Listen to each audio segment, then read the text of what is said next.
Hello, today I'll be talking about Electrode, the only evolution of Voltorb who evolves at level 30. However, Hisuian Voltorb evolves with a Leaf Stone. Its previous BYC dates are June 6th, 1996, March 28th, 1999, January 16th, 2002, November 6th, 2004, August 28th, 2007, June 18th, 2010, April 8th, 2013, January 28th, 2016, November 18th, 2018, and September 8th, 2021. I like that Electrode is basically just an upside-down Voltorb. I must remember Electrode from being in the original Pokemon Snap, where it was volatile if you hit it with an apple. Let's get into the Bulbapedia article. Hello and welcome to the Bulbapedia section of the video. Today we will be talking about Electrode, which is as non-Hisuian Voltorb, the ball Pokemon, and as Hisuian Voltorb, the sphere Pokemon. Its number is 101. This is Electrode, this is what it looks like. This is Hisuian Electrode, this is what it looks like. Types as non-Hisuian Electrode is just electric, while Hisuian Electrode is electric grass. Abilities, soundproof or static, and Aftermath is its hidden ability. Gender ratio, gender unknown. Catch rate 60 or 14.8%. Breeding, egg group mineral, and hatch time 20 cycles. Height is 3 foot 11 or 1.2 meters. Weight as non-Hisuian Electrode is 146.8 pounds or 66.6 kilograms. As Hisuian Electrode, it's 156.5 pounds or 71 kilograms. Base experience yield, 150 in the first 4 gens and 172 in 5+. Leveling rate is medium fast. EV yield is 2 and speed. Shape is that. Has no feet, so no footprint. Pokedex color is red. Base friendship is 70. Electrode is an electric-type Pokemon introduced in Gen 1. It evolves from Voltorb starting at level 30. In Hisui, Electrode has an electric grass regional form. It evolves from Hisuian Voltorb when exposed to a Leaf Stone. Biology, Electrode is a round Pokemon resembling an upside-down Pokeball with a mouth and eyes. Its top half is white, while its lower half is red. For this reason, many trainers try to pick it up, mistaking it for an item. The Pocket Monsters Cardis trading cards depict Electrode as hollow. Many know it by the nickname Bomb Ball due to its unpredictable and explosive nature. Electrode tends to live in power plants where fresh electricity is being generated, which it consumes. As a result, it often causes blackouts. The more electric energy Electrode consumes, the faster it moves. Electrode explodes in response to even the smallest stimulation, simply to entertain itself, or because it has taken in too much electricity. However, unlike Voltorb, Electrode can control its explosive ability at will. When full of stored electricity, it has been known to drift in the wind. Forms, Electrode has a regional form, Hisuian Electrode. In Hisui, Electrode also resembles an upside-down Pokeball, specifically one of its time period, with a wooden upper half and a glossy dark red lower half, with a hole in the bottom. Its eyes are large black holes inside a debossed pattern, resembling an angry glare. Its mouth is in a constant frown, giving the impression that it is drawn on. Interestingly, its surface texture is similar to that of an apricorn. When enraged, Hisuian Electrode can unleash an electric current equivalent to about 20 lightning bolts. It can absorb and store chlorophyll energy along with electricity. Electrode can release this energy through the hole on its lower half. It can also climb up trees. A special Hisuian Electrode is worshipped by the Hisui people due to it being descended from one of the 10 ancient Pokemon who received a blessing from Arceus despite the fact that Pokeballs had not yet been invented. In particular, it is one of the noble Pokemon who reside in Coronet Highlands, watched over by the Warden Melee. Hisuian Electrode is the only known Pokemon capable of learning the move Chloroblast. Oh, that's a cool name. Evolution, Electrode evolves from Voltorb, so you got Voltorb Electrode. Hisuian Electrode evolves from Hisuian Voltorb. You can see that here. Hisuian Voltorb, Hisuian Electrode. Game data, NPC appearances. Pokemon, Legends Arceus. Hisuian Electrode is a supporting character and boss in the game. It is one of the noble Pokemon, a descendant of the Electrode that the ancient hero befriended ages ago. It was beloved by the people of the Hisui region along with the other noble and ride Pokemon. Pokedex entries in Gen 1, in red and blue. It stores electricity under very high pressure. It often explodes with little or no provocation. Yellow stores electrical energy inside its body. Even the slightest shock could trigger a huge explosion. Stadium stores enormous amounts of electricity within its body and explodes with the slightest provocation. Extremely dangerous. In Gen 2 in gold, It is dangerous. If it has too much electricity and has nothing to do, it amuses itself by exploding. Silver, it stores an overflowing amount of electric energy inside its body. Even a small shock makes it explode. Crystal, the more energy it charges up, the faster it gets. But this also makes it more likely to explode. Stadium 2 is golds again. Gen 3 in Ruby. Electrode eats electricity in the atmosphere. On days when lightning strikes, you can see this Pokemon exploding all over the place from eating too much electricity. Aww. In Sapphire, one of Electrode's characteristics is its attraction to electricity. It is a problematical Pokemon that congregates mostly at electrical power plants to feed on electricity that has just been generated. Emerald, they appear in great numbers at electric power plants. Because they feed on electricity, they cause massive and chaotic blackouts in nearby cities. Fire Red, it explodes in response to even minor stimuli. It is feared with the nickname of the Bomb Ball. Leaf Green is red and blues again. In Gen 4, Diamond, Pearl, and Platinum, it is known to drift on winds if it is bloated to bursting with stored electricity. Heart Gold and Soul Silver, their gold and silver counterparts. The Gen 5 Pokedex entries are Diamond, Pearl, and Platinums. In Gen 6, X is Fire Red's entry. Y is the silver entries. Omega Ruby and Alpha Sapphire are their Ruby and Sapphire counterparts. The Gen 7 Pokedex entry is Yellow's entry. In Gen 8, for non-Hisuian Electrode, that entry is its Diamond and Pearl counterpart. For Hisuian Electrode in Legends Arceus, the tissue on the surface of its body is curiously similar in composition to an apricorn. When irritated, this Pokemon lets loose an electric current equal to 20 lightning bolts. In Gen 9, the Scarlet entry is Crystals. Violets is essentially Fire Reds and X's. However, the Bomb Ball is no longer in quotes. I'm not going to read it again. Here we got Electrode in the Paldea Pokedex. It's an Electrode with a bunch of Voltorb, this one being upside down, that's cute. But that's cool. It's a full evolutionary line image here, that's cool. Game locations. Side game locations. Held items. Electrode. Pokemon caught in Gen 1 must be traded to a Gen 2 game in order for held item to appear. In red, blue, and yellow, you get a silver leaf 100% of the time. For Hisuian Electrode, in Legends Arceus, of course, normal, you get a caster form 35% of the time, Ball of Mud 15% of the time, and grid items by level. For Alpha, you get an EXP Candy M 100% of the time, Seed of Mastery 20% of the time, and grid items by level. Still don't know how the math works. Stats, base stats, Electrode will compare Gen 1 to 6 and 7 onwards. So, HP 60, that stays the same. Attack 50, that stays the same. Defense 70, that stays the same. Special attack 80, that stays the same. Special defense 80, that stays the same. Speed 140, that goes up to 150.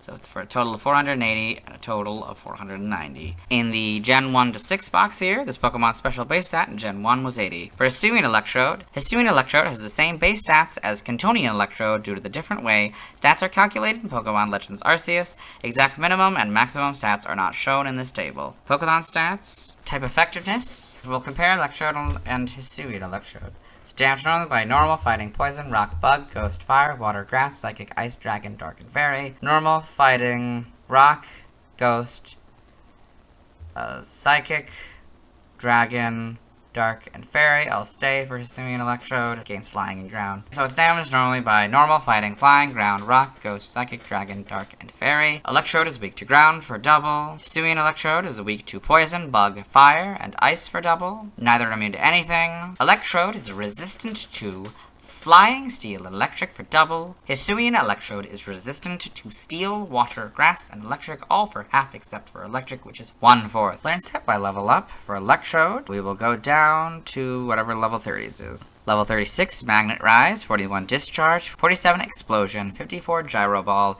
and 58 Mirror Coat. For Hisuian Electrode, because you can hypothetically have a level 1 Electrode, we'll do all these moves. 1, you get Charge and Tackle. Upon evolution, you get Chloroblast. 4, Thunder Shock.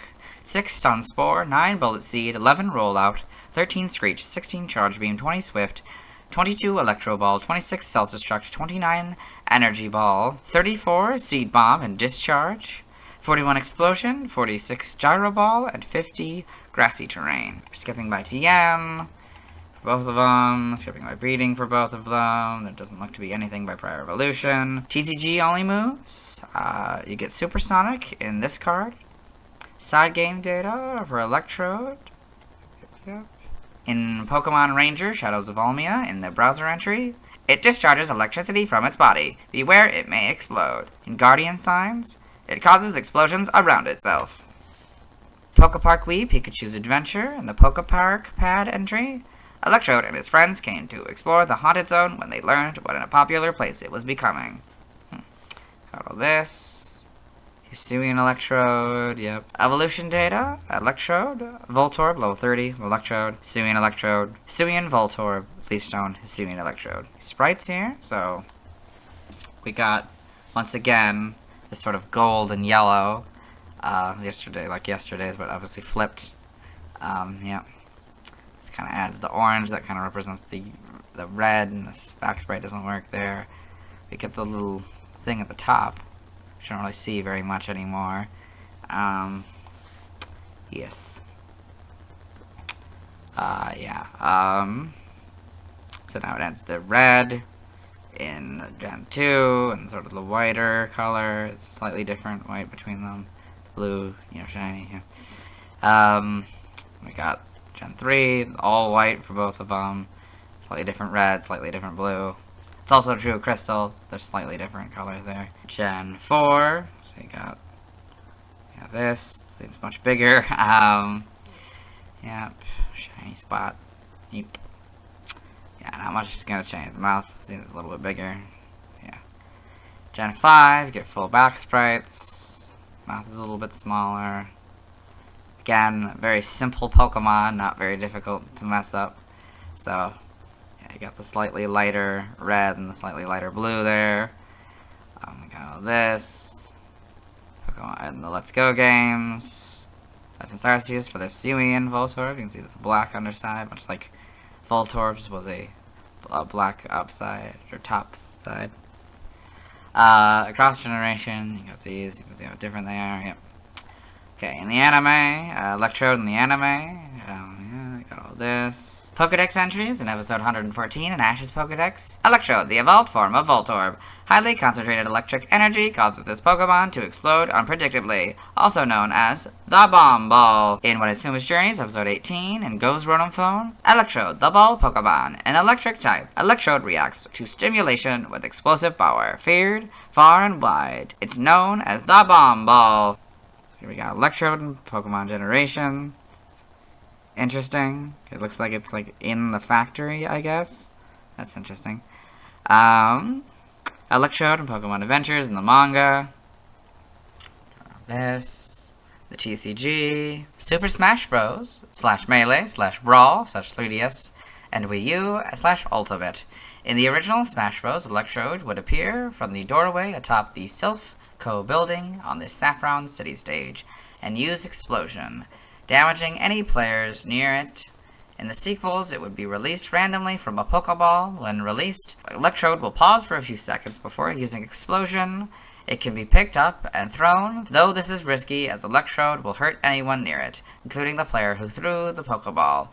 Electrode functions in Brawl in much the same way as in Melee, however sometimes it will fail to explode.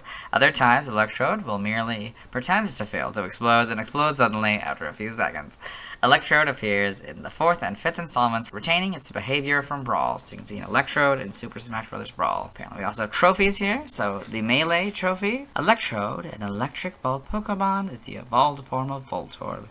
It has the tendency to explode with even the slightest provocation, which has earned it the nickname Wrecking Ball. Electrode is the quickest Pokemon found to date, and its distinctive white over red coloring is the opposite of Voltorb's. Brawl trophy information?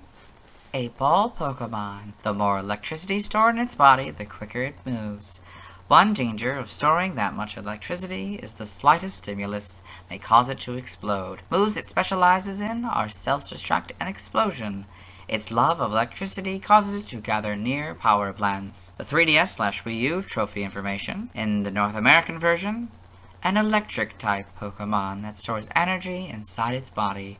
Nicknamed the Bomb Ball by some, the slightest shock risks setting this Pokemon off.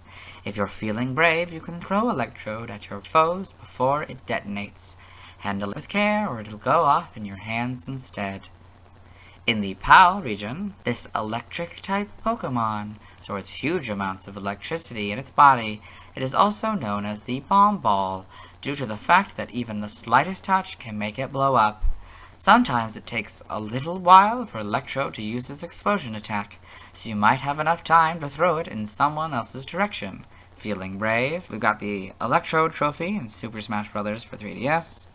In Super Smash Bros. Ultimate, Electrode appears as a spirit. Trivia: in Red, Blue, Fire Red, and Leaf Green, players can obtain an Electrode at a level as low as 3 by catching a Pikachu in Viridian Forest, evolving it, and training it to an old man in Cinnabar Island's Pokemon Lab. Electrode has a short song dedicated to it, sung by Suzuki-san. Electrode is the only non-playable Pokemon to use the same move in Pokken Tournament and the Super Smash Bros. Series. The author of Pokemon Adventures, Hidenori Kusaka, uses Electrode to represent himself in the volume's comment boxes.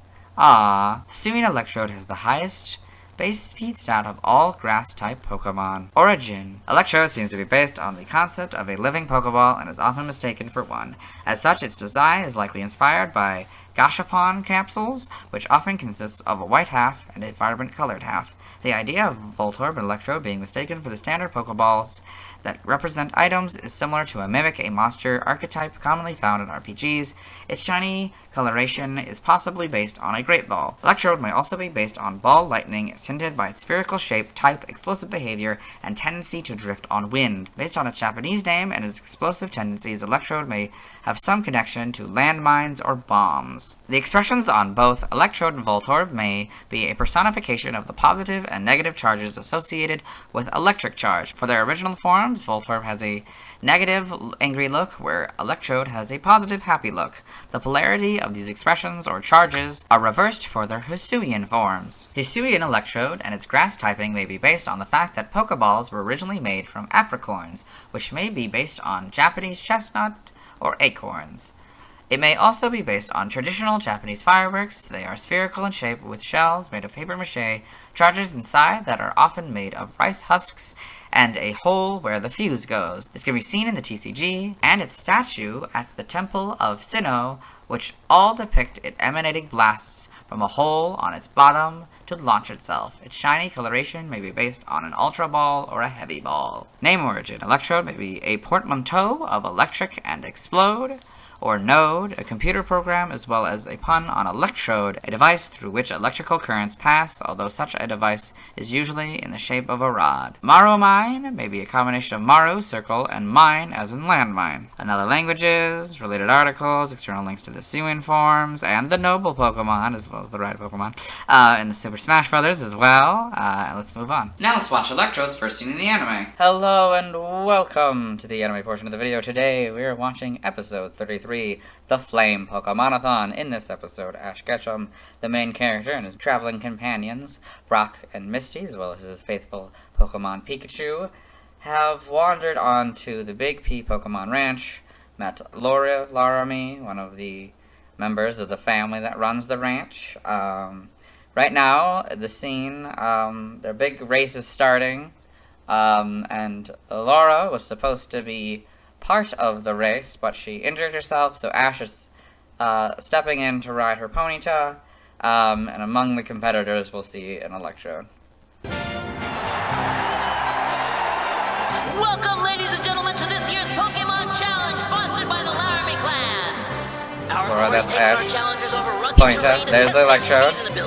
Whoever clears all the That's obstacles Misty. and crosses the Brock. finish line first is our winner. Pikachu Will and the Squirtle Pokemon down there. trainer- Okay, let's just say, I think that's fair to say that that's Electrode's first scene in the anime. So Now let's see why people love Electrode.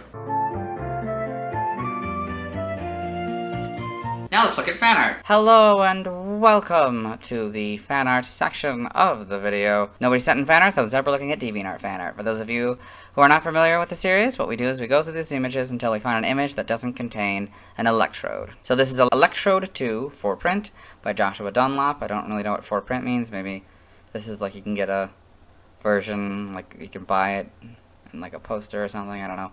That's just realistic Electrode here. Really cool. I'm not entirely sure we would have gotten this in like Detective Pikachu, but maybe I could maybe see it. Yeah, it's pretty cool. And we got Electrode performing Explosion. So Electrode, the evolved Pokemon. Explosion, a normal type move. BP 250 physical. The user violently explodes to deal tremendous damage to everything the user faints. However, so you can see that it's kind of fainted while it's done the explosion. It's pretty cool. Then we've got Electrode by Weaponix, or this info card thing here. So it's Electrode, the ball Pokemon, who's Number is 101. Type is electric. Height is 1.2 meters. Weight is 66.6 kilograms. Then we've got 101 Electrode by Odd Socket. So this 101 Electrode. Yeah, it's this image. It looks like it's maybe like a sticker or something. I don't know what's going on with the border there, but it's kind of a creepy looking one. I guess because the human eyes. That's probably what it is. And like the teeth. It looks very creepy. Then we've got Electrode by Exlord. So you've got this. It's doing like a move or something. It's charging up maybe. It's pretty cool. And this is not an Electrode, so we'll move on. Thanks to everyone who submitted fan art. I won't be streaming tonight as I need to wait until I've talked about Snorlax before I can evolve Voltorb into Electrode. As for Hisuian Electrode, I'll have to wait until I've talked about the Pokemon from Legends Arceus to get back to that one. Tomorrow I'll talk about Exeggcute. As always, this isn't my proper outfit and you'll see me tomorrow. Hello! Today we're talking about Exeggcute, the first Grass Psychic type Pokemon. Its previous PYC dates are June 7th, 1996, March 29th, 1999, January 17th, 2002, November 7th, 2004, August 29th, 2007, June 19th, 2010, April 9th, 2013, January 29th, 2016, November 19th, 2018, and September 9th, 2021. They're just a bunch of eggs, or I guess they're seeds, since its evolution Exeggutor is based on a palm tree. Although, in the lore, the heads of Exeggutor are like coconuts, so perhaps Exeggcute are fruit. Well, whatever they are, they look like eggs, and one of them is cracked, which is a bit weird, except for the fact that it means it's the closest to evolution. Anyway, let's get into the Bulbapedia article. Hello and welcome to the Bulbapedia section of the video. Today we'll be talking about Exeggcute, the egg Pokemon whose number is 102. This is what it looks like. Its type is Grass Psychic, so you can see that here with the grass inside and the Psychic outside. Abilities, Chlorophyll and Harvest is its hidden ability. Gender ratio is 50-50, catch rate is 90 or 20.1%. Breeding, egg group grass, hatch time 20 cycles, height 1'4" or 0.4 meters. Weight is 5.5 pounds or 2.5 kilograms. Base experience yield is 98 in the first 4 gens and 65 in 5+. Leveling rate is slow. EV yield is 1 in defense. Shape is that. Has no feet, so no footprint. Pokedex color is pink. Base friendship is 70. Exeggcute is a dual type grass/psychic Pokemon introduced in Gen 1. It evolves into Exeggutor when exposed to a Leaf Stone. In Alola, Exeggcute will evolve into Alolan Exeggutor when exposed to a Leaf Stone. Biology, Exeggcute is a Pokemon resembling a group of 6 light pink eggs, usually seen arranged with 5 heads huddled around a 6th. Each head has a slightly different facial expression, but each face has triangular eyes with tiny black pupils and a small mouth. Each shell has some cracks, and one member of the bundle usually has its yellow insides or brains exposed. More numerous cracks are a sign that it is close to evolution. Despite looking like eggs, Exeggcute is actually more closely related to plant seeds. It is believed to carry genes of plants and other species. Exeggcute gather in swarms of 6. The heads communicate with each other by using a form of telepathy that only they can understand. Should the number of Exeggcute be reduced to less than 6, the remaining Exeggcute will attempt to replace it with a similarly sized Pokemon as seen in the anime. It needs 6 Exeggcute in order to stay balanced, or else it becomes nervous and cowardly. Pidgeotto and Crabrawler are its natural predators, which it chases off with psychokinesis. Exeggcute inhabits jungles and forests.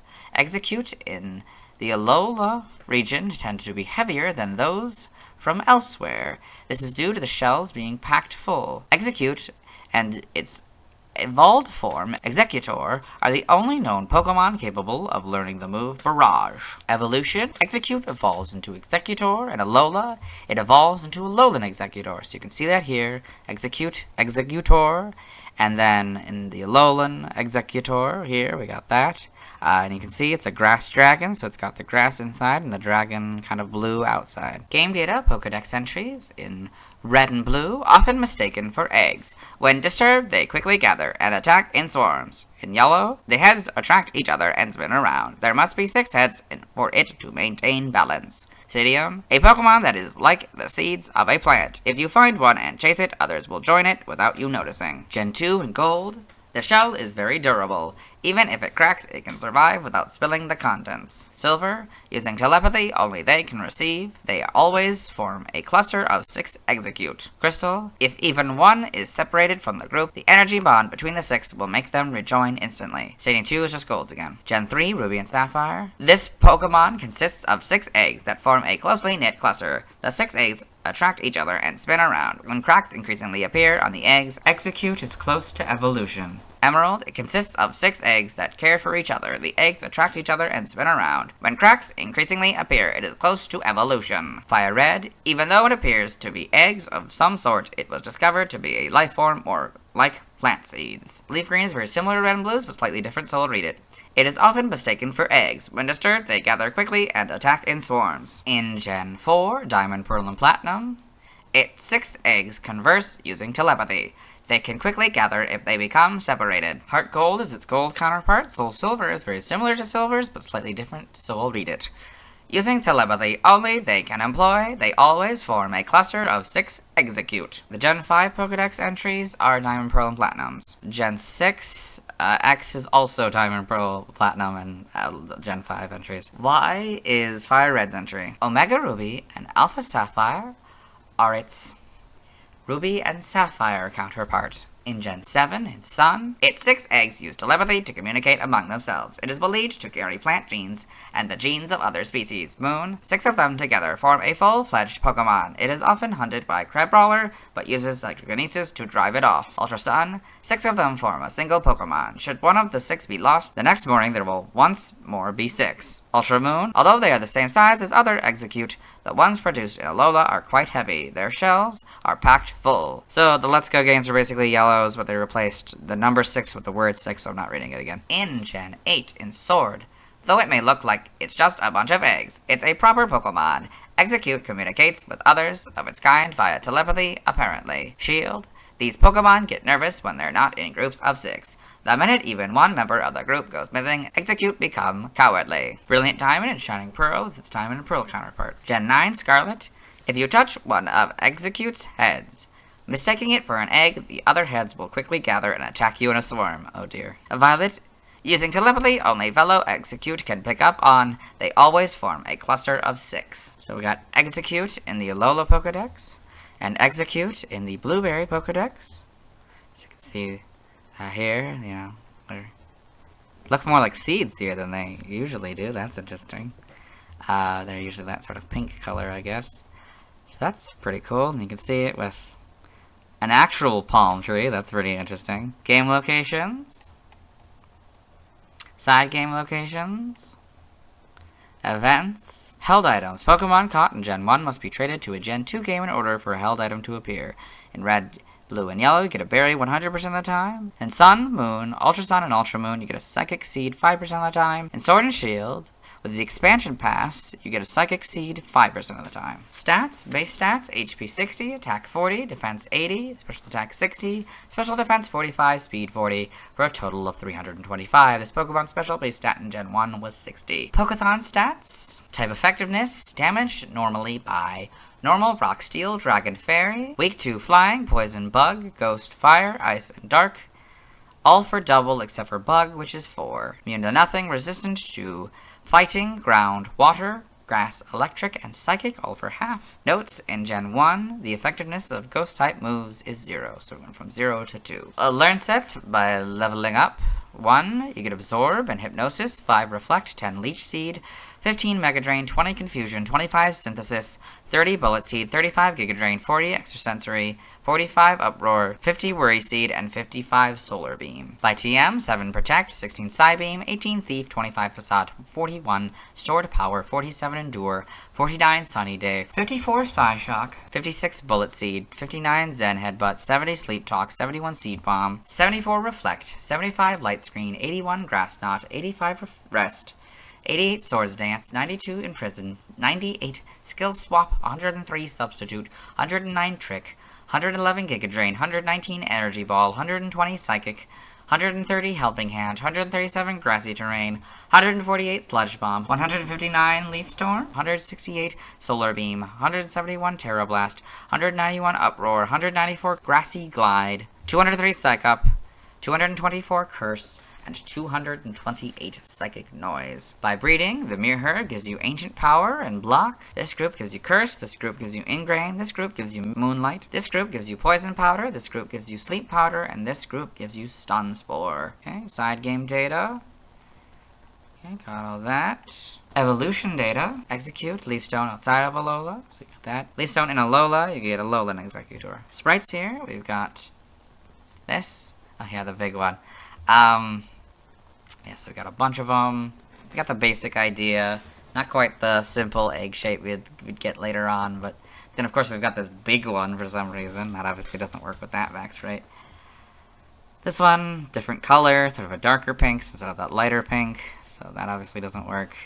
Still get the cracked one in all of them though. That's pretty interesting.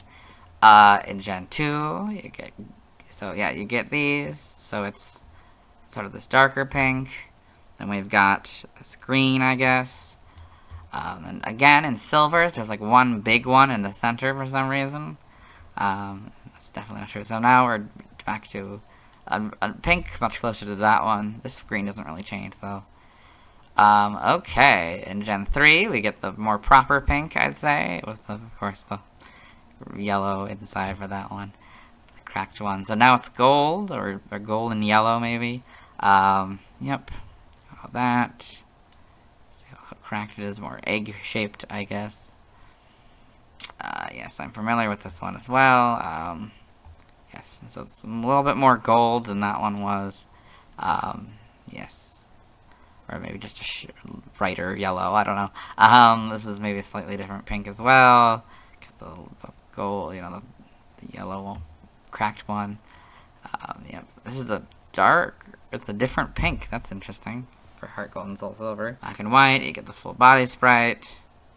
So kind of back to that lighter pink, or whatever the other one from Gen 4. Now, Gen 6, we get the sort of more modern pink, I guess. This is more of a, I don't know. It kind of looks like coconuts, which is probably the idea, as it looks like coconuts. Although maybe a little bit brighter than coconuts. I think they're actually much darker brown. But, you know, like, if you were to do, like, a cartoon coconut, you might make it this shade, I guess. To distinguish it from other things in the background and foreground and stuff. Anyway, yeah, so you got all these. It's a nice, you know, it's an easy CG model. It's not that difficult, it's a basic shape. Yeah. Got all these, then Let's Go games. That's kind of closer back to the other pink, maybe between this one and the other one. That's kind of same with this one. This is actually much more of a gold than like the yellow. Homes here, so it's back to sort of the, I don't know, it's a different pink. Kind of now gold. Yep. The anime, Exeggcute in the anime. Pokedex entries. In episode 43 in Ash's Pokedex, Exeggcute, an egg Pokemon. Although it resembles an egg, it is known to be more closely related to the seed of a plant. In what I assume is Journeys, episode 21, in Go's Rotom Phone, Exeggcute, the egg Pokemon, a grass and psychic type.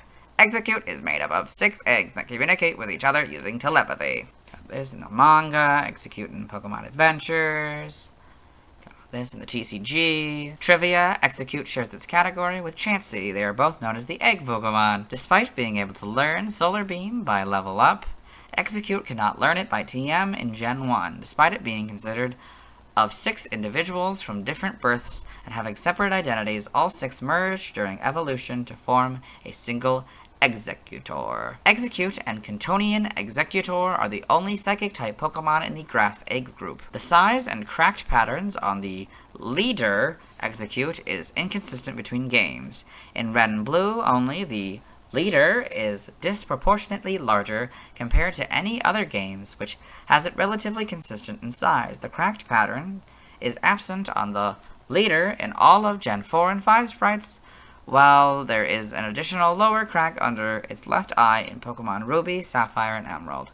In its dream world and official art, the crack is absent. Origin, Exeggcute, may be based on both plant seeds and a cluster of eggs. It may also draw inspiration from coconuts, considering Exeggutor's resemblance to a palm tree and the fact that Exeggcute is hunted by Crabrawler, which may be based on a coconut crab.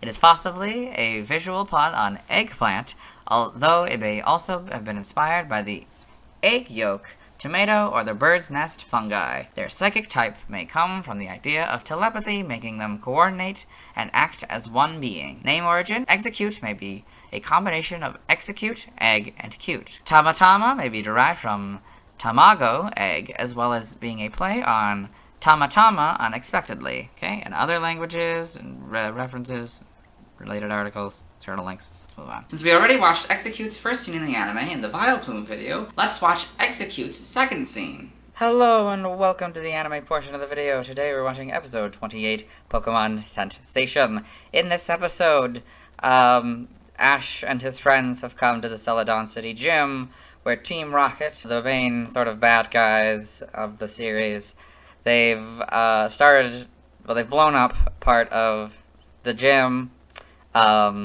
and so a fire has started, and all these trainers that work at the Celadon City Gym are gathering a bunch of Pokemon, Exeggcute included. There's the Exeggcute, and a bunch of other Pokemon. Yep, you can see the fire. Yep, so that's Exeggute's second scene in the anime. Let's move on. Now let's talk about the TCG. I have 3 Exeggcute cards, but one of them is a copy of one of the other 2, so we'll act like there's 2 cards. We'll start with the older card. It's the first card design of the Exeggcute card. It was illustrated by Mitsuhiro Orita.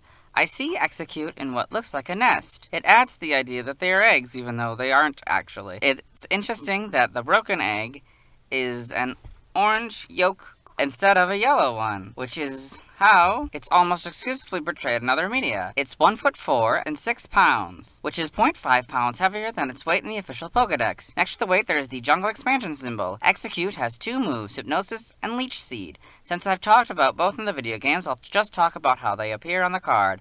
On this card, Hypnosis costs 1 psychic energy and causes the opponent Pokemon to be put asleep. On this card, Leech Seed costs 2 grass energies. It hits for 20 damage. If the opponent doesn't have a complete resistance to grass-type moves, this move removes 1 damage counter from Exeggcute.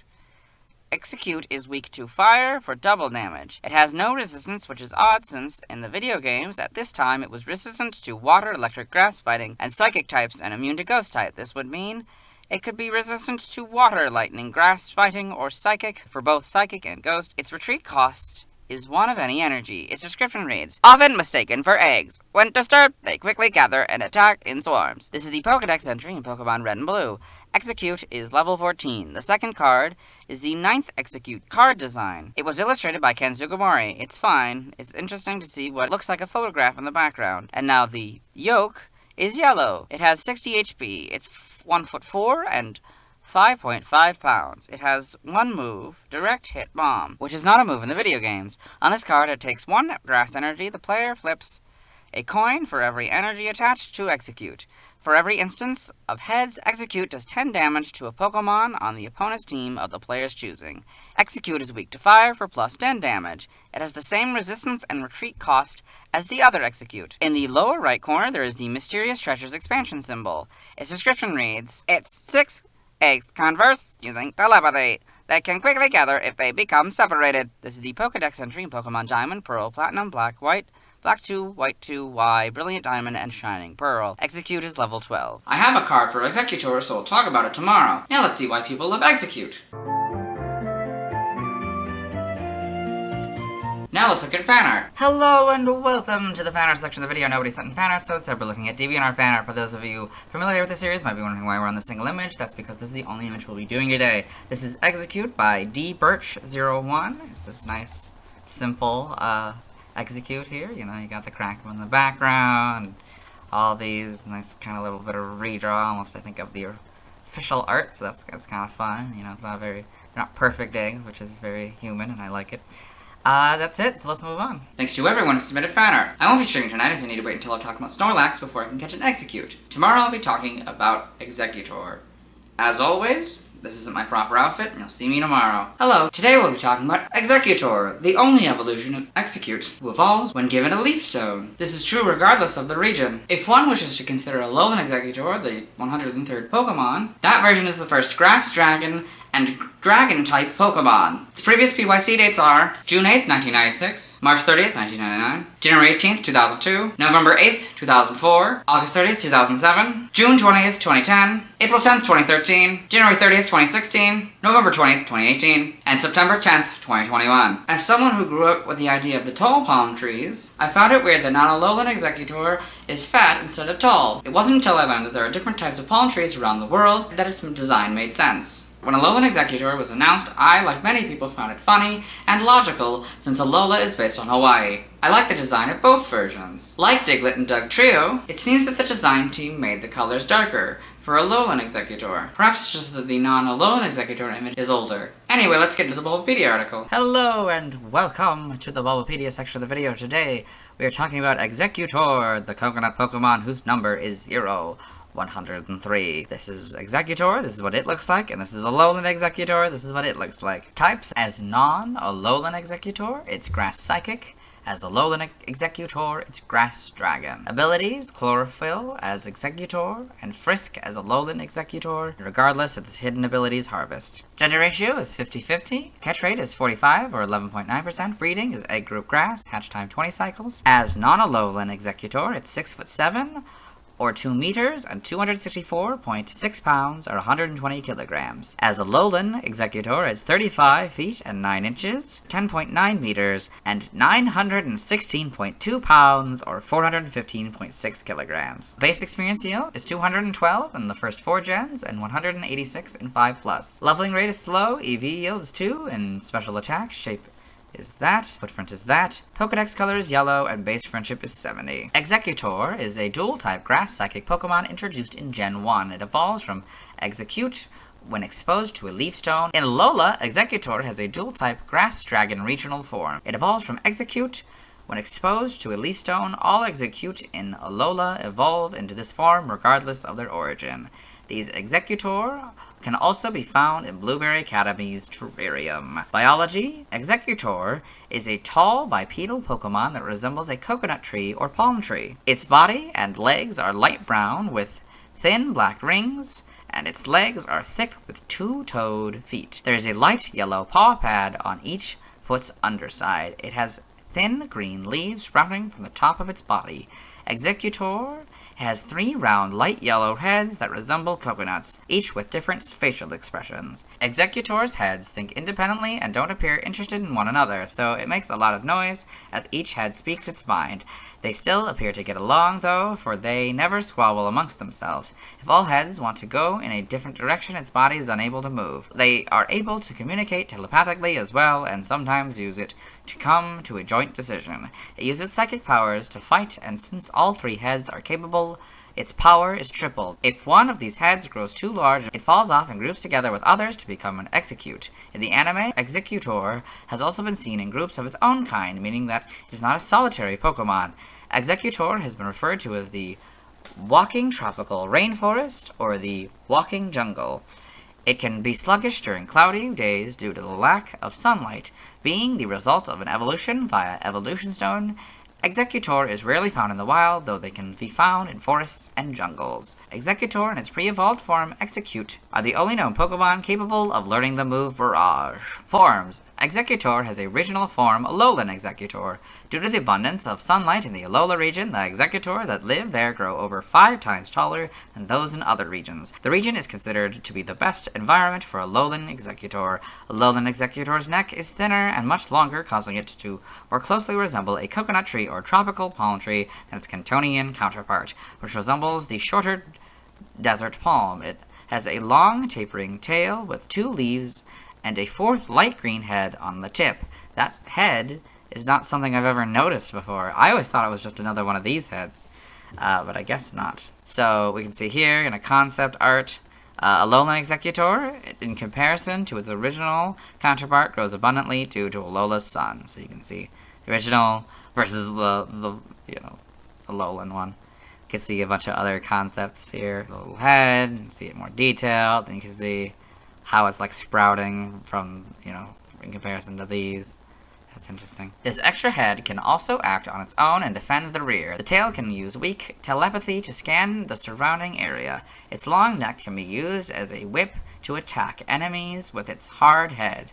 However, its neck can also be a weak point, as it will become dizzy swinging it around. Its increased height reduced its need for a psychic defense, and has instead awakened its draconic powers, resulting in its psychic powers becoming weaker. Ancient carvings and murals depict this Pokemon. Alolan Exeggutor is considered the pride of the Alola region by its natives. Alolans take pride in its appearance, claiming this is what Exeggutor ought to look like. Its extra height makes it the tallest and heaviest grass type. Alolan Exeggutor can be found on Exeggutor Island, a former trial site in Alola, which is not only shaped like an Exeggutor, but contains many wild Exeggutor, giving the island its name. They can also be found in the coastal biome of Blueberry Academy's terrarium, where Alola's island life is simulated. In Gen 7, Dragon Hammer was its signature move, but Tropius could still inherit it via breeding. Evolution: Exeggutor evolved from Exeggcute. In Alola, Exeggutor has a regional form that evolved from Exeggcute.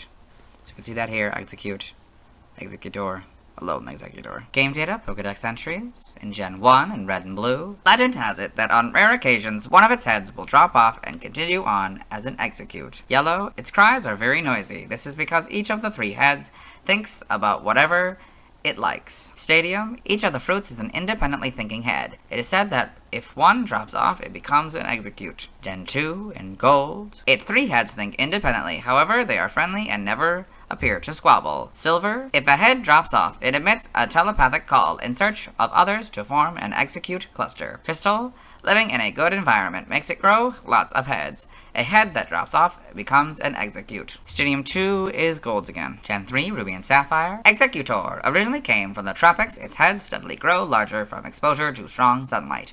It is said that when the heads fall off, they grow together to form Exeggcute. Emerald, originally from the tropics, Exeggutor's heads grow larger from exposure to strong sunlight. It is said that when the heads fall, they grow to form an Exeggcute. Fire Red, it's called the Walking Tropical Rainforest. Each of the nuts has a face and will of its own. Leaf Green is Red and Blues again. In Gen 4, in Diamond, Pearl, and Platinum, it is called the Walking Jungle. If a head grows too big, it falls off and becomes an Exeggcute. Heart Gold and Soul Silver are their Gold and Silver counterparts. The Gen 5 Pokedex entries are Diamond, Pearl, and Platinums. In Gen 6, X is the Gold entries. Y is the Diamond, Pearl, Platinum, and Gen 5 entries. Omega Ruby and Alpha Sapphire are their Ruby and Sapphire counterpart. In Gen 7, for non-Alolan Exeggutor, in Sun, each of its heads has its own will. They use telepathy to discuss their plans before coming to a joint decision. In Moon, when the time comes, one of its 3 heads falls off. Before long, the fallen head grows into an Exeggcute. Ultra Sun, it engages in its enemies using psychic powers. Each of its 3 heads fires off psychokinetic energy, tripling its power. Ultra Moon, each of its 3 heads has its own thoughts. When they want to go in different directions, Exeggutor becomes unable to move. The Let's Go Games entry is Yellows. For Alolan Exeggutor, in Sun, Alola is the best environment for this Pokemon. Local people take pride in its appearance, saying this is how Exeggutor ought to look. Moon, as it grew taller and taller, it outgrew its reliance on psychic powers, while within it awakened the power of the sleeping dragon. Ultra Sun, Exeggutor is the pride of the Alolan people. Its image is carved into historical buildings and murals. Ultra Moon, it swings its long neck like a whip and smacks its opponents. This makes Exeggutor itself dizzy too. In the Let's Go games, the strong sunlight of the Alola region has awakened the power hidden within Exeggcute. This is the result. In Gen 8 in Sword, each of Exeggutor's 3 heads is thinking different thoughts. That 3 don't seem to be very interested in one another. In Shield, when they work together, Exeggutor's 3 heads can put out powerful psychic energy. Cloudy days make this Pokemon sluggish. The Brilliant Diamond and Shining Pearl entry here is basically its Diamond and Pearl counterpart, but the quotes are gone. For Alolan Exeggutor in Sword, blazing sunlight has brought out the true form and powers of this Pokemon. Shield, this Pokemon's psychic powers aren't as strong as they once were. The head on this Exeggutor's tail scans surrounding areas with weak telepathy. In Gen 9, Scarlet is very similar to Fire Red's, but slightly different, so I'll read it. It is called the Walking Jungle. Each of the nuts has a face and a will of its own. Violet's is very similar to Red, Blue, and Leaf Green's, but slightly different, so I'll read it. It is said that on rare occasions, one of its heads will drop off and continue on as an Exeggcute. For Alolan Exeggutor, Scarlet is very similar to Ultra Moon's, but slightly different, so I'll read it. It swings its long neck like a whip, and smacks its head into opponents. This makes Exeggutor itself a little dizzy too. Violet is the moon entry. So you can see Exeggutor in the Alola Pokedex, Alolan Exeggutor in the Alola Pokedex, and Exeggutor in the Blueberry Pokedex. So you get both of them. That's really nice. I've never seen that. They usually separate them if there's alternate forms and stuff. So that's really nice that they have both of them here. And also that they're like dancing or something, or that they're together in any case. Sort of, you know, making it clear that they don't actually like hate each other or have any sort of rivalry with each other or anything. It's kind of nice, honestly. Game locations, side game locations, in events. Held items, Exeggutor, Pokemon caught in Gen 1 must be traded to a Gen 2 game in order for held item to appear.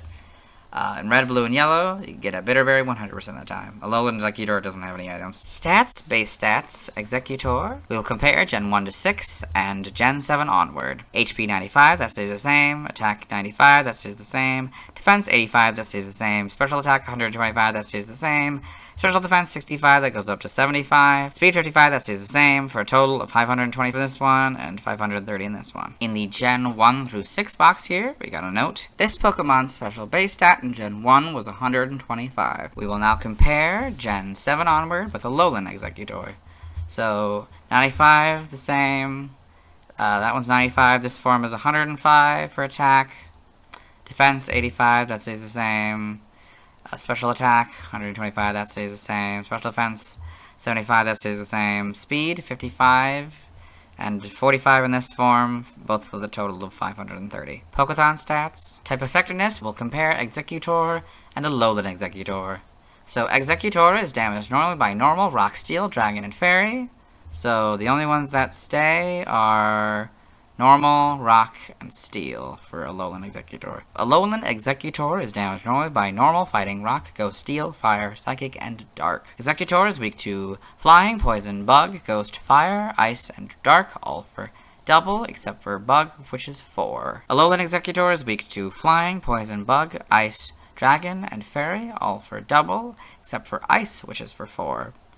Neither immune to anything. Exeggutor is resistant to fighting, ground, water, grass, electric, and psychic for half, while Alolan Exeggutor is resistant to ground, water, grass, and electric, all for a 4th except for ground, which is half. In the Exeggutor box here, there's notes. In Gen 1, the effectiveness of Ghost-type moves is 0, so from 0 to 2. Learn set by leveling up Exeggutor, because you can hypothetically have a level 1 Exeggutor. We'll read them all. So, it's another one of these. Okay. 1 Seed Bomb, Psyshock, Woodhammer, Leaf Storm, Mega Drain, Confusion, Synthesis, Bullet Seed, Giga Drain, Extra Sensory, Uproar, Worry Seed, Solar Beam, Absorb, Hypnosis, Reflect, and Leech Seed. From Move Reminder, you can get Growth, and upon evolution, you get Stomp. So same thing for Alolan Exeggutor. 1 Seed Bomb, Psyshock, Woodhammer, Leaf Storm, Mega Drain, Confusion, Synthesis, Bullet Seed, Giga Drain, Extra Sensory, Uproar, Worry Seed, Solar Beam, Absorb, Hypnosis, Reflect, and Leech Seed. From the Move Reminder, you get Growth, and upon evolution, you get Dragon Hammer. By TM, we'll skip for Exeggutor. Okay. But because the Alolan Exeggutor is a different type, we will read them. TM1, Takedown, 7 Protect, 12 Low Kick, 16 Psybeam, 18 Thief, 20 Trailblaze, 25 Facade, 28 Bulldoze, 33 Magical Leaf, 41 Stored Power, 44 Dragon Tail, 47 Endure, 49 Sunny Day, 54 Psyshock, 56 Bullet Seed, 58 Brick Break, 59 Zen Headbutt, 66 Body Slam, 70 Sleep Talk, 71 Seed Bomb, 74 Reflect, 75 Light Screen, 81 Grass Knot, 84 Stomping Tantrum, 85 Rest, 88 Swords Dance, 92 Imprison, 98 Skill Swap, 99 Ironhead, 103 Substitute, 109 Trick, 111 Giga Drain, 115 Dragon Pulse, 119 Energy Ball, 120 Psychic, 125 Flamethrower, 129 Calm Mind, 130 Helping Hand, 137 Grassy Terrain, 138 Psychic Terrain, 148 Sludge Bomb, 149 Earthquake, 152 Giga Impact, 156 Outrage, 159 Leaf Storm, 161 Trick Room,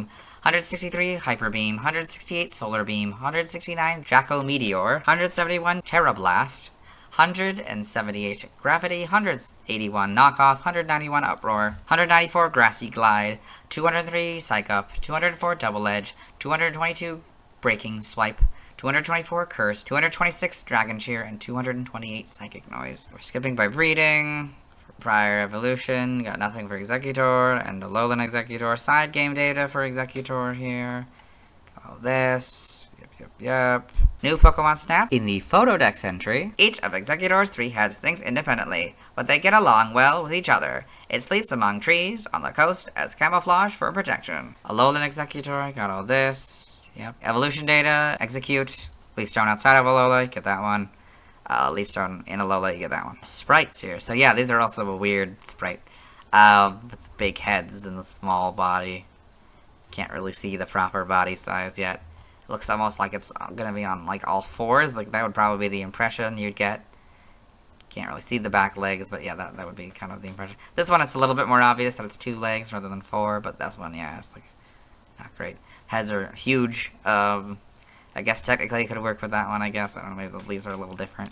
This one gives the proper, proportions, and maybe even the proper leaves. And of course, because it's leaves, we gotta count them. 1, 2, 3, 4, 5, 6, 7, 8. 1, 2, 3, 4, 5, 6, 7. I mean, there's probably 7. I probably counted one of these twice, but 1, 2, 3, 4, 5, 6, 7. I think it's the same sprite. So 1, 2, 3, 4, 5, 6, 7. I think maybe 8, 9 in the background. I don't know.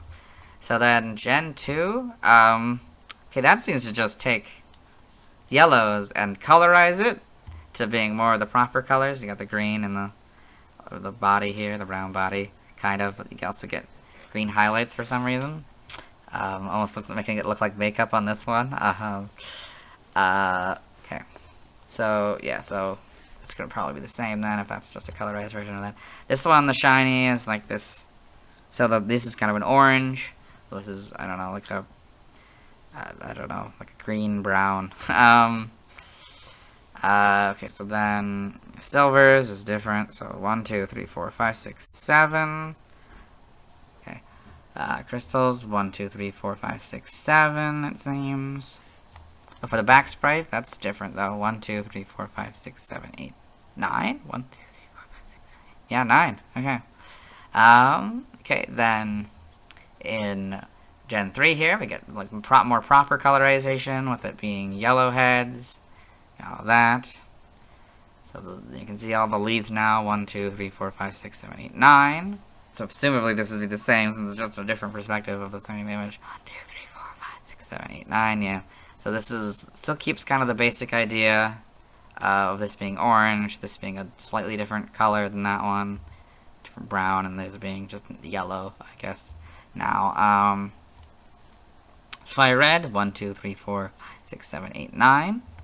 Kind of keeping that, I guess. 1, 2, 3, 4, 5, 6, 7, 8, 9. So maybe 9 is what it is now. Okay. Okay.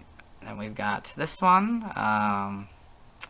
1, 2, 3, 4, 5, 6, 7, 8, 9. Yeah, it just seems to be 9 going forward here. This is more of a gold body. This seems to be maybe more of a darker brown. Oh, the foot. Yeah, the foot always had like a weird spot on it. It became more obvious in these later ones. Yeah. So 1, 2, 3, 4, 5, 6, 7, 8, 9. That's gonna be the same. So yeah. These are, the leaves are slightly different, particularly in this one. 1, 2, 3, 4, 5, 6, 7, 8, 9, 10? 1, 2, 3, 4, 5, 6, 7, 8, 9, I think. Okay. And we got this one. It's kind of between the two of them, I guess. And full back sprite. So 1, 2, 3, 4, 5, 6, 7, 8, 9. 1, 2, 3, 4, 5, 6, 7, 8, 9. Wait, 1, 2, 3, 4, 5, 6, 7, 8, 9, 10, I think. Or 11? Wait, 1, 2, 3, 4, 5, 6, 7, 8, 9, 10. 11, yeah, 11. Interesting. This might be even a darker orange. Yep. And we got the models here, so pretty good. Pretty good representation. That's more of a yellow, while there's more of a darker orange, maybe like a red orange. These are much lighter, and probably so is this body. 1, 2, 3, 4, 5, 6, 7, 8, 9, 10, 11, 12. I can't really tell. Yeah. The models here. Okay. Now this other than to get the Alola. So I don't even want to begin to count this mess. The one at the back, you get to see the cute little face. We get to see this one, so of course it's gonna be basically the same as this one. It's more closer to the actual like yellow, the original kind of yellow body that we had, or one of the early ones. Anyway, so that's pretty cool, but this is still the same color. Yep, it might just be the lighting though. Anyway, so, oh yeah, I forgot about this.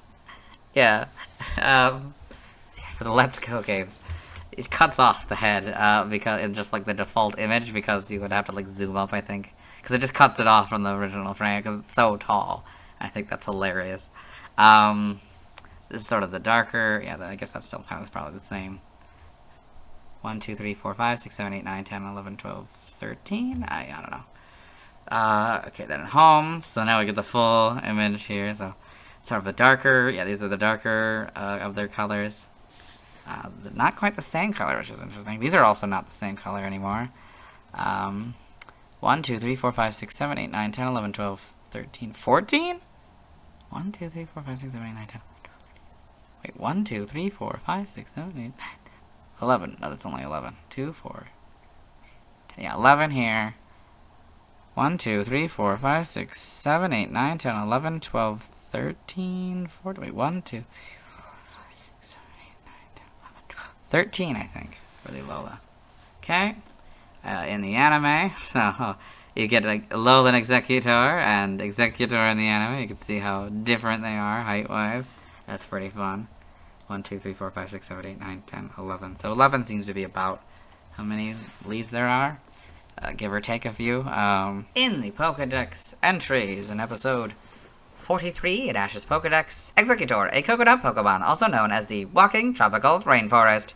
Each coconut has a distinct face and its own character. Its special attack is Hypnosis. In what I assume is Journeys, episode 37, it goes Rotom Phone. Exeggutor, the coconut Pokemon, a grass and psychic type.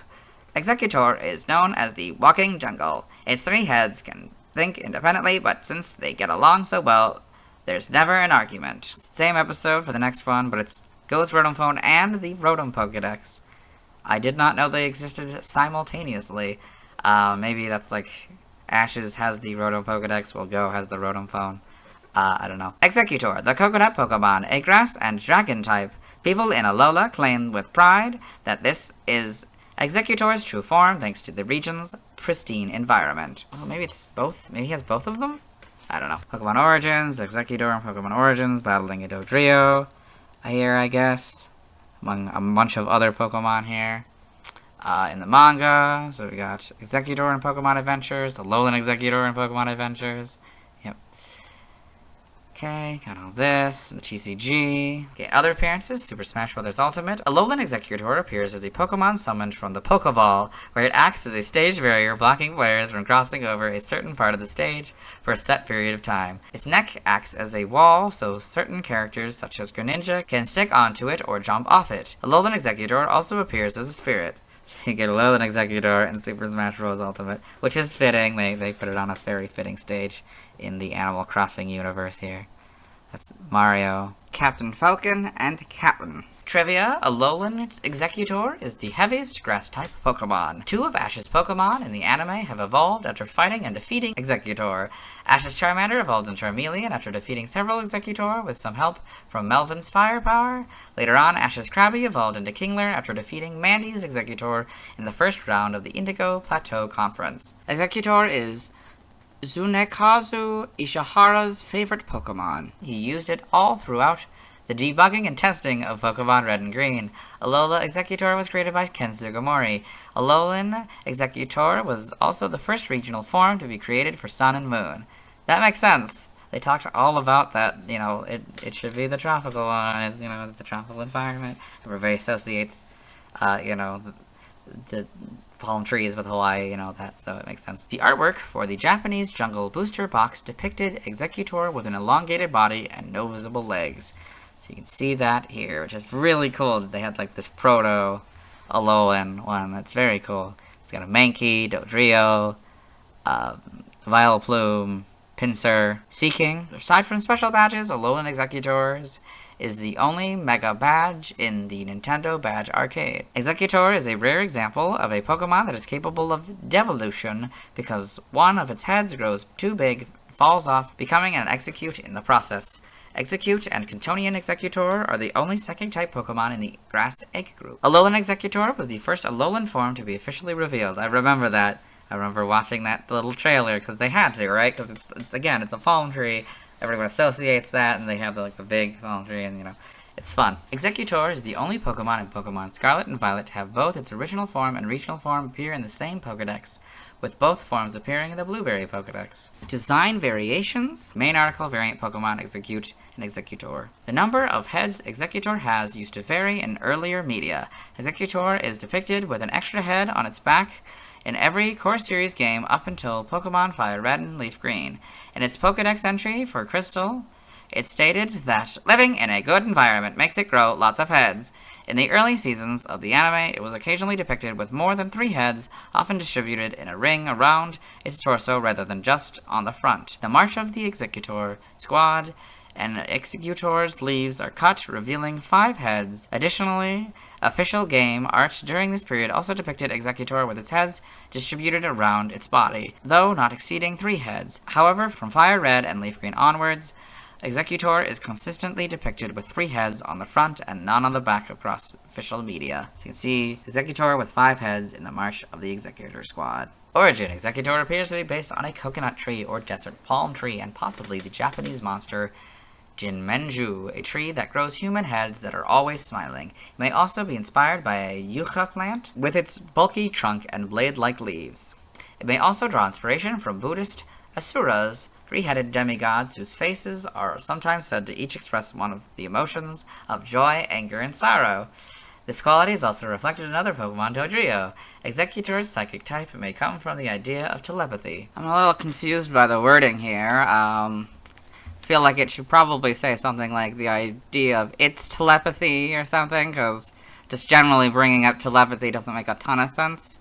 I think that's not like a thing that plants have or something. Alolan Exeggutor more closely resembles a coconut tree or tropical palm tree.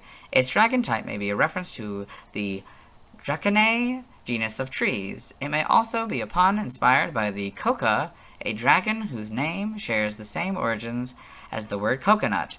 Its dramatically larger size may also reference island gigantism. Name origin, Exeggutor may be a combination of egg and an Exeggutor. Very likely, yes. Nasi may be a combination of Kokonatsu, coconuts, and Yashi, palm trees. In other languages, related articles, references, external links to Alolan forms. Yeah, let's move on. Since I've already watched Exeggutor's first scene in the anime and the Ninetales video, let's watch its second. Hello and welcome to the anime portion of the video. Today, we are watching episode 40, The Battling Eevee Brothers. In this episode, Ash Ketchum, the main character, and his traveling companions, Brock and Misty, have found an abandoned Eevee in the woods and have brought it to this mansion's garden party, where a bunch of Pokemon that evolve via evolution stones have been evolved. This is presumably one of the Eevee brothers from the title. Yeah, he's gonna make an announcement, and we'll see next. Yeah. Good work. There's the Now that we've Exeggutor seen in a the round of background. evolution, how We got about comparing attacks, Vaporeon, Jolteon, and Flareon. Eevee? Hey. Eevee! Okay, interesting.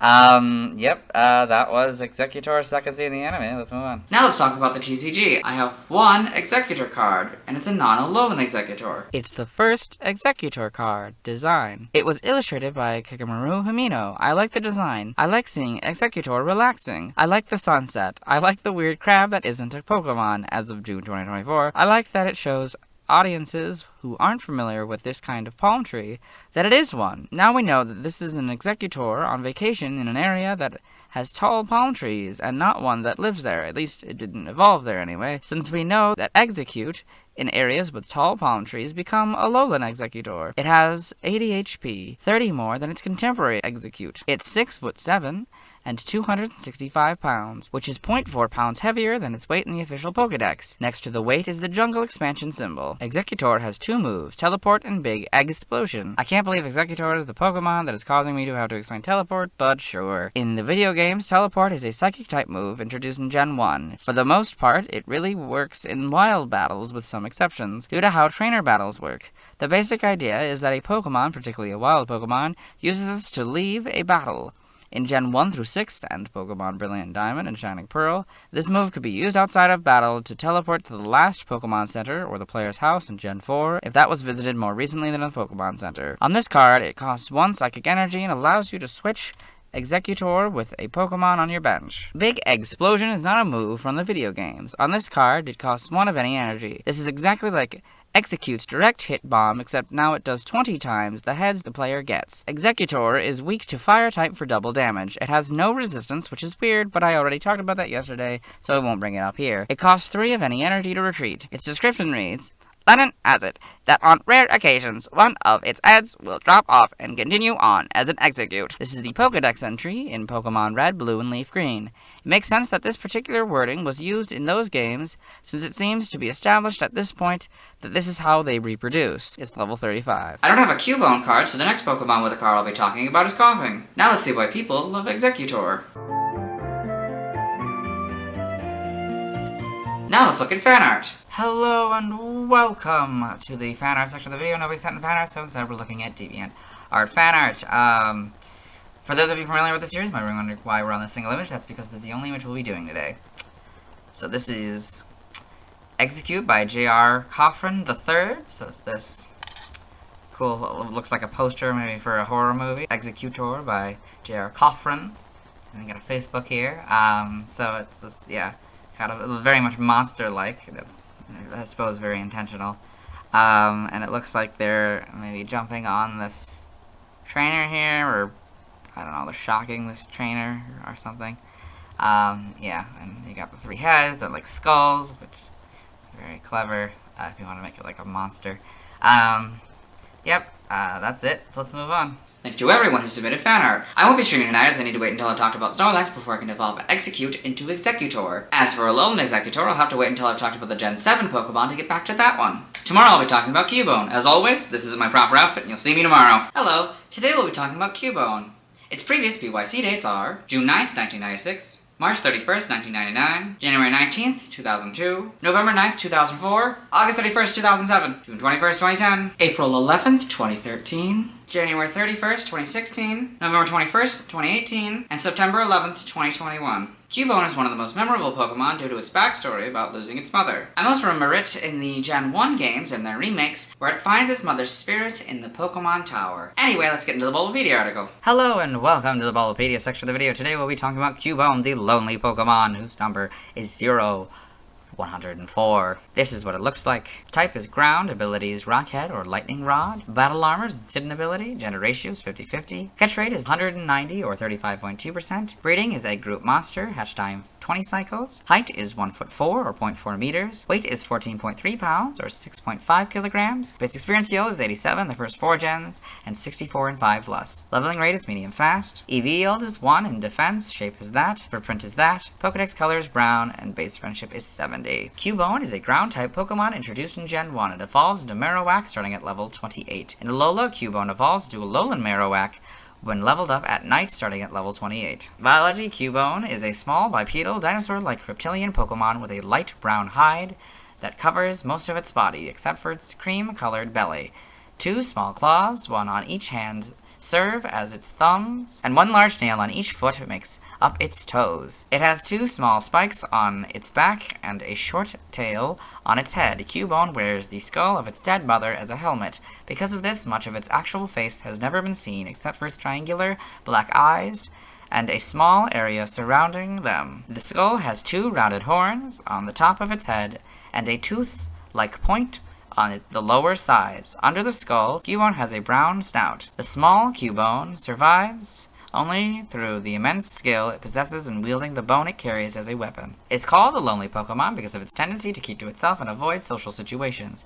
Due to the trauma caused by the death of its mother, Cubone will often weep at night in mourning of its mother. When Cubone cries, the skull that it wears on its head vibrates and emits a plaintive and mournful sound. On the night of a full moon, the cries are said to be especially terrible. Cubone seems to recognize its mother in the full moon, and so it howls with a particular sadness. Its cries attract Mandibuzz, a natural predator. It is said a Cubone will evolve into Marowak once it comes to terms with its mother's death. It should say comes to terms. As mentioned in Pokemon Sleep, Cubone is known to cry while sleeping. Aww. It is theorized that Cubone's dreams are about its deceased mother. Aww. The dreams Cubone may have make it cry. Ugh. But crying makes it stronger, I guess? Sure. Cubone lives in rocky areas, usually on mountains or in caves. It also once inhabited the Pokemon Tower in Lavender Town, where deceased Pokemon were buried and mourned. Cubone and its evolved form, Marowak, are the only known Pokemon capable of learning the moves Bone Club and Bone Meringue. Cubone and Marowak are also the only known Pokemon capable of using the Thick Club item. In Gen 2 and 3, Bone Rush was another one of their signature moves. Evolution. Cubone evolves into Marowak. In Alola, it evolves into Alolan Marowak. So you can see that here. Cubone, Marowak, Alolan Marowak. You can see it's a fire ghost, so it's got the fire inside and the ghost outside. Game data, NPC appearances. Pokemon Red, Blue, Yellow, Fire Red, and Leaf Green. An orphaned Cubone appears in the care of Mr. Fuji. It lost its mother, a Marowak, while she was defending her charge from Team Rocket. Aww. Pokemon Let's Go Pikachu and Let's Go Eevee. The same orphaned Cubone plays an expanded role in Let's Go Pikachu and Let's Go Eevee, where it is kidnapped by Archer after wandering from Lavender Town. After being rescued by the player from Team Rocket hideout, it returns to Pokemon Tower, where it helps the player and Trace calm its mother's spirit. Trace later adopts Cubone into his party, motivating himself to become stronger to stop Team Rocket and avenge Marowak. Cubone later evolves under Trace's ownership. Aww. Pokedex entries in Red and Blue. Because it never removes its skull helmet, no one has ever seen this Pokemon's real face. Yellow. Wears the skull of its deceased mother. Its cries echo inside the skull and come out as a sad melody. Aww. Stadium.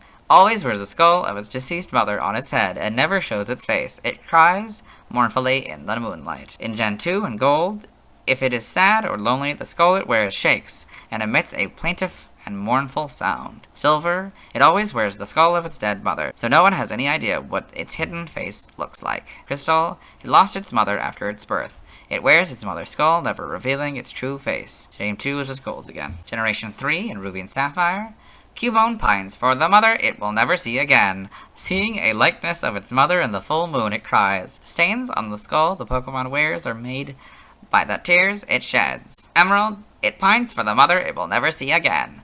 Seeing a likeness of its mother in the full moon, it cries. The stains on the skull it wears are from its tears. Fire Red, it wears the skull of its dead mother on its head. When it becomes lonesome, it is said to cry loudly. Leaf Green is Red and Blues again. In Gen 4, Diamond, Pearl, and Platinum, when it thinks of its dead mother, it cries. Its crying makes the skull it wears rattle hollowly. Heart Gold and Soul Silver, their Gold and Silver counterparts. The Gen 5 Pokedex entries are Diamond, Pearl, and Platinum's entry. In Gen 6, X is Fire Red's entry. Y's is the Silver entries. Omega Ruby and Alpha Sapphire are its Ruby and Sapphire counterpart. Gen 7 Sun, when it thinks of its deceased mother, it weeps loudly. Mandibuzz, that here its cry will attack it from the air. Oh. Moon, the skull it wears on its head is that of its dead mother. According to some, it will evolve when it comes to terms with the pain of her death. Ultra Sun, at night it weeps loudly for its dead mother, but those cries only attract its natural enemy, Mandibuzz. Ultra Moon, it wears its mother's skull on its head, so no one knows what its bare face looks like.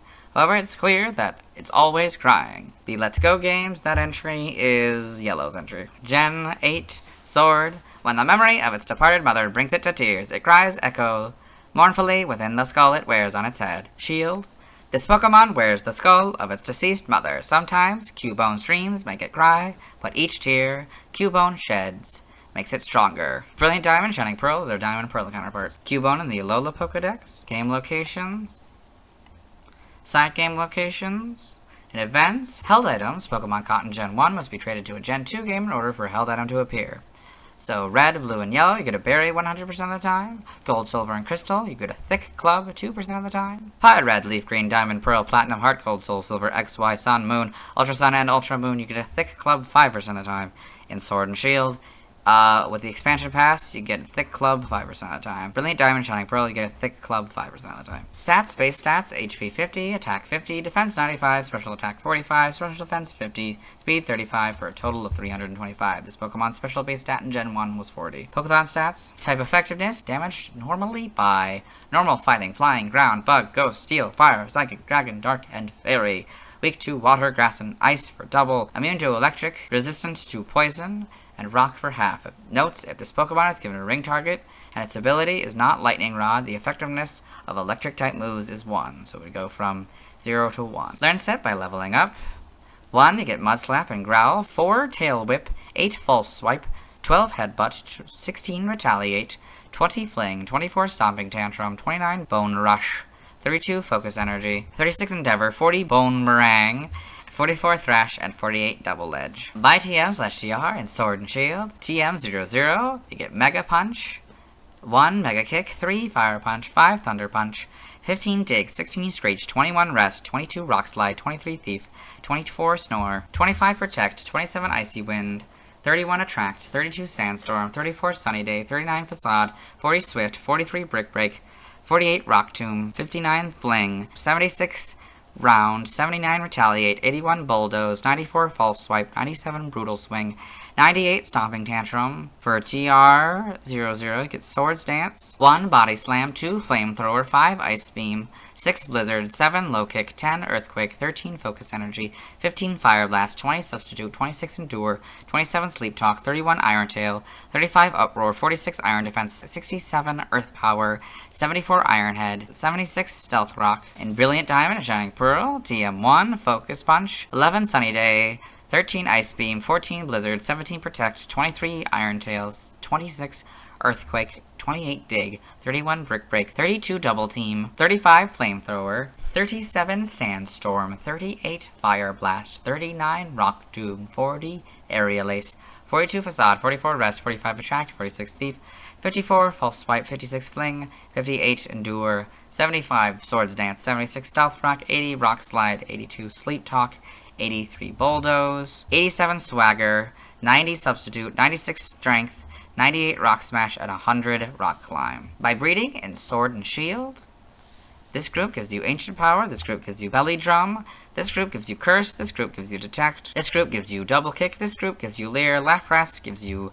Perish Song, and this group gives you Skull Bash. In Brilliant Diamond and Shining Pearl, you get Ancient Power from this group, Belly Drum from this group gives you Curse, this group gives you Detect, this group gives you Double Kick, this group gives you Iron Head, this group gives you Leer, Lapras gives you Perish Song, this group gives you Screech, and this group gives you Skull Bash. By tutoring, in the expansion pass for Sword and Shield, you get Scorching Sands. It's a special ground-type move. Its power is 70, its accuracy is 100, its PP is 10. By transfer from another generation, in 3 through 7, you get Aerial Ace, 1, you get Bide, that doesn't work anymore. 1 through 7, you get Bone Club, that doesn't work anymore. 1, you get Bubble Beam. 4, you get Captivate, that doesn't work anymore. 5 through 7, you get Chip Away, that doesn't work anymore. 6 and 7, you get Confide. 1 and 3, you get Counter. 1 through 7, you get Double Team. 2 and 3, you get Dynamic Punch. 5 through 7, you get Echoed Voice. 1, you get Fissure. 3, 4, 6, and 7, you get Focus Punch. 2 through 7, you get Frustration, that doesn't work anymore. 4, you get Fury Cutter. 2 through 7, you get Hidden Power, that doesn't work anymore. 5 and 6, you get Incinerate. 4 through 7, you get Knockoff. 1 and 3, you get Mimic. 4, you get Natural Gift, that doesn't work anymore. 6, you get Power Up Punch. 1 through 7, you get Rage, that doesn't work anymore. 2 through 7, you get Return, that doesn't work anymore. 2, 5, and 6, you get Rock Smash. 3, 4, and 6, you get Secret Power, that doesn't work anymore. 1, 3, and 7, you get Seismic Toss. 5 through 7, you get Smackdown. 1, 2, 5, and 6, you get Strength. 1, you get Submission. 2 through 7, you get Swagger. 1, you get Takedown. 1 through 7, you get Toxic. And 1, you get Water Gun. TCG only moves, you get Tackle on this card. Side game data. All this. Yep, okay. Costumes in Pokemon Go, you get the Kempasuchil crown. I don't know what that is. I feel like it's probably related to the Day of the Dead, given I think I've seen those things and related images to that event, so, and of course it's the skull, so it would make sense. Evolution data, you got Cubone, level 28. Outside of Alola, you get this one.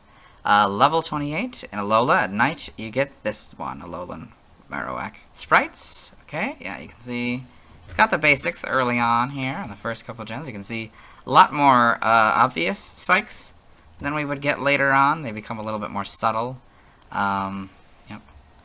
And then, yeah, we get all that. The hole is much smaller on the skull there. Gets a little bit bigger when we get to red and blue. It's a little bit different shape, of course. It's again a little bit bigger in yellow. This is much closer to what we have now. These things are a little bit more up back there, I guess. This one doesn't work with that one because this one's green for some reason. This is brown and brown. I guess it's probably white with like a brown shading. Yes. This is sort of a green, also more clearly white. The hole is obviously bigger. Cracks are a little bit different. Same with this one. This is actually a proper back sprite, which is very rare. That's kind of just a side one. Get to see the spikes still are on here, and then here. They kind of disappear on the front spike for some reason. Yeah, that's a little bit different, but basically the same all around. Okay. Gen 3, we get the proper coloration. You know, the belly, the lighter thing, and then the sort of white skull, I guess. It's more of a different green. That's more of a yellow. It's maybe more of a peach colored spike. So then you get these in the back. Still can't really see them very well. The front there. It's a little bit more prominent in Fire Reds, the spike. So at least this back, this first spike. Even though it's much less, or much more subtle in this one. The bone, it kind of changes a little bit as time goes on. It's got, yeah. It generally, though, will keep this sort of basic bone shape moving forward, I would say. Yeah, much more prominently, with it like being tapering at the end there. This is more of a tan, with belly, kind of stays the same. This is a different shade of green. The hole is bigger, at least on the back sprite. These are much more closer and up higher. Maybe helping to make the illusion that it doesn't have them for some reason in the front side. Hard gold, yeah, you got all that, okay. Gen 5, not much different. You get a full back sprite. You can see they're kind of more in the middle on this one. Also kind of more facing in the back, like this actual back sprite. The Gen 6, these are a little bit more prominent again. It's a lot harder to hide them in the 3D models, the spikes. Yep, it's just lighter shade of everything, as usual. Yep. See them here. Better quality ones in the Let's Go games. Yep, and home. Got these. Yep. Okay. In the anime, Cubone in the anime. This. Yep. Pokedex entries in the Pikachu short. The first one. This is our first time having an entry in a short. Source is Dexter, which begs the question why Ash's Pokedex isn't just called Dexter. I mean, in this case, you don't actually see the Pokedex itself, so maybe that's the thing. It's like it's an overarching narrator kind of thing here. So maybe that's the difference, I don't know. A ground-type Pokemon, Cubone. Cubone has earned its classification as the lonely Pokemon from its usual attitude of caring only for itself. In What I Assume Is Journeys, episode 15, in Go's Rotom Phone, Cubone, the lonely Pokemon, a ground type. Cubone wears a skull as a helmet concealing its face as it sheds tears for its long-lost mother. It cries loudly to express its loneliness. It also always carries a long, thick bone. Pokemon Origins, Cubone of Pokemon Origins, looking rather different than its typical anime portrayal. It's it's a very interesting decision to go that way. Cubone in A Ripple in Time. That's interesting. The Adventure of Snorlax and Cubone. I guess it's a main character in this. I guess it's a short. Interesting. Snorlax and Cubone and the Adventures of Snorlax and Cubone. That's cute. I kind of like that. It's kind of silly, this giant Pokemon, and I don't know. It's such a weird combination, but I love it. Yes, okay. In the manga, Cubone and Pokemon Adventures, holding a Pokedex, that's cool. Probably giving it back to someone who lost it. That's pretty cool. Got all this, and the TCG. Other appearances, Super Smash Bros. Brawl. In the Pokemon Stadium 2 stage, a Cubone can be seen on the ground terrain, standing atop the highest platform built into a rock. Dugtrio and Pokemon fossils can also be seen on the ground terrain. Trophy information. A lonely Pokemon. It wears its mother's skull as a helmet. For this reason, no one has ever seen its face. It sometimes sees its departed mother's face in the full moon, which causes it to grow sad and cry. The stains on the skull are tracks of its tears, When it cries, the skull shakes and emits a mournful sound. When it levels up, it evolves into Marowak. Super Smash Bros. For Wii U. It appears again on Pokemon Stadium 2. The Super Smash Bros. Ultimate appears again on the same stage and as a spirit. The Detective Pikachu ones, we got the image up here. We'll be seeing this particular one. So this one, this is saying basically that this is the only one. It's the only prominent one, but there's definitely a few more that are much smaller cameos throughout Rhyme City. We'll see all of those today. Merchandise. Cubone was one of the first 4 Pokemon designs revealed when the Pokemon 151 brand was first announced. In the shirt design, Cubone's skull is in the center of the shirt with 2 thick clubs in crossing below it. Music. This is a list of music associated with Cubone in the Pokemon games. Oh, okay. In the Let's Go games, during the cutscene in which traces Cubone reunites with its mother, the song name is Cubone's Mother. Composition by Junichi Masuda, Go Ichinose, and Shota Kageyama. Arrangement by Shota Kageyama. Trivia. In the Pokemon Red and Blue Beta, Cubone was originally known as Orphan, a corruption of the word orphan based on its abandonment at birth. I am so glad they didn't go with that one. That'd be so sad. Cubone is Midori Harada's favorite Pokemon. Cubone is one of the Pokemon that appears in the Pokemon 151 clothing line. Kind of redundant, but okay. Cubone is the only Pokemon that can evolve into a dual-type Pokemon that doesn't share any types with its evolution. A Japanese trading card game, which features Cubone using the move Growl, partially reveals Cubone's face. So, you got that here. So you got, yeah, the face here. So that's pretty cool. We get to see more. We get to see that it has fangs. That's pretty interesting. While Alolan Marowak shares the Rock Head ability with Cubone, Cubone is unable to retain this ability after evolving in the Alola region. This is because Cubone's Rock Head is its first ability, while Alolan Marowak's Rock Head is its hidden ability. It shares this trait with Tyrogue and Hitmontop's ability Steadfast. In the second episode of Pokemon Origins, a mother, Marowak, is shown protecting her child, Cubone, from Team Rocket. Even though the Marowak is alive, the Cubone is still wearing a skull. Cubone are born wearing the skulls. So that's in reference to how if you hatched one, it would be wearing the skull. That's, this is more lore than than actuality. It's just something you gotta accept, I guess.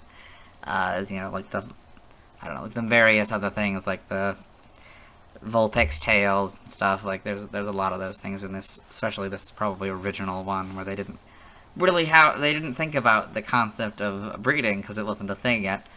So they made this enriched lore. Origin, Cubone was created out of the thought of how sad it would be for a Pokemon to die. Wow. In its design, it is reptilian in nature and seems to be loosely based on bipedal dinosaurs. It could also be based on primitive cultures that wore bones for decoration and used them for weapons. The use of its bone as a boomerang and as a weapon at the same time seems to be a reference to the boomerang's original use for hunting in indigenous Australian cultures. Name origin, Cubone is a combination of cub and bone.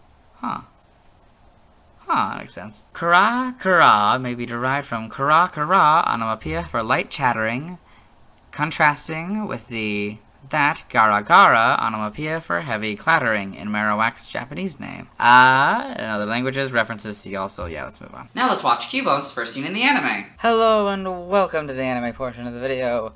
Today we're watching episode 9, The School of Hard Knocks. The plot isn't really relevant for this because its first scene is in the, who's that Pokemon or whatever. Who's that Pokemon? It's Cubone! Cubone, bone. Yeah. Okay. And that's it. Let's move on. Now let's watch Cubone scenes in Detective Pikachu. Hello and welcome to the Detective Pikachu portion of the video, or as I like to call it, Detective Cubone, as this is only the frames with Cubone. This is Tim Goodman, the main character, and his friend, who has tricked him into trying to catch a Cubone here. Yes.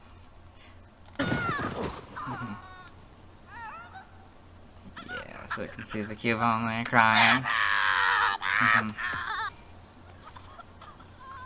There was a full moon last night, and my mom heard it crying its eyes out on for you.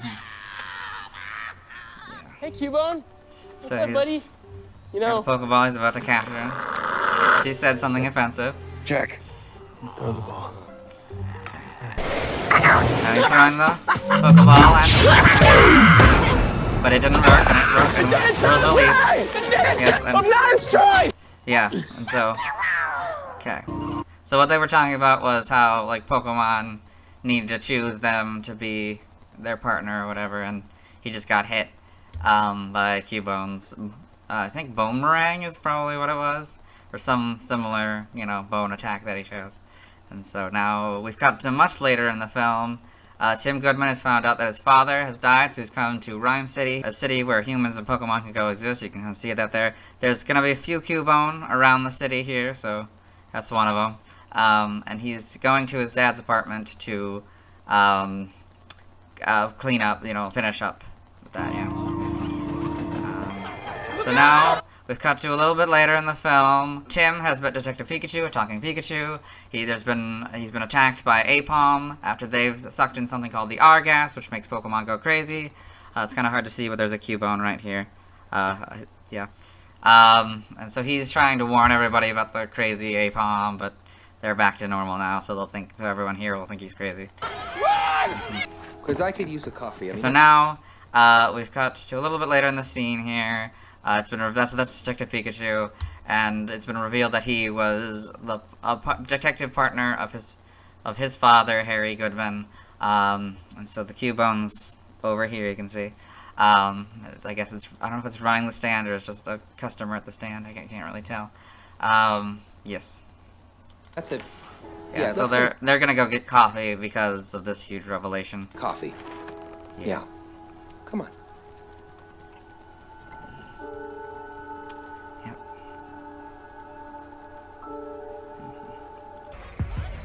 So now we've cut to much later in the film. Tim has tracked the R-Gas down to this underground Pokemon fight club, since Pokemon battles are illegal in Rhyme City. There's a Cubone around, I think maybe here? I don't remember, but you'll see it much better in the next shot. Okay, well, that was such a fast shot. Okay, let's go back a little bit. So the Cubone is in this corner here for this shot. So now, okay, let's go back again. So, okay, what's happening here is, there's a parade happening in Rhyme City. We cut to much later in the film. Tim and Detective Pikachu found out that Harry is not dead, and that, they need to talk to Mewtwo, but Mewtwo was captured by who they believe to be Roderick Clifford, the owner of the News, and the son of Howard Clifford, the founder of Rhyme City. And so Tim is telling Howard, Detective Pikachu, split from Tim because Mewtwo showed him a vision, where it seemed like he betrayed Harry. Tim has allied with a news intern, Lucy, who is trying to like talk to the mayor, trying to get help to report this huge story. Yes. Hello. So now she's trying to get an interview with the mayor. There's the Cubone. Okay, then we've cut to a little bit later in this scene here. So it's been revealed that Howard was actually the one that captured Mewtwo, and he's using a device called the Neuralink to put his mind inside Mewtwo. So he's going to reveal his plan to merge humans and Pokemon using the R-Gas, which makes Pokemon go crazy. And then Mewtwo can use his powers to merge humans and Pokemon. There's the Cubone. Yep, same thing. And the Cubone. But for all there's humanity. Mewtwo and the Neuralink and power talking. So there's the gas from the balloons. So there's the Cubone in there. And there's a bunch of Cubone down there and stuff. Okay, so then now Pikachu has returned after finding a piece of evidence at the scene of the car crash that killed Harry. And so this is the Cubone, obviously. But he's come back to this, mess of a city. Tim?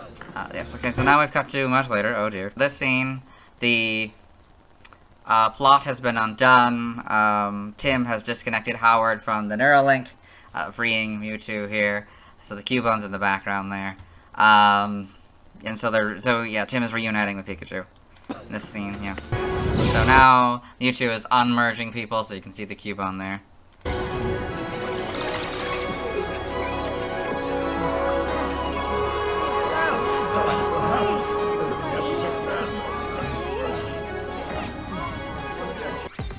Then, yeah, now we're in the credits here, so that's the wild one. Saw earlier. Yep. Again. And there it is again. And so there's in the spiral here, yeah. Yeah. I hope you enjoyed. Let's move on. Now let's see why people love Cubone. Now let's look at fan art. Hello and welcome to the fan art section of the video. Nobody sent in fan art, so instead we're looking at DeviantArt fan art. For those of you not familiar with the series, what we do is we go through these images until we find an image that doesn't contain a Cubone. So here we've got Pizza Time by Rye Spirit. So it's this Cubone enjoying a slice of pizza with Typhlosion, and then there's a Pikachu in the background. Looks kind of like it's jealous of them. And there looks to be an original Game Boy here. That's kind of fun. And the pizza box has a Pokeball logo. That's kind of fun. There's a world map there. I don't know if it's like a tree house or... Looks like, yeah, it's like a tree house or a clubhouse or something. That's kind of fun. Then we got Cubone. Cubone Unmasked by Fashion. There's a theory that Cubone is a baby Kangaskhan, which has no merit at all. Like, there's no actual evidence of that. And as you probably saw, if you watched the article section of the video, you saw that it doesn't really look like this under the mask, you know, in that card that we saw in the article. So, yeah, no, this is just silly. But it's a good piece of art anyway. It's a nice, like, they kind of make it look a little bit like it would work, but yeah. Then we've got Cubone by Splatter Parrot, and of course crying, which is sad. It's in the rain. Yeah. Oh, then we got Cubone and Marowak by Dav19. So yeah, we've got them as sort of humans, kind of being like tribal members. It's kind of cool, you know, to see that. And how it, and there, like they had to make this like another skull like this one instead of just making it space, which makes sense. So it's, I don't know if it's a mother and a daughter, or well, probably not biologically related in any case, but you know, it could be, yeah, I don't know, or maybe sisters. I don't really know the story behind these characters. It could just be a fun little art with no relation, or it could be the same character grown up. I don't know. It's hard to tell. You know, I don't know. I'm sure it's in the description somewhere, probably, but I'm not gonna read that. So we're just gonna keep going. Then we got Cubone Rage by Ishmam. So it's crying. You know, so it's got a little tear in its eyes, but it's doing the move Rage. It's kind of cool. You know, it's very angry and stuff. Yeah. Then we got Jessie and Cubone by Hian Ame. So it's Jessie from Team Rocket and a shiny Cubone. I don't know if she ever had a shiny Cubone or if it's just like fun little fan art. Yeah, I don't know, but it's kind of cool, I guess. And we got Cubone by Earth Knight. So it's the sleeping Cubone, very cute. Then we got Cubone by All0412. So it's cool looking art here of Cubone kind of looking up, and yeah, very determined it looks, but yeah. Very nice. Then we got Cubone and Marowak by Exeggcute. We got a Cubone here and a Marowak here, so that's kind of cool. See them together, you know. Yeah. Cubone by Tiny Snail. It's kind of cute, stylized image here. It's mourning mourning its mother, probably. It's in the desert. Yeah, it's all sad. Yeah.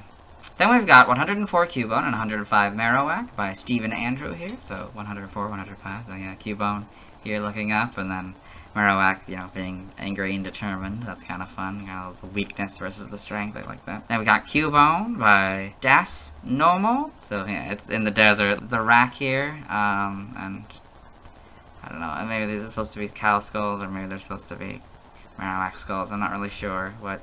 It was just kind of funny to see it on a coat rack like this, so I'm curious what's going on. Yeah. Then we've got Cubone by Yuna Dragon.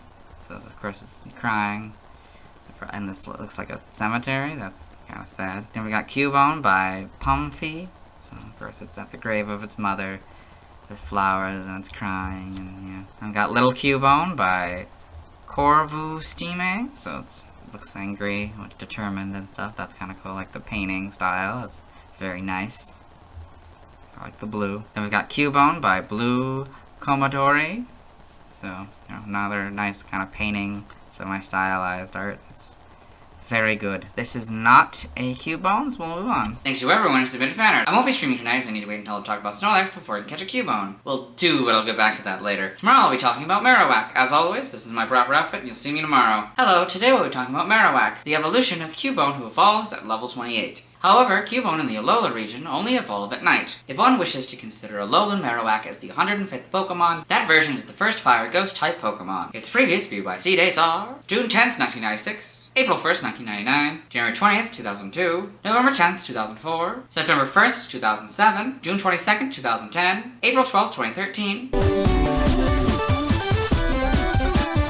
and September 12th, 2021. I like Marowak's design, with its head being fully the skull instead of it just wearing one. I like that Alolan Marowak is reminiscent of a fire dancer, even though that doesn't make a lot of sense. I also love that its name is a reference to bone marrow. Let's get in the Bulbapedia article. Hello and welcome to the anime portion of the video. Today we will be talking about Marowak, the Bone Keeper Pokemon. It was all one word before Gen 3, whose number is 0105. This is Marowak, this is what it looks like. This is Alolan Marowak, this is what it looks like. Types is non-Alolan Marowak is ground. As Alolan Marowak, it's Fire Ghost. Abilities, Rockhead or Lightning Rod as Marowak. Cursed Body or Lightning Rod as Alolan Marowak. Battle Armor is non-Alolan Marowak's hidden ability, and Rockhead is Alolan Marowak's hidden ability. Gender ratio is 50-50. Catch rate is 75 or 17.5%. Breeding is a group monster. Hatch time is 20 cycles. Height, as both forms, is 3'3" or 1 meter. As Marowak, it's 99.2 pounds or 45 kilograms. As Alolan Marowak, it's 75 pounds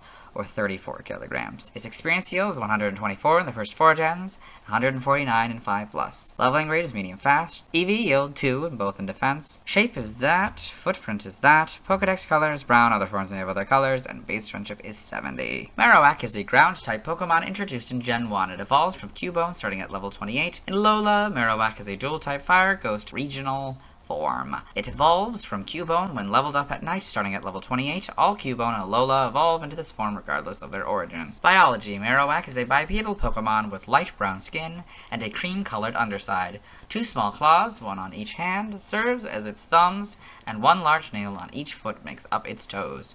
It has a short tail with a small spike near the tip. Marowak's head is composed of the skull it once wore as a mask. It can no longer remove the skull, which has become part of its body. The skull has 2 pointed spikes on the back, similar to ears, and tiny nostrils on the tip of the snout.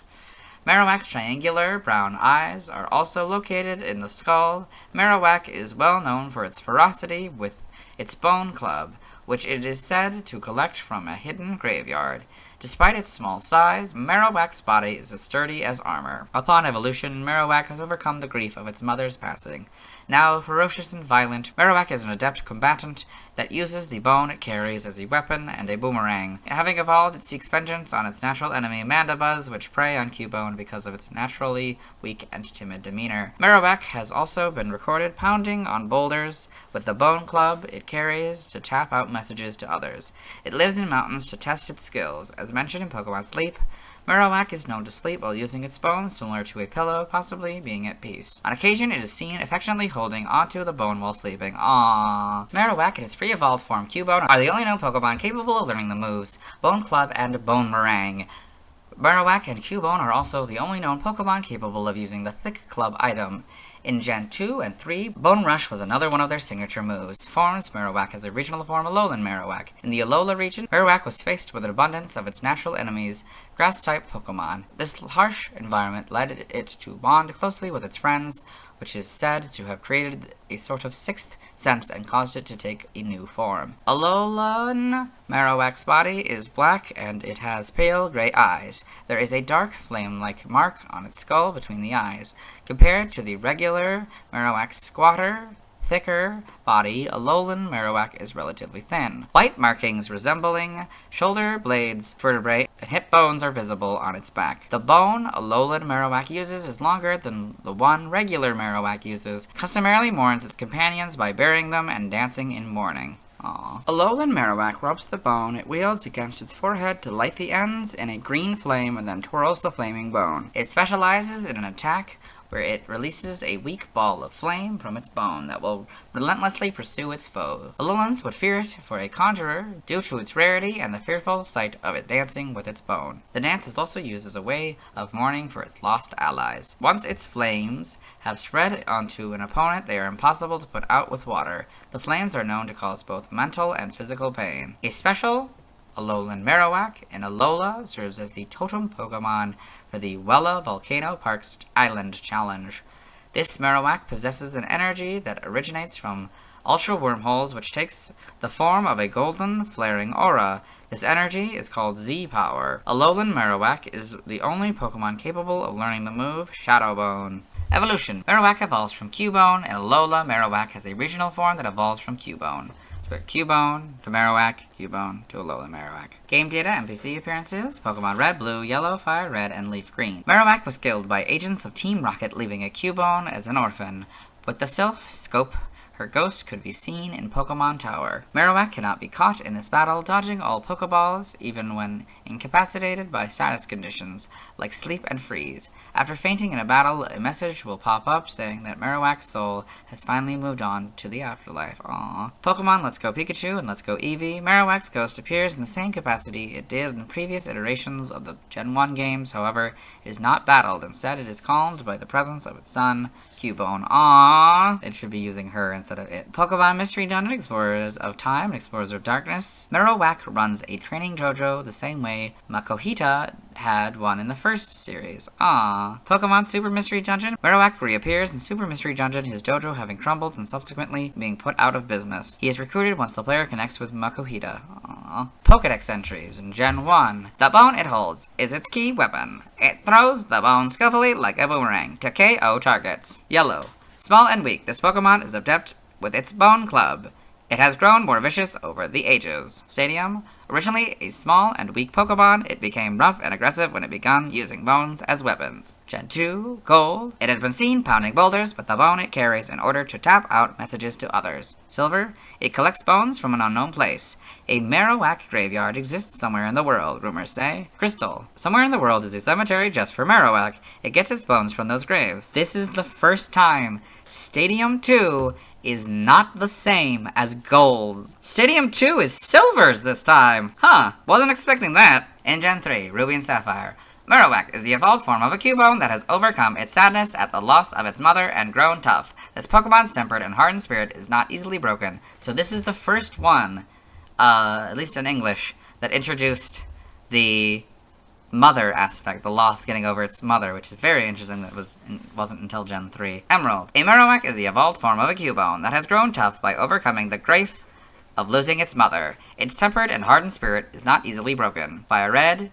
It is small and was originally very weak. Its temperament turned ferocious when it began using bones. Leaf Green is Red and Blue. In Gen 4, Diamond, Pearl, and Platinum. From its birth, this savage Pokemon constantly holds bones. It is skilled in using them as weapons. Heart Gold is Gold's. Soul Silver is very close to Silver's, but slightly different, so we'll read it. It collects bones from an unknown place. Some whisper that a Marowak graveyard exists somewhere in the world. The Gen 5 Pokedex entries are Diamond, Pearl, and Platinums. Gen 6, X is Fire Reds. Y's is Red, Blue, and Leaf Greens. Omega Ruby and Alpha Sapphire, the Ruby and Sapphire counterpart. In Gen 7, for non-Alolan Marowak and Sun. Originally, it was weak and timid. After evolution, its temperament becomes violent, and it begins to wield bones as weapons. Moon.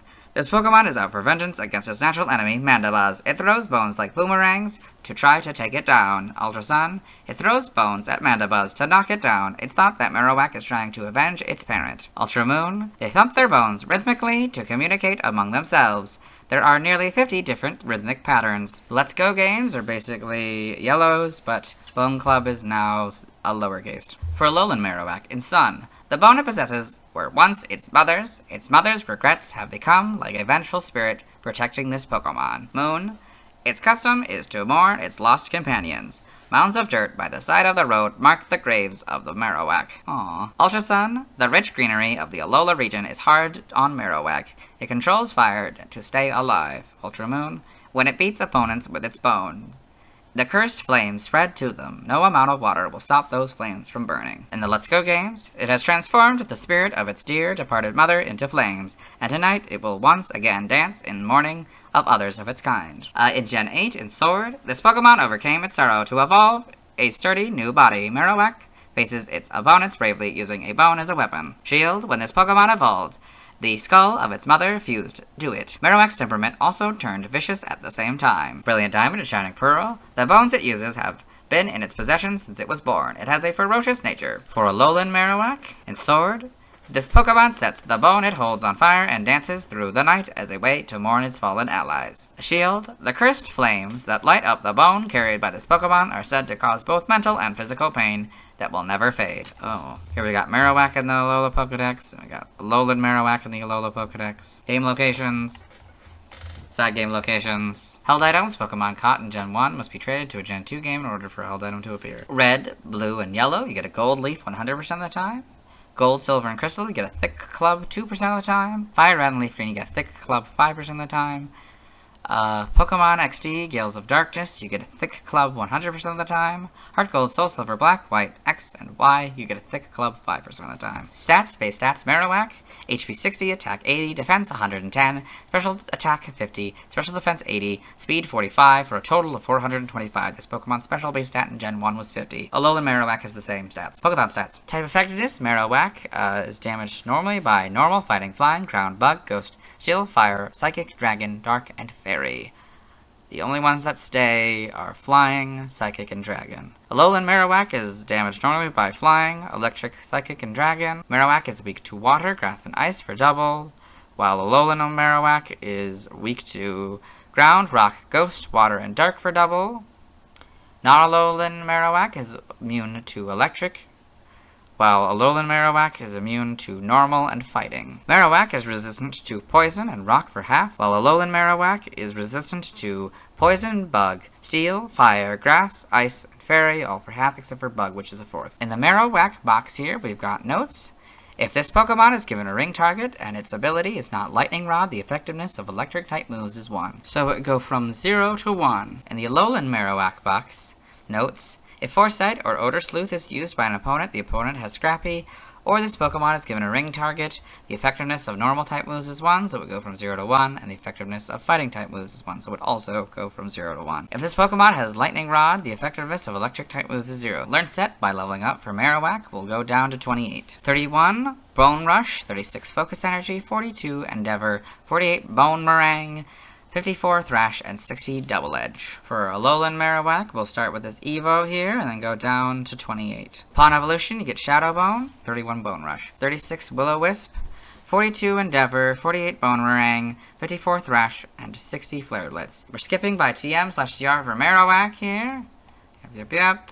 Okay. Because Alolan Marowak is a different type, we're gonna read it. 0 Mega Punch, 1 Mega Kick, 3 Fire Punch, 5 Thunder Punch, 8 Hyper Beam, 9 Giga Impact, 13 Fire Spin, 15 Dig, 16 Screech, 21 Rest, 22 Rock Slide, 23 Thief, 24 Snore, 25 Protect, 27 Icy Wind, 31 Attract, 32 Sandstorm, 33 Rain Dance, 34 Sunny Day, 38 Will-O-Wisp, 39 Facade, 40 Swift, 43 Brick Break, 44 Imprison, 48 Rock Tomb, 59 Fling, 76 Round, 77 Hex, 79 Retaliate, 81 Bulldoze, 94 False Swipe, 97 Brutal Swing, 98 Stomping Tantrum. For the TRs, 0 Swords Dance, 1 Body Slam, 2 Flamethrower, 5 Ice Beam, 6 Blizzard, 7 Low Kick, 8 Thunderbolt, 9 Thunder, 10 Earthquake, 13 Focus Energy, 15 Fire Blast, 20 Substitute, 24 Outrage, 26 Endure, 27 Sleep Talk, 31 Iron Tail, 33 Shadow Ball, 35 Uproar, 36 Heat Wave, 46 Iron Defense, 55 Flare Blitz,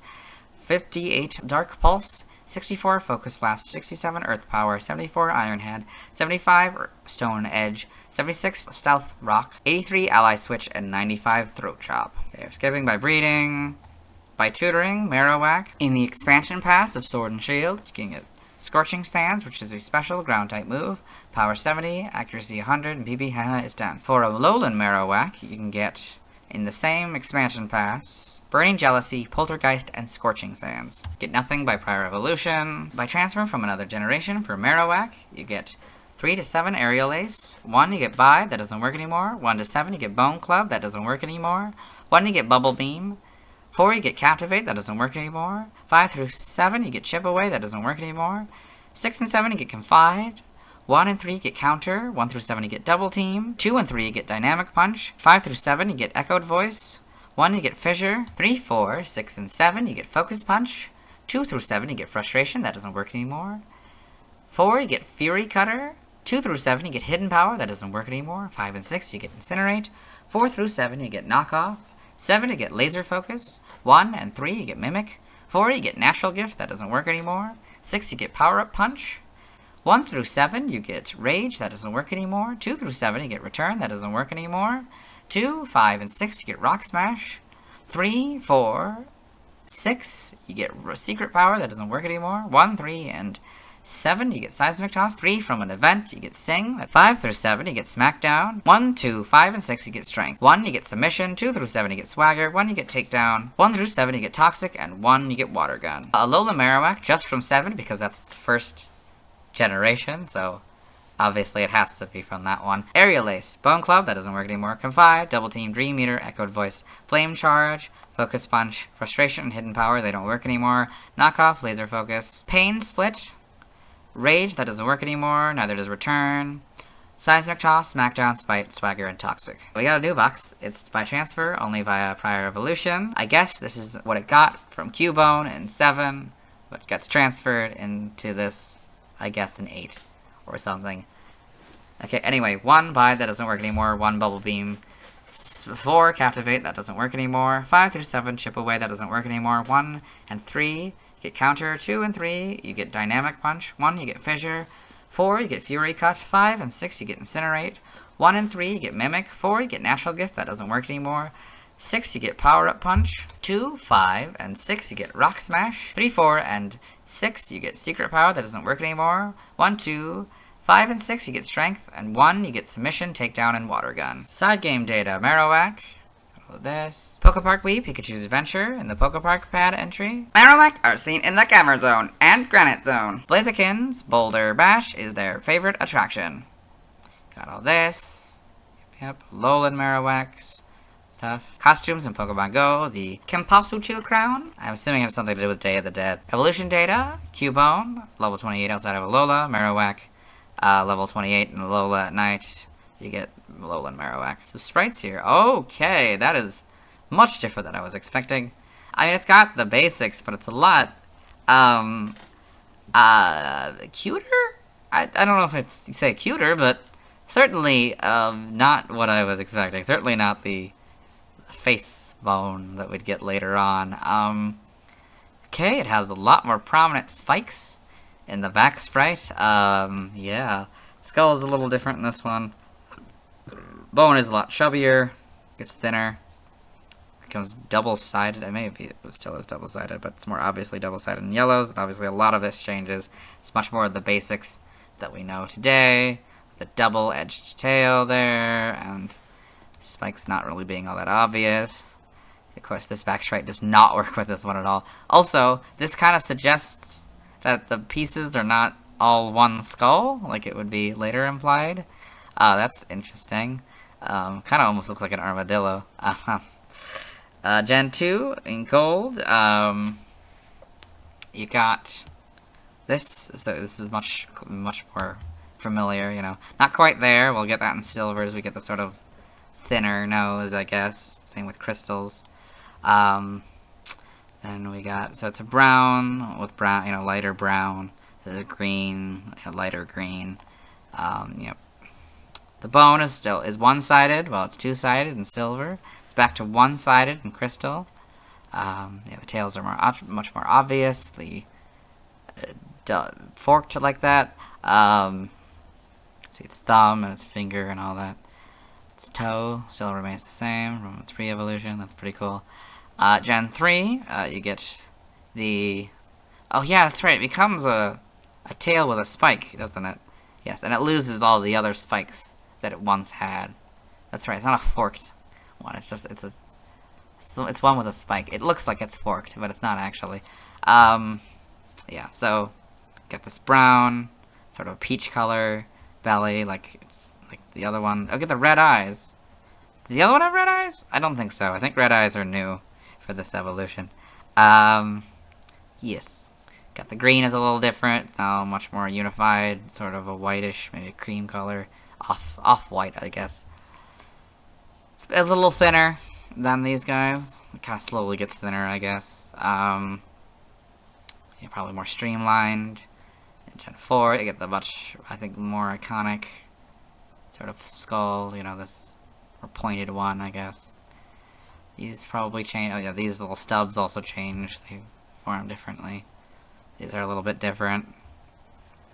You can clearly see, yeah, it's part of its mouth. It's not as obvious in these ones that the skull is literally, it has the mouth of the Marowak now.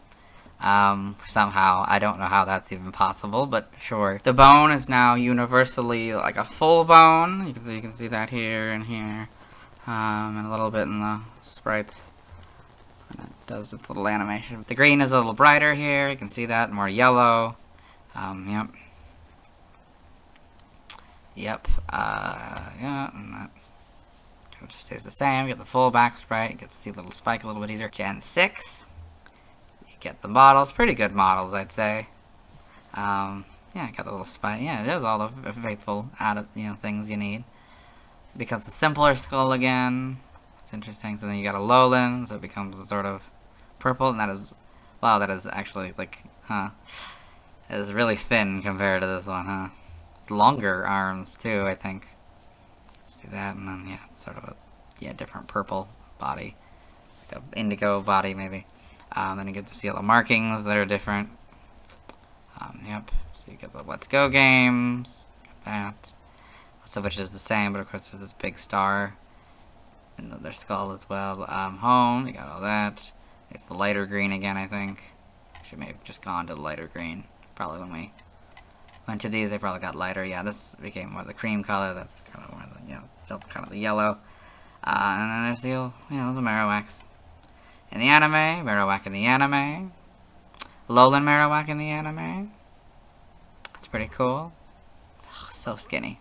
Okay. For Pokedex entries, for this first one, I've already recorded it for the anime section, so let Dex read it. Marowak, a bonekeeper Pokemon. Despite its small size, its offensive and defensive strength is impressive. In Sun and Moon, episode 34, in the Rhydon Pokedex, Marowak, a lowland form, a fire and ghost type. The bone Marowak holds is precious to it and its greatest weapon. It uses the bone as a torch to unleash its attack. Pokemon Origins, got Marowak in Pokemon Origins.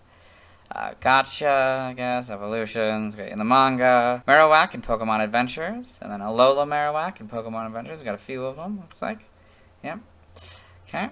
Pokemon Zensho, I guess, in the TCG. Music. This is a list of music associated with Marowak in the Pokemon games. Pokemon Mystery Dungeon Explorers of Sky. During the Marowak Dojo's training mazes. Song is Marowak Dojo, composition unknown, and arrangement unknown. In Sun and Moon and Ultra Sun and Ultra Moon. During the cutscenes in Kyoi's Trial, where a group of Alolan Marowak perform their dance. The song is Kyoi's Trial by Hitomi Sato. The Let's Go games, during the cutscene in which Ghost Marowak in Pokemon Tower reunites with her son, Cubone's mother, composed by Junichi Masuda, Go Ichinose, and Shota Kagayama. Arrangement by Shota Kagayama. Trivia, in the Pokemon Red and Blue Beta, Marowak was originally known as Guardia. This is the Spanish word for guardian. According to some of Marowak's Gen 2 and 4 Pokedex entries, somewhere exists a legendary Marowak graveyard. This is a reference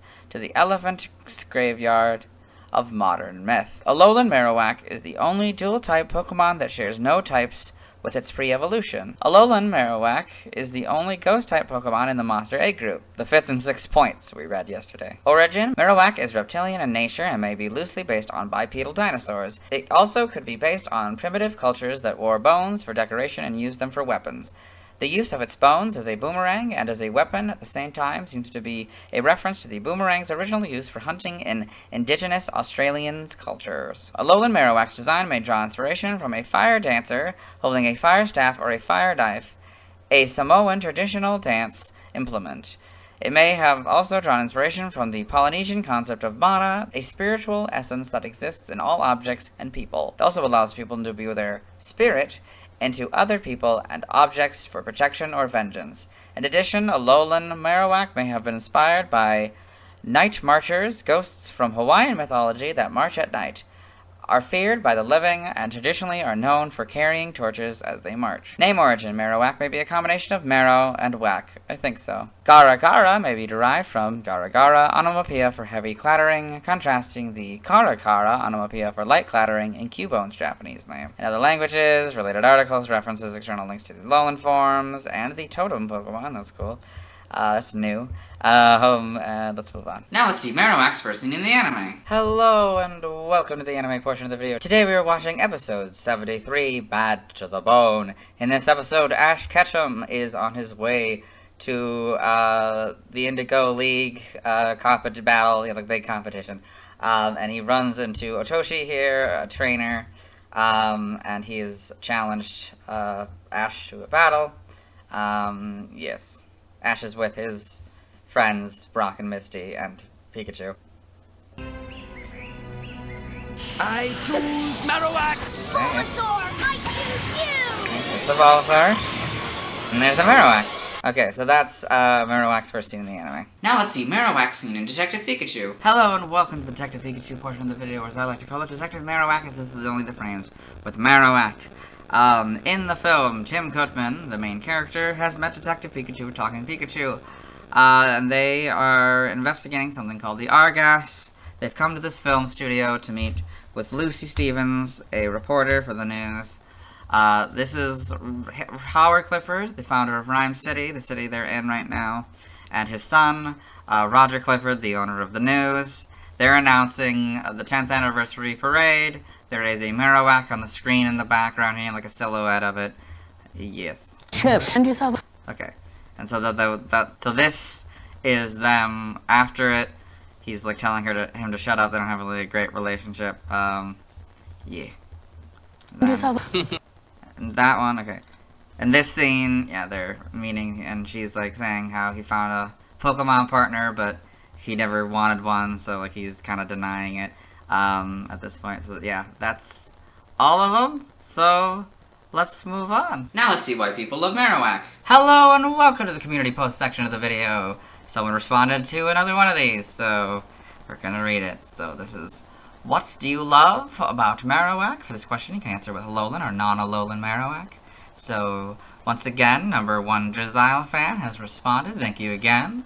So Gen 2 Marowak has pretty bad stats all around, but with Thick Club, it's one of the hardest hitting swords dancers. Alolan Marowak is just cool, it doesn't need any justification. Okay, that's very good. I like this. Very technical, I don't really know much about the, you know, meta, about the stats and stuff, so I like this answer. Let's move on. Now let's look at fan art. Hello and welcome to the fan art section of the video. Nobody sent in fan art, so we're looking at Demon art. Fan art. For those of you not familiar with the series, what we do is we go through these images until we find an image that doesn't contain a Marowak. So first we've got Marowak mirrored by Chamberella. So we've done one of these a long time ago with some of the other Alolan forms, but here we've got Marowak and then Alolan Marowak. That's fun. You get to see there are 2 different environments. Yeah, it looks like in the Marowak graveyard here. That's interesting. Then we got Alolan Marowak by Mocha Riced Tea.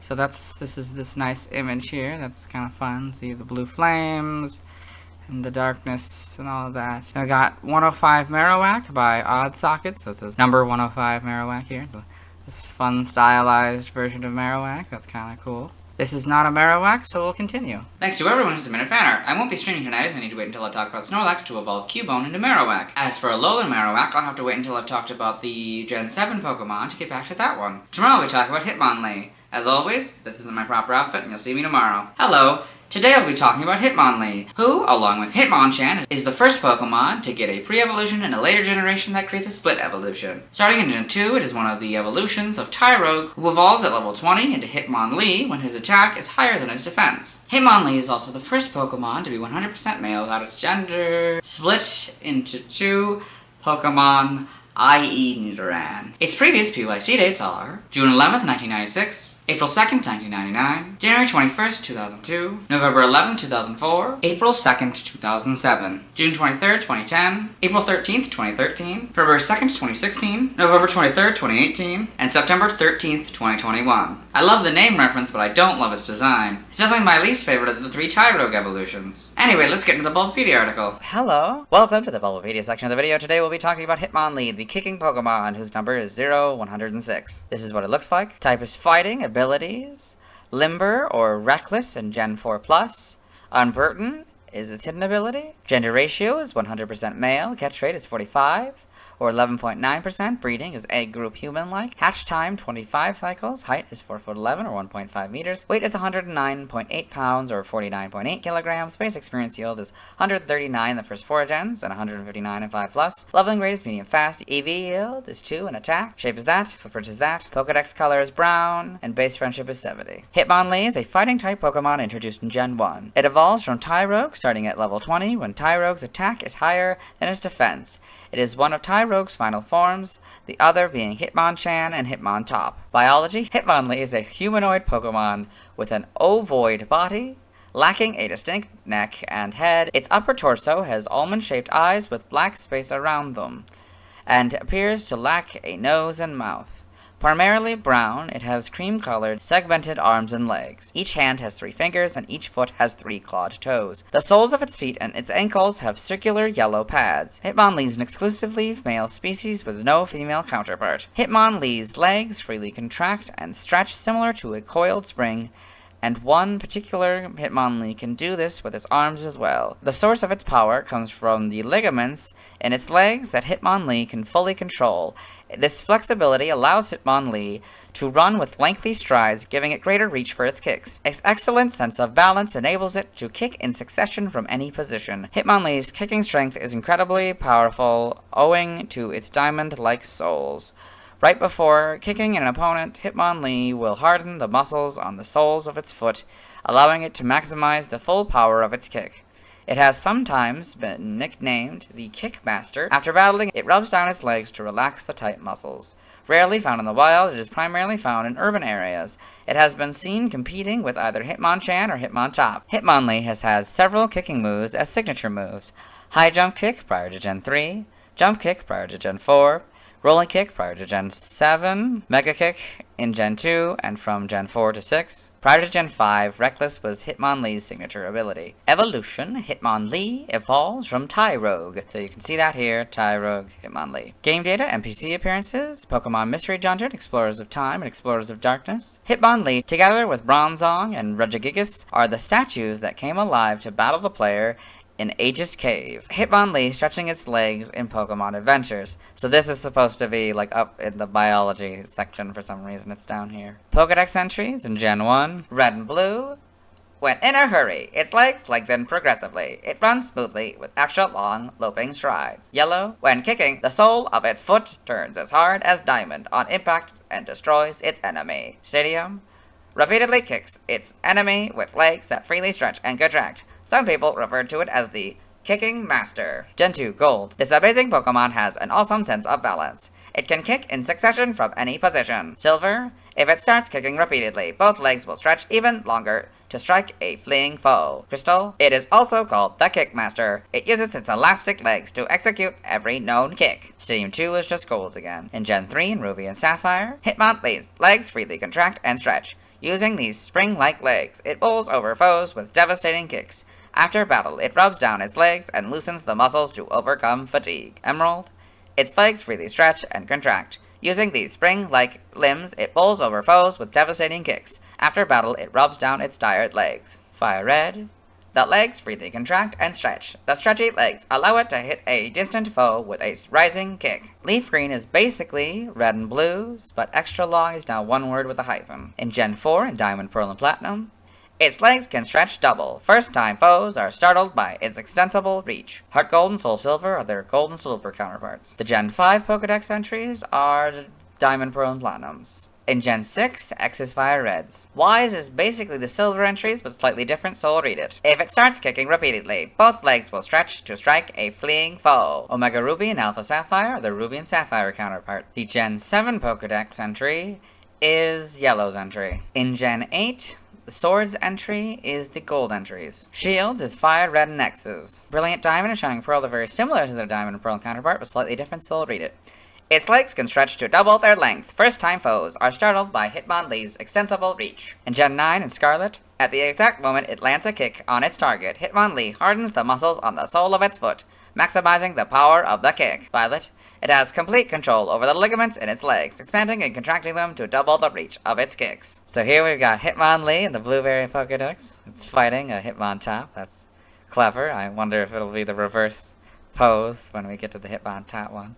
Game locations, side game locations, events, held items. Pokemon caught in Gen 1 must be traded to a Gen 2 game in order for an held item to appear. So in red, blue, and yellow, you get a Bitterberry 100% of the time. Stadium, from round 1, you get a normal box 100% of the time. From round 2, you get a gorgeous box 100% of the time.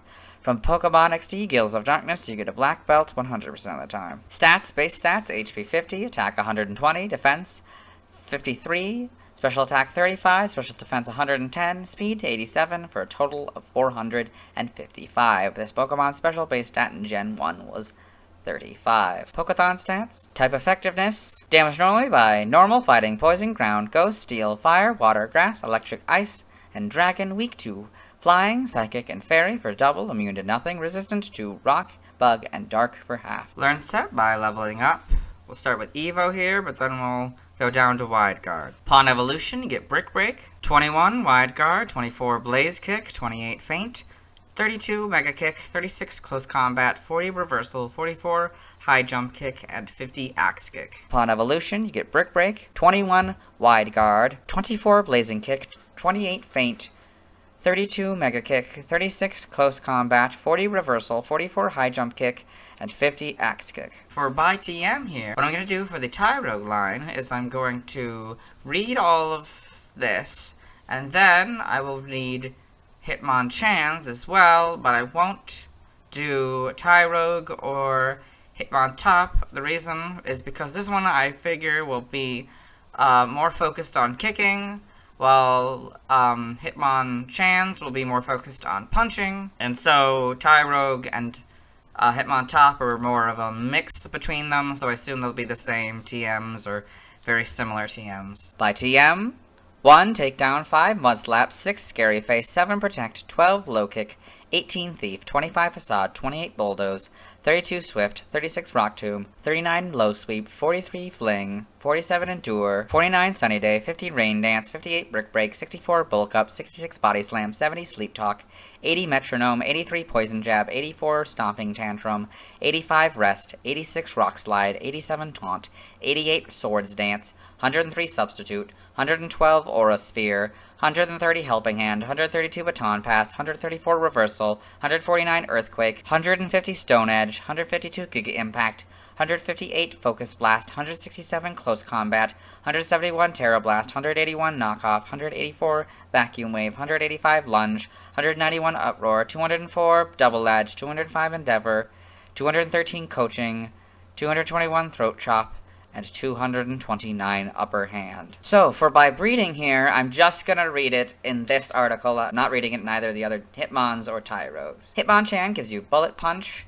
this group gives you Counter, this group gives you Feint, Hitmonlee gives you High Jump Kick, Hitmonchan gives you Mach Punch, Hitmontop gives you Rapid Spin, and Hitmonchan gives you Vacuum Wave. Nothing by prior evolution, side game data here.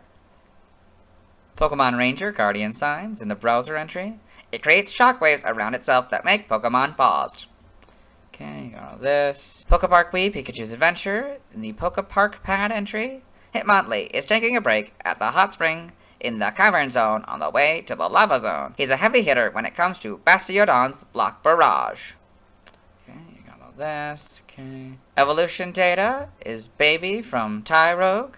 So you can do this one to breed it and get the Tyrogue, or level 20. When its attack is greater than its defense, you get the Hitmonlee. Apparently that can be obtained with the Power Bracer. Sprites here, so you got the basics down pretty early. You got the souls, you've got the little thing, you got the brown, that's pretty good. Not many are their actual final colors, so this is pretty cool. I mean, obviously not all of the details are their finals, but got 3 long kind of fingers. They become a little bit chubbier, I guess, as time goes on. Claws become a little different. Generally stay the same. Yep. And the back sprite just kind of works for all of them because they're all the same shape. I mean, it's slightly a different round for this one, but basically could work. Gen 2, so these now are a different color. We get the shiny is a green with purple. That's kind of cool. Yeah, we got all that. Basically the same. It doesn't really change much. I guess we get the side little thing there instead of just the ball of the foot. We also get sort of the side thing. I guess that's introduced in yellow, but it's more distinct in this one. Claws are also a distinct color. So in Gen 3, we get all the colors now. These are sort of a grayish white. These are yellow. So this is now just a green with sort of that grayish white. Again, then, okay. And these balls are green instead of purple like they were in Gen 2. They're like a lighter green than its body, though. Okay. So Gen 4 introduces it, makes them kind of more yellow. It kind of stays the same. I think it's slightly different green. And the browns, I think, are also different in Gen 3. Yep. Oh, it makes it sort of a tan, I guess. Oh, that's interesting for the shiny. Yeah. This one's back is, whatever, that's the same color, which it shouldn't be. That's interesting. That's an interesting mistake in Gen 4. Okay, and Gen 5, you get the full back sprite, so of course they fixed the mistake, the coloring mistake. Yep. Gen 6, you get the models. So now this is, actually they kind of reversed them. This is now the more yellow legs, and these are the more tan ones. That's interesting. Slightly lighter colors, of course. Yeah, models don't really change that much. Pretty faithful models, I'd have to say. I mean, these arm cuffs are a little bit weird, but other than that, pretty good. Yeah, Let's Go Pikachu obviously makes it a little bit better. Sword and Shield, of course, even better. We get to see sort of more like spring-like here, kind of like we kind of had in the other ones. These kind of lose a little bit of that springiness look to it. Yep, the homes, of course. Yep. This shows more the darker colors, the yellow with sort of the tan, although this kind of stays the same more or less. So that's interesting. In the anime, Hitmonlee in the anime. Okay, got all this. Yep. Yep, okay. Pokedex entries in episode 166 in Ash's Pokedex. Hitmonlee, the kicking Pokemon. This nimble Pokemon launches lethal kicks from almost any position. In Advanced Generations, episode 145, in the same Pokedex, Hitmonlee, the kicking Pokemon. Hitmonlee can extend and retract its legs at will to kick opponents from almost any distance. In Diamond and Pearl, episode 184 in Dawn's Pokedex, Hitmonlee, the kicking Pokemon, in the evolved form of Tyrogue. Its legs double in length, and opponents are surprised by Hitmonlee's attack range when facing it for the first time. Pokemon Origins, Hitmonlee in Pokemon Origins, in the manga, Hitmonlee in Pokemon Adventures. Cool, yep, got all this.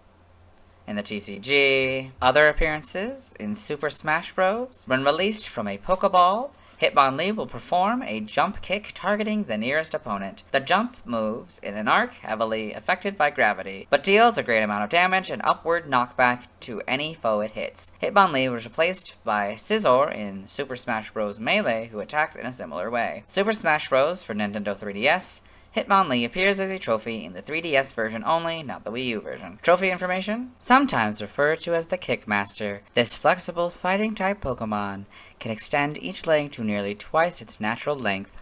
It can often be seen rubbing its legs down after a battle.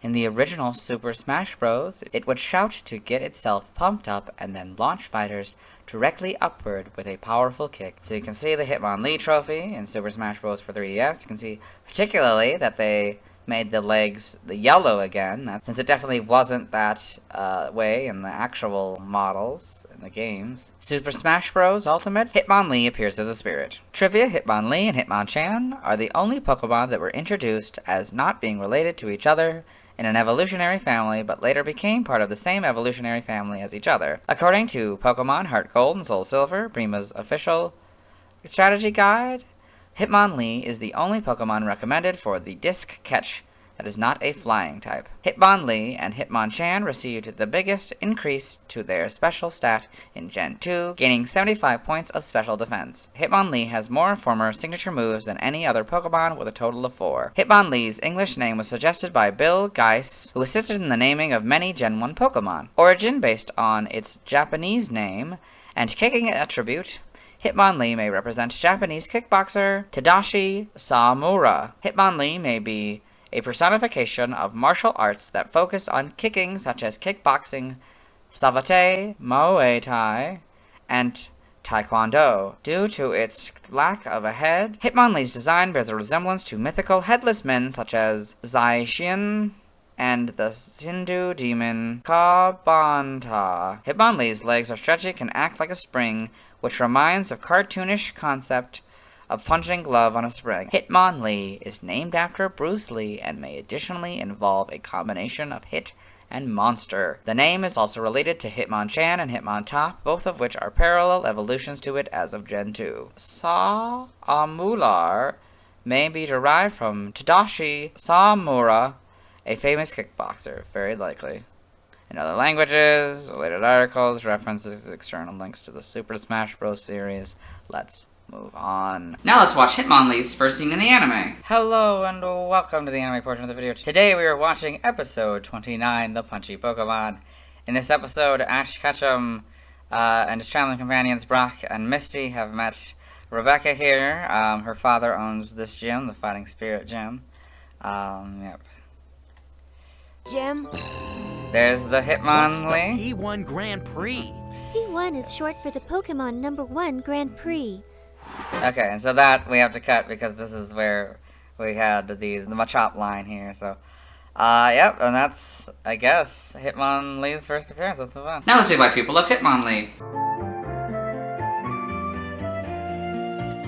Now let's look at fan art. Hello and welcome to the fan art section of the video. Nobody sent in fan art, so instead we're looking at DeviantArt fan art. For those of you familiar with the series, might be wondering why we're on this single image. That's because this is the only image we'll be doing today. So this is Hitmonlee by Joshua Dunlop. It's a more realistic Hitmonlee here. I could maybe see it being in Detective Pikachu. I don't know. I don't know. It's pretty cool. Yep. Very realistic and CGI and stuff. Yep. Okay, let's move on. Thanks to everyone who submitted fan art. I won't be streaming tonight as I need to wait until I talk about Snorlax before I can get a Hitmonlee. Tomorrow I'll be talking about Hitmonchan. As always, this isn't my proper outfit, you'll see me tomorrow. Hello, today we'll be talking about Hitmonchan, who, along with Hitmonlee, is the first Pokemon to get a pre-evolution in a later generation that creates a split evolution. Starting in Gen 2, it is one of the evolutions of Tyrogue, who evolves into Hitmonchan when his defense is higher than his attack. Hitmonchan's previous PYC dates are June 12th, 1996, April 3rd, 1999, January 22nd, 2002, November 12th, 2004, September 3rd, 2007, June 24th, 2010, April 14th, 2013, February 3rd, 2016, November 24th, 2018, and September 14th, 2021. Unlike Hitmonlee, I like Hitmonchan's design. I also love the name reference. Anyway, let's get into the Bulbapedia article. Welcome to the Bulbapedia section of the video. Today we'll be talking about Hitmonchan, the punching Pokemon whose number is 007. This is what it looks like. Its type is fighting. Abilities Keen Eye or Iron Fist as of Gen 4+. Inner Focus is its hidden ability. Gender ratio is 100% male. Catch rate is 45 or 11.9%. Breeding is egg group human-like. Hatch time 25 cycles. Height is 4'7" or 1.4 meters. Weight is 110.7 pounds or 50.2 kilograms. Base experience yield is 140 in the first 4 gens and 159 in 5+. Leveling rate is medium fast. EV yield is 2 in special defense. Shape is that. Footprint is that. Pokedex color is brown and base friendship is 70. Hitmonchan is a fighting type Pokemon introduced in Gen 1. It evolves from Tyrogue starting at level 20 when Tyrogue's defense is higher than its attack. It's one of Tyrogue's final forms, the other being Hitmonlee and Hitmontop. Biology: Hitmonchan is a tan humanoid Pokemon that is exclusively male and has no female counterpart. There are 5 blunt protrusions on top of its head, and it has structures resembling pads over its shoulders. It appears to be wearing a light purple tunic and kilt, as well as red boxing gloves and light purple boxing shoes. The gloves are actually masses of muscle. In between the tunic and kilt is a small black area. As its appearance suggests, Hitmonchan specializes in punching. It can throw punches that are too quick to be seen with the naked eye. Its punches are said to be as fast as a bullet train. It starts attacking foes with combo punches from both sides before finishing with a single straight punch. A single straight punch by Hitmonchan can launch foes over 300 miles per hour. By punching with a corkscrew motion, it is even capable of drilling through concrete. Even a light graze from its punches will result in a burn. However, Hitmonchan requires a break every 3 minutes while fighting. Despite the need for frequent breaks, it has an unwavering spirit and will never give up in a difficult situation.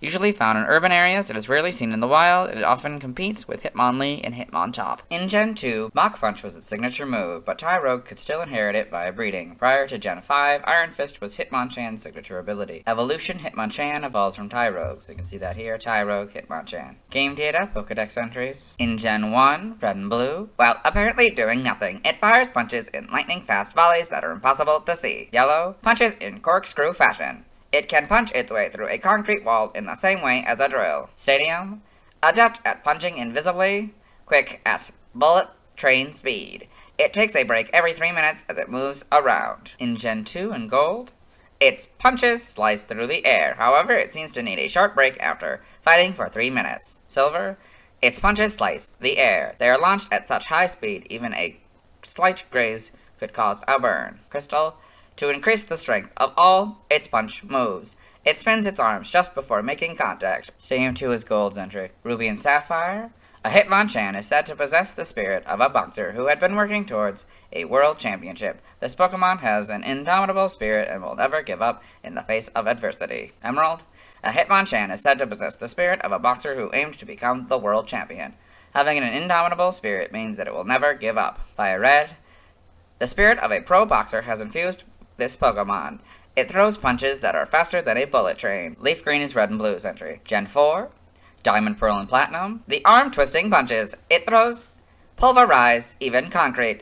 It rests after 3 minutes of fighting. Heart Gold is very similar to Gold's, but slightly different, so we'll read it. Its punches slice the air. However, it seems to need a short break after fighting for 3 minutes. Soul Silver is Silver's entry. The Gen 5 entries are Diamond, Pearl, and Platinum's. In Gen 6, so is X's. Y's is the Fire Red's entry. Omega Ruby and Alpha Sapphire, their Ruby and Sapphire counterpart. The Gen 7 Pokedex entry is very similar to Yellow's, but slightly different, so I'll read it.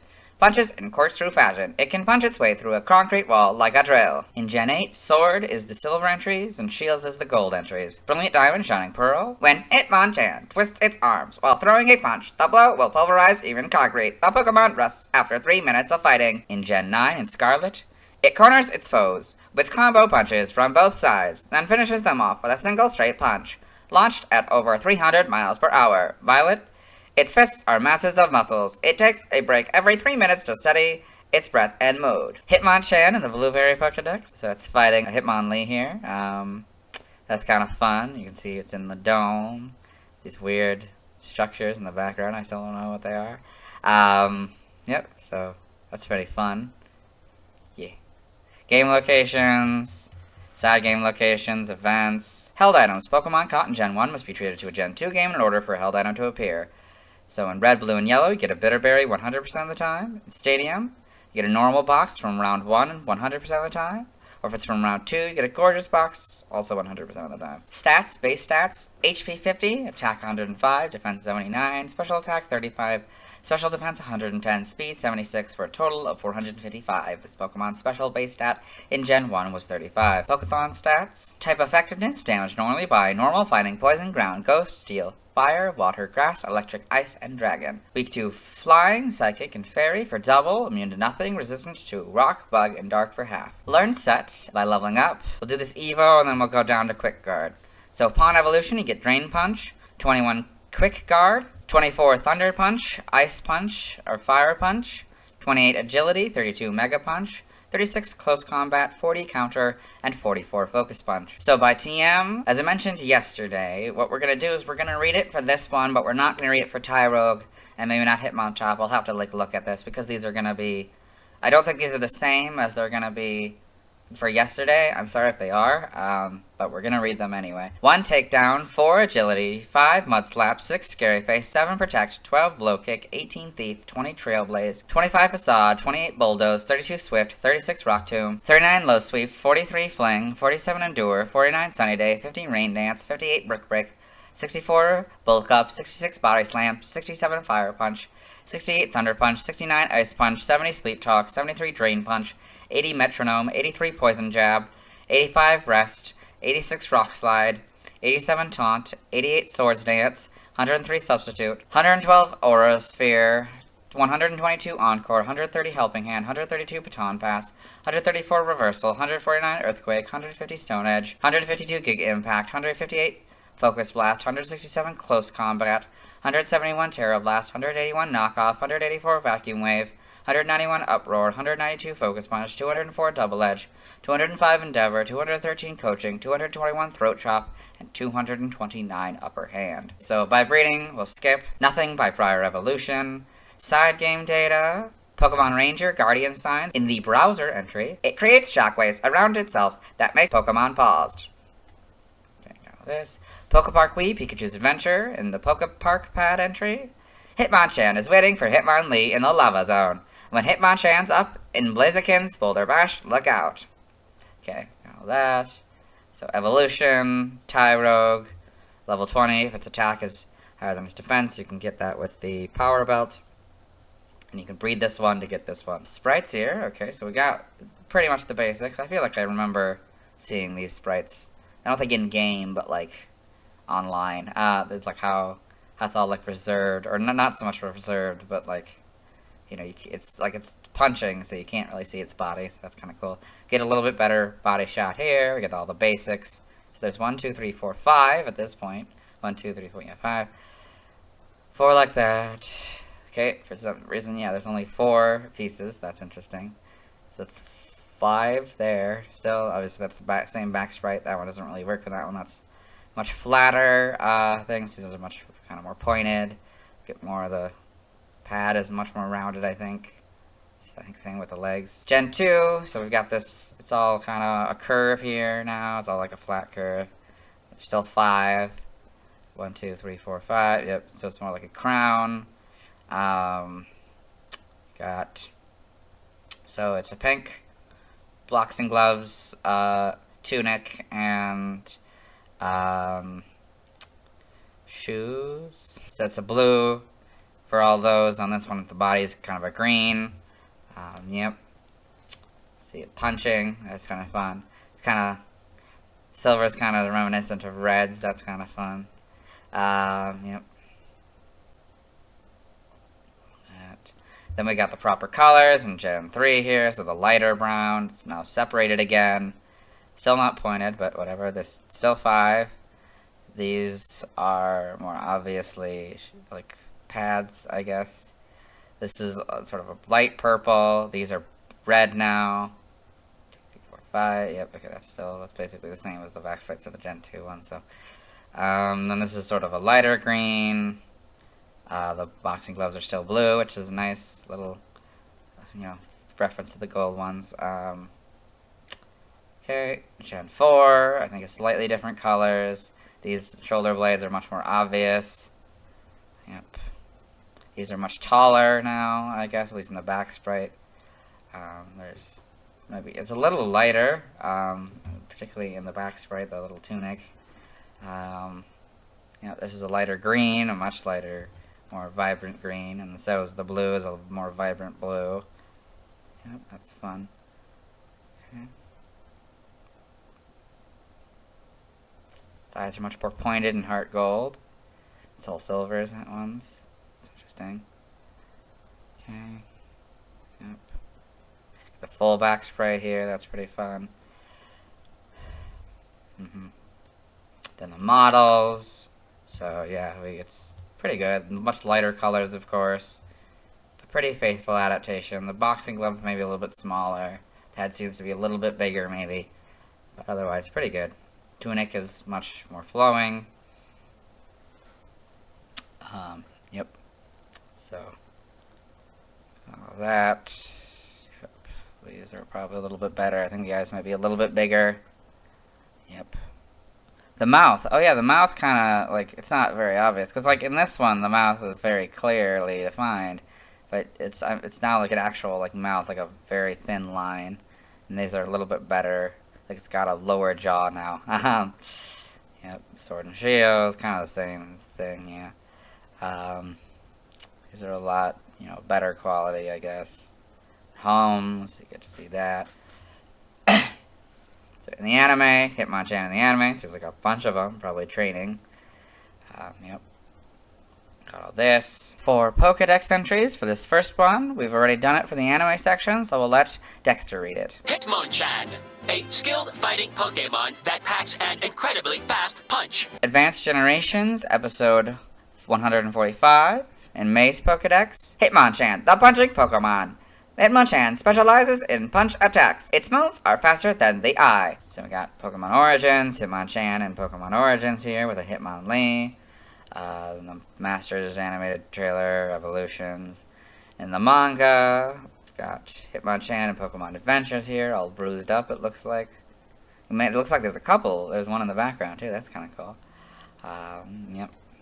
This TTG trivia, this first point I did yesterday. Hitmonchan learns the most increased priority moves by leveling up out of all Pokemon with 6. Hitmonchan's Kanto and National Pokedex number 107, could refer to Little Mac, whose weight is 107 pounds. Oh, that's nice. That's a nice reference. Little Mac being the main character of the Punch-Out series. Despite the requirement for its evolution being a higher defense than attack, Hitmonchan's attack stat is much higher than its defense stat. The fifth point I read yesterday. Hitmonchan's English name was suggested by Bill Geis, who assisted in naming many Gen 1 Pokemon. Origin.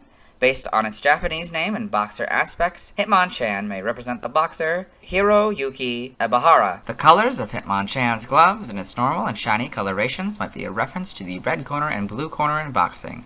Its Gold, Heart Gold, Gen 5, and X entries mention that it needs a short break after fighting for 3 minutes, which is a reference to the duration of rounds in boxing. Oh, that's nice. Name origin, Hitmonchan is named after Jackie Chan and may additionally involve a combination of hit and monster. The name is also related to Tyrogue's other evolutions, Hitmonlee and Hitmontop. Eba Waller may be derived from the Japanese world champion boxer Hiroyuki Ebahara. Very likely, yes. In other languages, you got all that, related articles, references, sort of links. Let's move on. Now let's watch Hitmonchan's first scene in the anime. Hello and welcome to the anime portion of the video. Today we're watching episode 29, The Punchy Pokemon. We are at the very beginning of the episode, so let's let it play. You can see the Hitmonchan here. It's running. Yep. Be training. See. Okay, so that's Hitmonchan's first scene in the anime. Let's move on. Now let's watch Hitmonchan's scene in Detective Pikachu. Hello and welcome to the Detective Pikachu portion of the video, or as I like to call it, Detective Hitmonchan, as this is only the frames with Hitmonchan. So in this scene, Tim Goodman, the main character, he's met Detective Pikachu, and they've come to Lucy after finding the Argas, as he met her earlier in the film. That's Lucy's Psyduck. And they're trying to talk about the Argas that they found. And so the Hitmonchan's up here. It's kind of hard to tell, but it'll go across the screen here in the background. It's among the many silhouettes in the background there, yeah. Yeah. You found... Okay, so what she was talking about is how he found a Pokemon partner, but he doesn't actually want a Pokemon partner, so he's kind of going to deny it in the next few seconds of what we would have seen, but we're done, so we'll move on. Now let's see why people love Hitmonchan. Now let's look at fan art. Hello and welcome to the fan art section of the video. Nobody sent in fan art, so instead we're looking at DeviantArt fan art. For those of you not familiar with the series, what we do is we go through these images until we find an image that doesn't contain a Hitmonchan. So this first image doesn't, so we'll move on to this second one. This is Hitmonchan by Zaos54, so this cool looking Hitmonchan here, very basic, very nice. And we've got Commission's Sassy Lost Child by MGX0. It's a parody of One Punch Man. I guess you could call it One Punch Chan. It's probably their little joke there. And that's a Curlia here, and the captions say, "What's with this sassy lost child?" It's fun. I'm sure it's some parody of the show. I don't watch it, so I don't get it. This is not a Hitmonchan, so we'll move on. Thanks to everyone who submitted fan art. I won't be streaming tonight, as I need to wait until I talk about Snorlax before I get Hitmonchan. Tomorrow I'll be talking about Lickitung. As always, This isn't my proper outfit, and you'll see me tomorrow. Hello! Today we'll be talking about Lickitung. Its previous BYT dates are June 13th, 1996, April 4th, 1999, January 23rd, 2002, November 13th, 2004, September 4th, 2007, June 25th, 2010, April 15th, 2013, February 4th, 2016, November 25th, 2018, and September 15th, 2021. Its appearance might be odd, but I kinda like it. Except the version of Detective Pikachu. That thing is just creepy. And also, some early adaptations of it in the anime, like they gave it eyebrows, which is super weird. Anyway, let's get into the Bulbapedia article. Hello and welcome to the Bulbapedia section of the video. Today we are talking about Lickitung, the licking Pokemon whose number is 0108. This is what it looks like. Its type is normal, abilities, own tempo, or oblivious. Cloud 9 is its hidden ability. Gender ratio is 50-50. Catch rate is 45 or 11.9%. Breeding, egg group monster. Hatch time 20 cycles. Height 3'11" or 1.2 meters. Weight is 144.4 pounds or 65.5 kilograms. Base experience yields is 127 the first 4 gens or 77 and 5+. Leveling rate is medium fast. EV yield is 2. Both in HP. Shape is that, its footprint is that, Pokedex color is pink, and base friendship is 70. Lickitung is a normal type Pokemon introduced in Gen 1. It evolves into Licky when leveled up while knowing Rollout. Biology, Lickitung is a bipedal amphibian Pokemon with a round body and a thick, powerful tail. It has soft pink skin with curved yellow lines on its belly and a yellow ring marking on each knee. It has a thumb-like claw on each hand and a single large nail on each foot. There is a yellow spot on its palms and the soles of its feet. It has beady eyes and a long, prehensile tongue. With nerves that extend its entire length, the tongue is likely connected to its tail, which twitches and retracts when the tongue is pulled. At over 6 feet, 6 inches, 2 meters, Lickitung's tongue is twice as long as its body. Sticky, smelly saliva coats its tongue, which causes a tingling sensation when touched and can cause rashes if not cleaned off. It is used for capturing prey, mainly bug-type Pokemon, reaching for berries, exploring its environment, attacking, and cleaning, although the effectiveness of its cleaning is questionable as its saliva leaves behind its smell. Lickitung's saliva can also be used as a strong adhesive after cooking it. Lickitung remembers things by the texture and taste, although it apparently dislikes sour things. The tongue is both dexterous and powerful enough to lift people as seen in the anime. When capturing prey, Lickitung prefers swallowing them whole after paralyzing them with its tongue. Lickitung can be found in grassy plains and meadows. Evolution, Lickitung evolves into Licky. So we got Lickitung, Licky. Game data, Pokedex entries. In Gen 1, in red and blue, its tongue can extend like a chameleon's. It leaves a tingling sensation when it licks enemies. Yellow, its tongue spans almost 7 feet and moves more freely than its forelegs. Its licks can cause paralysis. Stadium, its tongue, twice its body length, moves around freely to catch prey. Its licks cause a tingling sensation. Gen 2, Gold, its tongue has well-developed nerves that run to the very tip, so it can be deftly manipulated. Silver, its long tongue, slathered with a thick, gooey saliva, sticks to anything, so it is very useful. Crystal, it has a tongue that is over 6 feet and 6 inches long. It uses this long tongue to lick its body clean. Stadium 2 is just golds again. In Gen 3, Ruby and Sapphire, whenever Lickitung comes across something new, it will unfailingly give it a lick. It does so because it memorizes things by texture and by taste. It is somewhat put off by sour things. Emerald, whenever it sees something unfamiliar, it always licks the object because it memorizes things by texture and taste.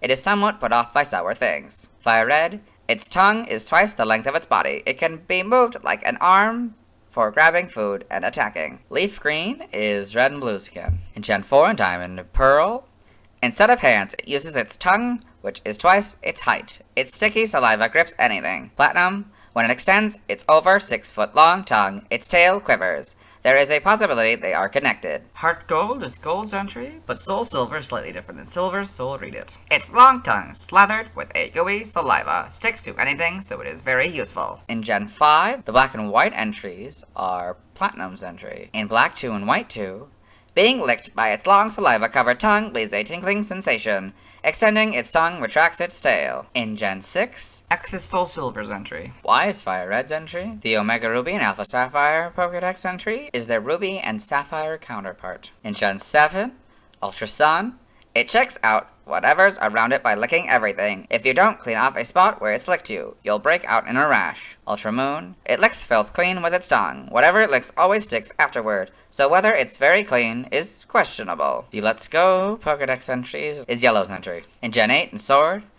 if this Pokemon's sticky saliva gets on you and you don't clean it off, an intense itch will set in. The itch won't go away either. Shield. Bug Pokemon are Lickitung's main food source. This Pokemon paralyzes its prey with a lick from its long tongue, then swallows the prey whole. Brilliant Diamond and Shining Pearl are very similar to the Diamond and Pearl counterpart, but slightly different, so I'll read it. Instead of its hands, it uses its tongue, which can stretch twice this Pokemon's height. Lickitung's sticky saliva grips anything. Legends Arceus wields its long tongue deftly as though it were an arm. The Pokemon's viscous saliva, once it has been collected and boiled down, yields a strong and highly useful adhesive. Lickitung in the Alola Pokedex in Ultra Sun and Ultra Moon. Game locations, side game locations, events. Held items Pokemon caught in Gen 1 must be traded to a Gen 2 game in order for a held item to appear. In Red, Blue, and Yellow, you get a Bitterberry 100% of the time. Diamond, Pearl, and Platinum, you get a Lagging Tail 5% of the time. Branch, you get TM44 Rest 100% of the time. Heart Gold, Soul Silver, Black, White, Black 2, White 2, X, Y, Ultra Sun, and Ultra Moon, you get a Lagging Tail 5% of the time. In Sword and Shield, with the Expansion Pass, you get a Lagging Tail 5% of the time. Brilliant Diamond and Shining Pearl, you get a Lagging Tail 5% of the time. Legends Arceus, for normal, you get a Castor Fern 35% of the time. Ball of Mud 15% of the time, go down by level. Alpha, you get EXP Candy S 100% of the time.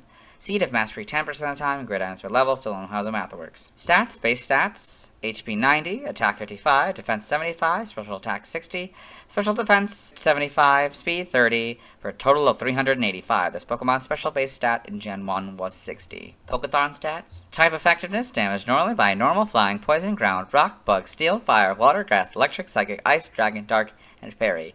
Weak to fighting for double, immune to ghost, and resistant to nothing. I think this is the first Pokemon we've had that's resistant to nothing. Notes, if this Pokemon is given a ring target, the effectiveness of ghost-type moves is 1, so it would go from 0 to 1. Learn set by leveling up in Sword and Shield and Brilliant Diamond Shining Pearl. 1, you get Lick and Defense Curl. 6, you get Rollout. 12, Supersonic, 18, Wrap, 24, Disable, 30, Stomp, 36, Knockoff, 42, Screech, 48, Slam, 54, Power Whip, and 60, Belly Drum. In Legends Arceus, at 1, you get Tackle, and masters it at 10. At level 6, they get Rest, they master it at 15. At 11, they get Bulldoze, they master it at 20. At 18, they get Zen Headbutt, they master it at 28. At 25, they get Double Edge, and master it at 35. At 34, they get Rollout, and master it at 45. And at 43, they get Giga Impact, and master it at 54. By TM/CR in Sword and Shield, TM 0, Mega Punch. 1, Mega Kick, 3, Fire Punch, 4, Ice Punch, 5, Thunder Punch, 8, Hyper Beam, 9, Giga Impact, 11, Solar Beam, 15, Dig, 16, Screech, 21, Rest, 22, Rock Slide, 23, Thief, 24, Snore, 25, Protect, 27, Icy Wind, 31, Attract, 32, Sandstorm, 33, Rain Dance, 34, Sunny Day, 36, Whirlpool, 39, Facade, 41, Helping Hand, 43, Brick Break, 48, Rock Tomb, 59, Fling, 76 Round, 79 Retaliate, 81 Bulldoze, 97 Brutal Swing, 98 Stomping Tantrum. Okay, for the TRs, 0, Swords Dance, 1, Body Slam, 2, Flamethrower, 3, Hydro Pump, 4, Surf, 5, Ice Beam, 6, Blizzard, 8, Thunderbolt, 9, Thunder, 10, Earthquake, 15, Fire Blast, 17, Amnesia, 20, Substitute, 26, Endure, 27, Sleep Talk, 31, Iron Tail, 33, Shadow Ball, 45, Muddy Water, 69, Zen Headbutt, 72, Power Whip, 85, Workup, 99, Body Press. In Brilliant Diamond and Shining Pearl, you get 1, Focus Punch, 3, Water Pulse, 10, Workup, 11, Sunny Day, 13, Ice Beam, 14, Blizzard, 15, Hyper Beam, 17, Protect, 18, Rain Dance, 22, Solar Beam, 23, Iron Tail, 24, Thunderbolt, 25, Thunder, 26, Earthquake, 28, Dig, 30, Shadow Ball, 31, Brick Break, 32, Double Team, 34, Shockwave, 35, Flamethrower, 37, Sandstorm, 38, Fire Blast, 39, Rock Tomb, 42, Facade, 44, Rest, 45, Attract, 46, Thief, 56, Fling, 58, Endure, 68, Giga Impact, 75, Swords Dance, 77, Psych Up, 80, Rock Slide, 82, Sleep Talk, 83, Bulldoze, 85, Dream Eater, 87, Swagger, 90, Substitute, 93, Cut, 95, Surf, 96, Strength, 98, Rock Smash, and 100, Rock Climb. By breeding in Sword and Shield, Snorlax gives you Belch, This group gives you Curse, this group gives you Hammer Arm, and this group gives you Thrash. Brilliant Diamond, Shining Pearl. This group gives you Amnesia, Snorlax gives you Belch.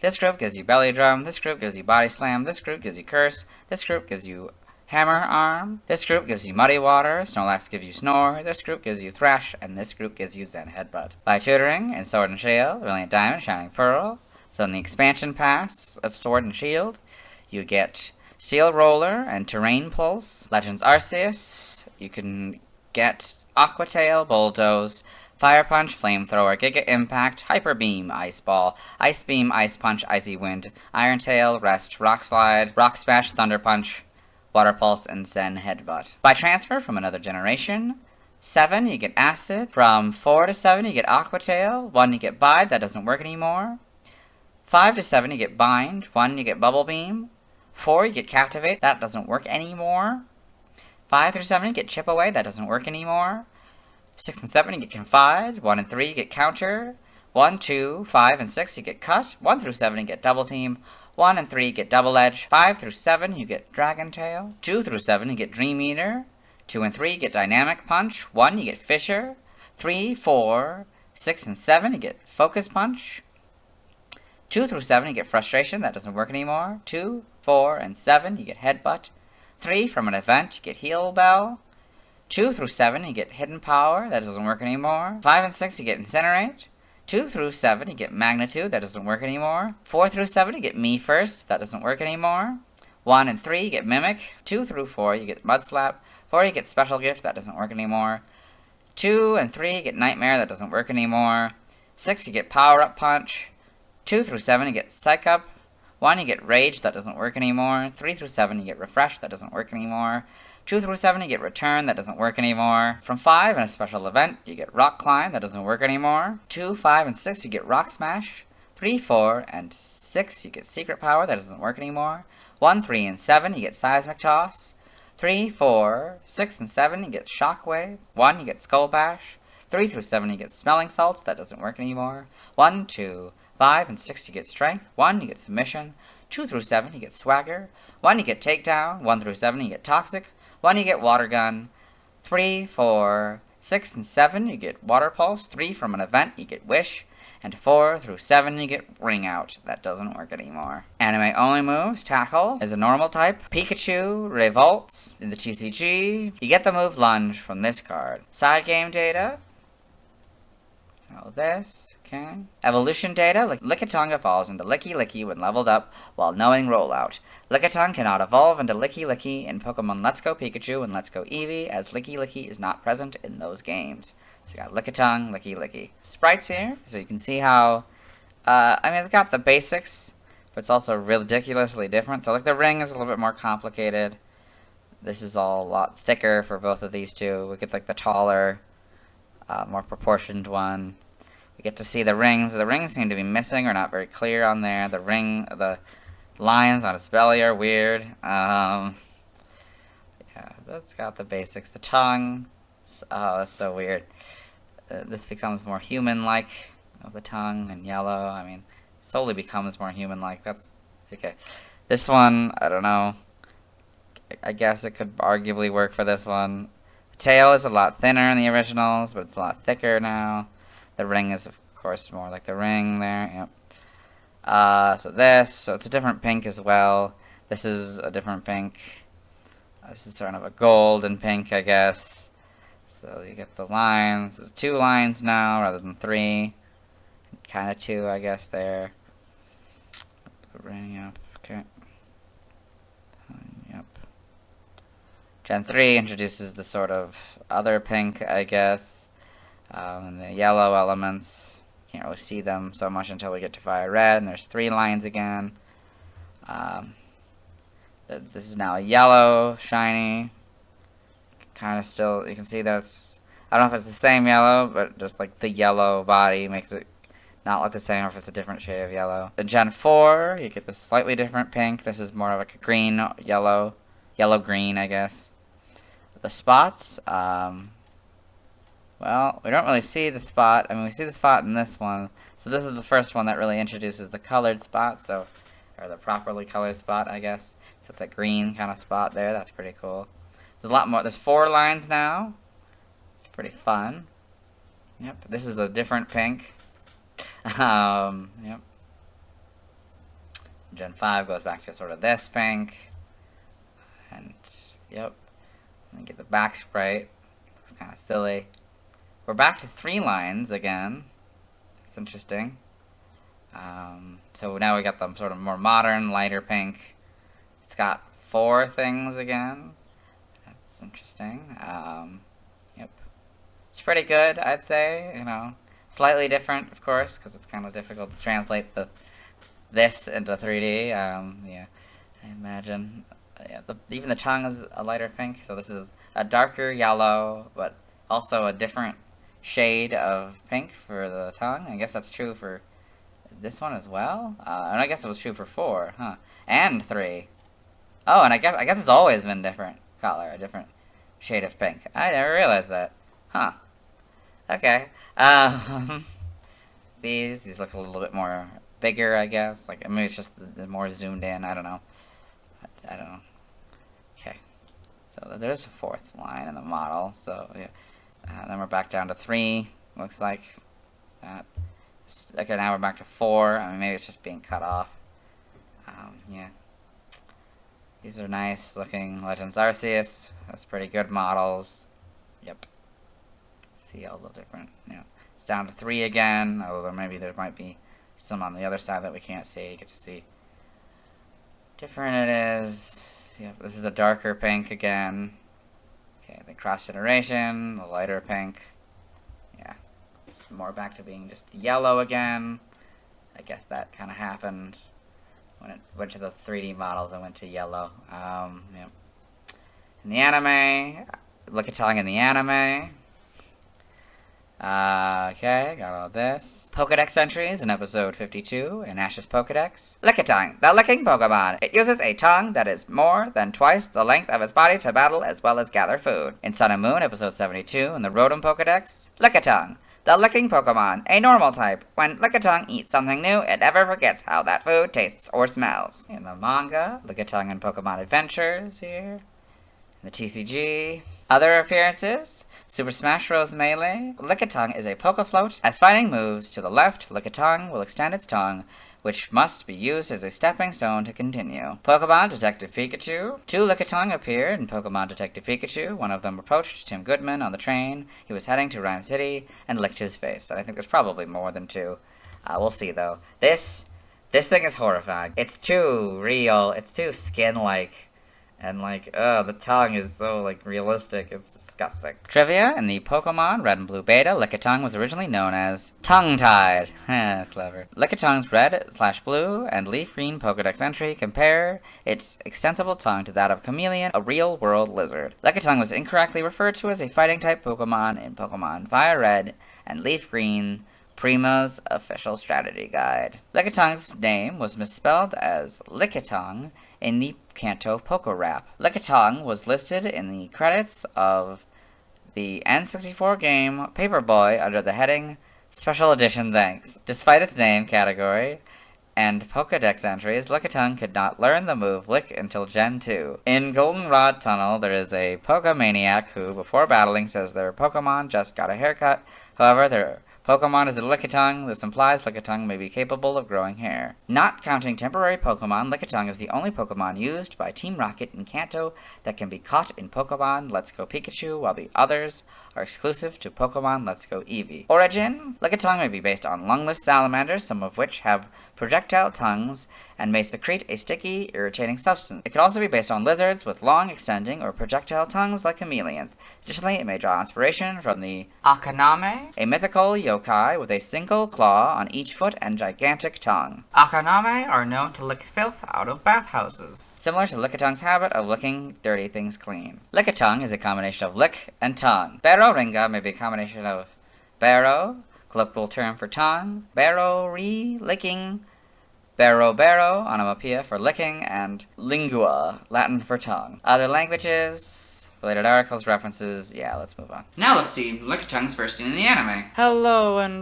welcome to the anime portion of the video. Today we're watching episode 52, Princess vs. Princess. In this episode, Jesse, James, and Meowth of Team Rocket are celebrating the Princess Festival, where women get discounts on everything, and she has bought some gifts for their boss, Giovanni, and they're talking about, so he's wondering if that'll work, like basically bribing the boss with these gifts, and he says that that really won't work unless they can get a half-priced Pikachu, because their whole goal is catching Pikachu. Ash's Pikachu in particular, yes. So a Lickitung will appear. Huh? There's the Lickitung. Oh, looks very interesting. What in the world is that? Okay, so that's Lickitung's first scene in the anime. Unfortunately, we're now going to see the scenes with Lickitung and Detective Pikachu. Hello and welcome to the Detective Pikachu portion of the video, or as I like to call it, Detective Lickitung, as it's only the frames with Lickitung to the best of my ability. In the film, Tim Goodman here has found out that his father has died, so he's going on this train to go to Rhyme City, a city where humans and Pokemon can coexist. And on this train, a Lickitung has found him and is gonna lick him. Yep. He's not a huge fan of Pokemon as is, so... I actually wrote, please do. Thank you. That's not great, yeah. You have a very generous tone. So... he's all happy, which is a good sign, I guess. And he wanted to share that discovery. So, now Tim is watching a video introducing him to Rhyme City, and so the Lickitung is in the artwork here. It'll appear a few times. With the world. And that's, oh yeah, that's Roger Clifford, the president of Clifford Industries. He's talking about his father, Howard Clifford, who founded Rhyme City. Yeah, he runs the news. To Rhyme City. Okay, that's Howard talking, so there's a bunch of Pokemon. We're in this sort of establishing shot of the city here. Yep. Okay, so now, yeah, he's going to the police station because, his father was a detective for the police, yeah, and so the Lickitung here is in the background, walking with this woman. Yeah.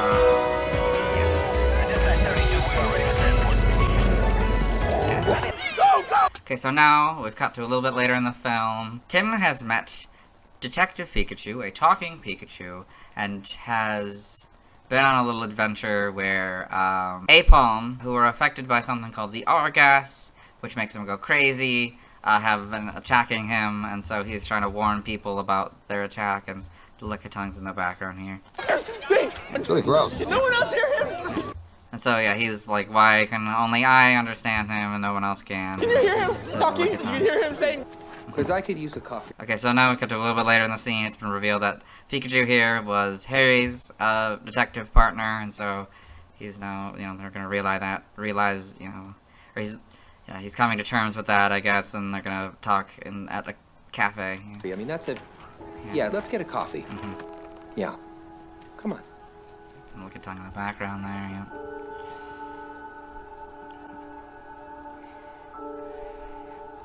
You wanted me to live here. Yes. Okay, so that we're gonna have to go back for. Spice so fast. Okay, so we've cut to a little bit later. Tim has agreed to work with Pikachu as he believes that Harry isn't actually dead. So they're gonna work together. This is just kind of the night of the same kind of thing. So he's gotten clean up from the Apalm incident, and they're kind of interacting, and he's talking about how Harry wanted Tim to live there when he was a kid, so he made it look like his childhood bedroom. So the Lickitung, it's kind of really hard to tell, but it's here on this card. Yeah. You wanted me to live here. Okay, so now we've cut to later in the film. They've tracked the R-gas to this underground fight club here, and so they will. Yeah, so yeah, they're gonna enter it, and I don't know. Yeah. So there's the Lickitung there, and then a better shot of it. So in the club, a Blastoise is fighting a Gengar here, as you can see it up here in this second floor, I guess. See that kind of in the background. So that's Miss Norman, Howard's assistant. Ready. Okay, so yeah, so Gengar is one. Lickitung's up there. Next. So what has happened? We've got a little later. The owner of the club has challenged Tim to a battle because he was here he was here before with Harry, and he scarred the owner's Charizard, and so he wants a rematch because Tim and Detective Pikachu want to learn more about the Argas so that they can find Harry. So he's struggling to use his powers because he has amnesia. Yeah. So Tim has entered the ring to help Pikachu because, yeah, Charizard's beating up Pikachu pretty bad. And so now he's come into the ring to be like, why are you in the ring, you know? And so he's fallen. The tail hit him, and so now the Argas is being released. All the Pokemon are going crazy here. In the background, so. Yeah. So now we've got to later in the film. Howard has summoned Tim, so you can see the Lickitung on the artwork here. Please, come in.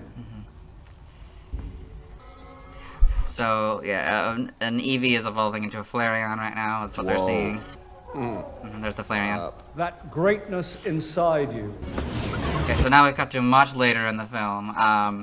So there's a parade going on for the 10th anniversary of Rhyme City. Tim and Detective Pikachu found out that Mewtwo is connected with Harry's disappearance, and so they found Mewtwo, but Mewtwo was captured by who they believe to be Roger Clifford. Tim and Detective Pikachu split up, and because Mewtwo showed Pikachu a vision where it seemed like he betrayed Harry, Tim has allied with this reporter, Lucy, and she's gonna, like, say the news, like, she wants help getting the news, so she talked to Cynthia McMaster's here, who blew her off, and gave her coat just because she was done with her report and stuff. And she's ordered her to get coffee for her. Tim is going to talk to Howard. That's what we saw a little bit earlier. Yeah, so then the Lickitungs in the background here. Cynthia? Okay, so now he's at the office. There's Lickitung's gonna tell Howard, because, you know, Roger is Howard's son, so, and that, you know, they were connected, Howard, so, you know. Mr. Clifford, your son. Okay, so now we've got to a little bit later, the parade's starting. There's a Lickitung down here, probably, or I think down here as well. No, I think, yeah, there's a Lickitung over here, I think, but there's probably a few others in the crowd here. Just a variety. So as you can see, we are more than happy with the turnout today. Hello. Okay, so then there's one over here. So she's used Cynthia's jacket to try to get an interview with the mayor to tell him what's going on. Hi, I have an interview with the mayor. Go on. Okay, so now it's been revealed that Howard was the one who actually captured Mewtwo, and so he's explaining, so he's used a device called the Neuralink to put his mind inside of Mewtwo's mind to control him, and he's explaining to Tim that the Argas can make the Pokemon go crazy, and Mewtwo can use his powers to merge humans and Pokemon, since Howard wants the ultimate partnership between humans and Pokemon, and that's how he sees that would work. So there's a few, it's kind of hard to tell, but there are a few down here, a few of the Lickitung. Yep. And so now, Howard is about to reveal his plan to the city. There's the Lickitung there. Not just for me, there's but Mewtwo, for all the of Neuralink. humanity. So now he's releasing the Argas from the blimp, or from the floats. There's a few Lickitung down there. Kind of hard to tell, and there's some chaos, but they're down there. Okay. So now Detective Pikachu has returned to Rhyme City after finding some evidence at the car crash that was believed to have killed Harry. And so the Lickitung's there, and he's gonna meet with Psyduck. That's Lucy's Psyduck. Her mind is now inside of Psyduck. Worst parade I've ever seen. Psyduck. Lucy. So now we cut to a little bit later. So that is a Ditto, who was also Miss Norman from earlier. And so the Lickitung is there, of course, but it is transformed into a Loudred and blown Tim away because it's trying to stop Tim from stopping Howard. Now it's merging into Lucy, or form. Okay, now it's kicked him all the way onto this ledge here, this open window. And there's a couple Lickitung down there. It's kind of hard to tell.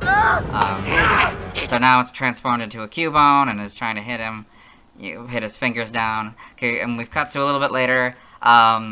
So Roger was revealed to have been captured by Howard, or maybe by the Ditto. It's not really clear. He was in Howard's closet, but but he got free, and so he knocked the Cubone off the balcony here. And now, but he came back as a Braviary and has transformed into a Charizard here, is attacking Tim. And of course, we got the Lickitung in the background there. Tim! So now we've cut to a little bit later.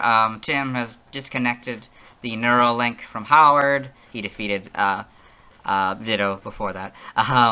And so now Tim and Pikachu are reuniting. There's the Lickitung in the background. That's Mewtwo proper. So now Mewtwo is, gonna fix everything, and there's a few Lickitung down there. So now Howard's being arrested. There's a Lickitung down there. That's Roger. Thing is that you know that no already. matter what his flaws, deep down, I blame myself for not being there for him. They had a bad relationship. So they're celebrating being done. So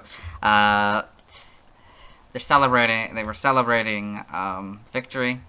And so then we've got the art here, also with the eyebrows. I never noticed that, but yeah, in the credits here it appears. Interesting decision. And then the spiral here, and there's a bunch of Pokemon, and Lickitung is among them. But yeah, let's move on. Now let's see why people love Lickitung. Now let's look at fan art. Hello and welcome to the fan art section of the video. No, we sent in fan art, so instead we're looking at DeviantArt fan art. For those of you familiar with the series, you might be wondering why we're on this single image. That's because this is the only image we'll be doing today. So this is 108 Lickitung by Stephen Andrew. It's this cute looking Lickitung, slightly stylized. You can see its tongue like fully out and drooling a little bit. It's kind of silly. It's kind of cute. Number 108 is what it says there. Yeah, it's very nice. Let's move on. Thanks to everyone who submitted fan art. I won't be streaming tonight as I need to wait until I talk about Snorlax before I can catch a Lickitung. Tomorrow I'll be talking about Koffing. As always, this isn't my proper outfit and you'll see me tomorrow. Hello. Today I'll be talking about Koffing. Its previous PYC dates are June 14th, 1996, April 5th, 1999, January 24th, 2002, November 14th, 2004, September 5th, 2007, June 26th, 2010, April 16th, 2013, February 5th, 2016, November 26th, 2018, and September 16th, 2021. I most remember Koffing as being part of the team of James of Team Rocket in the early anime. I like Koffing's design, I think its name is clever. Let's get into the Bulbapedia article. Hello and welcome to the Bulbapedia section of the video. Today we'll be talking about Koffing, the poison gas Pokemon, whose number is 0109. This is what it looks like. Its type is poison. Abilities, levitate, or neutralizing gas, in Gen 8+. Stench is its hidden ability in Gen 8+. Gender ratio is 50-50. Catch rate is 190 or 35.2%. Breeding is egg group amorphous. And hatch time 20 cycles. Height is 2 foot or 0.6 meters. Weight is 2.2 pounds or 1 kilogram. Base experience yield is 114 in the first 4 gens and 68 and 5+. Leveling rate is medium fast. EV yield is 1 and defense. Shape is that. It has no footprints as it has no feet. Pokedex color is purple and base friendship is 70. Koffing is a poison type Pokemon introduced in Gen 1. It evolves into Weezing starting at level 35. In Galar, Koffing evolves into Galarian Weezing starting at level 35. Biology, Koffing is a spherical Pokemon filled with toxic gases. It has vacant eyes and a wide mouth that usually has 2 pointed teeth in the upper jaw. However, a full set of teeth has been seen in the anime. Below its face is a cream-colored skull and crossbones marking. Several geyser-like protrusions, which usually release a mustard-colored gas, cover this Pokemon's body. Koffing's purple skin is very thin, and overinflation can cause it to explode. The Pocket Monsters Cardus training cards depicts Koffing as having a hollow body. Koffing creates gases within its body by mixing toxins with garbage, and produces more gas in higher temperatures. These gases are malodorous and cause sniffles, coughs, and teary eyes to those around them. The gases are also lighter than air, allowing Koffing to hover. When agitated, it creates a more toxic gas and expels it through the holes in its body. As shown in the anime, Koffing's gas can be ignited by fire or electricity. It feeds on the fumes of raw, rotting trash found in gas dumps and polluted air. Koffing at one point was plentiful in Galar due to factories.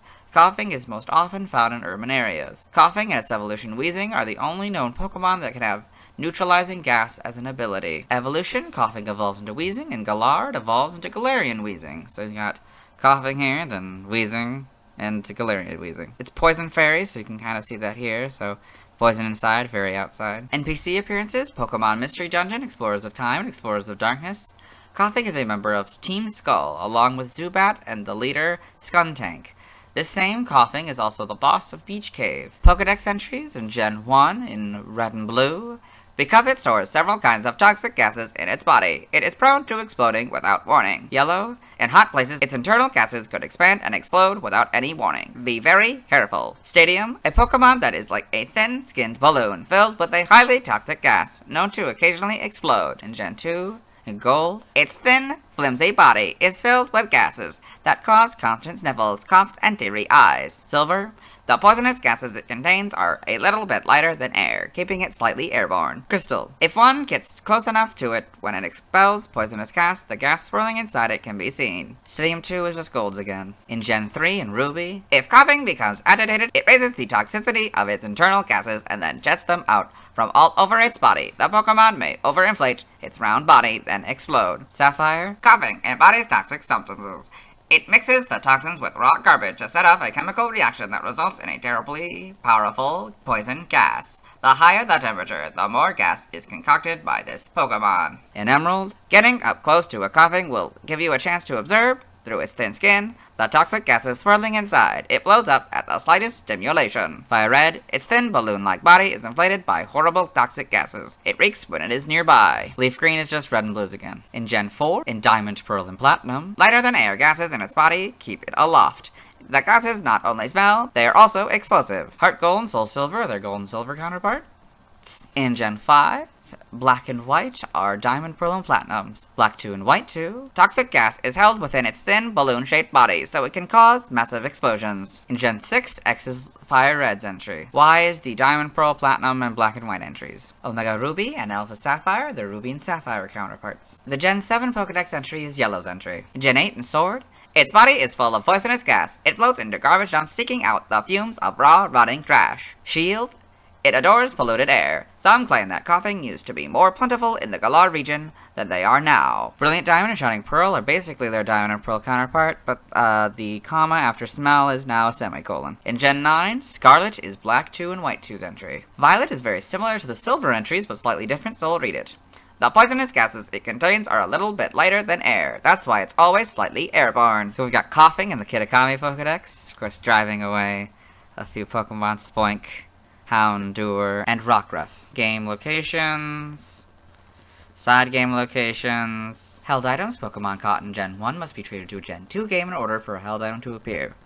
In Red, Blue, and Yellow, you get a berry 100% of the time. In Ruby, Sapphire, Emerald, Platinum, Heart Gold, Soul Silver, Black 2, White 2, Omega Ruby, Alpha Sapphire, Sword, and Shield, you get a Smoke Ball 5% of the time. Stats. Base stats.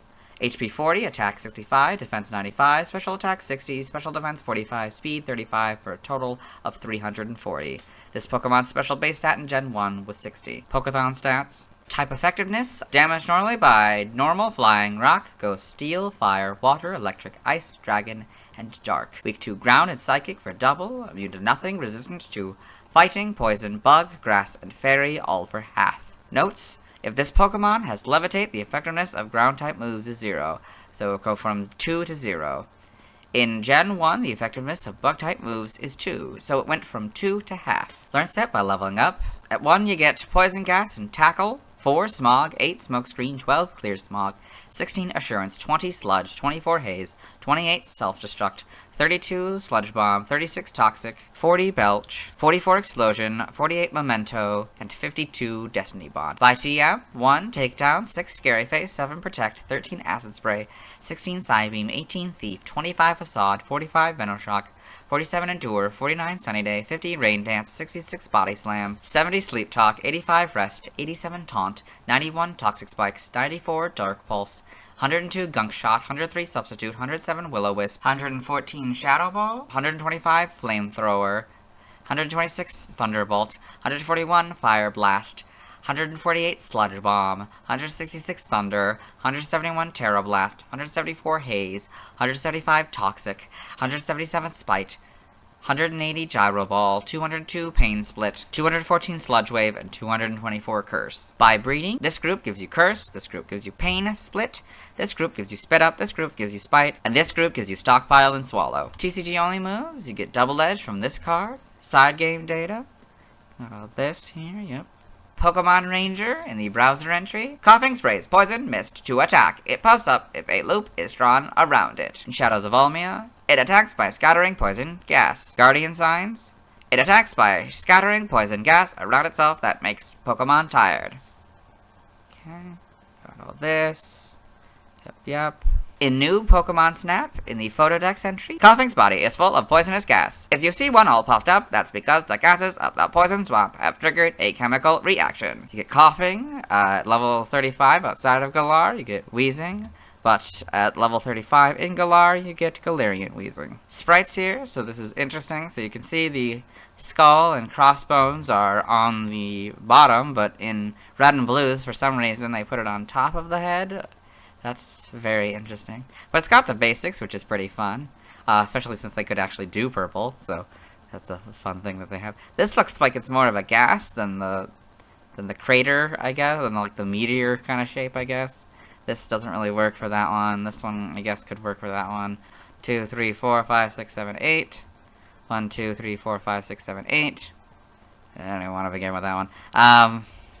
Gen 2, so we get this slightly different purple here. Then this blue for the shiny. Yep, and this is, again, more of a side view rather than a proper back sprite. But, oh well. So, yeah. Oh, and this one is basically, oh, it animates it rather than just having it. Well, that's kind of cool. Oh, but it's a different gas animation. That's very interesting. Okay. Gen 3, we get all the colors, you know, this sort of yellowish color for the gas. So now it's sort of a different blue. Oh, and the skull and crossbone are now yellow in this gen. And this one is sort of a, I don't know, green-blue, I guess. And this is, the gas is purple. That's kind of fun. It'd be better if it were, like, opposite. Like, this was the yellow and that one was the, but, oh well. I guess they wanted to make it more closer to the other one. But anyway, yep. These are all like this. Yep. It's 1, 2, 3, 4, 5, 6, 7, 8 now, craters. 1, 2, 3, 4, 5, 6, 7, 8, 9? 7, 8, 9. Yeah, 9 craters. I guess maybe 10. I don't know. But 4 or whatever. Anyway, then, yes, Diamond and, yeah, the Gen 4 Pokemons. The Gen 4 ones. 1, 2, 3, 4, 5, 6, 7, 8, I guess. Yeah, yep. That's interesting, because it goes from a full back sprite to not a full back sprite. I mean, they've done that before in some of the other ones, but usually by the time we get to Gen 3, it's cut off, but I guess because it's so small, but I think that's very interesting. Then we get this sort of Heart Gold and Soul Silver, for some reason introduces this this other purple, which I'm not terribly familiar with. I'm more familiar with this purple, I think. It's kind of interesting that they made that new. 1, 2, 3, 4, 5, 6, 7, I think 8 with this one. That's, yep. Okay, and we got a slightly different one. They went back to the other purple. Yep. 2, 3, 4, 5, 6, 7, I think. But yeah, so that's interesting. I got the models kind of going back to the other purple more, but it's a lot lighter. These are horrifying looking since they're missing their pupils. That's probably just the quality of the image. I'm not going to try to count these things. Also, yeah, it's a proper back sprite again. These for these generations. Yep. I mean, pretty good. I mean, I don't know. Maybe not so much great for the front sprite, but the back sprite is definitely good. You know, good version or interpretation, I guess, for the models. It's great. Skull and crossbone. Oh, the skull and crossbones are back to being white. Did they? They kind of did that in Heart Gold and Soul Silver, made it sort of the cream color, I guess. And then Gen 7, a little better. You get their pupils now. That's nice. But yeah. Yep. And then way better quality models in the Let's Go games here. Again, without the gas, it looks so weird. Then Sword and Shields. So this is probably like an animation that plays the gas leaking out. Yeah, that's kind of fun. Even better models now. Yep. Homes. Yep. Got that. And yeah, Yeah, that might be a little bit different color, a little bit darker, but generally stay the same. That's pretty nice. Okay, in the anime, Koffing in the anime, like that color I guess I'm familiar with. It's kind of between the one that most people would know is James's Koffing from early, in the anime. Yeah. Anyway.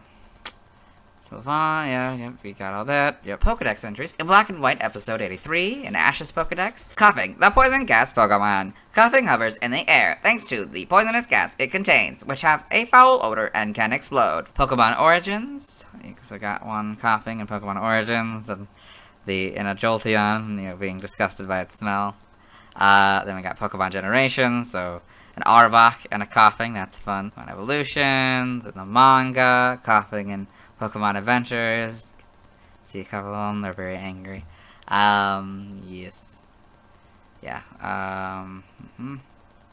In the TCG. Other appearances, Super Smash Bros. When released from a Pokeball, Koffing will initiate a poison gas attack, which will pummel an opponent. Koffing did not return in Super Smash Bros. Melee and was replaced by Weezing. Aww. Super Smash Bros. For Nintendo 3DS and Wii U. Koffing appears in the 3DS version as an enemy in Smash Run. Its poison gas will reduce players' stats. It later appears in Smash Tour, an exclusive mode for Wii U version. Should say the Wii U version. In this mode, Koffing will release Smokescreen, which will obscure all players' views of the board for one turn. Koffing appears as a trophy in both games. So you can see the trophy here, Koffing trophy in Super Smash Bros. For 3DS. Trophy information. This is new. Instead of it being divided by region, it's divided by game. For the 3DS version, I guess. This poison-type Pokemon's balloon-like body is filled with toxic gases. In Smash Run, it floats over to fighters and expels gas at regular intervals.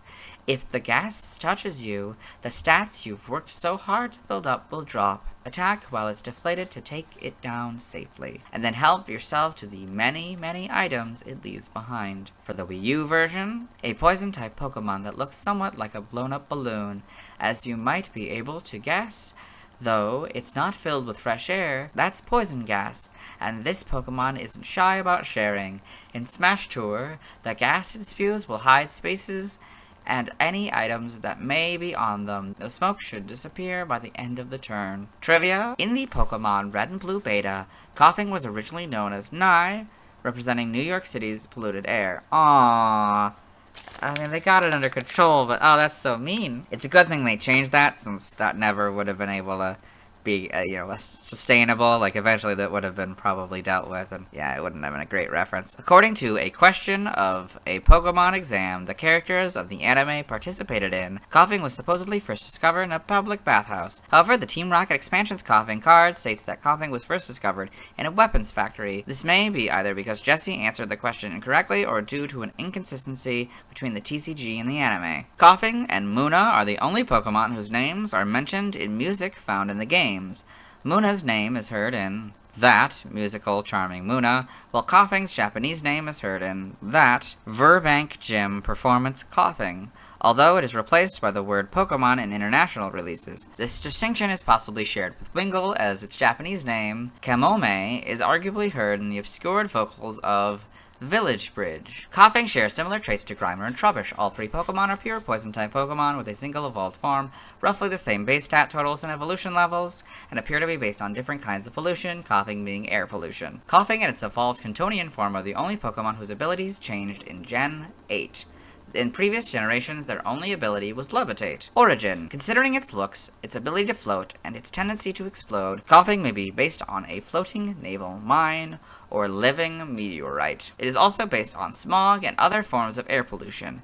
Koffing may also be based on the imagined fear that heavy pollution caused by the leakage and or improper disposal of toxic and or radioactive waste may result in the creation of new and undesirable life forms. The symbol under its face resembles the skull and crossbones, a hazard symbol for poison. Name origin: Koffing may be a corruption of coughing, very likely. Doggers may be derived from Daku Gasu, poison gas. In other languages, related articles, external links to the Smash Bros. Series. Yeah, let's move on. Now let's watch Koffing's first scene in the anime. Hello and welcome to the anime portion of the video. Today we're watching episode 2, Pokemon Emergency. The plot of the episode is not really relevant because we are doing a Who's That Pokemon section. So, Who's that Pokemon? Yep. It's Koffing! Yeah, it's Koffing, yeah. Okay.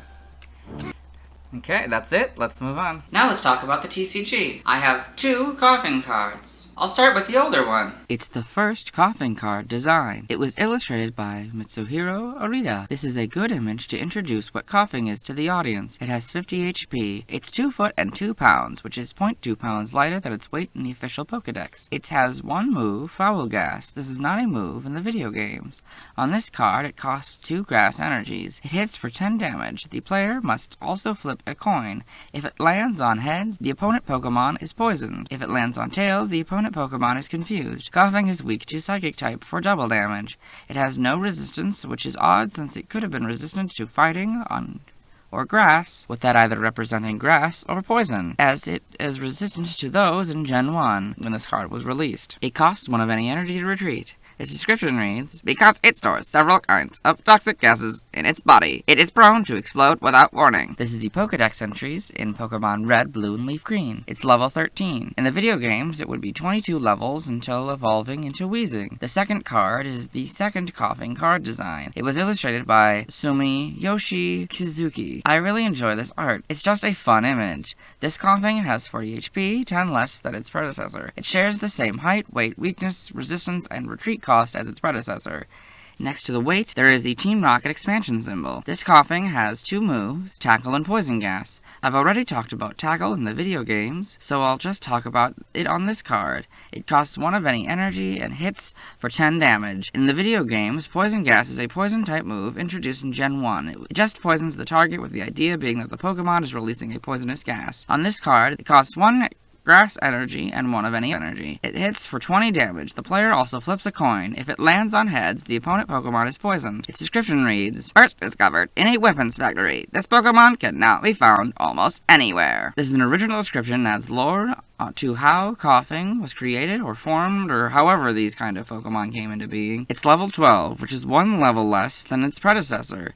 In the video games, it would be 23 levels from evolving into Weezing. Speaking of Weezing, I have a Weezing card, so we'll talk about it tomorrow. Now let's see why people love Koffing. Hello and welcome to the community post section of the video. Someone has responded to one of these, so we'll read it. It's what do you love about Koffing? So, number 1 Drizzile fan has once again responded. They say, has a nice shiny, plus it evolves into Weezing, and Pokemon with 2 heads are always neat, so Koffing gets some credit by proxy. That's cool. Yes. Thank you for responding. We'll move on. Now let's look at fan art. Hello and welcome to the fan art section of the video. Nobody sent in fan art, so instead we're looking at DeviantArt fan art. For those of you familiar with the series, you might be wondering why we're on this single image, and that's because it's the only image we'll be doing today. So this is basic Pokemon's Team Rocket by Yoshiaki. So you can see here, it's the original main team of Team Rocket in the anime. So we've got Meowth, the Koffing of course, and Ekans. Yes. Yep. This is a good piece of art.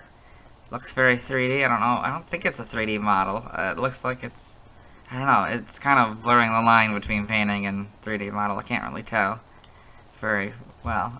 But looks very good nonetheless, regardless of what it is.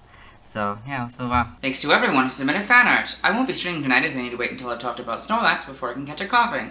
Tomorrow I'll be talking about Weezing. As always, this isn't my proper outfit and you'll see me tomorrow. Hello! Today we'll be talking about Weezing, the only evolution of Koffing who evolves at level 35. Normally, when I mention a regional form with a different typing, that's the first Pokemon in the National Pokedex to have that typing, I give the condition using the number of Pokemon it is in the Pokedex, knowing that a Pokemon in a later generation has this typing before the regional form is introduced. But this isn't the case for Galarian Weezing. It's truly the first Poison Fairy type Pokemon. Similarly, it's the only Poison Fairy type regional form, as of the making of this video. Its previous PYC dates are June 15th, 1996, April 6th, 1999, January 25th, 2002, November 15th, 2004, September 6th, 2007, June 27th, 2010, April 17th, 2013, February 6th, 2016, November 27th, 2018, and September 17th, 2021. I most remember Weezing as being part of the team of James of Team Rocket in the early anime. I like Weezing's design, I think its name is clever. The idea of it essentially being two Koffing is clever. As for Galarian Weezing, I find its appearance quite clever, and the idea of it turning toxic gas into clean air a much better message than just it being toxic gas. It's interesting that it's gray and yellow instead of purple and white. Let's get in the Bulbapedia article. Hello and welcome to the Bulbapedia section of the video. Today we'll be talking about Weezing, the poison gas Pokemon whose number is 0110. This is Weezing, this is what it looks like. This is Galarian Weezing, this is what it looks like. Types as non-Galarian Weezing is poison, and as Galarian Weezing, it's Poison Fairy. Abilities, levitate or neutralizing gas in Gen 8+. That's true, I guess, regardless. Stench is Weezing's hidden ability in Gen 8+, and Galarian Weezing's hidden ability is Misty Surge. Gender ratio is 50-50, catch rate is 60 or 14.8%, breeding a group Amorphous, hatch time 20 cycles. As Weezing, it's 3'11" and 1.2 meters, and 20.9 pounds or 9.5 kilograms. As Galarian Weezing, it is 9 foot and 10 inches and 3 meters and 35.3 pounds or 16 kilograms. I guess the pipe is what makes it so tall in comparison? Yeah, or the smokestack or whatever. Base experience yield is 173 in the first 4 gens and 172 in 5+. Leveling rate is medium fast. EV yield is 2 in defense. Shape is that. It has no feet, so it has no footprint. Pokedex color is purple. Other forms may have other colors. Base friendship is 70. Weezing is a poison-type Pokemon introduced in Gen 1. It evolves from Koffing starting at level 35. In Galar, Weezing has a dual-type Poison Fairy regional form. It evolves from Koffing starting at level 35. All Koffing and Galar evolve into this form regardless of their origin. Biology, Weezing is a purple Pokemon consisting of 2 spherical heads connected by a thin tube with another sphere in the center. The heads have different sizes and features. The left head is larger and has prominent eyebrows, pointed teeth protruding from its lower jaw, and 2 flat teeth in its upper jaw. The smaller right head simply has 2 pointed teeth, one at each corner of its mouth. The larger head has a cream-colored skull and crossbones marking below its face, while the smaller head is a ring marking instead. It is covered with many geyser-like protrusions which usually expel mustard-colored gases.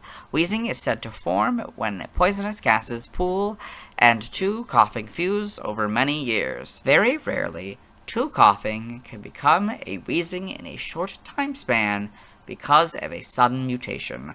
Triplet Weezing have been discovered, although they are extremely rare. Each of Weezing's heads contains a different toxin. It mixes its gases by inflating one head and deflating the other. When its gases mix, Weezing becomes more toxic and putrid. Weezing can hover in midair, presumably due to gases lighter than air, as in the case for Koffing.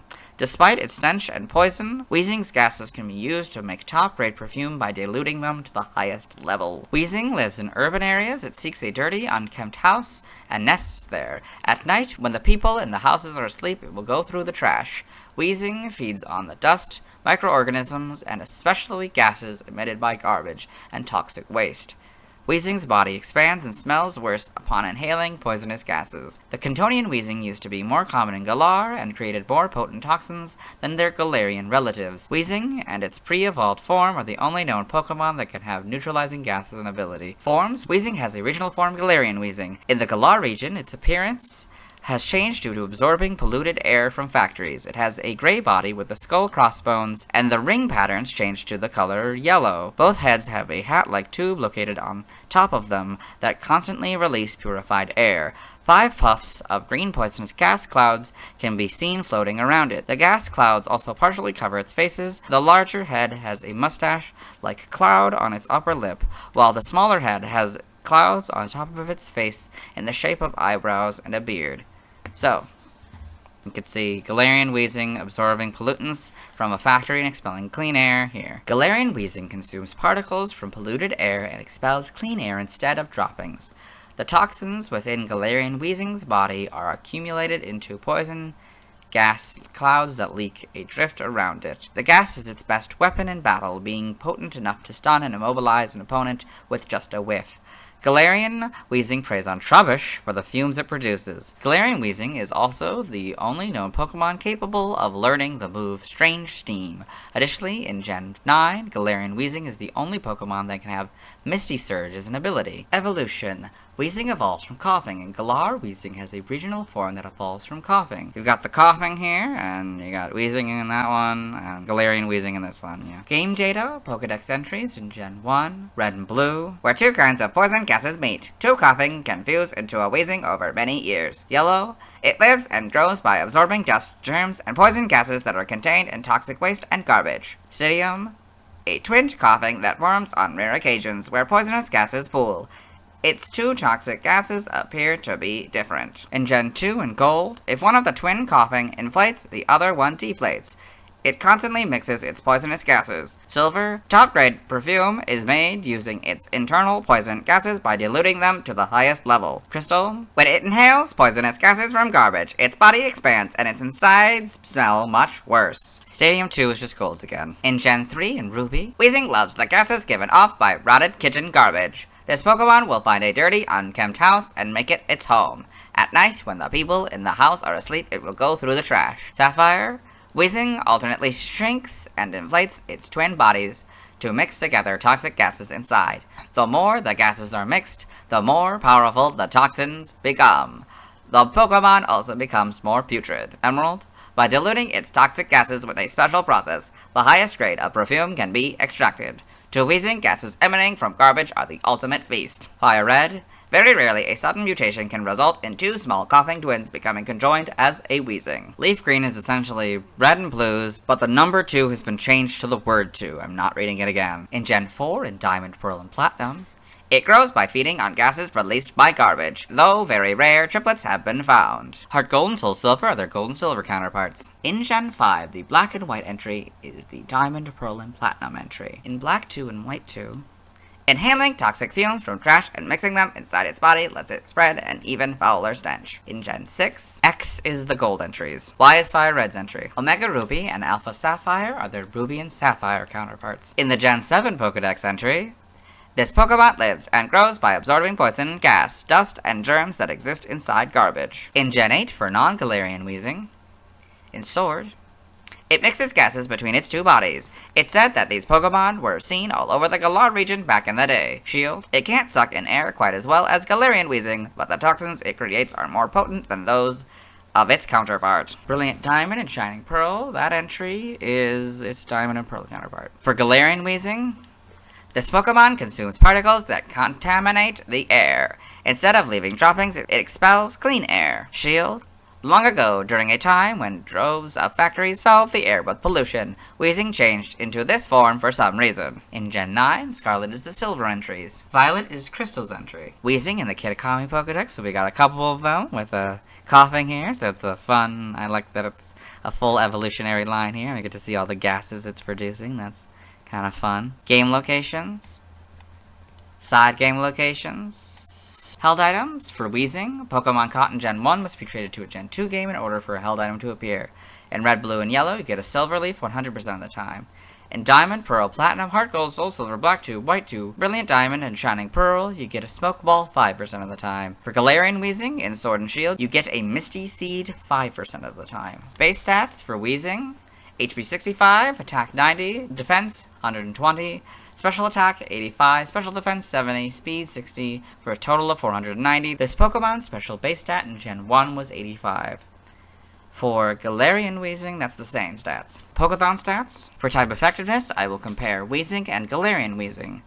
Weezing is damaged normally by Normal, Flying, Rock, Ghost, Steel, Fire, Water, Electric, Ice, Dragon, and Dark. For Galarian Weezing, it removes Steel, Dragon, and Dark, and adds Poison. So it's damaged normally by Normal, Flying, Poison, Rock, Ghost, Fire, Water, Electric, and Ice. So non-Galarian Weezing is weak to Ground and Psychic for double.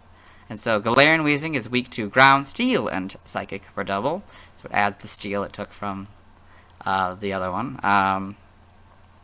Weezing is immune to nothing, while Galarian Weezing is immune to Dragon. That's interesting. Non-Galarian Weezing is resistant to Fighting, Poison, Bug, Grass, and Fairy for half, while Galarian Weezing is resistant to Fighting, Bug, Grass, Dark, and Fairy.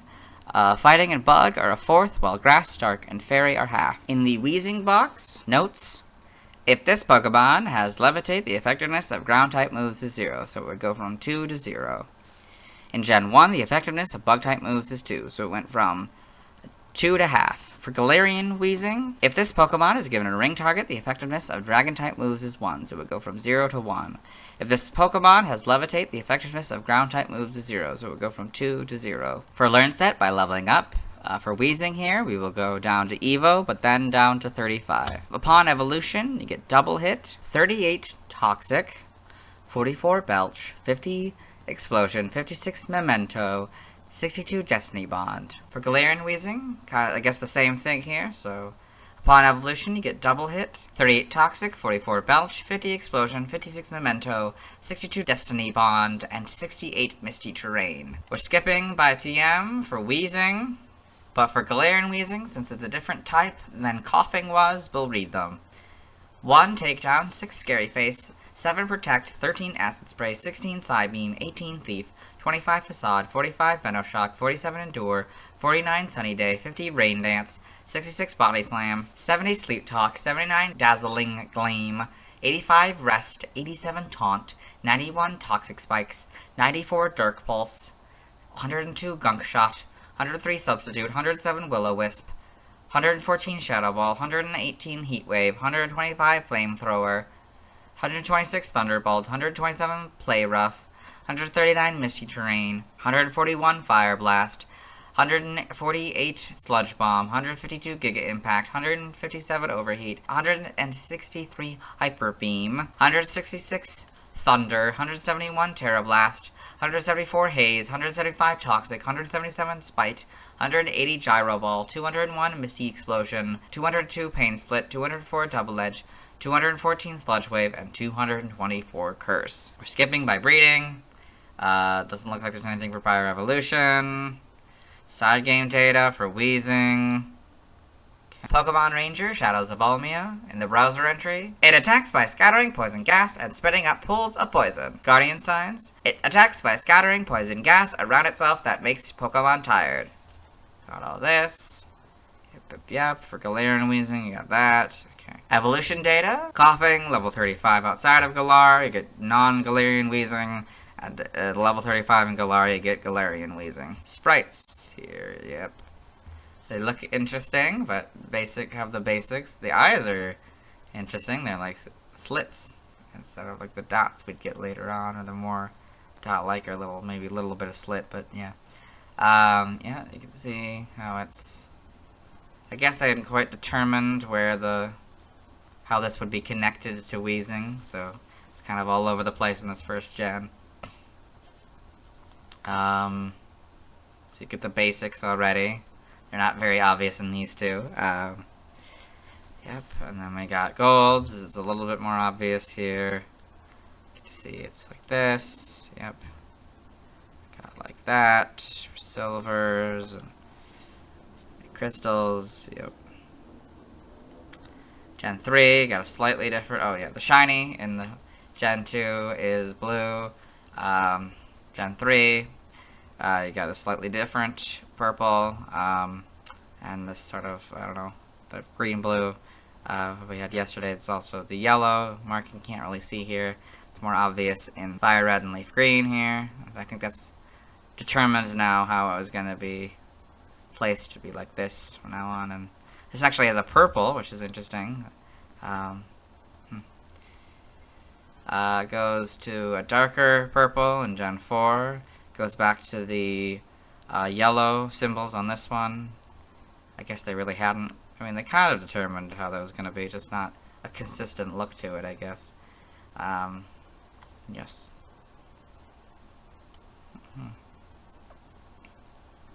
And then they got the Gen 5 ones. You got the full back sprite again. Yep. Gen 6, you got the other kind of purple. And now they're white for both of them. Like this. Yep. Looks like they maybe went back to the split eyes. I can't really. It's kind of hard to tell.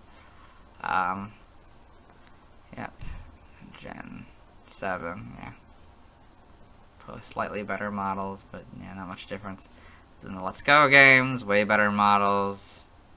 Looks way better. The teeth on lower teeth. Yep. Okay. The Sword and Shield. Yep. Okay. Then we got the Galarian, so it's brown. That's interesting. Huh. Yep. Because yeah. Homes here. You got all that. Yep. Okay. In the anime, well, there's James's Weezing. That's probably the big one. Then we got Weezing in the anime. We got Galarian Weezing in the anime. Yep. Pokedex entries. And I can't believe this was never in Ash's collection, or I don't know, the Ash era of the anime. This is 29, The Horizons, the new series that's going on like right now in Lico's Rotom phone. That is amazing. We have not come across one where its first appearance was Horizons.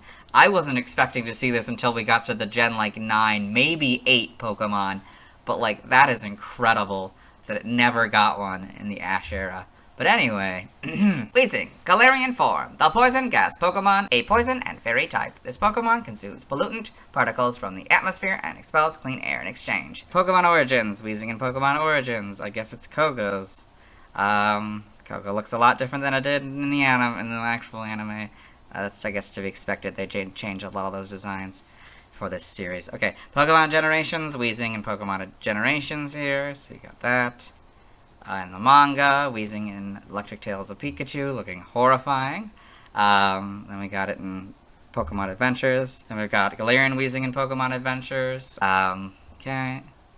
Got all those, and the TCG, and the TFG. Other appearances. Super Smash Bros. Melee, when released from a Pokeball, Weezing will hover in place and emit poison gas that juggles any opponent who comes near it, essentially serving the function of its pre-evolution Koffing from Super Smash Bros. Weezing is also a float in the Poke-Float stage. It appears as Chikorita leaves. Once Slowpoke appears, it will slowly deflate and move to the top of the screen. Trophy information, the evolved form of Koffing. Weezing is basically a pair of Koffing fused together. They tend to float in air and emit gas or noxious smoke from the outgrowths that cover their body.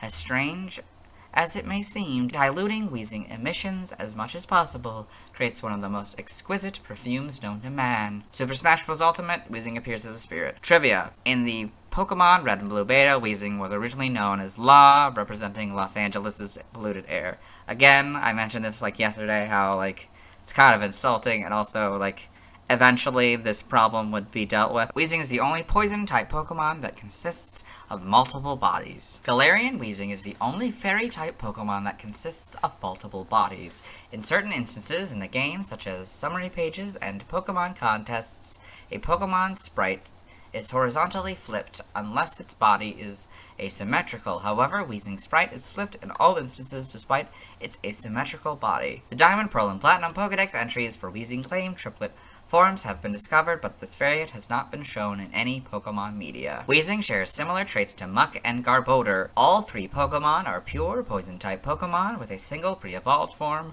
roughly the same base stat totals and evolution levels, and appear to be based on a different kind of pollution, Weezing being air pollution. Galarian Weezing is tied with Xerneas as the tallest fairy-type Pokemon. Although Weezing and Galarian Weezing do not appear in Pokemon Legends Arceus, the Smoke Tower on the rooftop of the Galaxy Hall resembles a Galarian Weezing. Aww. It's a nice reference. I already read this one yesterday. Galarian Weezing can learn more moves that cause it to faint than any other Pokemon. Self-Destruct Explosion, Memento, and Misty Explosion. Galarian Weezing was the first Galarian form to be officially revealed. Yes, I think I vaguely remember that, yeah. Galarian Weezing has the shortest duration of timeout of all Pokemon between being made available in a mainline game and being made available in Pokemon Go. It was made available in Pokemon Go and Raid Battles on November 16th, 2019, just one day after the release of Pokemon Sword and Shield. Wow, that's amazing. Origin. Considering its looks, its ability to float, and its tendency to explode, Weezing may have been based upon a floating naval mine or living meteorite. It is also based on smog and other forms of air pollution. It may also be based on the imagined fear that heavy pollution caused by leakage and or improper disposal of toxic and or radioactive waste may result in the creation of new and undesirable life forms. Much like Koffing, the symbol under Weezing's larger face resembles the skull and crossbones, a hazard symbol for poison. The three orbs, connected by stems that constitute its body, resemble a molecule. Weezing's fused heads may also be based on conjoined twins and the effects of pollution-induced birth defects. Aww. Galarian Weezing takes inspiration from steam engines, and its appearance in particular seems to be based on a stereotypical Victorian-era British gentleman wearing a chimney hat, combined with actual chimneys.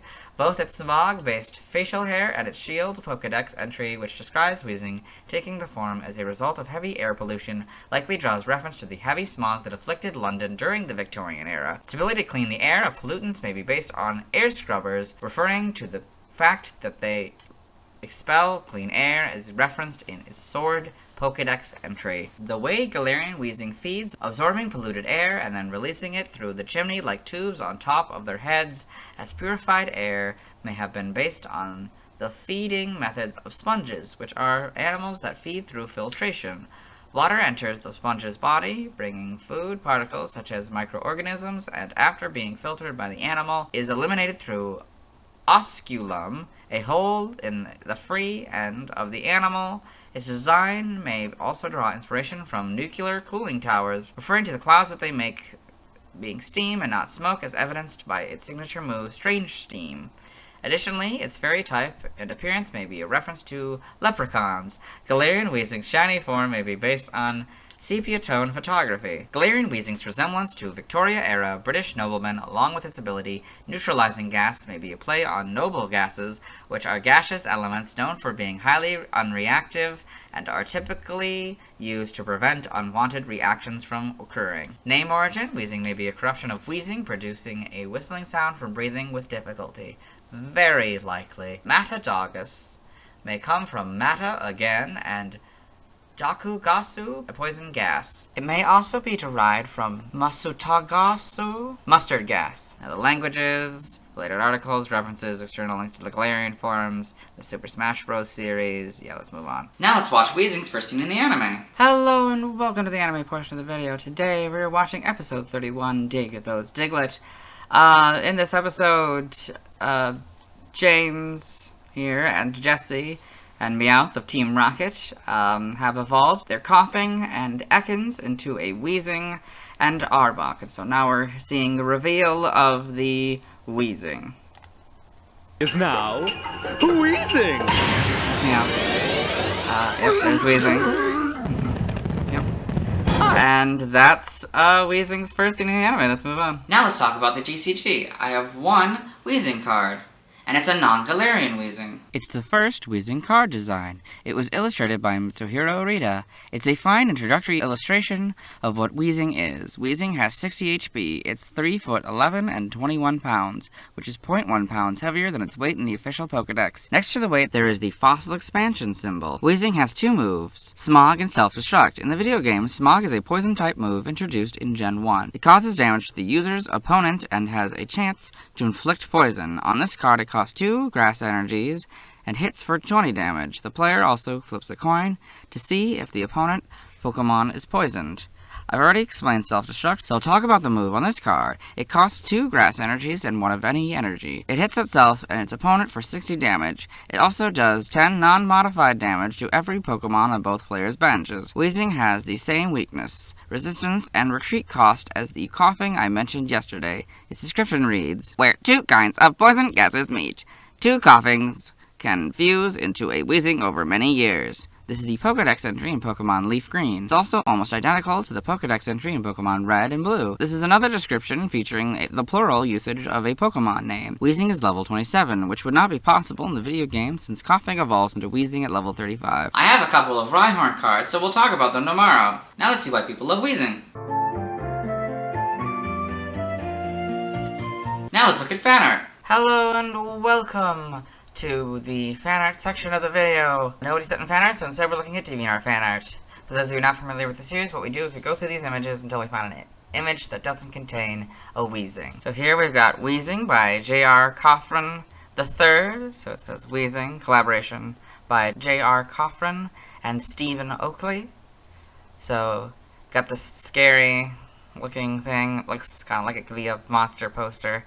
Yes, very monster-like. You get the skull and crossbones and yeah, all the elements of Weezing here, and it's very scary. Let's move on. Then we've got Pokemon Go warnings by Magda Pro-Ski. So we got a compilation of these Pokemon Go warnings here. So remember, don't be Snorlax.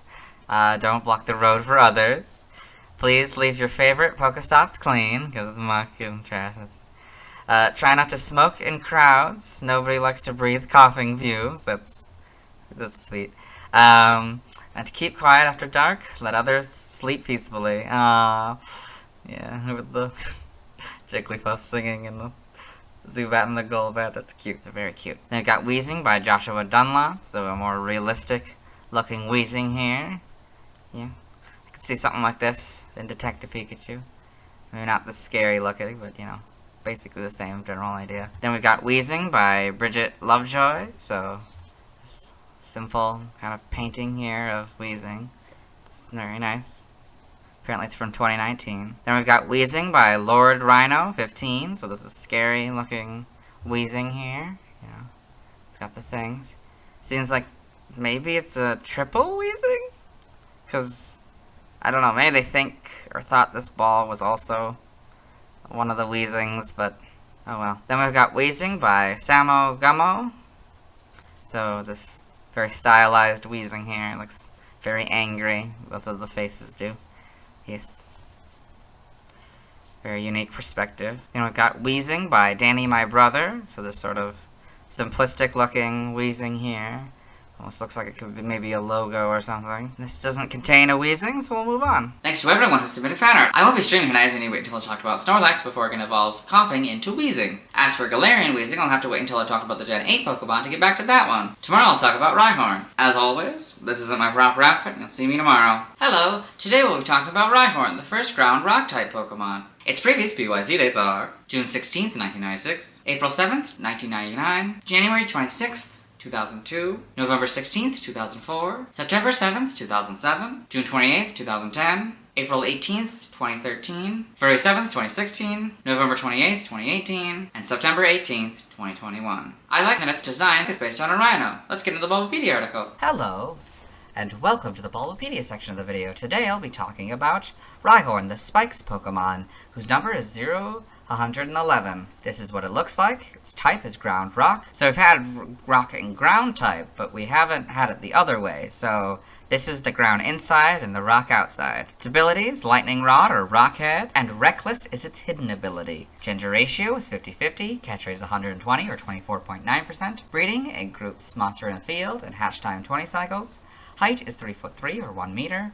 Weight is 253.5 pounds or 115 kilograms. Base experience yield is 135 in the first 4 gens and 69 in 5+. Leveling rate is slow.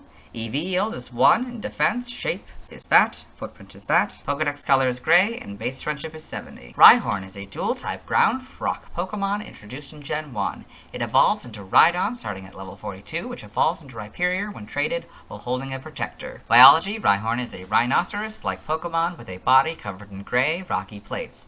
Its underside and rear are smooth and has 4 short legs with 2 claws on each foot. It has a triangular head with narrow red eyes, 2 fangs protruding from its upper jaw, small triangular openings on the upper sides, and a short horn on the tip of its snout. A female will have a shorter horn than a male. A spiked ridge runs along its back. In addition to its rocky hide, its bones are 1,000 times harder than human bones. Rhyhorn's brain is very small, giving it a one-track mind. When it runs, it forgets why it started and continues until it falls asleep. However, it may recall the reason for demolishing something. Due to its short legs, it is inept at turning and can only run in straight lines. It does not care if obstacles get in the way, merely smashing through them or sending them flying. Although it may feel pain the day after a collision. Aww. This personality is how Rhyhorn expands its territory. That should say Rhyhorn. Rhyhorn is powerful enough to shatter skyscrapers or mountains instantly after charging forward with head tackles.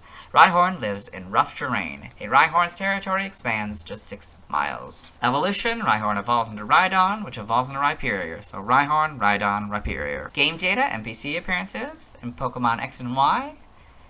In X and Y, the player's mother, Grace, is a retired Rhyhorn racer. Her Rhyhorn partner lounges outside her house. The player can ride it, but cannot take it outside the small front lawn. Aww. The player can ride another Rhyhorn on Route 9, which is the only way to cross the jagged, rocky terrain to Glittering Cave. I'm guessing that's supposed to teach you how this whole riding the Rhyhorn thing in the lawn so that you can do that on Route 9. That's clever. Pokedex entries in Gen 1, Red and Blue.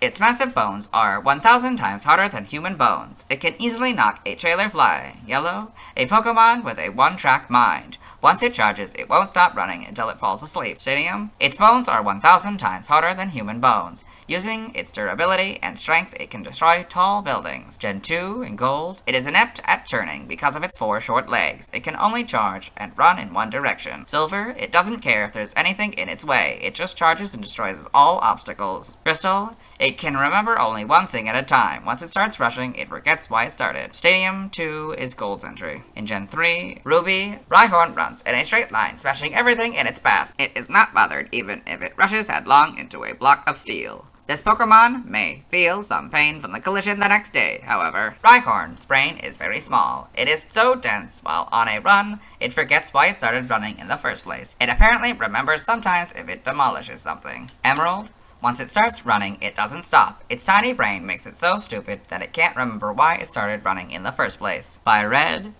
strong but not too bright, this Pokemon can shatter even a skyscraper with its charging tackles. Leaf Green is Red and Blue's entry. In Gen 4, Diamond and Pearl, its body is clad with a thick hide, and its tackles topple buildings. Unfortunately, it is not smart. Platinum, its powerful tackles can destroy anything. However, it is too slow-witted to help people work. Heart Gold and Soul Silver are their Gold and Silver counterparts. The Gen 5 Pokedex entries are Platinum's entry. X is basically Fire Red's, but Tackles is now uppercased. Y's is the Gold entries. Omega Ruby and Alpha Sapphire are the Ruby and Sapphire counterparts. The Gen 7 Pokedex entry is Yellow's entry. In Gen 8, Sword is Fire Red's entry. Shield is the Crystal entry. Brilliant Diamond and Shining Pearl are their Diamond and Pearl counterpart. Legends Arceus, ludicrously strong. When it butts heads with a mountain, it is the mountain that shatters. But its short legs struggle with turns, and it is incapable of stopping unless it collides with something. In Gen 9, Scarlet, Rhyhorn claims an area with over a 6-mile radius as its territory. It apparently forgets where this territory is when running, however. Violet, once it starts running, it won't stop, even if it crashes through boulders. This disposition is what caused its habitat to expand. Rhyhorn in the Blueberry Pokedex here, under the, the terrarium dome. Yeah, you can get a bunch of them. That's pretty cool. See all the textures and stuff. That's nice. It's all kind of dark, which is much darker than I'm used to. That's an interesting decision. Game locations. Side game locations. Okay. Held items. Pokemon caught in Gen 1 must be traded to a Gen 2 game in order for a held item to appear. In Red, Blue, and Yellow, you get a berry 100% of the time. In Heart Gold and Soul Silver, you get a Pasho berry as an in-game trade 100% of the time. In Black 2 and White 2, get a rare candy as an in-game trade 100% of the time. In Legends Arceus, normal, you get a black Tumblestone 35% of the time, and Ball of Mud 15% of the time, and Great Items by level. Alpha, you get an EXP Candy S 100% of the time, Seed of Mastery 10% of the time, and Great Items by level. Still don't know how the math works. Stats, base stats, HP 80, Attack 85, Defense 95, Special Attack 30, Special Defense 30, Speed 25 for a total of 345. This Pokemon's special base stat in Gen 1 was 30. Pokeathon stats. Type effectiveness. Damage normally by Bug, Ghost, Psychic, Dragon, Dark, and Fairy. Weak 2. Fighting, Ground, Steel, Water, Grass, and Ice, all for double except for Water and Grass, which are 4. Immune to Electric, resistant to Normal, Flying, Poison, Rock, and Fire, all for half except for Poison, which is a 4th. Notes, if this Pokemon is given a ring target and its ability is not Lightning Rod, the effectiveness of Electric type moves is 1, so it would go from 0 to 1. Learn set by leveling up.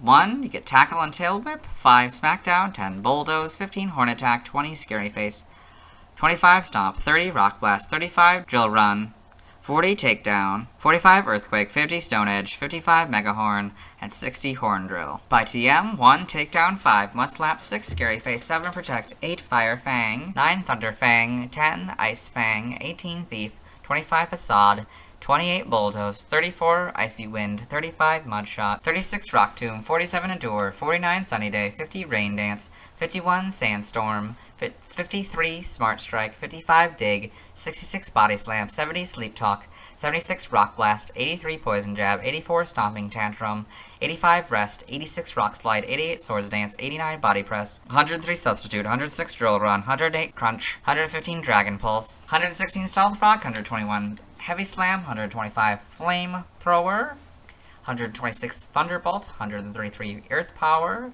134 Reversal, 135 Ice Beam, 141 Fire Blast, 143 Blizzard, 149 Earthquake, 150 Stone Edge, 166 Thunder, 171 Terra Blast, 172 Roar, 179 Smackdown, 186 High Horsepower, 191 Uproar, 204 Double Edge, 205 Endeavor, 210 Supercell Slam, 215 Scorching Sands, and 224 Curse. By breeding, this group gives you Counter, this group gives you Curse, this group gives you Dragon Rush, the Mirror Herd gives you Guard Split, this group gives you Metal Burst, and Dreadnought gives you Rock Polish. Side game data.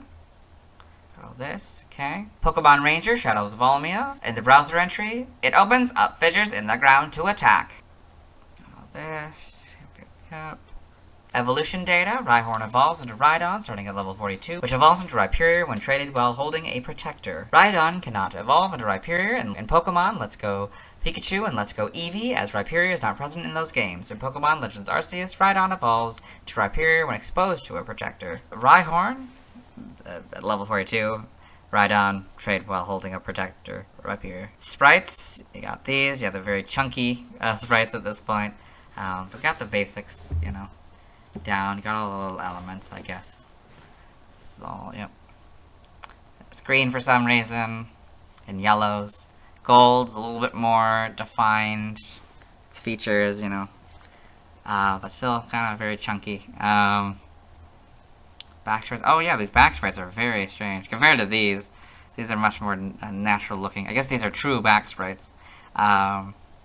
There you go. That. Yep. That's an interesting angle. Got the back sprite there. So Gen 3 here. You got the proper coloring now. Sort of lighter gray on the red eyes. Yep, but the shiny is sort of brown. That's kind of fun, or like a bronze, I guess. Okay, Gen 4 introduces the female, so you can see that here, the longer horn, the shorter horn, and the shiny as well. Heart Gold and Soul Silver, they have this different gray, I guess. So you can see that there, kind of a side view of what the horns look like. Gen 5 here, you got this, yep. Full back sprites, that's pretty cool. Gen 6, pretty good interpretation. Very, again, kind of a little bit chunky, compared to sort of the newer, wider, or, I don't know, lengthier, I guess. But, yeah, pretty good. See the horn difference in 3D. Yep. So, you know, Gen 7s, the Let's Go games, of course, better models. Sword and Shield here, you got this. Again, better models. Everything's all modeled better. Then Legends Arceus here, so it goes to the darker gray. I guess we would get starting, I guess, in this one. So its head is different than its body. That's interesting, although that might just be lighting. This is sort of more rust-colored, I guess.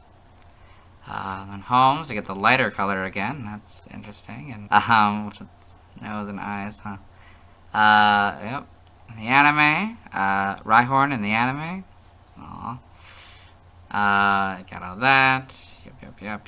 Pokedex entries in episode 35 and Ash's Pokedex, which is gonna be true for all of them, so I'm not gonna say Ash's Pokedex each time or the same Pokedex each time, just know that it's the same Pokedex. Rhyhorn, the Spikes Pokemon. It's covered in tough armor, giving its tackle attack an extraordinary destructive power. Translated from the Japanese version. Oh yeah, because this one is from the episode that's one from the episodes that got cut, right? Yeah. In episode 88, Rhyhorn, the Spiked Pokemon.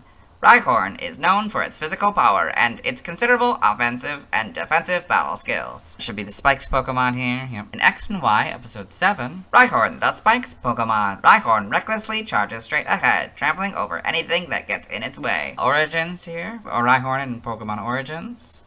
Apparently there's a Poketoon about it. In the manga, Rhyhorn in Pokemon Adventures.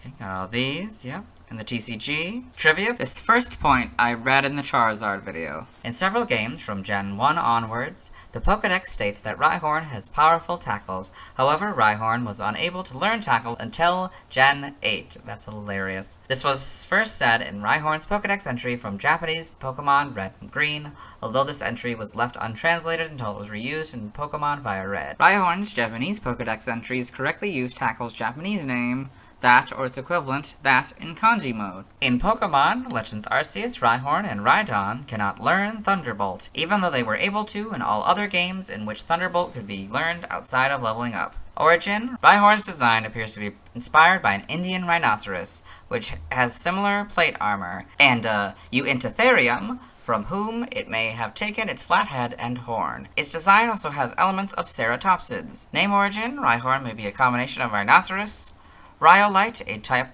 of rock referring to its rock type, and horn. Psyhorn is a combination of Psy, rhinoceros, and horn. In other languages, external links, let's move on. Since we already watched Rhyhorn's first 3 scenes in the anime in previous videos, let's watch its 4th scene. Hello and welcome to the anime portion of the video. Today we'll be watching episode 33, The Flame Pokemonathon.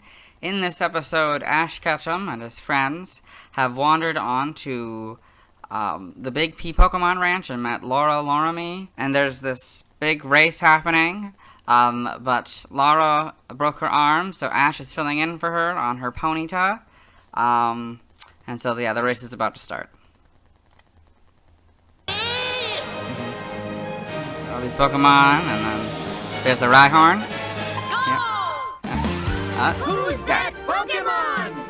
That's Rhyhorn's 4th scene in the anime. Let's move on. Now let's talk about the TCG. I have 2 Rhyhorn cards. The first is the first Rhyhorn card design. It was illustrated by Mitsuhiro Horita. It's okay. It shows Rhyhorn from a fairly unique angle. Rhyhorn has 70 HP. It's 3'3" and 254 pounds, which is 0.5 pounds heavier than its weight in the official Pokedex. Next to the weight, there is the Jungle Expansion symbol. It has 2 moves, Leer and Horn Attack. In the video games, Leer is a normal type move introduced in Gen 1. It reduces the defense stat of the opponent. On this card, it costs 1 energy. Upon winning a coin flip, the opponent Pokemon's attack automatically misses. In the video games, Horn Attack is a normal type move introduced in Gen 1. It just does damage, with the idea being that a horned Pokemon is attacking with that horn. On this card, it costs 1 fighting energy and 2 of any energies. It hits for 30 damage. Rhyhorn is weak to Grass type for double damage. It's resistant to Lightning type for minus 30 damage. It costs 3 of any energies for Rhyhorn to retreat. Its description reads, its massive bones are 1,000 times harder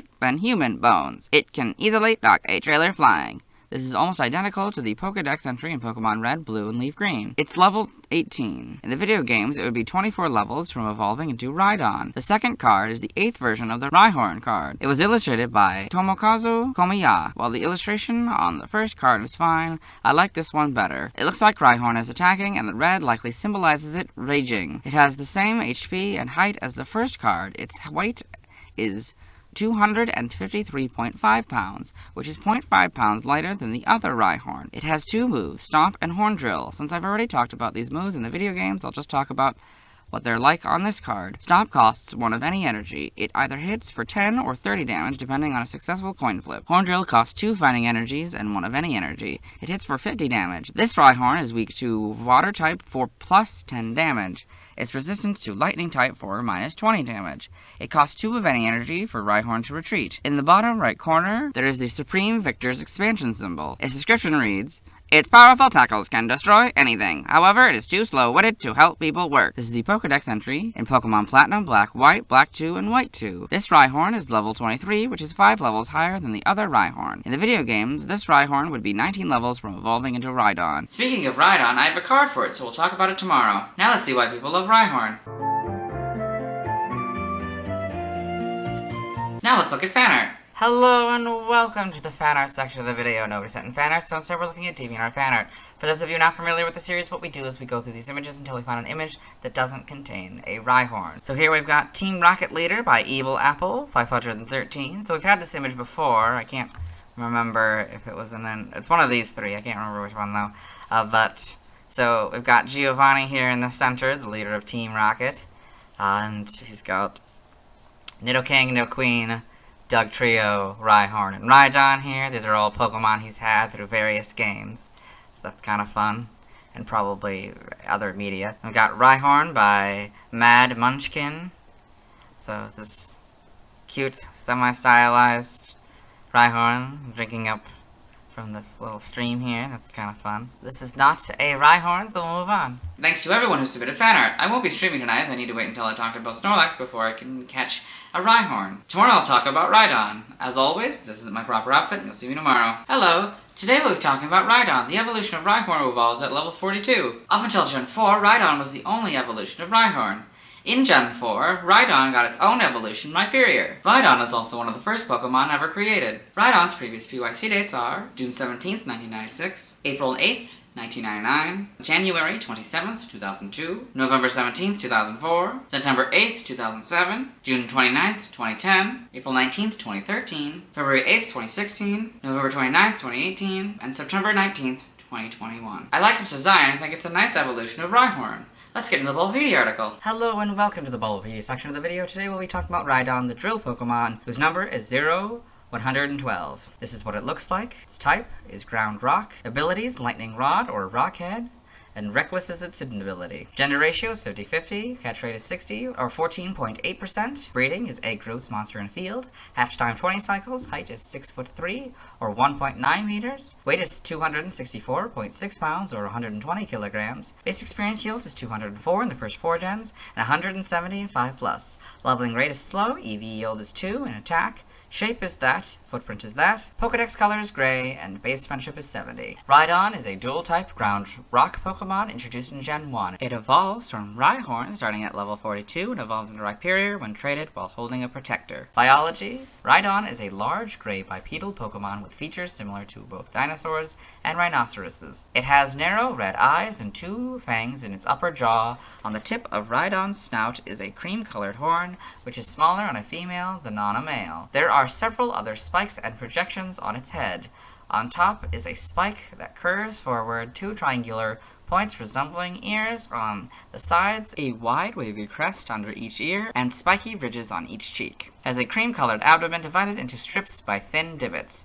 A rocky plate on its chest slightly overlaps its abdomen. There is a row of spikes on its back, and they have a long tail with thin black stripes. That is very jarring, since it goes from its back to they. That's okay. That should either be, it should just be its. It has a long tail. If we're gonna be consistent with it, calling the Pokemon it as opposed to they. Rhydon is a physically powerful Pokemon. It is recorded as being able to topple buildings with a sweeping blow of its tail, and its horn can bore through solid rock and shatter diamonds. Rhydon sharpens their horns by clashing them together.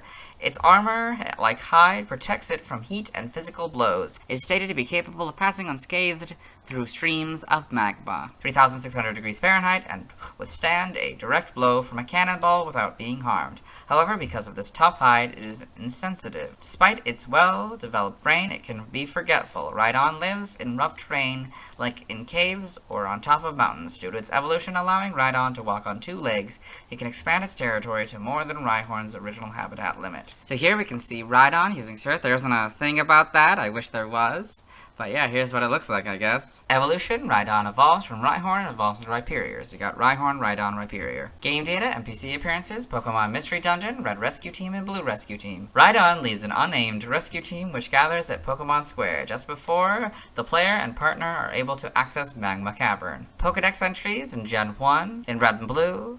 Protected by an armor like hide, it is capable of living in molten lava of 3,600 degrees, that's Fahrenheit, 200 degrees Celsius. Yellow walks on its hind legs, shows signs of intelligence. Its armor, like hide, even repels molten lava. Stidium, predicted by an armor like hide, it can survive in lava over 3,600 degrees. Its horn can bore holes through boulders. In Gen 2 and Gold, its rocket hide protects it from even the heat of lava. However, the hide also makes it insensitive. Silver, its brain developed when it began walking on hind legs. Its thick hide protects it even in magma. Crystal, by lightly spinning its drill-like horn, it can easily shatter even a diamond in the rough. Stidium 2 is just golds again. Gen 3, in Ruby, Rhydon's horn can crush even uncut diamonds.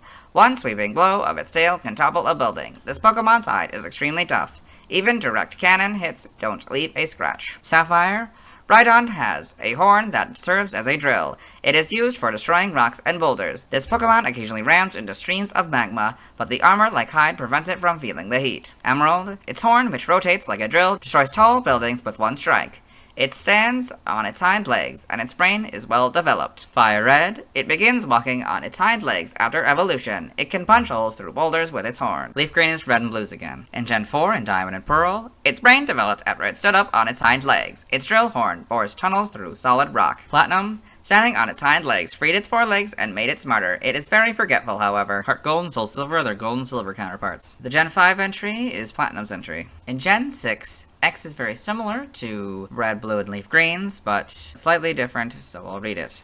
Protected by an armor like hide, it is capable of living in molten lava of 3,600 degrees Fahrenheit. Y is Fire Red's entry. Omega Ruby and Alpha Sapphire are their Ruby and Sapphire counterparts. In the Gen 7 Pokedex, its brain developed when it began walking on its hind legs. Its armor, like hide, even repels molten lava. In Gen 8, Swords is Fire Red and Wise. Shields is X's entry. Brilliant Diamond and Shining Pearl are their Diamond and Pearl counterpart. Legends Arceus rapidly rotates its horn to bore through bedrock. It swaggers around volcanic regions, protected from the lava's heat by its tough armor like hide. In Gen 9 and Scarlet, the horn of a Rhydon is powerful enough to crush raw diamonds. These Pokemon polish their horns by bashing them together. Violet, it evolved to walk using its hind legs, which has allowed it to expand its habitat even onto steep mountains. So Rhydon in the Blueberry Pokedex. So we got Rhydon here, and a few of them, and Rhyhorn in the background looks like a male and a female, and I don't know if this one might be a female, I think, maybe? I don't know what that's supposed to look like yet. The horn smaller, I don't know if these are the same length or not. Find out later, I guess. Game locations. Side game locations. Held items. Pokemon caught in Gen 1 must be traded to a Gen 2 game in order for a held item to appear. In Red, Blue, and Yellow, you get a Silver Leaf 100% of the time. Gold and Silver, you get a Bitterberry. Has an in-game trade 100% of the time. In Legends Arceus, for normal, you get Black Tumblestone 35% of the time. And a Ball of Mud 15% of the time. For Alpha, you get an EXP Candy M 100% of the time. Seed of Mastery 20% of the time. And grid items by level for both of them. And for Alpha, I don't know how the math works. Stats, base stats. HP 150, attack 130, defense 120, special attack 45, special defense 45, speed 40, for a total of 485. This Pokemon's special base stat in Gen 1 was 45. Pokéthon stats, type effectiveness, damaged only by Bug, Ghost, Psychic, Dragon, Dark, and Fairy, weak to Fighting, Ground, Steel, Water, Grass, and Ice. So it's all double except for Water and Grass, which are 4. Immune to Electric, resistant to Normal, Flying, Poison, Rock, and Fire, all for half except for Poison, which is a 4th. Notes, if this Pokemon is given a ring target and its ability is not Lightning Rod, the effectiveness of Electric-type moves is 1, so go from 0 to 1. Learn stat by leveling up. We'll do this Evo here, and then go down to Earthquake. Upon evolution, you get Hammer Arm, 47 Earthquake, 54 Stone Edge, 61 Mega Drill, 68 Horn Drill. We're skipping by TMs, yep, and by breeding, nothing by prior evolution, side game data, okay. Pokemon Ranger in the browser entry. Rhydon hurls big boulders that can shatter rock walls. Pokemon Ranger Shadows of Almia. It throws around its body in a rampage. It rams to attack. Just got all this. Yep, okay. Evolution data. Rhydon evolves from Rhyhorn, starting at level 42, and evolves into Rhyperior when traded while holding a Protector. Rhydon cannot evolve into Rhyperior. In Pokemon Let's Go Pikachu and Let's Go Eevee, as Rhyperior is not present in those games. In Pokemon Legends Arceus, Rhydon evolves into Rhyperior when exposed to a Protector. Rhyhorn, level 42 Rhydon. Trade using Protector. Yeah, there's the Protector, and then the Rhyperior. Yep. Sprites here, looking a little chunky, but got all the basics down, and you got all the little things there, you know. Yeah, spikes and stuff, you know. Yeah, this one's a little bit more proportional to what we'd get later. The plates seem to be gone, like these plates here and here. That's interesting. It's kind of just like a belly piece. And the drill is more integrated than it is in these two, and I think it would be, yeah, later on going forward. That's interesting.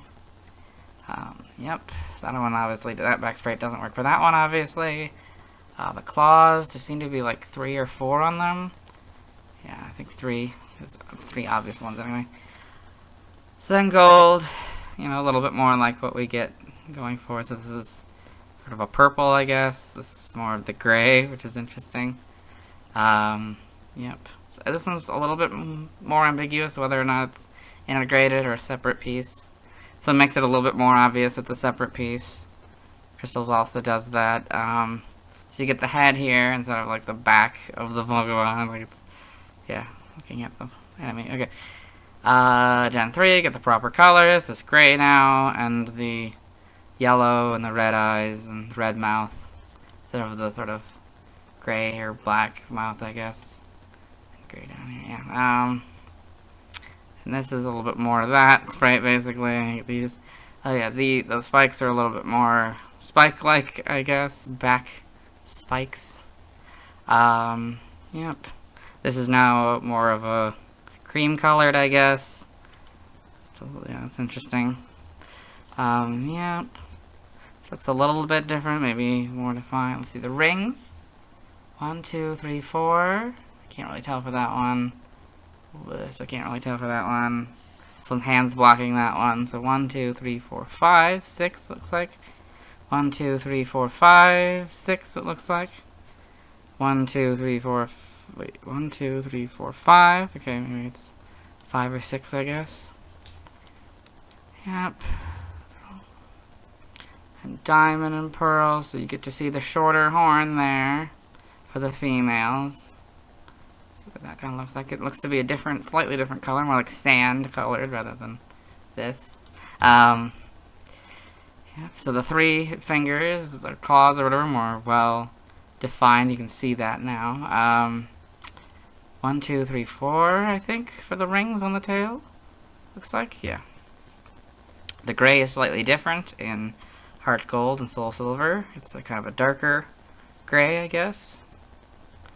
The rings on the horn. Oh, I didn't think about that. 1, 2, 3. 2 for this one. 1, 2, 3 for that one. 3 for that one. I think these are all. 2 for that one. 3 for that one. It's like 4 for that one? Interesting. 3 for that one. 1, 2, 3 for that one. They also have 3, but they're very close together, the females. 1, 2, 3. Yeah, they're much closer together than the males. Okay, then the black and white, you get 3 there, and 1, 2, 3, it looks like 4 for the tail. Well, you can see it here, 1, 2, 3, 4, 5. Interesting. You can see the spikes a lot better. Yeah, everything's all solidified now as a concept.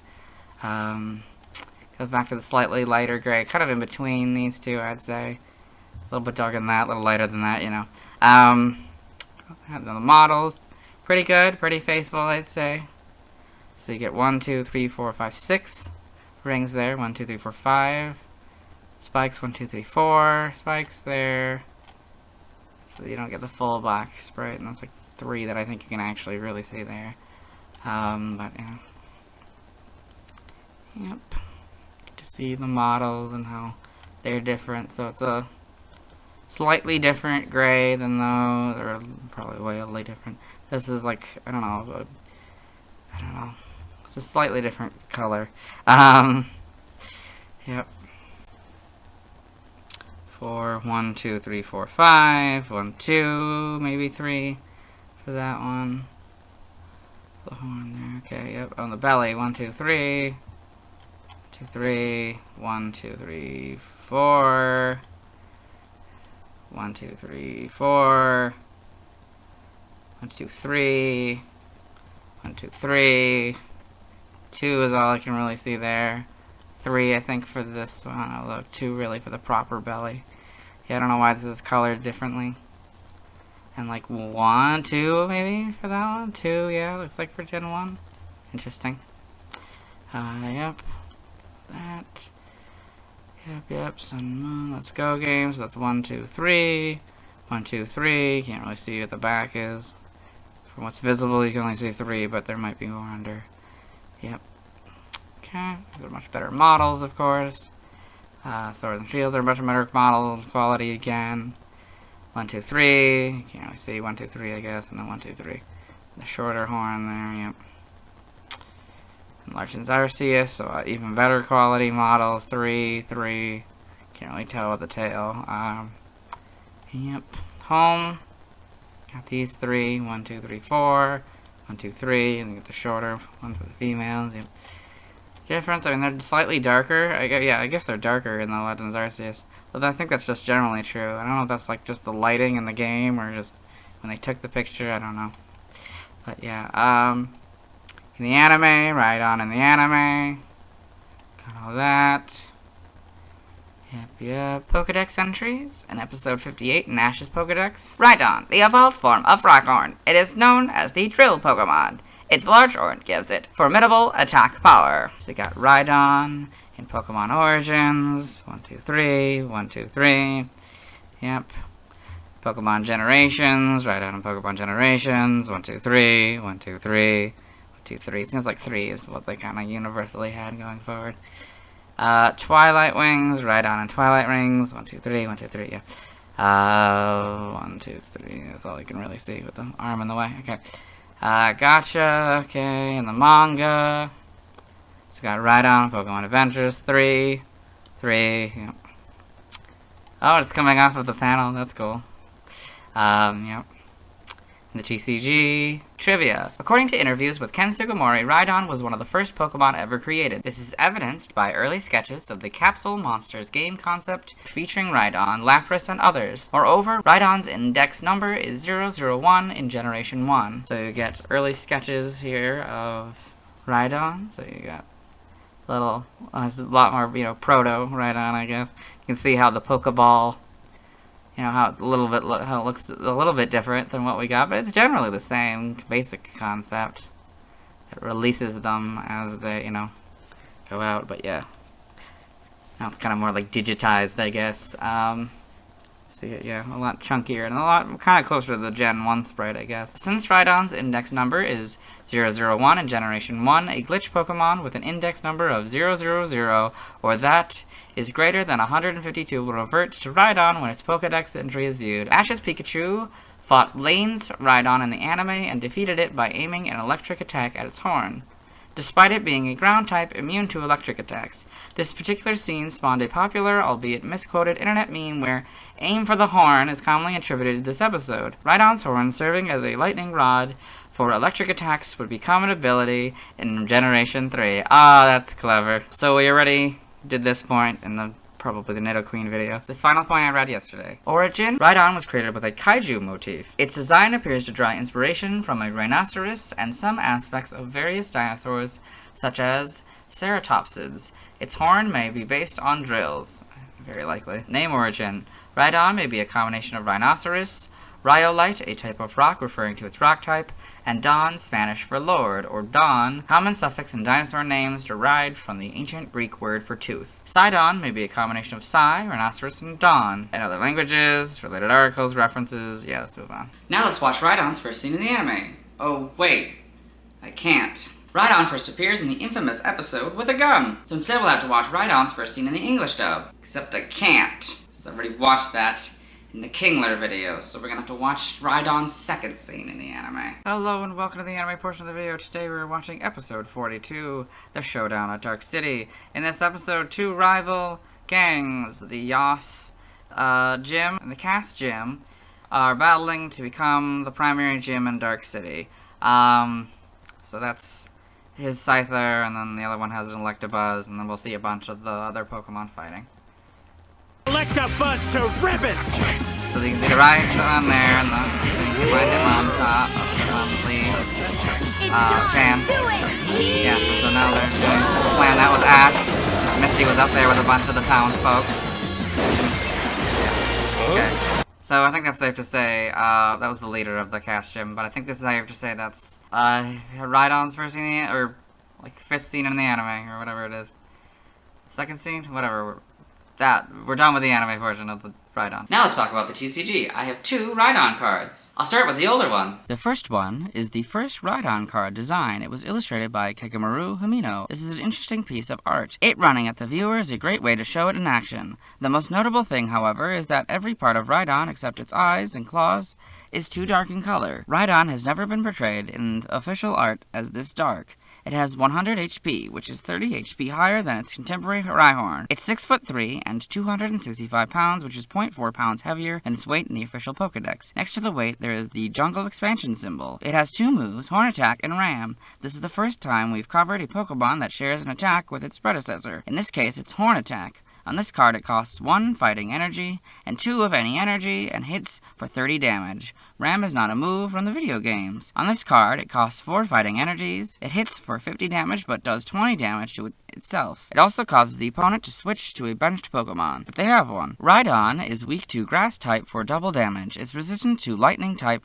for minus 30 damage. It costs 3 of any energy to retreat. Its description reads, protected by an armor-like hide, it is capable of living in molten lava of 3,600 degrees. This is almost identical to the Pokedex entry in Pokemon Red, Blue, Leaf Green, X, and Shield. It's level 48. The second card is the 8th Rhydon card design. It was illustrated by Naoyo Kimura. It's a fine enough image. It certainly isn't as interesting as the first card, but at least the coloring is correct. It has 90 HP, 10 less than the other Rhydon.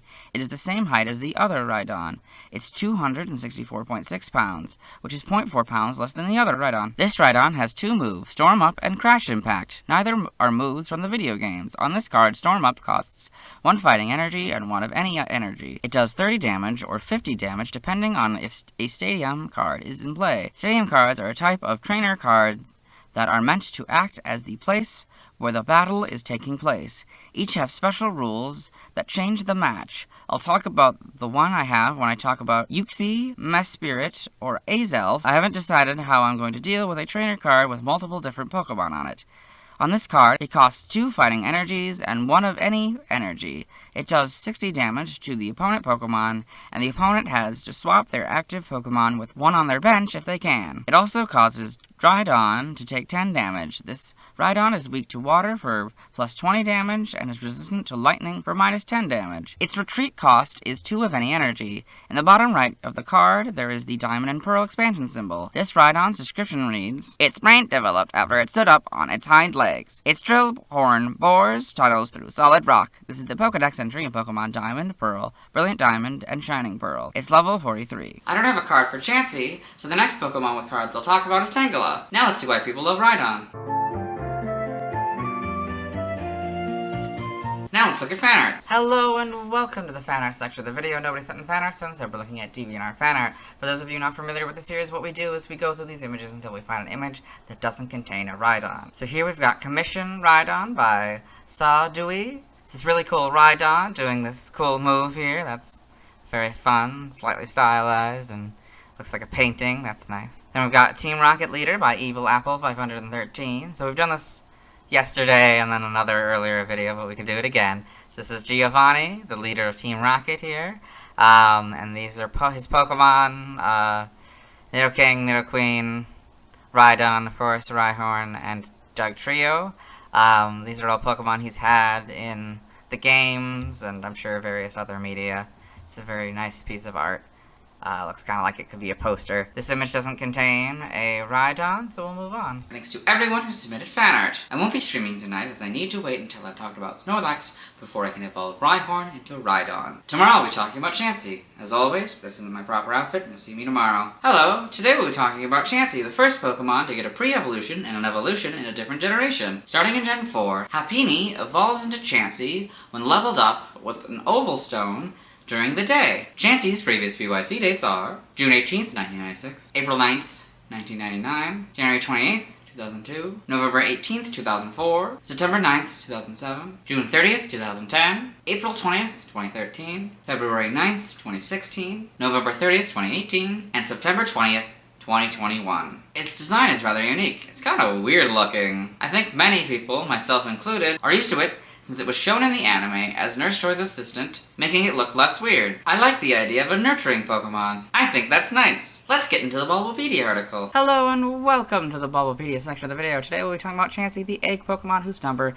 is 0113. This is what it looks like. Its type is normal. Abilities, natural cure or serene grace. Healer is its hidden ability. Gender ratio is 100% female. Catch rate is 30 or 8.8%. Breeding, a group fairy. Hatch time 40 cycles. Height, 3'7" or 1.1 meter. Weight, 76.3 pounds or 34.6 kilograms. Base experience yield, 255 the first 4 gens, and 395 in 5+. Leveling rate is fast. EV yield is 2, in both in HP. Shape is that, footprint is that, Pokedex color is pink, and base friendship is 140. Chansey is a normal type Pokemon introduced in Gen 1. It evolves from Happiny when leveled up while holding an oval stone during the day, and evolves into Blissey when leveled up with high friendship. Biology, Chansey is a pink ovoid Pokemon with stubby arms and dark pink feet. It has tiny eyes and 3 hair-like growths on each side of its head. The tufts of hair have dark pink tips. On the center of its belly is a dark pink pouch that contains a single white egg. The egg is said to be very nutritious, and it lays several new ones every day. Finally, it has a short tail. Chansey is a female-only species with no male counterpart. A kind-hearted Pokemon, Chansey will share its eggs with injured people and Pokemon. However, Chansey will never share its egg to those with evil hearts. Aww. The eggs become more delicious if Chansey is raised with love and care. Aww. Chansey's egg is used as a high-class cooking ingredient due to the nutrition it has. As a result, Chansey have been referred to as doctor's doubles because of its eggs. Due to its eggs being over-harvested, Chansey is extremely rare in the wild and is said to bring good luck and happiness to those who manage to catch it. Fleeing from those seeking its egg has made this once slow species much quicker on its feet than in the past. It is more commonly found in urban settings. Chansey is the only known Pokemon capable of using the Lucky Punch item. In Pokemon Legends Arceus, if the player is injured, any nearby Chansey will come to check them out. Aww, and then flee when they're fully healed. They don't actually heal the player, however. Aww. Probably like a status, or like if they're like they fall off a mountain or something, probably, yeah. Chansey and its evolutionary relatives are the only known Pokemon capable of learning the move Soft-Boiled by leveling up. Evolution, Chansey evolves from Happiny and evolves into Blissey. So you've got Happiny, Chansey, Blissey. Game data, NPC appearances, Pokemon Yellow and Pokemon Let's Go Pikachu and Let's Go Eevee. Chansey appeared in Pokemon Centers. Aww. Pokemon Stadium 2, Chansey stars in the minigame Egg Emergency. Players must catch falling eggs, but avoid the Voltorb. Pokemon Mystery Dungeon, Explorers of Time and Explorers of Darkness. Chansey runs the Chansey Daycare in Treasure Town. This is where the player can hatch their eggs received as a reward for missions. Pokedex entries. In Gen 1, in Red and Blue, a rare and elusive Pokemon that is said to bring happiness to those who manage to get it. Yellow, a gentle and kind-hearted Pokemon that shares its nutritious eggs if it sees an injured Pokemon. Stadium lays very succulent eggs every day if it is treated with love and care. Its eggs appear to become even more delicious. Gen 2 in Gold, it walks carefully to prevent its egg from breaking. However, it is extremely fast at running away. Silver, few in numbers and difficult to capture. It is said to bring happiness to the trainer who catches it. Crystal, people try to catch it for its extremely nutritious eggs, but it rarely can be found. Stadium 2 is just golds again. Gen 3, Ruby and Sapphire. Chansey lays nutritionally excellent eggs on a everyday basis. The eggs are so delicious they are easily and eagerly devoured by even those people who have lost their appetite. Emerald, Chansey lay nutritionally excellent eggs every day. The eggs are so delicious they are eagerly devoured by even those people who have lost their appetite. Fire Red, it lays several eggs a day. The eggs are apparently rich in nutrients and extremely delicious. Leaf Green is Red and Blue's entry. In Gen 4 and Diamond, it is said to deliver happiness. Being compassionate, it shares its egg with injured people. Pearl, it lays several eggs a day and won't share them with those who have evil in their hearts. Platinum, a kindly Pokemon that lays highly nutritious eggs and shares them with injured Pokemon or people. Heart Gold is Gold's entry, but Soul Silver's is very similar to Silver's but slightly different, so I'll read it.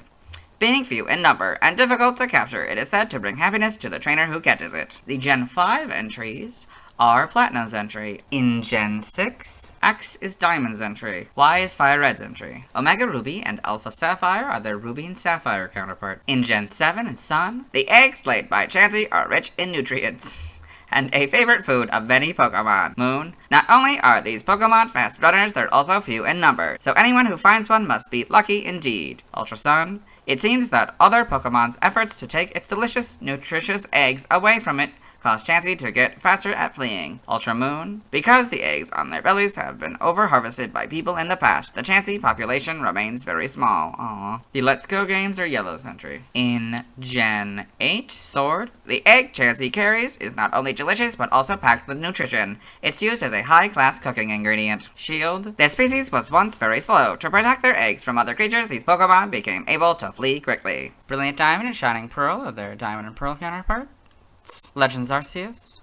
This pure-hearted Pokemon shares its eggs with the injured. These eggs are so nutritious that they've been nicknamed Doctor's Doubles. In Gen 9, Scarlet. This kindly Pokemon lays highly nutritious eggs and shares them with injured people or Pokemon. Violet is the gold entries. So here we've got Chansey in the Alola Pokedex, Chansey in the Paldea Pokedex. You can see it holding its egg. I think that's one of the few times. I don't know if it actually has this as an animation in the other ones. This is like first time I've seen a model of Chansey where it's not, where the egg just isn't in the sack, I guess.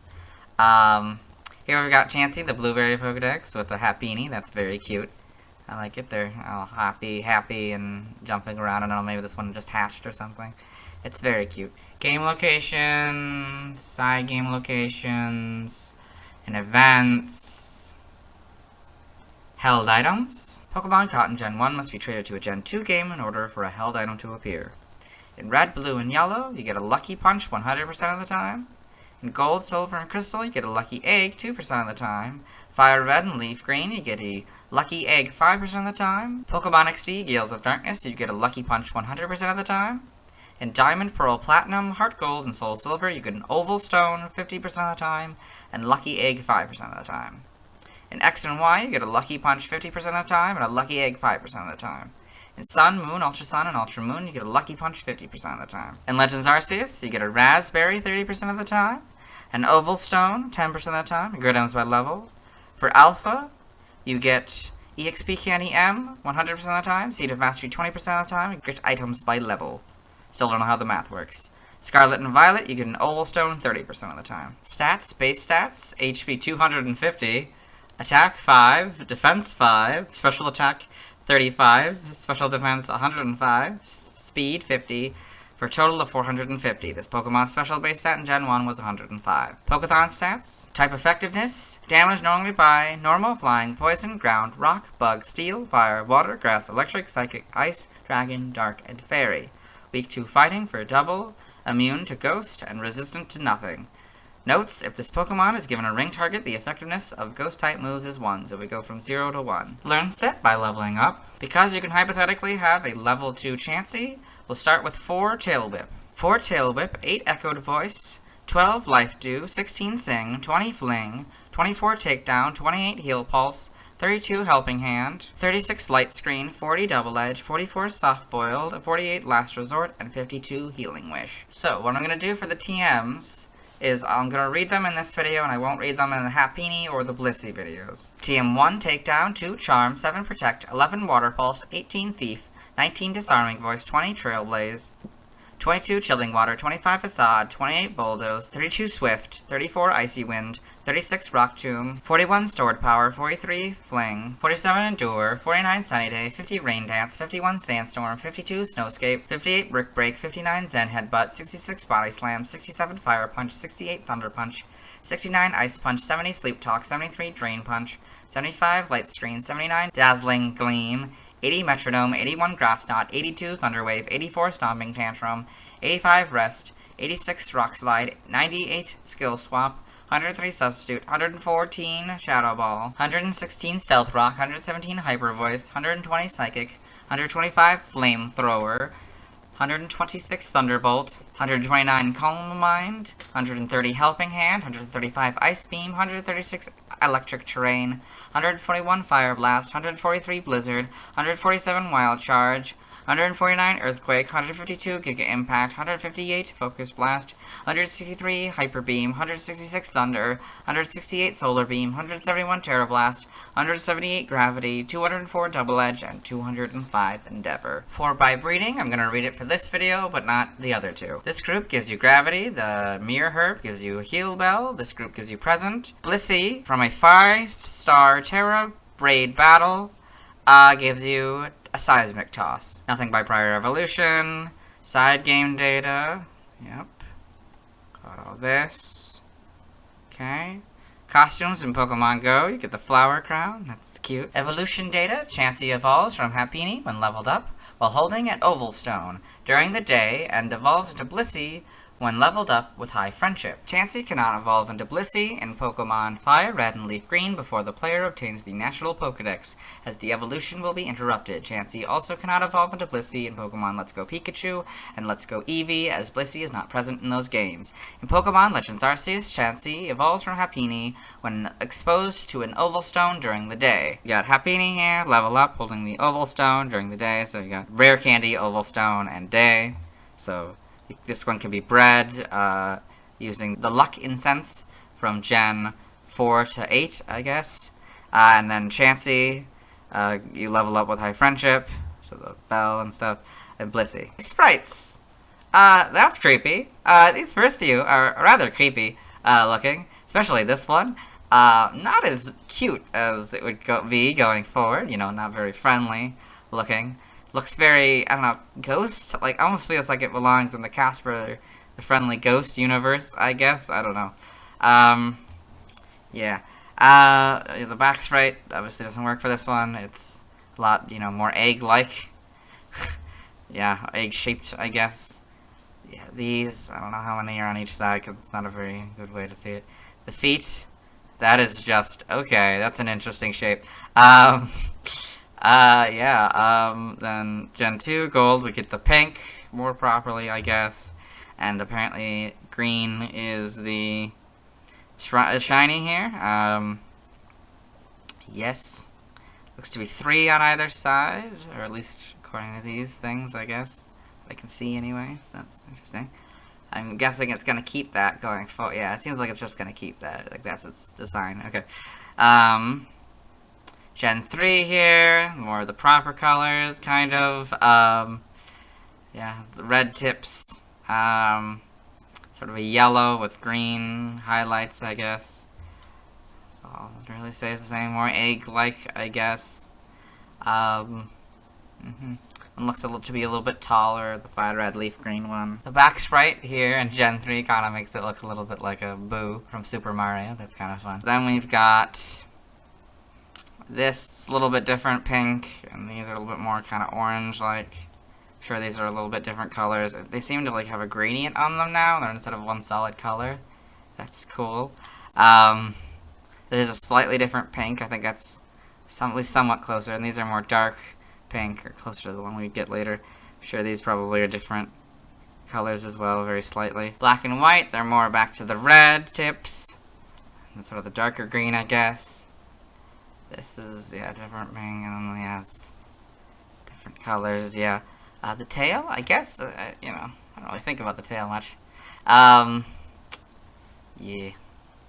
It changes, you know. Gets shorter here, gets longer again here. Gets even longer, I think, here. It makes more slender. Then we got the models, sort of the modern pink, with the darker pink tips there.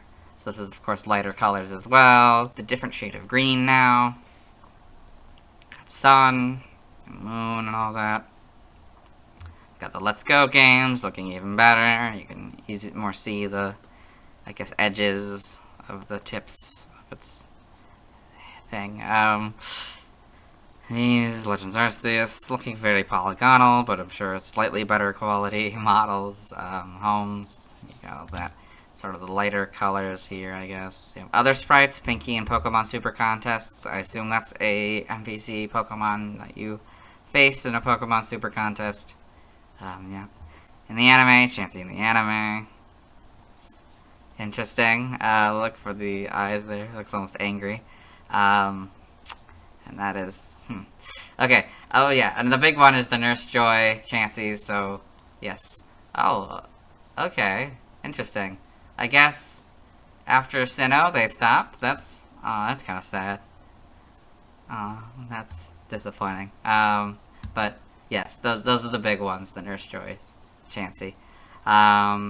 This Pokedex entries in Diamond and Pearl, episode 190 in Dawn's Pokedex. Chansey, the egg Pokemon, and the evolved form of Happiny. Chansey is a kind Pokemon who shares its egg with those who are sick or injured. In Pokemon Origins, Chansey in Pokemon Origins. Generation, Chansey in Pokemon Generations. In the manga, Chansey in Pokemon Adventures, looking very different than the modern Chansey. That's interesting. Yep, you got all this. In the TCG, other appearances, Super Smash Bros. Chansey will sometimes appear from the Silph building in Saffron City, and can also be released from a Pokeball, in which case she will shoot out eggs. Super Smash Bros. Melee, when released from a Pokeball, Chansey will use Soft Boiled and produce 5 eggs. Anyone can pick them up, and they will either slightly heal the holder or contain items. If attacked, Chansey can be knocked away, stopping egg production. Chansey is also a Pokefloat. The float will quickly bob up and down from the bottom of the screen 4 times. Trophy information. Renowned for its kind temperament, Chansey has been known to offer injured creatures a highly nutritious egg to aid their recovery. Legend has it that this charitable creature brings friendship to anyone who captures a Chansey. All Chansey are female, and every now and then one is found in the possession of a lucky egg. Super Smash Bros. Ultimate, Chansey appears as a spirit and is a stage hazard in the returning Saffron City stage. They forgot the period. Trivia, in the Pokemon Red and Blue Beta, Chansey was originally known as Lucky, which also happens to be its Romanized Japanese name. I've read this second point already in the Exeggcute video. Chansey received the biggest decrease to its special stats in Gen 2, losing 70 points of its special attack stat. Chansey's HP increase is the largest single stat increase after evolving from Happiny at 150 points. Chansey is tied with Happiny for the lowest base attack and defense stats of all Pokemon, both at 5. Chansey's HP is the highest base stat to base stat total ratio. Its HP stat of 250 makes up approximately 55.6% of its base stat total. Chansey, Porygon 2, and Dipplin are the only non-fully evolved Pokemon that evolve from another Pokemon through the use of an item. Origin. Chansey's names, the fact that it shares nutritious eggs, is very rare and runs very quickly, suggests it may be based on literal luck and its elusiveness. It also serves the typical RPG game role of a medic. Chansey's tendency to carry eggs in a pouch is very reminiscent of a monotreme, mainly the echidnas, or marsupial, but it may also simply be based on a general concept of females and motherhood. As the Pokedex mentions its frequent laying of nutritious eggs, Chansey may also be based on chickens or other poultry, and its ears give it the semblance of an axolotl. Name origin, Chansey may be from either Chance or Chauncey. Lucky is literally lucky. In other languages, related articles, external links to the Super Smash Bros. Series. Let's move on. Now let's watch Chansey's first scene in the anime. Hello and welcome to the anime portion of the video. Today we're watching episode 2, Pokemon Emergency. In this episode, Ash Ketchum has brought his newly acquired Pikachu to the Pokemon Center to have it healed. This is Nurse Joy. She is going to ask a few Chansey to bring out a cart for Pikachu. For a small electric Pokemon, stat! There's the Chansey. Chansey! And that is Chansey's first scene in anime. Let's move on. Now let's see why people love Chansey. Now let's look at fan art. Hello and welcome to the fan art section of the video. No, we sent in fan art, so instead we're looking at DeviantArt fan art. For those of you not familiar with the series, what we do is we go through these images until we find an image that doesn't contain a Chansey. So this is Take Me Home by Star Soul Art. We did this one before, I think, in the Oddish video, if I remember right. There's a bunch of plushies on a shelf, and there's a Chansey plushie here. And then the main focus, though, of the image is Mimikyu here. So the whole thing about Mimikyu, if you're not familiar, is that it disguises itself to look like a Pikachu, so people will love it because its true appearance is very scary, I guess. And so you can see here it's been taking down the prices from the original 500 yen, 200 yen, 100 yen, and free. Love me, please. Oh, it's very sad. But yeah, and also very cute. very nice. So this is Chansey wallpaper by Haddock. So this is nice, I guess, wallpaper for your computer or something. Yes, this is nice Chansey. It's holding a plant, I guess. And also, like in this garden, it's very nice. Very cute.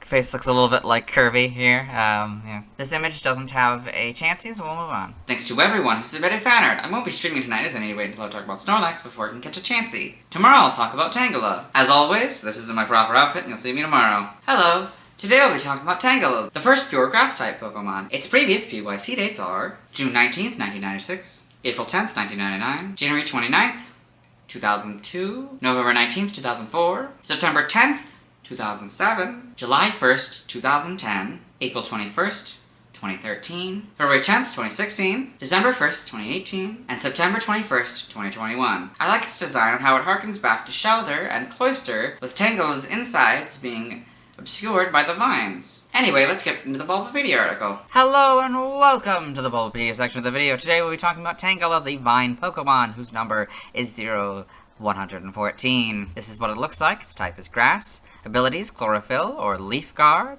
In Gen 4+, Regenerator is its ability. Gender ratio is 50-50. Catch rate is 45 or 11.9%. Breeding is a group grass, and hatch time 20 cycles. Height is 3'3" or 1 meter.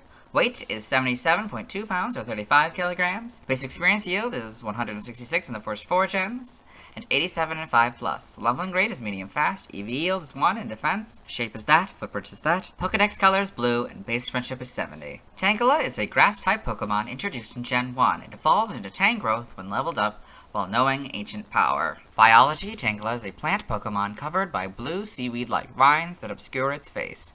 There is a small opening in the vines that reveals its eyes surrounded by a black space. The vines give Tangela a round shape, but it is unknown what it looks like without them. Its vines are covered in fine hair and are always growing. If damaged or lost, replacements are grown. There is a pair of red, boot-like feet poking out from under the vines, but no visible arms. Tangela can ensnare and entangle anything that moves too close to it with its vines. The vines constantly jiggle and sway, unnerving enemies and causing a tickling sensation if ensnared. Tangela's vines will snap off easily and painlessly if the target pulls on them, so it can quickly escape. The vines of Tangela are said to have a refreshing flavor and scent. In Galar, its vines are used as herbs. Tangela can usually be found in temperate grasslands and has been known to swing on tree branches and using its vines. So you can see that here. Tangela swinging on a tree branch. Yeah. It's cute. Evolution, Tangela evolves into Tangrowth. You can see that here, Tangela, Tangrowth. Game data, Pokedex entries in Gen 1, in red and blue. The whole body is swathed with wide vines that are similar to seaweed. Its vines shake as it walks. Yellow, its identity is obscured by masses of thick blue vines. The vines are said to never stop growing. Obsidian, its identity is obscured by countless blue vines that are similar to seaweed. Will become entangled with anything. Gen 2, Gold, the vines that cloak its entire body are always jiggling. They effectively unnerve its foe. Silver, it tangles any moving thing with its vines. Their subtle shaking is ticklish if you get ensnared. Crystal, during battle, it constantly moves the vines that cover its body in order to annoy its opponent. Obsidian 2 is just golds again. In Gen 3 in Ruby and Sapphire, Tangela's vines snap off easily if they are grabbed. This happens without pain, allowing it to make a quick getaway. The lost vines are replaced by newly grown vines the very next day. Emerald, its vines snap off easily and painlessly if they are grabbed, allowing it to make a quick getaway. The lost vines are replaced by new growth the very next day. Fire Red, blue plant vines cloak the Pokemon's identity in a tangled mass. It entangles anything that gets close. Leaf Green is very similar to Red and Blues, but slightly different, so I'll read it. The whole body is swathed with wide vines that are similar to seaweed. The vines sway as it walks. In Gen 4, Diamond and Pearl, it is shrouded by blue vines. No one has seen the face hidden behind this growth of vines. Platinum, the blue vines shrouding its body are covered in a growth of fine hair. It is known to be ticklish. Heart Gold and Soul Silver are their gold silver counterparts. In Gen 5, Black and White is Platinum's entry. Black 2 and White 2.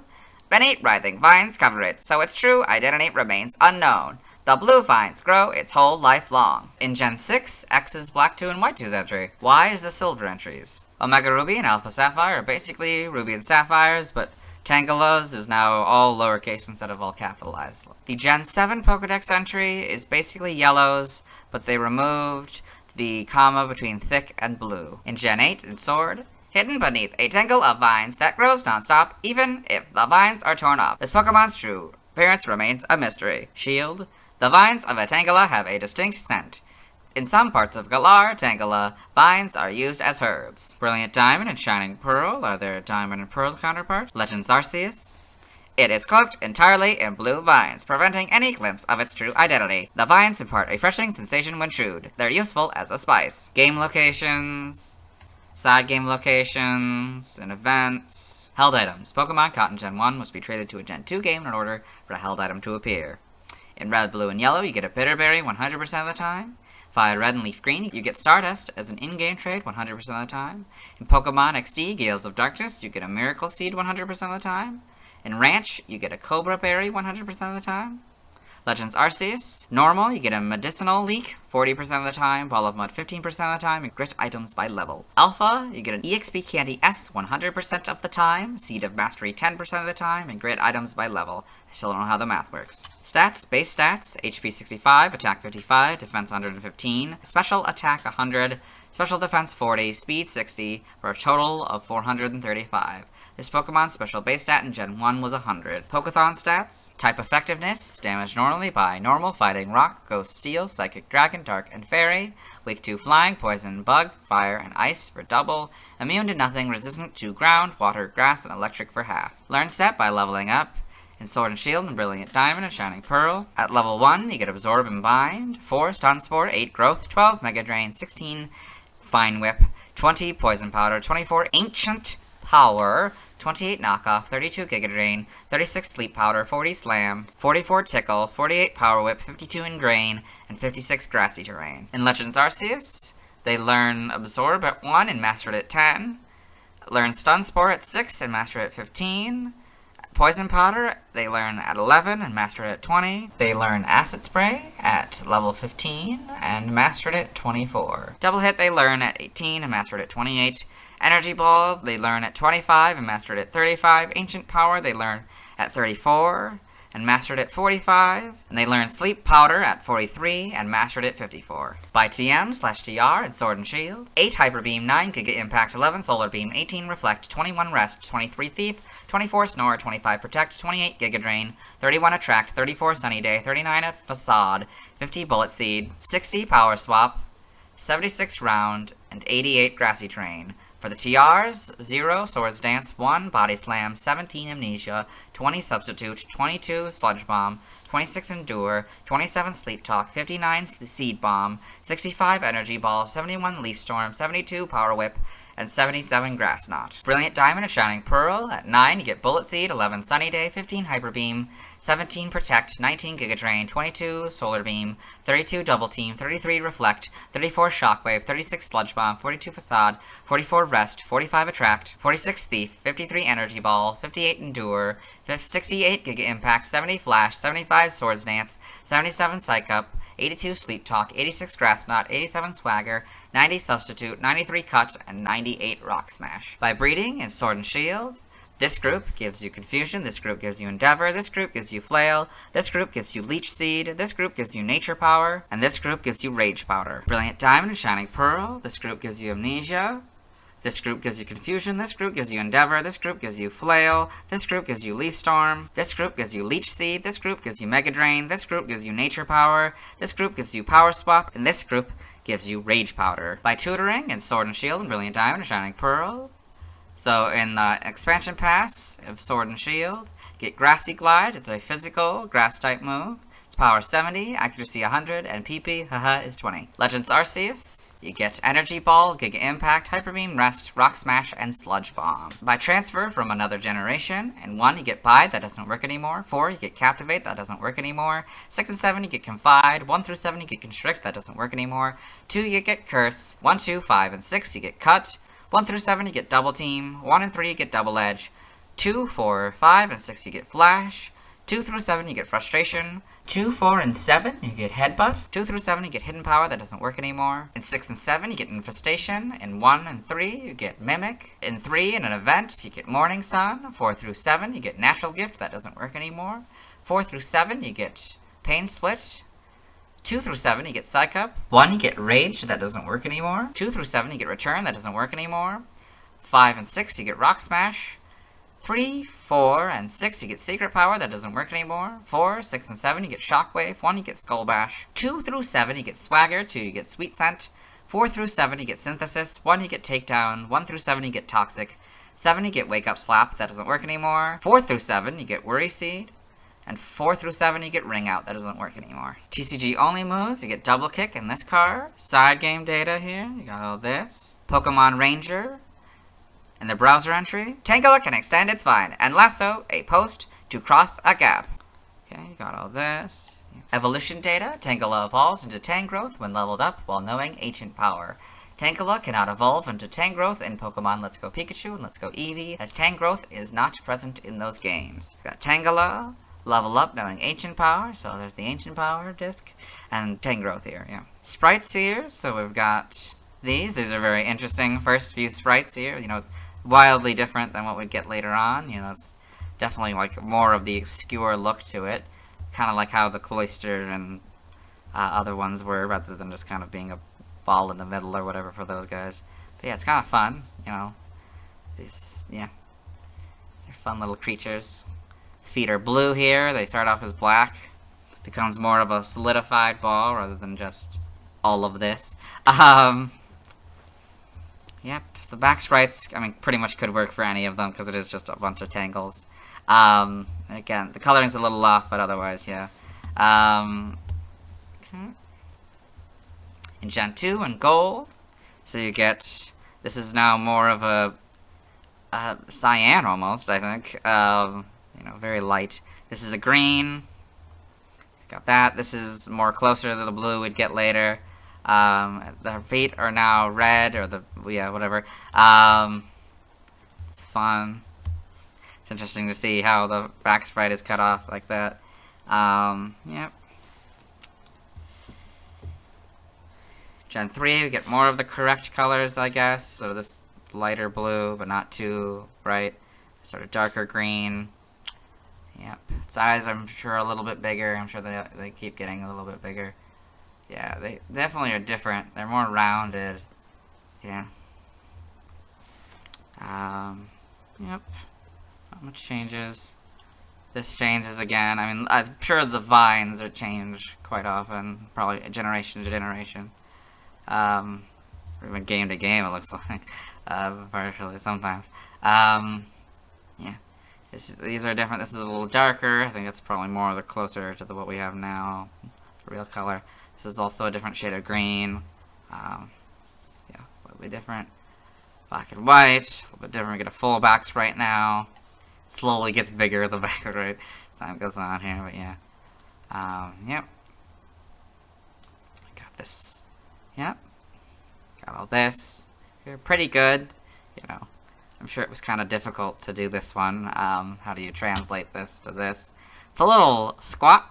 It looks like a ball, and I don't know. It feels like a squished ball rather than an actual just a ball. Yeah.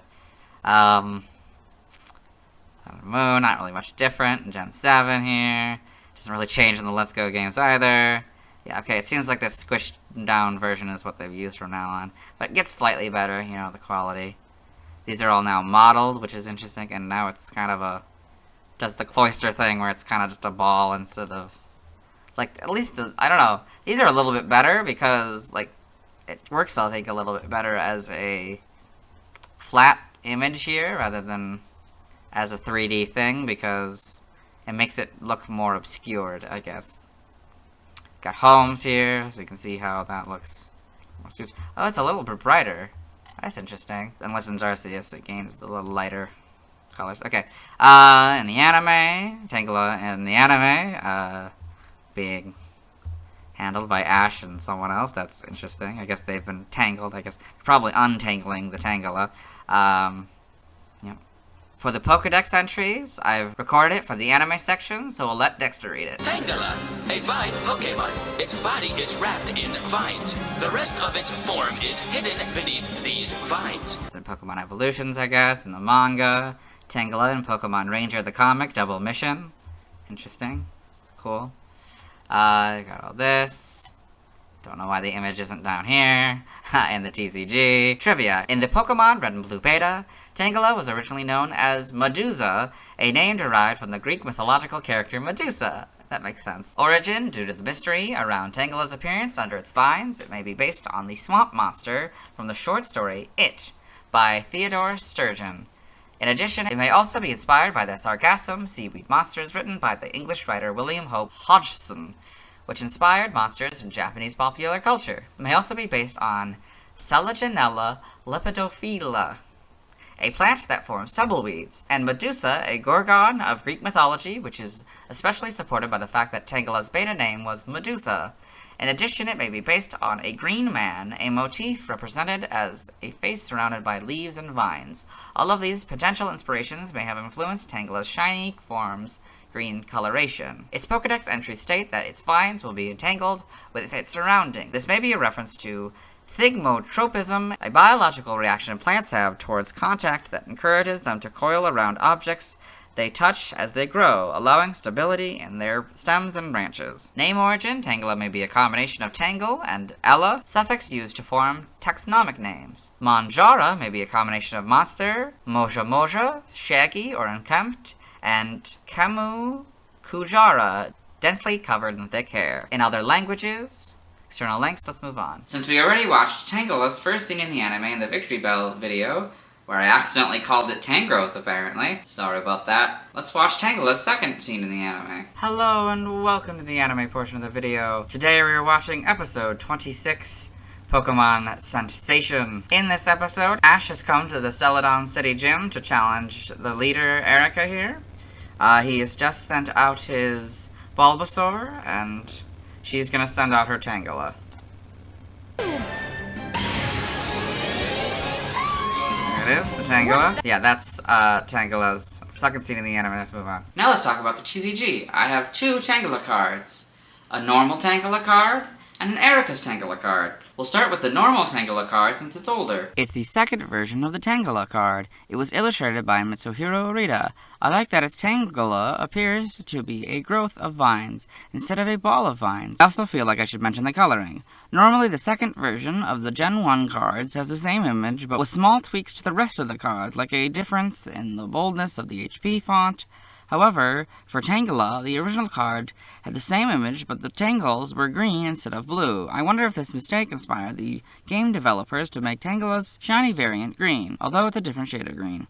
Anyway, this Tangela has 50 HP. It's 3'3" and 77 pounds, which is 0.2 pounds lighter than its weight in the official Pokedex. Next to its weight, there is the second base set symbol. Tangela has two moves, Bind and Poison Powder. In the video games, Bind is a normal type move introduced in Gen 1. It is a move that hits for between 2 and 5 times, with the idea being that through whatever method, in this case with Tangela's vines, the Pokemon is binding its opponent. On this card, it costs 1 grass energy and 1 of any energy. Upon the player winning a coin flip, the opponent Pokemon is now paralyzed. Regardless of the result of the coin flip, Bind hits for 20 damage. I've already talked about Poison Powder in the video games, so I'll just explain how it works on this card. It costs 3 energies, it hits for 20 damage, and the opponent Pokemon is now poisoned. Tangela is weak to Fire type for double damage. It has no resistance, which is odd since it could have been resistant to fighting, water, grass, or lightning. As in the video games, it is resistant against ground, fighting in the TCG, water, grass, and electric. Its retreat cost is 2 of any energy. Its description reads, its whole body is swathed with wide vines that are similar to seaweed. These vines shake as it walks. This is similar to the Pokedex entry in Pokemon Red, Blue, and Leaf Green. It's level 2. The next card is Erica's Tangela, which is the only Erica's Tangela card as of June 2024. It references the Tangela Erica has on her team in Pokemon Red, Blue, Yellow, Gold, Silver, Crystal, Violet, Leaf Green, the Let's Go game, Stadium 1, Puzzle League, Masters EX, the anime, the manga, and the first battle in Pokemon Stadium 2, Heart Gold, and Soul Silver, although it has just evolved into Tangrowth in the latter two games. In most of the games starting in Gen 2, Tangela and its later evolution, Tangrowth, is female. In the manga, she is even given a name, Angela. Because of these facts, this is the gender and name I will use throughout the remainder of this section. The card was illustrated by Ken Sugimori. As I alluded to with the last card, Angela has the incorrect color vines, being green instead of blue, although it seems the inner vines are blue. I like that Angela is shown jumping. As much as I love the other Tangela's card design, I think this should have been used for the first Tangela, so if you're new, you understand what Tangela actually looks like. This is another instance of a card that has what looks like a real photo in the background. Angela has 50 HP. She's the same height and weight as the other Tangela. Next to Angela's weight, there's the Gym Heroes expansion symbol. Angela has two moves, Vine Slap and Stretch Vine. Neither of these are moves in the video games. On this card, Vine Slap costs 1 grass energy and hits for 10 damage. On this card, Stretch Vine costs 2 grass energies and 1 of any energy. If the opponent has any benched Pokemon, the player chooses 1, and this move hits for 10 non-modified damage. Angela has the same weakness, resistance, and retreat cost as the other Tangela. Next to this information, there is a picture of Erica's head and neck that seems to be a cropped version of her official Pokemon yellow art on a background. Angela doesn't have a description. She's level 21. Using the levels in the games, this means this card is from before any of the games, as Angela is level 24 in the first game, which is her earliest level in the games. I don't have a Kangaskhan card, so the next Pokemon with a card I'll be talking about is Horsea. Now let's see why people love Tangela. Now let's look at fan art. Hello and welcome to the fan art section of the video. Now we're sitting fan art, so instead we're looking at DeviantArt fan art. For those of you not familiar with the series, what we do is we go through these images until we find an image that doesn't contain a Tangela. So this first image doesn't contain a Tangela, so we'll go to the second one. So we've got Tangela used Absorb by Twarda8. So it's nice semi-stylized image here of, I guess, it's using Absorb. It's very nice. See all the bubbles and stuff. And it glowing, and that's a nice use of colors and shading and stuff. Yes. Then we've got Tangela, Pokemon 1 a Day by Bonnie John. So 114. But yes, apparently they got a Tumblr, or had a Tumblr when they made this anyway. So yeah, they got this creepy looking Tangela, but kind of works, I guess. Then we've got Variants of Tangela by Kiyumi. So number 114 Tangela. So we've got Thorn. Tangela thrives in many types of environments due to its ability to adapt. Thorny vines are helpful in dry desert environments as well as for protection. Tropical type. Tangela thrive in humid environments and are adorned with beautiful tropical flowers. They are often a tourist favorite in their natural habitat. Aww. Poisonous. In certain areas, Tangela have been known to have poisonous properties. Direct contact with their leaves cause itching and rashes in both humans and Pokemon. They are easily distinguished by their red leaves. It's got these nice, clever variants here.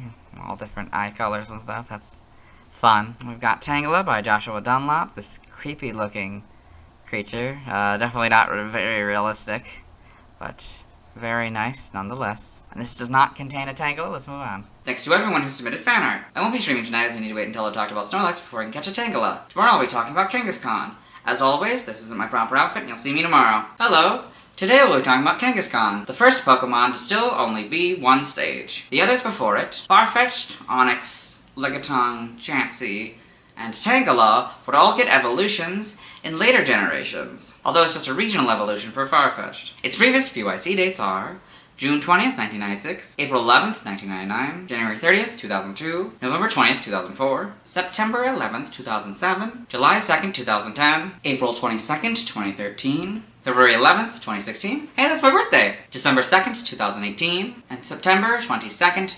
2021. I like the concept of Kangaskhan, and how it shows that Pokemon can have family dynamics. Even though eggs kind of ruin this idea, it shows that baby Pokemon can exist without being their own form. I also love that Mega Kangaskhan focuses on baby Kangaskhan being a kid and no longer being in her mother's pouch. I also love that it disproves the fan theory that Cubone is an orphan child Kangaskhan. I also love Kangaskhan's name being a play on Genghis Khan and Kangaroo. Anyway, let's get into the Bulbapedia article. Hello and welcome to the Bulbapedia section of the video. Today we'll be talking about Kangaskhan, the parent Pokemon whose number is 115. So this is Kangaskhan, this is what it looks like. This is Mega Kangaskhan, this is what it looks like. Its type is normal. Abilities, Early Bird or Scrappy in Gen 4 Plus as Kangaskhan.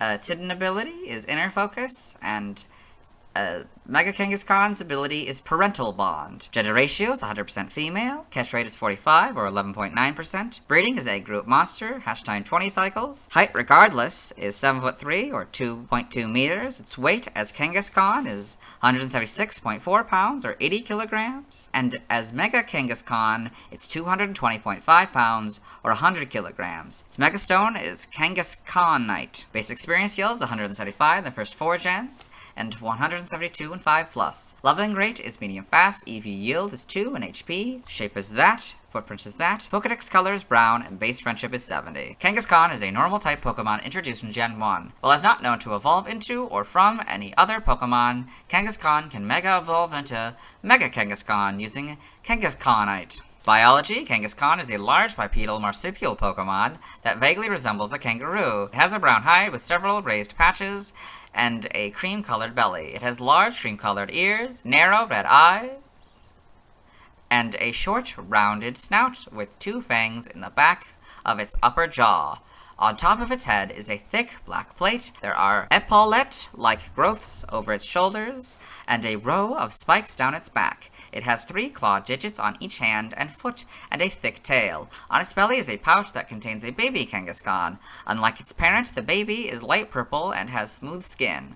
Kangaskhan is a female-only species with no male counterpart. Kangaskhan is a nurturing Pokemon that protects its young at all costs. It can move really fast, even with the baby in its pouch. The baby leaves the pouch only rarely until it's 3 years old. In order to avoid crushing the baby, Kangaskhan sleeps standing up. If the mother feels the environment is safe, it will allow its young out to play. However, it will violently attack anything that it sees as a threat to its young. As mentioned in Pokemon Sleep, Kangaskhan will defend the baby in its pouch, even while it sleeps. Aww. If the baby is awake but the parent wants to sleep, Kangaskhan will lie down to sleep while the baby sits on top of its back. They are known to raise other species of Pokemon alongside their own children, and records exist which describe a childless Kangaskhan raising a lost human child. Regardless of how badly injured it becomes, the mother will not cease fighting until its young is safe. It uses quick jabs to intimidate enemies. Although it was nearly hunted to extinction, Kangaskhan can be found in savannas and other grasslands. Prior to Gen 3, Dizzy Punch was its signature move. Forms, Kangaskhan can Mega Evolve into Mega Kangaskhan. As Mega Kangaskhan, the mother Kangaskhan appears unchanged, however the baby temporarily grows and gains some new features. There are now raised patches on its knees similar to those seen on its mother. These patches also appear aligned horizontally along its waist with a larger patch on its belly. Small spiked growths appear underneath its ears. The child is feisty, hates to lose, and will boldly challenge its opponents to protect its mother. The mother's happiness over its child's growth is the source of its additional strength. However, it feels uneasy about the child's future, as it is only skilled at fighting and nothing else. It is also saddened by the reminder that its child will one day leave. Mega Kangaskhan is the only known Pokemon that can have parental bond as an ability, so you can see Mega Kangaskhan here. NPC appearances, Pokemon Mystery Dungeon, Red Rescue Team, and Blue Rescue Team. Kangaskhan oversees the item storage at her shop in Pokemon Square. I remember this one. Pokemon Mystery Dungeon, Explorers of Time, and Explorers of Darkness. Kangaskhan oversees the item storage at her shop in Treasure Town. Oh, that's nice. Pokemon Diamond and Pearl. Johanna has a Kangaskhan named Jumpy that she uses in Pokemon contests. Feeling we'll be seeing that one later. Pokemon Super Mystery Dungeon. Kangaskhan oversees the cafe connection shops across the various towns on the continents in the game. Oh, she is just all over the place, huh? Pokedex entries in Generation 1, Red and Blue. The infant rarely ventures out of its mother's protective pouch until it is 3 years old. Yellow raises its young in its belly pouch. Won't run from any fight to keep its young protected. Stadium. The female raises its young in its belly pouch for around 3 years. The young is taken out once it learns to find food. In Gen 2, Gold. If it is safe, the young gets out of the belly pouch to play. The adult keeps a close eye on the youngster. Silver. To protect its young, it will never give up during battle, no matter how badly wounded it is. Crystal. To avoid crushing the baby it carries in its pouch, it always sleeps standing up. Stadium 2 is Gold's again. In Gen 3, in Ruby and Sapphire, If you come across a young Kangaskhan playing by itself, you must never disturb it or attempt to catch it. The baby Pokemon's parent is sure to be in the area, and it will become violently enraged at you. Emerald, if you come across a young Kangaskhan playing by itself, never try to catch it. The baby's parent is sure to be in the area and will become violently enraged. Fire Red, the female raises its offspring in a pouch on its belly. It is skilled at attacking using Comet Punch. Leaf Green is basically red and blues, but 3 is now the word instead of the number. In Gen 4 and Diamond, Pearl, and Platinum, it raises its offspring in its belly pouch. It lets the baby out to play only when it feels safe. Heart Gold and Soul Silver are their Gold and Silver counterparts. The Gen 5 Pokedex entries are Diamond, Pearl, and Platinums. In Gen 6, X is the same entry. Y is the gold entries. Omega Ruby and Alpha Sapphire are basically Ruby and Sapphires, but Kangaskhan and Pokemon are now lowercased, except for, obviously, where they need to be uppercased. In Gen 7, for normal Kangaskhan, in Sun, Kangaskhan's maternal love is so deep that it will brave death to protect its offspring. Moon, the child in its pouch leaves home after roughly 3 years. It is the only time the mother is heard to cry wildly. Aww. Ultra Sun, Kangaskhan protects its child by keeping it in its pouch. It has zero forgiveness for those who harm its child, and will beat them down. Ultra Moon, you shouldn't get close to the child when it's playing outside its mother's pouch. Its mother is always nearby watching over it. The Let's Go entries are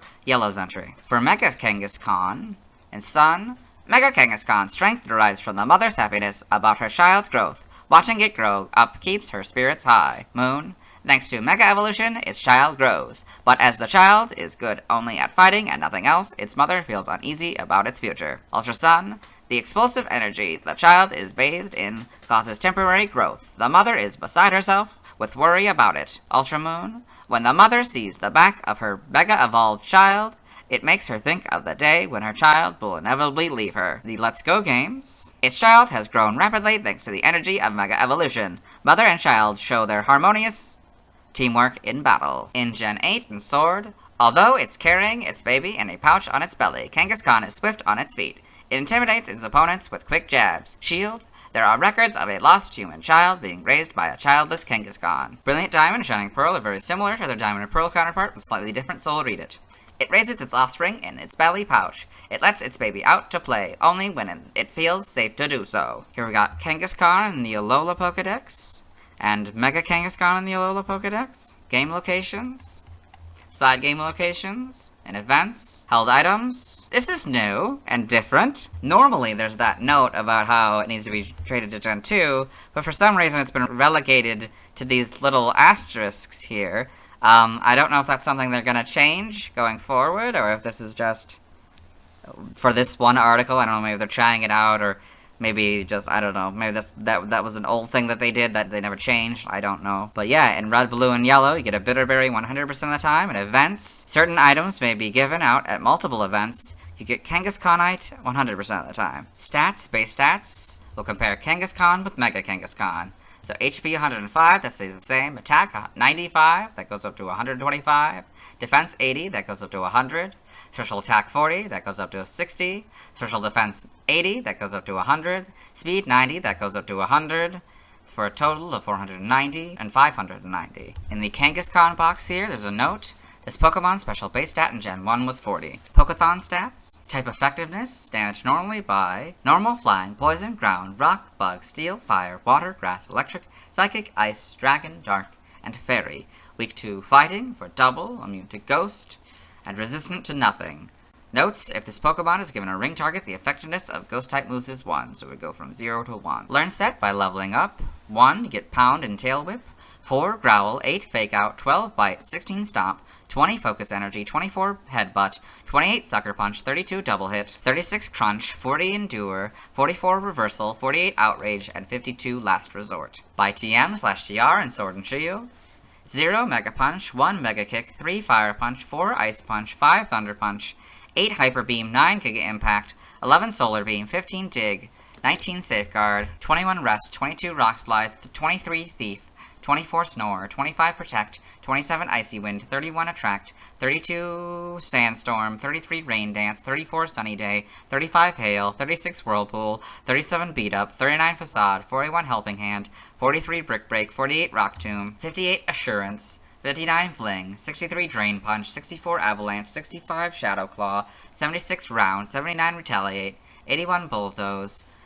For the TRs, 1 Body Slam, 2 Flamethrower, 3 Hydro Pump, 4 Surf, 5 Ice Beam, 6 Blizzard, 7 Low Kick, 8 Thunderbolt, 9 Thunder, 10 Earthquake, 13 Focus Energy, 15 Fire Blast, 20 Substitute, 21 Reversal, 24 Outrage, 26 Endure, 27 Sleep Talk, 31 Iron Tail, 32 Crunch, 33 Shadow Ball, 35 Uproar, 64 Focus Blast, and 85 Workup. In Brilliant Diamond and Shining Pearl, TM1, you get Focus Punch, 3 Water Pulse, 5 Roar, 7 Hail, 10 Workup, 11 Sunny Day, 13 Ice Beam, 14 Blizzard, 15 Hyper Beam, 17 Protect, 18 Rain Dance, 20 Safeguard, 22 Solar Beam, 23 Iron Tail, 24 Thunderbolt, 25 Thunder, 26 Earthquake, 28 Dig, 30 Shadow Ball, 31 Brick Break, 32 Double Team, 34 Shockwave, 35 Flamethrower, 37 Sandstorm, 38 Fire Blast, 39 Rock Tomb, 40 Aerial Ace, 42 Facade, 44 Rest, 45 Attract, 46 Thief,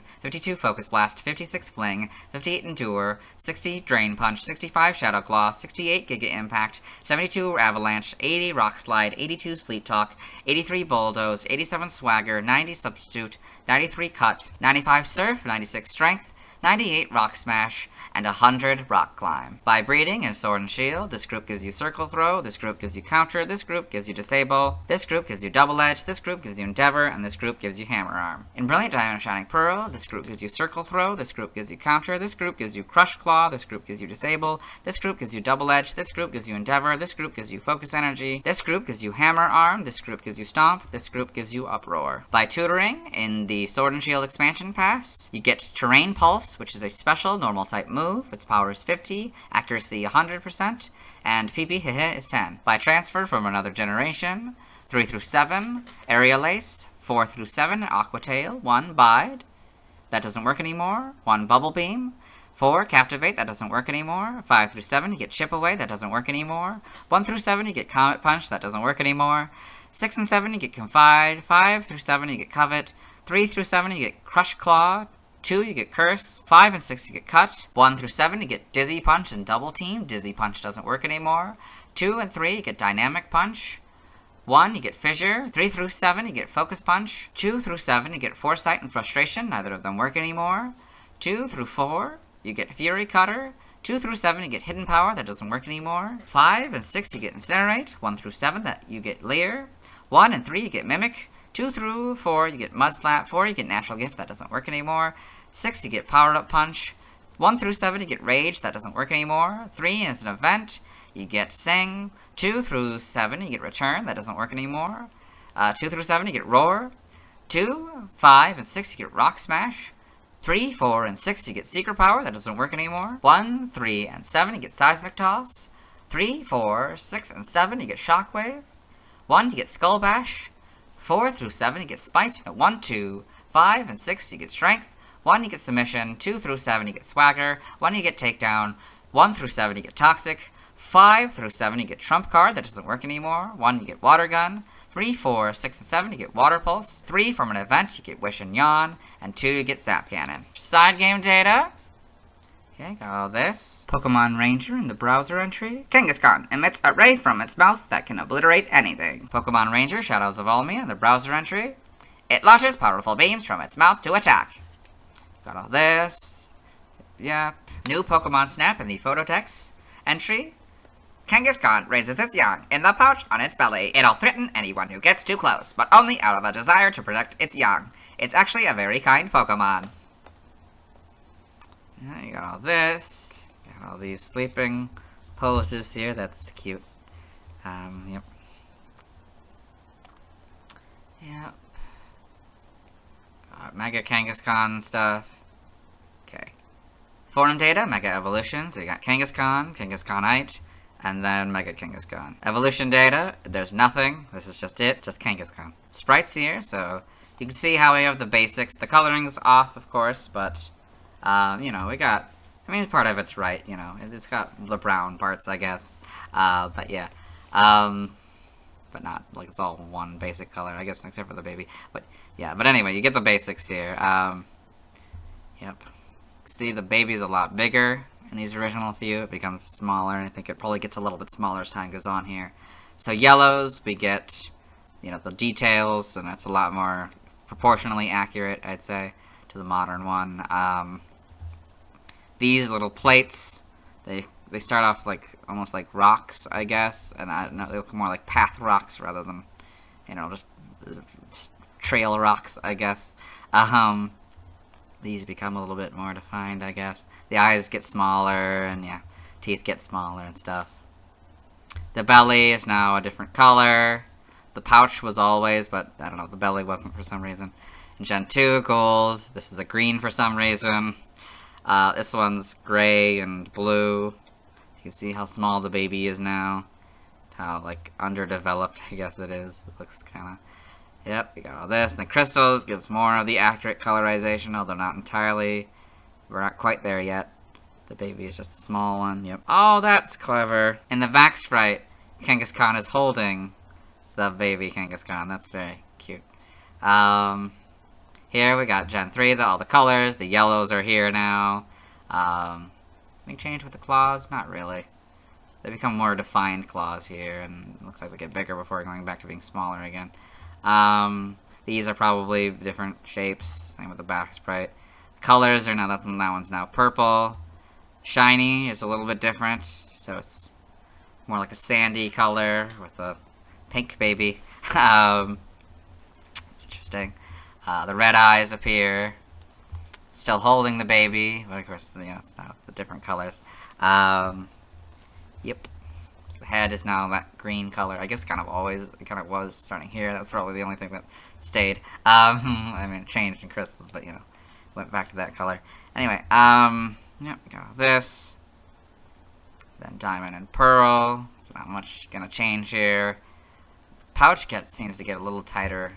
I think maybe in this generation. That's kind of cool.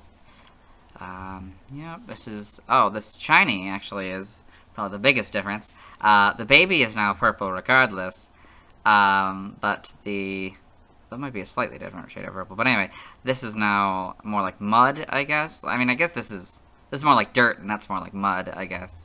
Colors, yeah, because this also changes colors. Got that. Yeah, not really much changes here. We get the full back sprite. Now the baby is gone. That's from in Gen 4. We get, yeah, the baby's no longer in the back sprite. I mean, well, now you can actually see the baby as the full thing when it's doing its animation. But it's in the pouch now. Here in Gen 6, we go back to the sort of the darker brown. The pouch is now wider again. That's interesting. The baby looks it's a different purple now. It's a darker purple. For Mega Kangaskhan, you can see that how different that looks. The pouch is now back to being tight. I guess the idea being that it's not in the pouch. These are more of a gray, I guess. Well, this one's interesting because it goes back to the pink baby. That's interesting, and and this kind of goes back to the almost not quite sandy color. I don't know how to describe this. It's sort of a gray-brown, I guess. Definitely a lot lighter than that one is, which is not the case for the other one. That's very interesting. This is also a shiny, or like a brighter green than that is. Huh.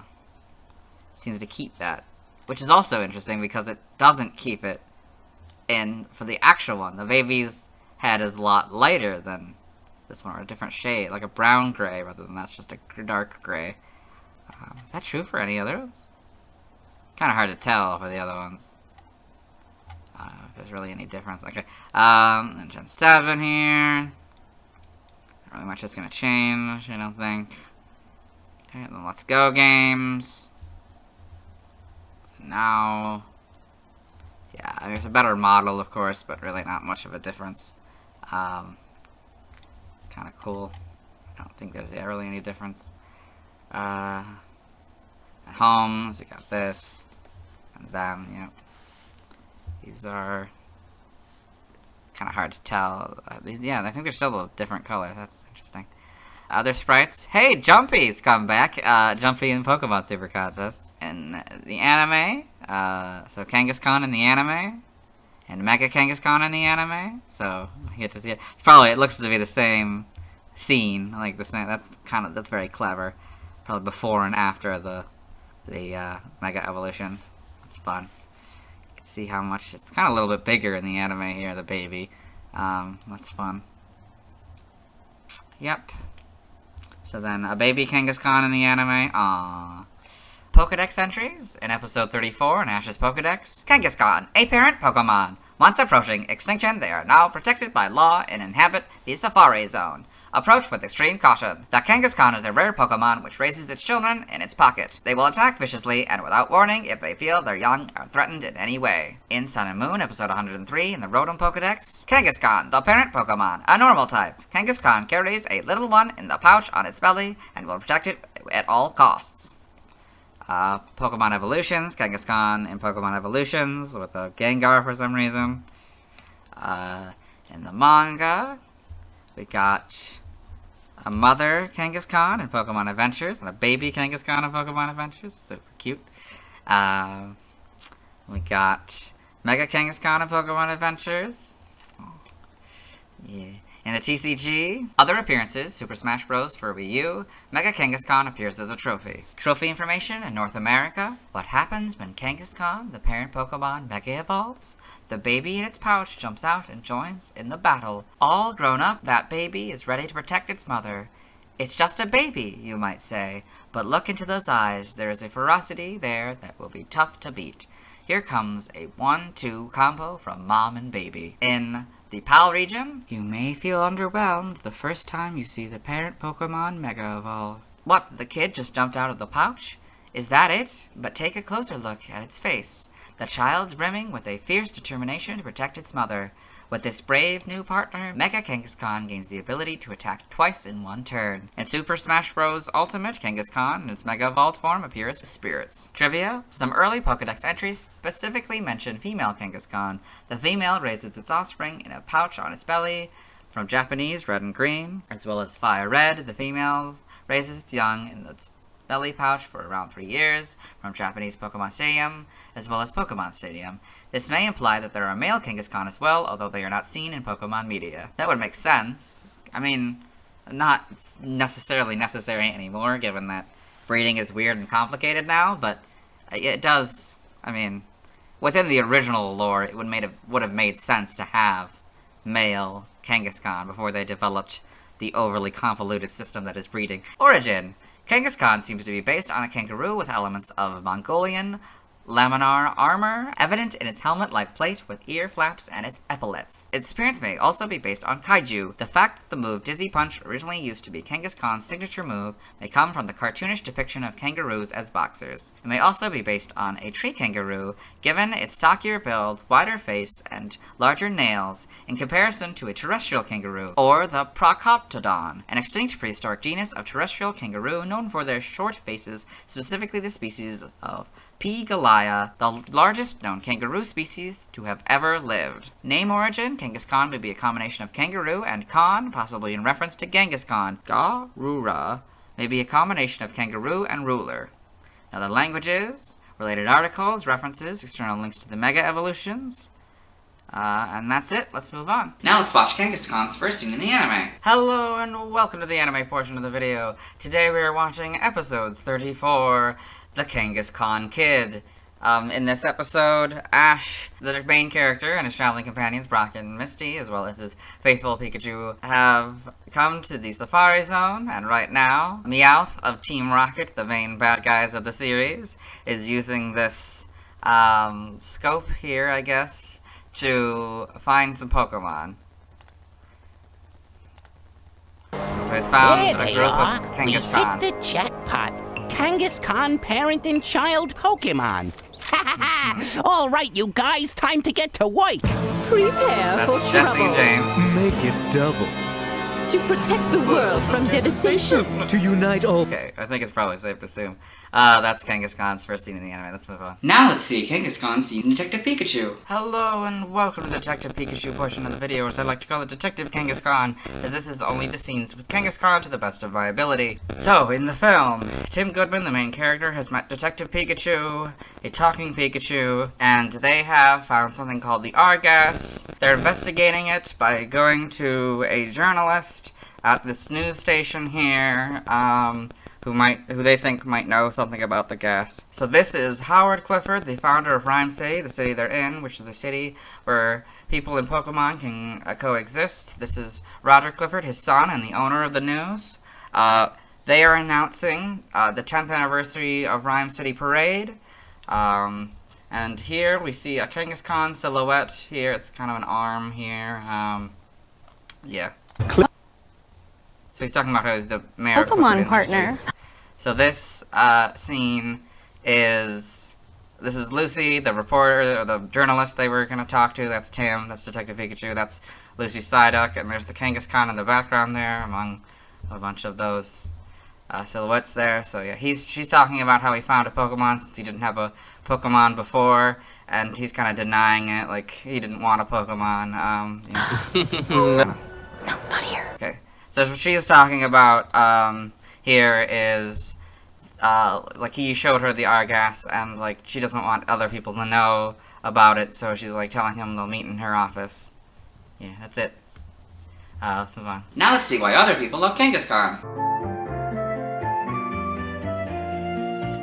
Now let's look at fan art. Hello and welcome to the fan art section of the video. Nobody sent in fan art, so instead we're looking at DeviantArt fan art. For those of you not familiar with the series, what we do is we go through these images until we find an image that doesn't contain a Kangaskhan. So this is Kangaskhan by All0412. So this very cute image of a mother Kangaskhan holding her baby Kangaskhan, very, hugging them. That's very, very cute. I've got Kangaskhan and Cleffa by Blue Commodore. So this cute image of they've got a Tumblr, or had a Tumblr, I guess, but yeah, it's this cute image of a mother Kangaskhan and baby playing with a Cleffa here. It's very sweet.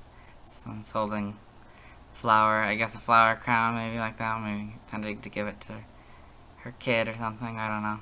It's very sweet, though. This is not a Kangaskhan, so let's move on. Thanks to everyone who submitted fan art. I won't be streaming tonight as I need to wait until I talk about Snorlax before I can catch a Kangaskhan. As for Mega Kangaskhan, I'll have to wait until I talk about the Gen 6 Pokemon to get back to that one. Tomorrow I'll be talking about Horsea. As always, this isn't my proper outfit, and you'll see me tomorrow. Hello. Today we'll be talking about Horsea. Its previous BYC dates are June 21st, 1996, April 12th, 1999, January 31st, 2002, November 21st, 2004, September 12th, 2007, July 3rd, 2010, April 13th, 2013, February 12th, 2016, December 3rd, 2018, and September 23rd, 2021. I most remember Horsea as being part of Misty's team in the early anime. I think Horsea's very cute, and I like that it's based on a seahorse. Anyway, let's get in the Bulbapedia article. Hello and welcome to the Bulbapedia section of the video. Today we'll be talking about Horsea, the dragon Pokemon whose number is 116. This is what it looks like. Its type is water. Abilities, Swift Swim or Sniper in Gen 4+. Damp is its hidden ability. Gender ratio is 50-50. Catch rate is 225 or 39.9%. Breeding is Water 1 and Dragon.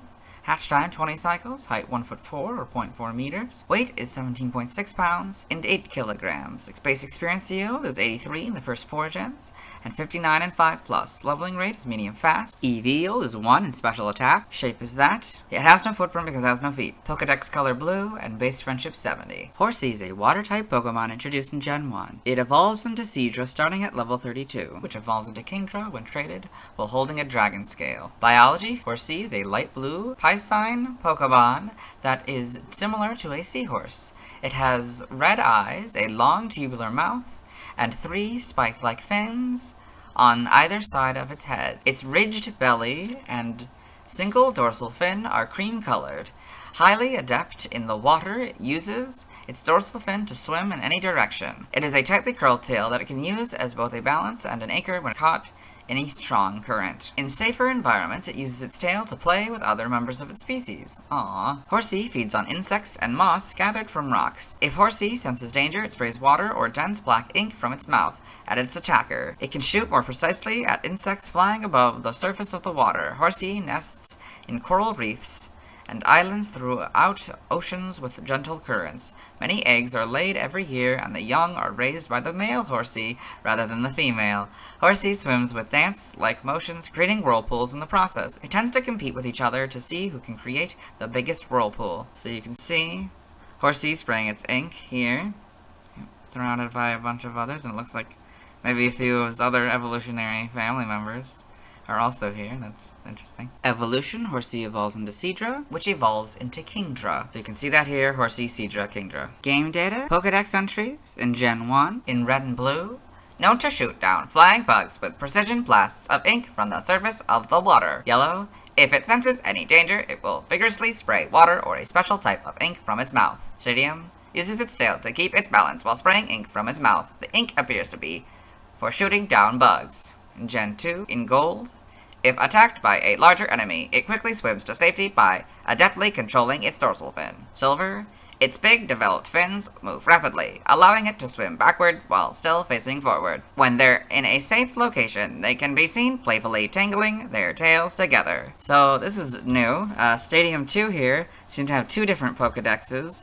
If you insert Pokemon Red, Silver, or Crystal, you get Gold's entry, but if you insert Pokemon Blue, Gold, or Yellow, you get Silver's entry. Interesting. In Gen 3, in Ruby, Horsea eats small insects and moss off of rocks if the ocean current turns fast. This Pokemon anchors itself by wrapping its tail around rocks or coral to prevent being washed away. If Horsea senses danger, it will reflexively spray a dense black ink from its mouth and try to escape. This Pokemon swims by cleverly flapping the fins on its back. That was Sapphire's. In Emerald, by cleverly flicking the fins on its back side to side, it moves in any direction while facing forward. It spits ink to escape if it senses danger. Fire Red, it maintains balance using its tail, which is wound up like a coil. It may spray ink from its mouth. Leaf Green is Red and Blue's entry. In Gen 4, Diamond, Pearl, and Platinum, it makes its nest in the shade of corals.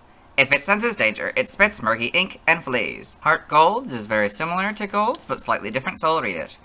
If attacked by a larger enemy, it quickly swims to safety by adeptly controlling its well-developed dorsal fin. Soul Silver's is Silver's entry. The Gen 5 Pokedex entries are Diamond, Pearl, and Platinum's. In Gen 6, X is Red, Blue, and Leaf Green's entry. Y's is the Diamond, Pearl, Platinum, and Gen 5 entries. Omega Ruby and Alpha Sapphire are basically their Ruby and Sapphire counterparts, but Horsea and Pokemon are now their proper casing, and for Alpha Sapphire, they removed the S in fin here, which is interesting. The Gen 7 Pokedex entry is Yellow's entry. I'm also shocked that this isn't in Sun, Moon, Ultra Sun, and Ultra Moon. In Gen 8, in Sword, Horsea makes its home in oceans with gentle currents. If this Pokemon is under attack, it spits out pitch black ink and escapes. In Shield, they swim with dance-like motions and cause whirlpools to form. Horsea compete to see which of them can generate the biggest whirlpool. Brilliant Diamond and Shining Pearl are very similar to their Diamond and Pearl counterpart, but slightly different, so I'll read it. It makes its nests in the shade of corals. If it senses danger, it spits black ink and flees. In Gen 9 and Scarlet, if attacked, even by a large enemy, Horsea effortlessly swims to safety by utilizing its well-developed dorsal fin. Violet is Fire Red's entry. So here we've got Horsea in the Blueberry Pokedex. So you can see it with a bunch of other Horsea. That's very nice. It seems to be in the pond pool area. Game locations. Side game locations. Events. Held items. Pokemon caught in Gen 1 must be traded to a Gen 2 game in order for a held item to appear. So in Red, Blue, and Yellow, you get a TM 33, Ice Sponge 100% of the time. Gold, Silver, and Crystal, you get Dragon Scale 2% of the time. Ruby and Sapphire, you get a Dragon Scale 5% of the time. Emerald, you get a Dragon Scale 5% of the time. Or Wave Mail is an in-game trade 0% of the time. I'm thinking that maybe this one, maybe from an event or something that no longer works. That would be my guess. Diamond, Pearl, Platinum, Heart Gold, and Soul Silver, you get a Dragon Scale 5% of the time. Pokewalker, Dragon Scale, Winner's Path 100% of the time. Black, White, Black 2, White 2, X, Y, Omega Ruby, Alpha Sapphire, Sun, Moon, Ultra Sun, and Ultra Moon, you get a Dragon Scale 5% of the time. Sword and Shield, you get a Dragon Scale with Expansion Pass 5% of the time. Brilliant Diamond, Shining Pearl, you get a Dragon Scale 5% of the time. Stats, base stats, HP 30, Attack 40, Defense 70, Special Attack 70, Special Defense 25, Speed 60 for a total of 295. This Pokemon's special base stat in Gen 1 was 70. Pokeathon stats, Type Effectiveness, damage normally by Normal, Fighting, Flying, Poison, Ground, Rock, Bug, Ghost, Psychic, Dragon, Dark, and Fairy, weak to Grass, and Electric for double, immune to nothing, resistant to Steel, Fire, Water, and Ice for half. Learn Set by leveling up. 1, you get Water Gun and Leer, 5, Smoke Screen, 10, Twister, 15, Focus Energy, 20, Dragon Breath, 25, Bubble Beam, 30, Agility, 35, Water Pulse, 40, Dragon Pulse, 45, Hydro Pump, 50, Dragon Dance, 55, Rain Dance. By TM, 004, you get Agility, 7, Protect, 11, Water Pulse, 22, Chilling Water, 25, Facade, 32, Swift, 34, Icy Wind, 47, Endure, 50, Rain Dance, 70, Sleep Talk, 77, Waterfall, 85, Rest, 93, Flash Cannon, 100, Dragon Dance, 103, Substitute, 110, Liquidation, 115, Dragon Pulse, 123, Surf, 135, Ice Beam, 142, Hydro Pump, 143, Blizzard, 156, Outrage, 171, Terra Blast, 193, Weather Ball, 196, Flip Turn, 200, Scale Shot, 208 Whirlpool, and 209 Muddy Water. By breeding, this group gives you Aurora Beam. The Mirror Herb gives you Clear Smog. This group gives you Disable. This group gives you Flail. And this group gives you Splash. TCG only moves, you get Tackle on these cards. Side game data, you got all this. Yep. Okay. Pokemon Ranger in the browser entry. Don't be fooled by its cute looks. Horsea attacks with blasts of water. Shadow Zolmia. It blows bubbles from its mouth to attack. Guardian Signs. It spits bubbles around itself to make Pokemon's load. Got all this. Yep. Evolution data. Horsea evolves into Seadra starting at level 32, which evolves into Kingdra when traded while holding a Dragon Scale. Seadra cannot evolve into Kingdra in Pokemon Fire Red and Leaf Green before the player obtains the National Pokedex, as its evolution will be interrupted. So you've got Horsea, level 32 Seadra, trade while holding the Dragon Scale, Kingdra. Sprites here, so it looks a little different, but it's got the basics, you know. It looks kind of reminds me of one of the Muppets. Yeah.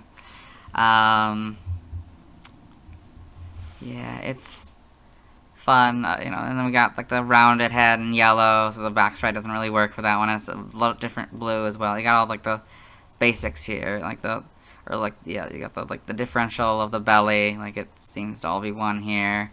The wing is a little different. Yes, there's 1, 2, 3, 4 lines for that belly.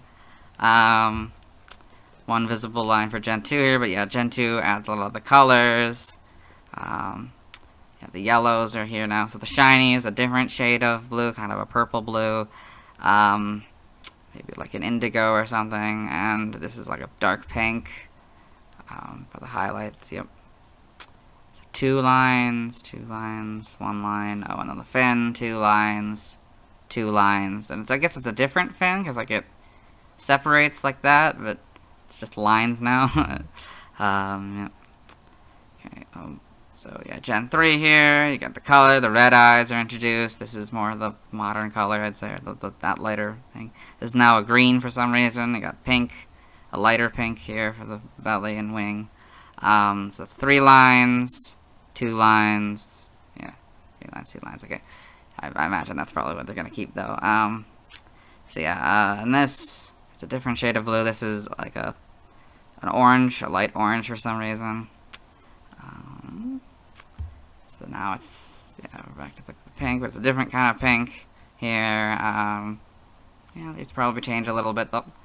The nose is a little bit different. The curl is probably a little different, but basically stays the same. Gen 5, you get the full back sprite. This seems to maybe be the lighter color again. I don't know.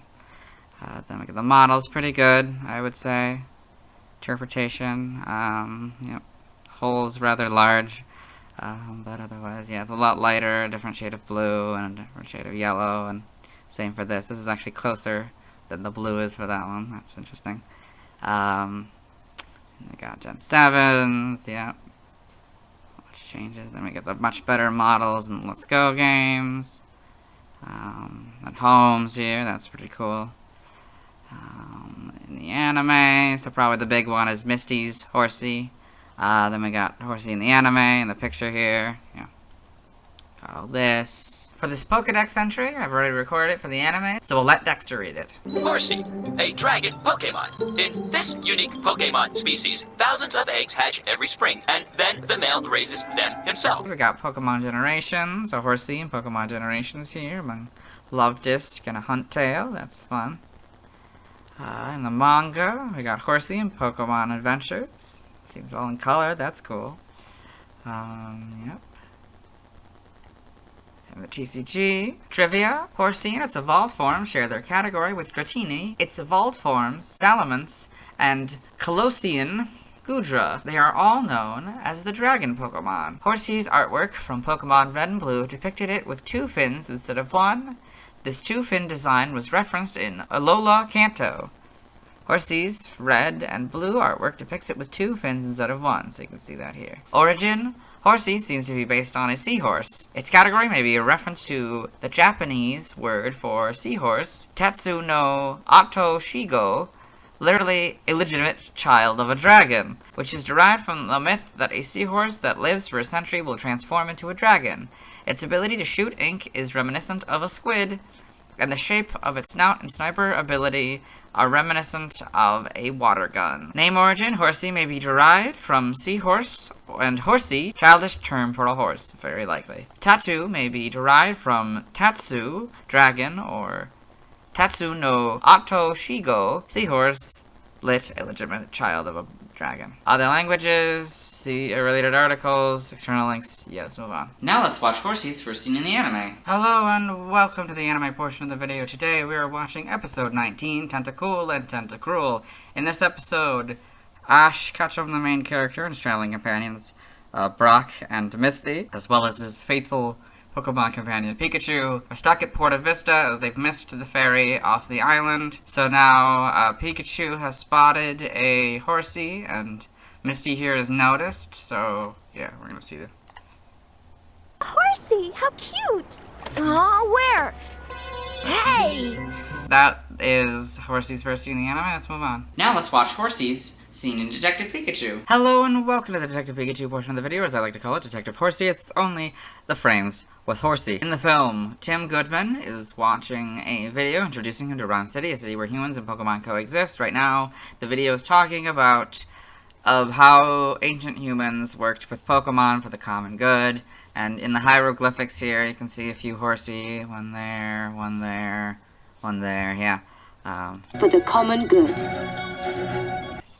That was it. Hope you enjoyed. Let's move on. Now let's talk about the TCG. I have one Horsea card. It's the first Horsea card design. It was illustrated by Mitsuhiro Rita. I like that you can see Horsea performing smokescreen in the art, which is its only move on the card. Alternately, it could be blasting ink on a flying bug Pokemon as mentioned in the description, but I'll get back to that later. I also think this is a good card to introduce new people to Horsea. Horsea has 40 HP. It's 1 foot 4 and 18 pounds, which is 0.4 pounds heavier than its weight in the official Pokedex. Next to the weight, there is the fossil expansion symbol. In the video game, Smokescreen, which was written as Smokescreen prior to Gen 6, is a normal type move introduced in Gen 1. It reduces the opponent's accuracy. The gimmick is that the performer is lowering their opponent's visibility by shooting smoke at the opponent. On this card, it costs 1 energy. It hits for 10 damage. On the opponent Pokemon's next turn, the opponent has to flip a coin. If it lands on tails, their attack misses. Horsea is weak to lightning for double damage. It has no resistance, which is odd since it could have been resistant to fire or water, as this is what Horsea is resistant against in the video games. It doesn't have a retreat cost. Its description reads, known to shoot down flying bugs with precision blasts of ink from the surface of the water. This is the Pokedex entry in Pokemon Red, Blue, Leaf, Green, and X. This description is interesting, particularly that it wasn't changed in the Pokemon X Pokedex entry, because more modern Pokedex entries would call them flying bug Pokemon, not flying bugs. It's level 19. In the video games, it would be 13 levels from evolving into Seadra. Speaking of Seadra, I have a Seadra card, so we'll talk about it tomorrow. Now let's see why other people love Horsea. Now let's look at fan art. Hello and welcome to the fan art section of the video. Now we're set in fan art, so instead we're looking at DeviantArt fan art. For those of you not familiar with the series, what we do is we go through these images until we find an image that doesn't contain a Horsea. So these first 5 images don't contain a Horsea, so we'll start with the 6th one. So here we've got Horsea by Sketchbook OAP, so it's this cute looking Horsea, a little bit stylized. It's really nice. It's in a little floaty that's kind of cute. Yes, I guess it's by OAP. I guess that's okay. The artist, that's cool. Yeah, very nice. And we've got Horsea by Jairu. So I guess it's from 2019. It's nice, cute looking Horsea here. That's very nice. This is not a Horsea, so we'll move on. Thanks to everyone who submitted fan art. I won't be streaming tonight as I need to wait until I've talked about Snorlax before I can catch a Horsea. Tomorrow I'll be talking about Seadra. As always, this is my proper outfit and you'll see me tomorrow. Wait, you'll actually be seeing me today, since I'll be releasing my 250 subscribers special video. Thank you all for 250 plus subscribers. But I hope you'll watch that video. It'll come out probably like an hour or something. Anyway. Bye! Hello, my name is Dylan Kelly. Thank you all for over 250 subscribers. Today I'm going to read the Bulbapedia articles for Magneton and Farfetch'd. I already started recording the former. For those of you who haven't seen my Pokemon Year Cycle series, what I'm doing is talking about a Pokemon per day, including reading their Bulbapedia articles. However, sometimes I get sick, so I've had to skip completing or doing a few. This won't be the last of what I'm calling sick day redos, as I'm unable to complete the Machamp Bulbapedia article, as there's an image file missing, which I believe is caused by Bulbapedia's current revamp. When that image is restored, I intend on completing that article. Also, I'm probably going to be sick again, so I'll probably have to do a few of these sick day redos, but they won't be any future subscriber specials. Anyway, let's get into Magneton's Bulbapedia section. We are doing a Magneton's article where we left off, which was game data, Pokedex entries. So, Gen 1, red and blue, formed by several Magnemites linked together. They frequently appear when sunspots flare up. Yellow generates strange radio signals. It raises the temperature by 3.6 Fahrenheit degrees within 3,300 feet. So that would be 2 degrees Celsius and 1,000 meters. Cidium, formed by Magnemite, that link together when the number of black spots on the sun increases. Fires, high voltage power, etc. In Gen 2, 3, Magnemite are linked by a strong magnetic force.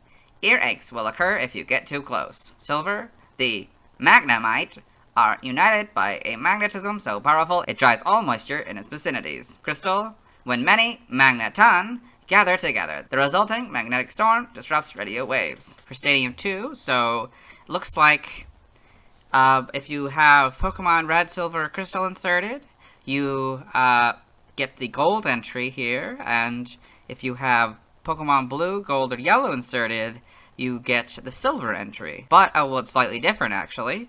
I guess I should probably read it then. That Magnemite are united by a magnetism so powerful, it dries all moisture in their vicinity. Gen 3, Ruby, Magneton emits a powerful magnetic force that is fatal to mechanical devices. As a result, large cities sound sirens to warn citizens of large-scale outbreaks of this Pokemon. Sapphire, Magneton emits a powerful magnetic force that is fatal to electronics and precision instruments. Because of this, it is said that some towns warn people to keep this Pokemon inside a Pokeball. Emerald, it is actually 3 Magnemite, linked by magnetism. It generates powerful radio waves that raise temperatures by 3.6 degrees Fahrenheit within a 3,300 foot radius. Fire Red, a linked cluster formed of several Magnemite. It discharges powerful magnetic waves at high voltage. Leaf Green is basically red and blues, but they removed the S after Magnemites. In Gen 4, in Diamond and Pearl, it is actually 3 Magnemite, linked by magnetism. A group can set off a magnetic storm. Platinum,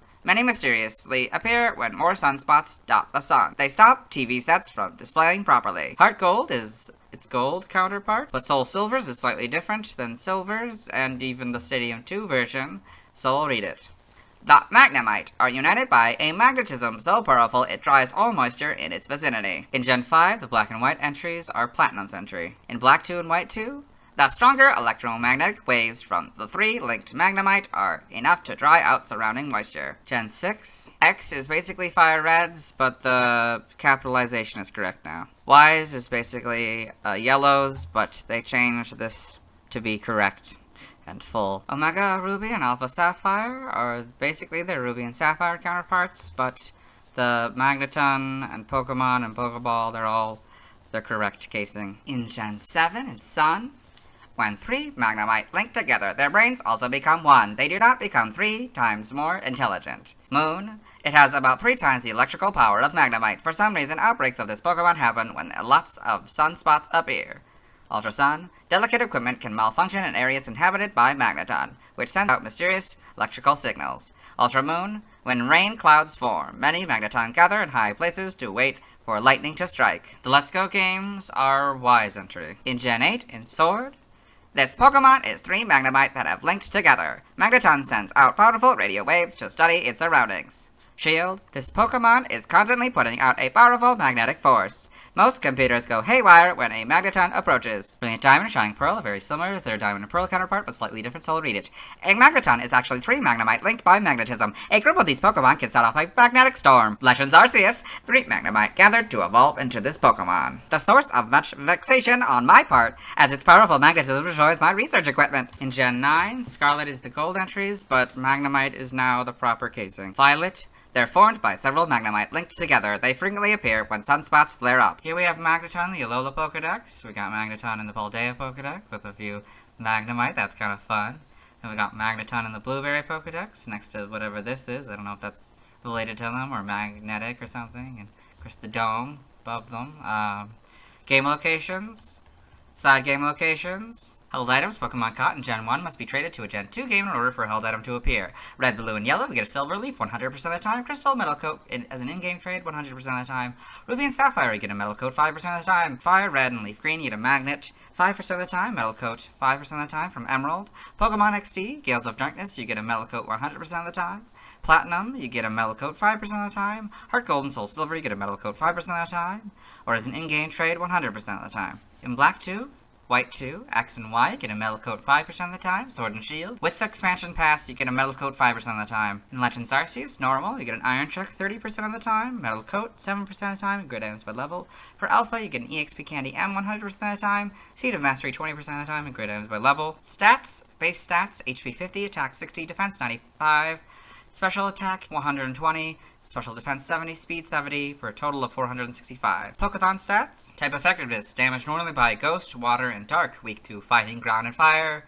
Fighting and Fire are double, while Ground is 4. Immune to Poison. Resistant to Normal, Flying, Rock, Bug, Steel, Grass, Electric, Psychic, Ice, Dragon, and Fairy for half, except for Flying, and Steel, which are a 4th. Notes, if this Pokemon is given a ring target, the effectiveness of Poison-type moves is 1, so it would go from 0 to 1. In Gen 1, due to being pure Electric-type, the effectiveness of Ground-type moves is 2, so it went from 2 to 4. The effectiveness of Flying-type and Electric-type moves is half, so it went from Electric-type is still half, but I don't really know why that's different. Flying went from a half to a 4th, and the effectiveness of all other moves is 1, so Fighting went from 1 to 2, Fire from 1 to 2, Poison from 1 to 0, Rock from 1 to half, Bug to 1 to half, Grass from 1 to half, Psychic to 1 to half, Ice from 1 to half, and Dragon went from 1 to half. Prior to Gen 6, the effectiveness of Dark-type moves, it was half, so it went from half to 1. Prior to Gen 6, the effectiveness of Ghost-type moves was half, so it went from half to 1 as well. For Lens set, by leveling up, we'll do the Evo here, and then go down to Flash Cannon. So, upon evolution, you get Tri-Attack, level 34 Flash Cannon, 40 Discharge, 46 Metal Sound, 52 Light Screen, 58 Lock-On, and 64 Zap Cannon. By TM, we're skipping. By Breeding, we're skipping. Nothing by Prior Evolution. TCG only moves, you get Self-Destruct in those cards. Side game data here, we got all this. Yep, okay. Pokemon Ranger, the browser entry. Magneton generates electricity using its magnetism to recharge your styler. In Shadows of Olmia, it discharges electricity from its body. It protects itself with an electric barrier. In Guardian Signs, it restores the styler energy. Got all this. Yep. All the Pokemon sleep stuff. All the different sleep, positions. Evolution data, Magneton evolves from Magnemite starting at level 30, and since Gen 4, evolves into Magnezone when leveled up in a special magnetic field. Magneton cannot evolve into Magnezone and Heart Gold and Soul Silver due to there being no Arian, Kanto, or Johto with a special magnetic field. Magneton also cannot evolve into Pokemon Let's Go Pikachu and Let's Go Eevee, as Magnezone is not present in those games. There's also no special magnetic field in Pokemon Sword and Shield or Scarlet and Violet. So from Gen 8 onwards, Magneton is also able to evolve into Magnezone when exposed to a Thunderstone. Magnemite. You get level 30 Magneton, leveled up in areas with a special magnetic field, or Thunderstone, 8+, you get Magnezone. Sprites here, so kind of the basics already, you know, it's just three, you know, Magnemite, so that's all what they kind of look like. A little bit different formation here, which is interesting. Also seems to be slightly different formation for this one. This one's green for some reason.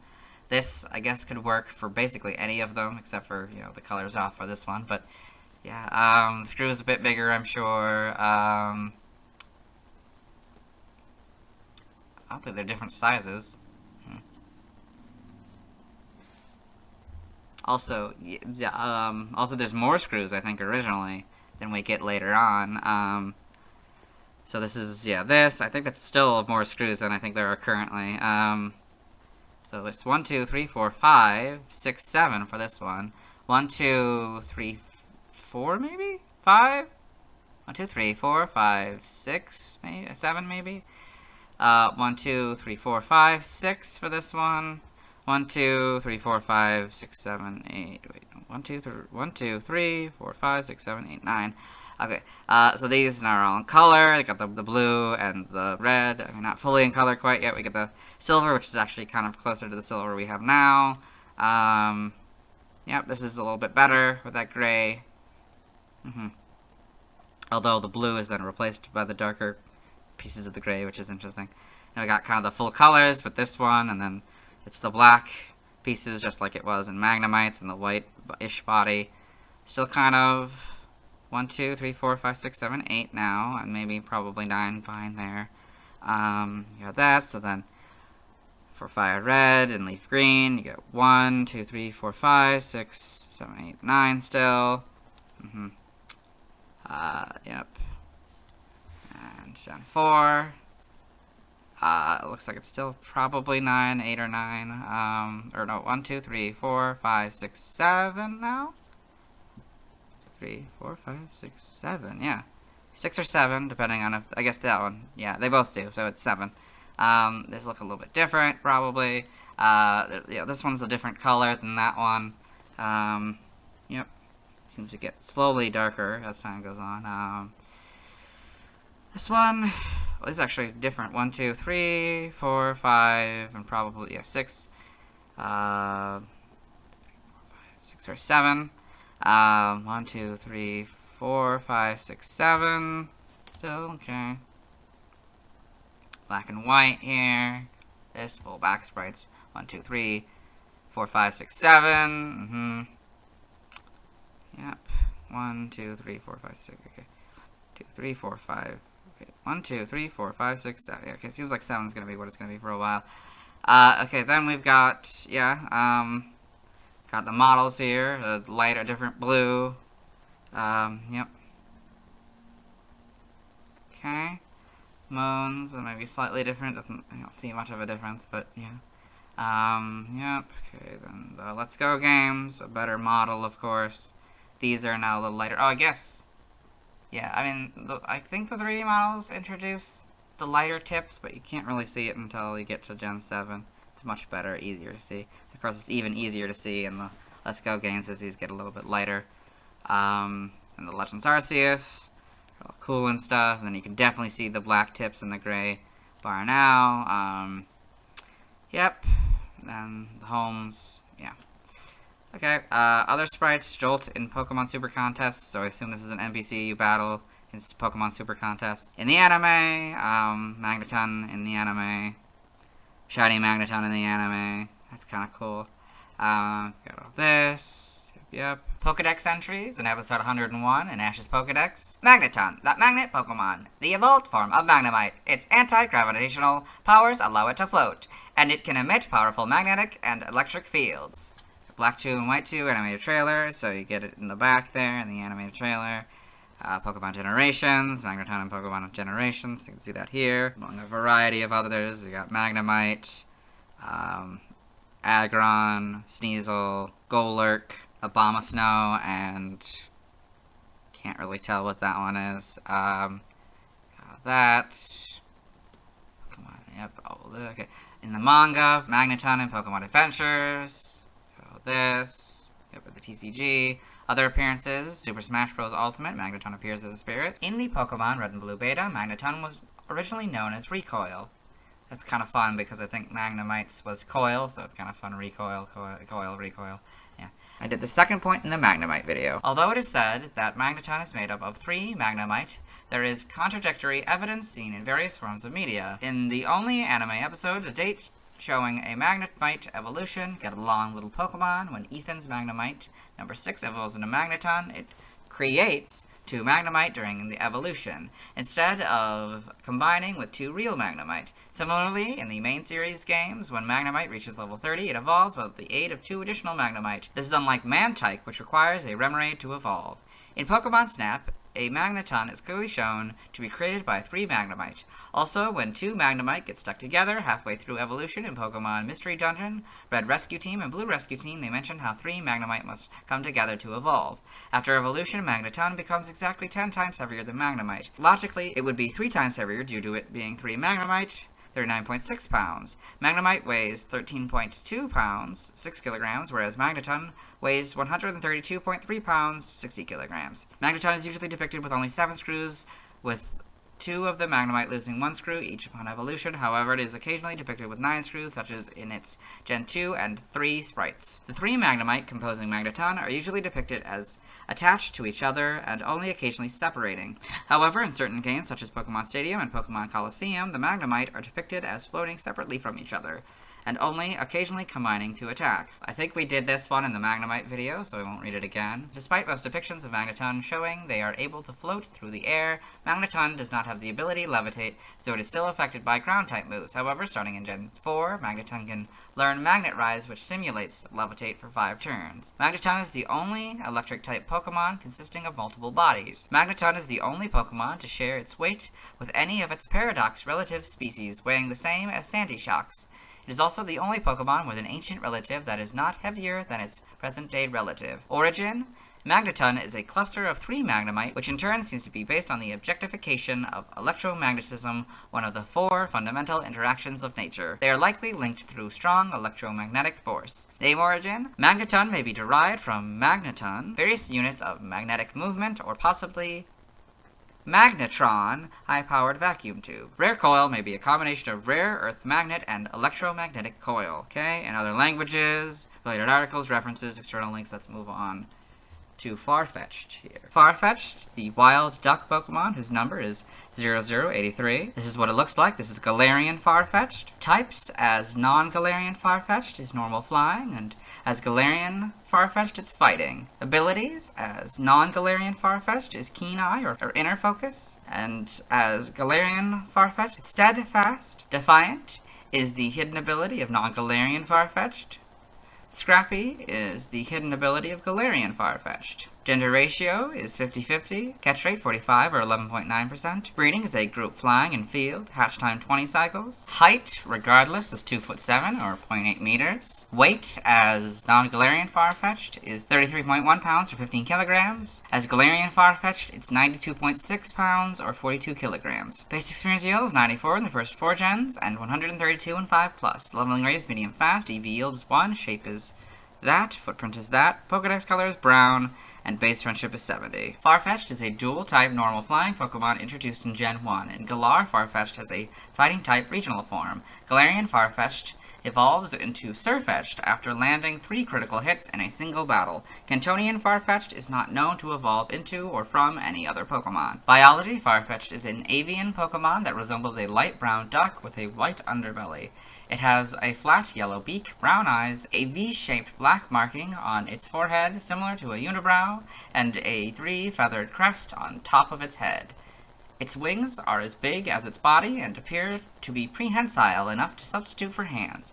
It has yellow legs with webbed feet and a stubby tail. Farfetch'd is always seen carrying a leek stalk or spring onion. It carries the sprig in its wings, but sometimes chooses to hold it in its beak or feet instead.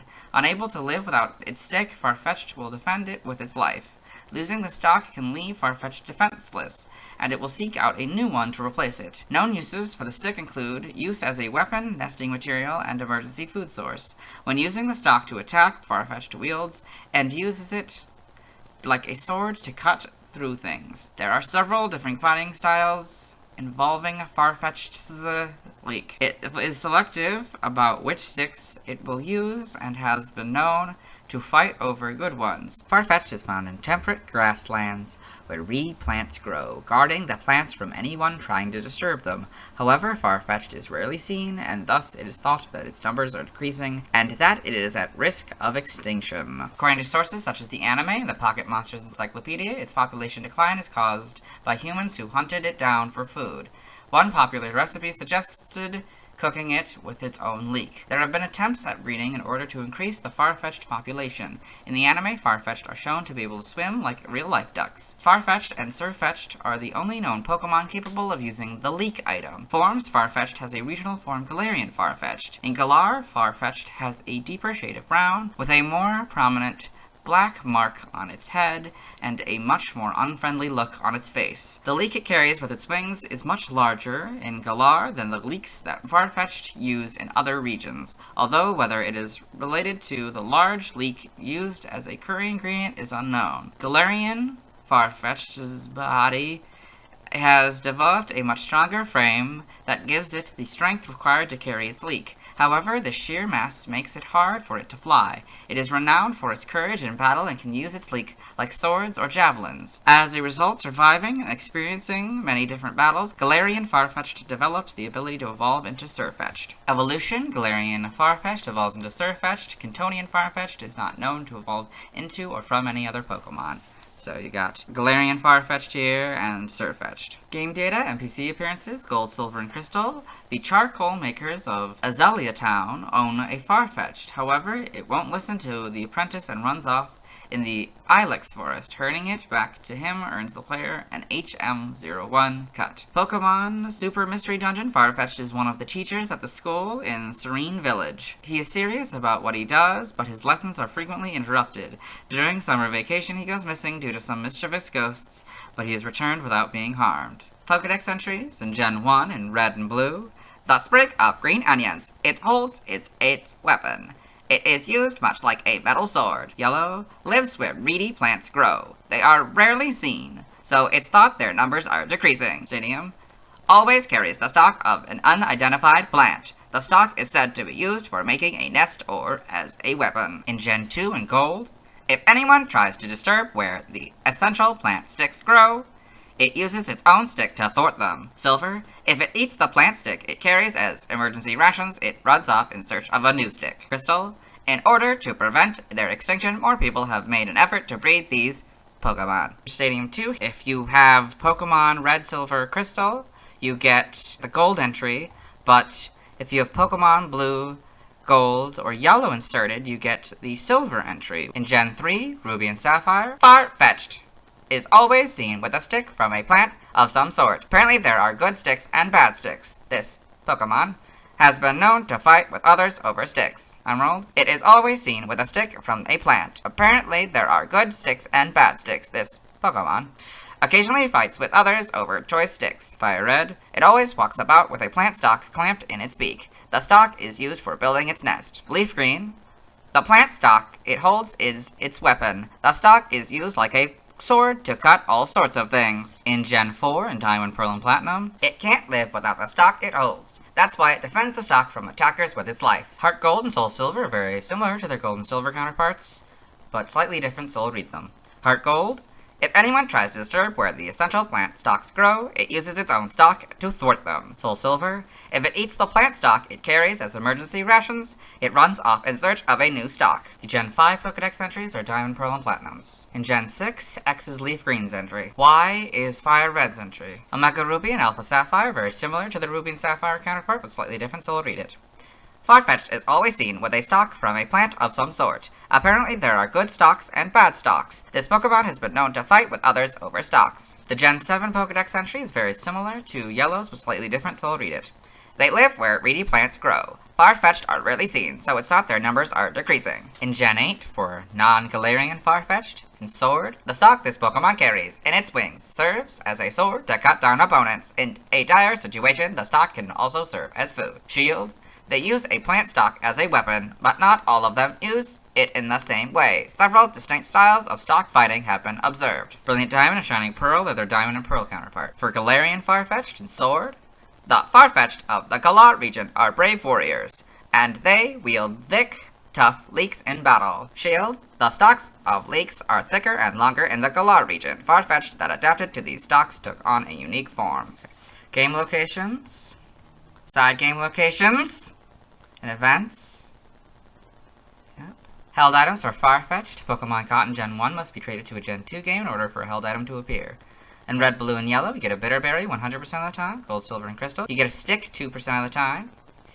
Fire, Red, and Leaf Green, you get a Stick as an in-game trade 100% of the time. In Pokemon XD, Gales of Darkness, you get a Stick 100% of the time. In Diamond, Pearl, and Platinum, Heart Gold, Soul Silver, Black, White, Black 2, White 2, X and Y, you get a Stick 5% of the time, and Brilliant Diamond, Shining Pearl, you get a Leak 5% of the time. For Galarian Farfetch'd, in Sword and Shield, you get a Leak 5% of the time. Stats, base stats, we'll compare Farfetch'd's 1 through 6 and 7 onwards, and then we'll compare 7 onwards with Galarian Farfetch'd. So, HP 52, that stays the same. Attack 65, that goes up to 90.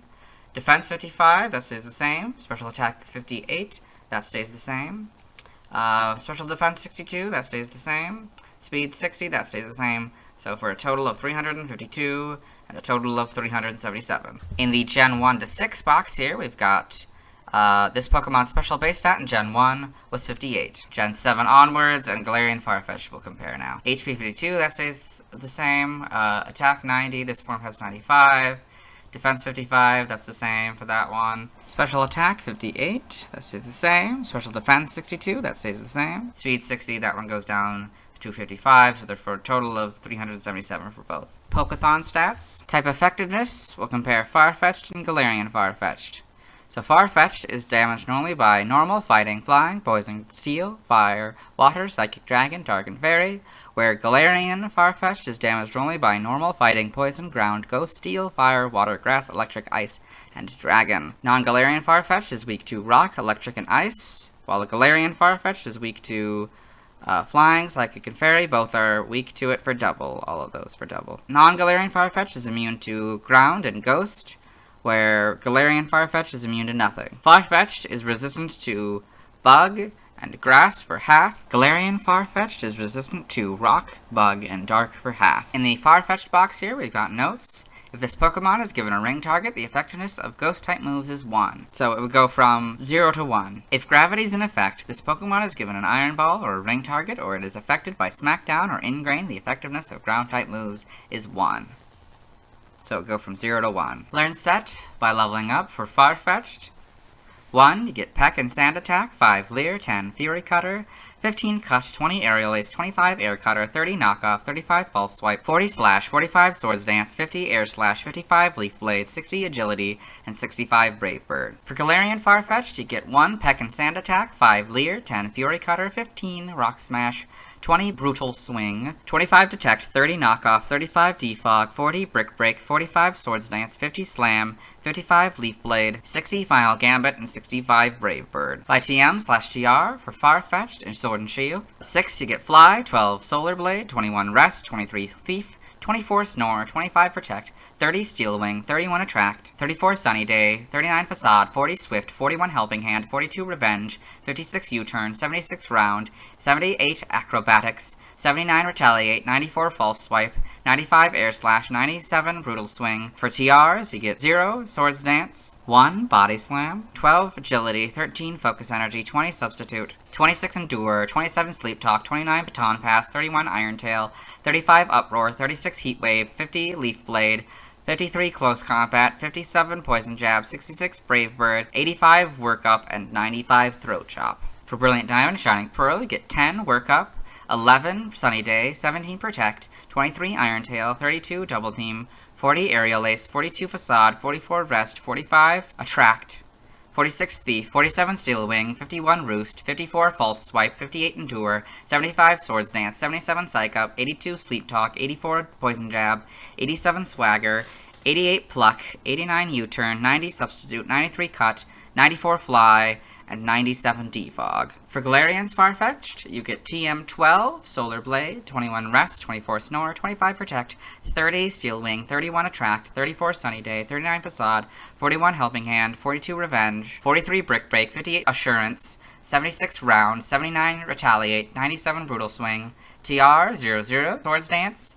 1 Body Slam, 13 Focus Energy, 20 Substitute, 26 Endure, 27 Sleep Talk, 39 Superpower, 50 Leaf Blade, 53 Close Combat, 57 Poison Jab, 66 Brave Bird, 85 Workup, and 95 Throat Chop. By breeding for Farfetch'd and Sword and Shield, this group gives you Covet, Torkoal gives you Curse, this group gives you Feather Dance, this group gives you Faint, this group gives you Final Gambit, Surfetch'd gives you First Impression, this group gives you Flail, this group gives you Gust, this group gives you Night Slash, this group gives you Quick Attack, this group gives you Roost, this group gives you Simple Beam, and this group gives you Sky Attack. In Brilliant Diamond and Shining Pearl, this group gives you Covet, this group gives you Curse, this group gives you Feather Dance, this group gives you Faint, this group gives you Final Gambit, this group gives you Flail, this group gives you Gust, this group gives you Leaf Blade, this group gives you Mud Slap, this group gives you Night Slash, this group gives you Quick Attack, this group gives you Revenge, Smeargle gives you Simple Beam, and this group gives you Sky Attack. For Galarian Farfetch'd, this group gives you Counter, this group gives you Covet,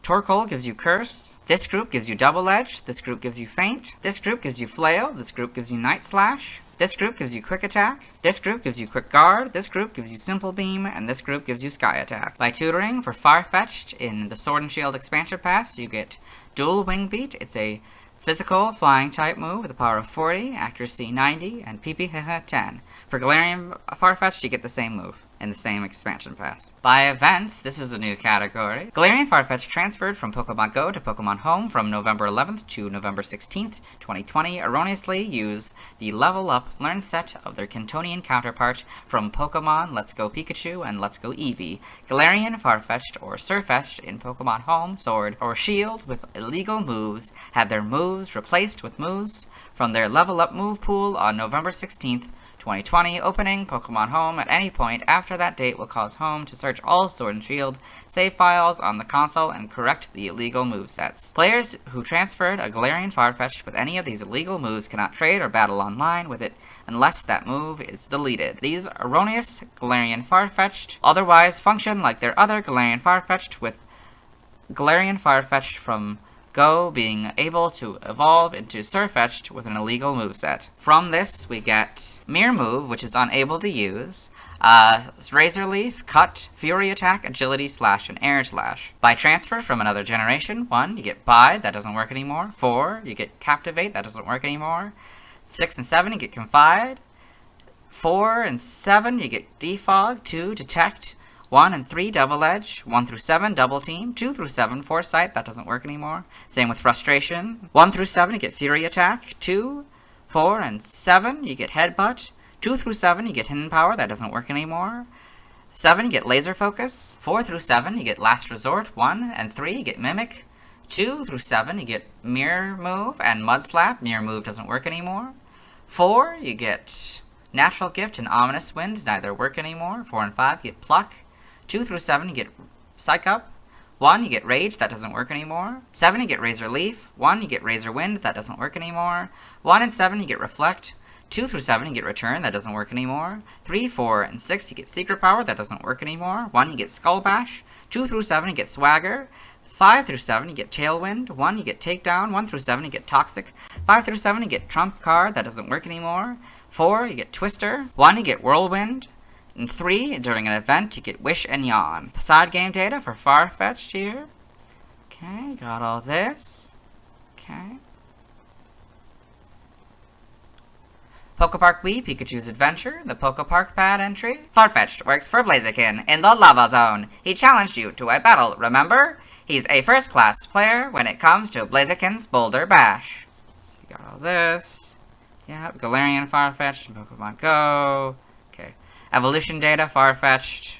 nothing, it's just Farfetch'd. For Galarian Farfetch'd, you get Galarian Farfetch'd, land 3 critical hits in 1 battle, then you get Surfetch'd. Sprites here, you can see it's holding the leak or whatever, and its hand, and it's a little bit different, a little more cartoony duck, I'd say, than their other duck appearance, but it's got most of the basics, the lines and the stuff. Yes. Yeah. But then it becomes a little bit different in red and blue. Now the leak is in the mouth.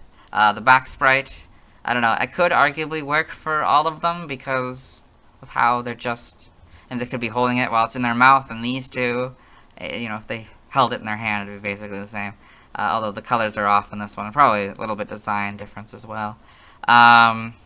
Gold, so a little bit more closer to what we have now. So it's got in its mouth. It's interesting because it does seem to take that idea and use it for the back sprite, which I think is clever. It's now it's in its hand in the back sprite, but in mouth for all of the front sprites.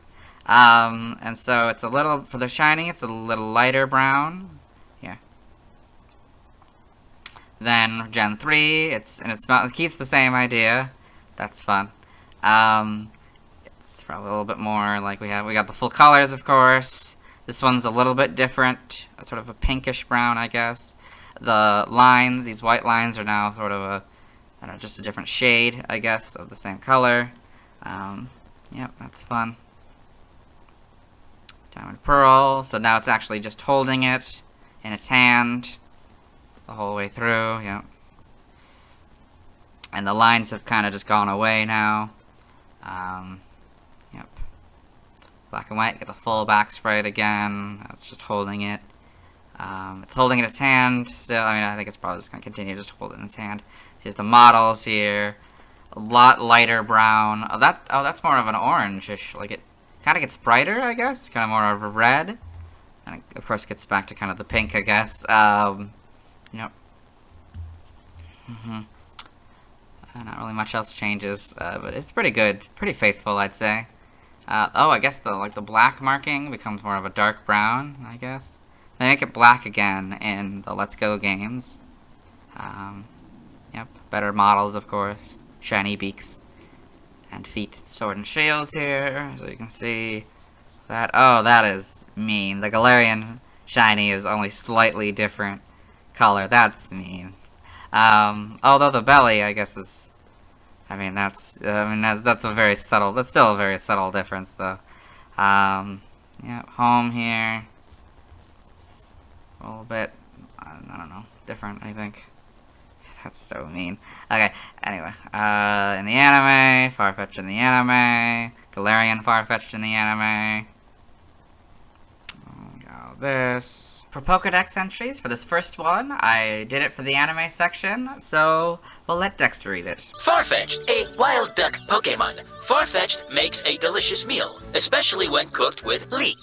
Because of this, Farfetch'd is nearly extinct. In episode 98 in Ash's Pokedex, Farfetch'd, the wild duck Pokemon. This extremely rare Pokemon can always be found holding a leek, or green onion, which it uses to build its nest. In Diamond and Pearl, episode 52 in Dawn's Pokedex, Farfetch'd, the wild duck Pokemon, using the green onion that it holds like a sword. Farfetch'd can slice through a variety of objects. In X and Y, episode 50, in Serena's Pokedex, Farfetch'd, the wild duck Pokemon. Farfetch'd uses the stalk it holds as a weapon, wielding it like a sword to cut a variety of objects. In what I assume is Journeys, episode 27, in Go's Rotom Phone, Farfetch'd, the wild duck Pokemon, a fighting type. Farfetch'd always carries a leek that is twice as long and heavy as its own body, and never lets go. This is the Galarian form of Farfetch'd. Poketoon, Farfetch'd in a Poketoon, Pokemon Evolutions in the manga, Galarian Farfetch'd in Pokemon Adventures, Farfetch'd in Pokemon Adventures here.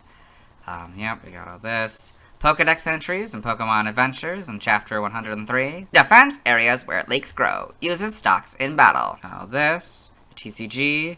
Other appearances, Super Smash Bros. Ultimate, Farfetch'd appears as a spirit. Trivia, in the 1997 Nintendo Space World demo of Pokemon Gold and Silver, Farfetch'd had an evolution known as Madamu that was scrapped in the final release of the games. So you can see sprite of Madamu from the 1997 demo. Pokemon Sword and Shield director Shigeru Omori has stated in an interview that Sirfetch'd's design is not inspired by the scrapped evolution, but is instead a new one fitting for the Galar region, which is based on the United Kingdom. Farfetch'd and Sirfetch'd are the only Pokemon with an apostrophe in their names. Due to this, it is impossible to return a nicknamed Farfetch'd to its species name in the English, Spanish, or Italian versions of the Gen 1 and 2 games. This is because the apostrophe is not available as a character for the nicknames. Due to a bug in Pokemon Home, and an unnicknamed Farfetch'd or Sirfetch'd with an English, Spanish, or Italian language of origin that is transferred into Home will be treated as a nicknamed Pokemon due to Home assigning a different character for the apostrophe in the species name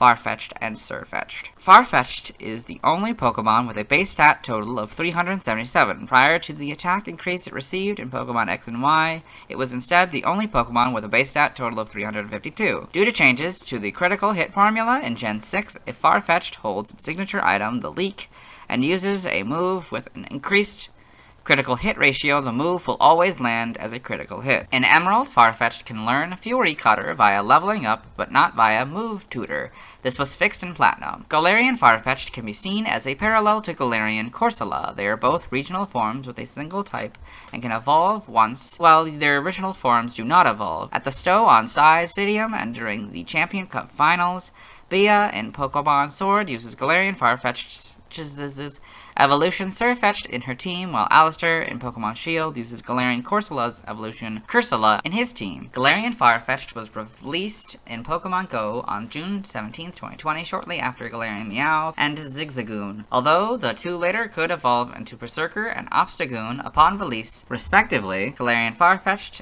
couldn't evolve into Sirfetch'd at the time. Sirfetch'd was later added to coincide with the release of the Crown Tundra for the Pokemon Sword and Shield expansion pass on October 22nd, 2020. While Galarian Farfetch'd will not evolve if it lands 3 critical hits on the player's Pokemon and is then caught. Origin: Farfetch'd seems to be based on a duck. It may be inspired by the Japanese saying that, literally translating to "a duck comes bearing spring onions." As a saying, it means easy target or golden opportunity. The phrase can be shortened to that, which is transliterated the same as Farfetch'd's Japanese name, Kamo Nagi. Galarian Farfetch'd was inspired by leeks in the United Kingdom, growing larger and thicker than leeks in Japan. The leek it carries resembles the giant Musselburgh, a larger variant of the spring onion that was first bred in Scotland, and the wild leek, one of the national symbols of Wales. Galarian Farfetch'd itself may be inspired by a hammer throw athlete given the way it wields its leek, such as swinging it in a circular motion during its attacks.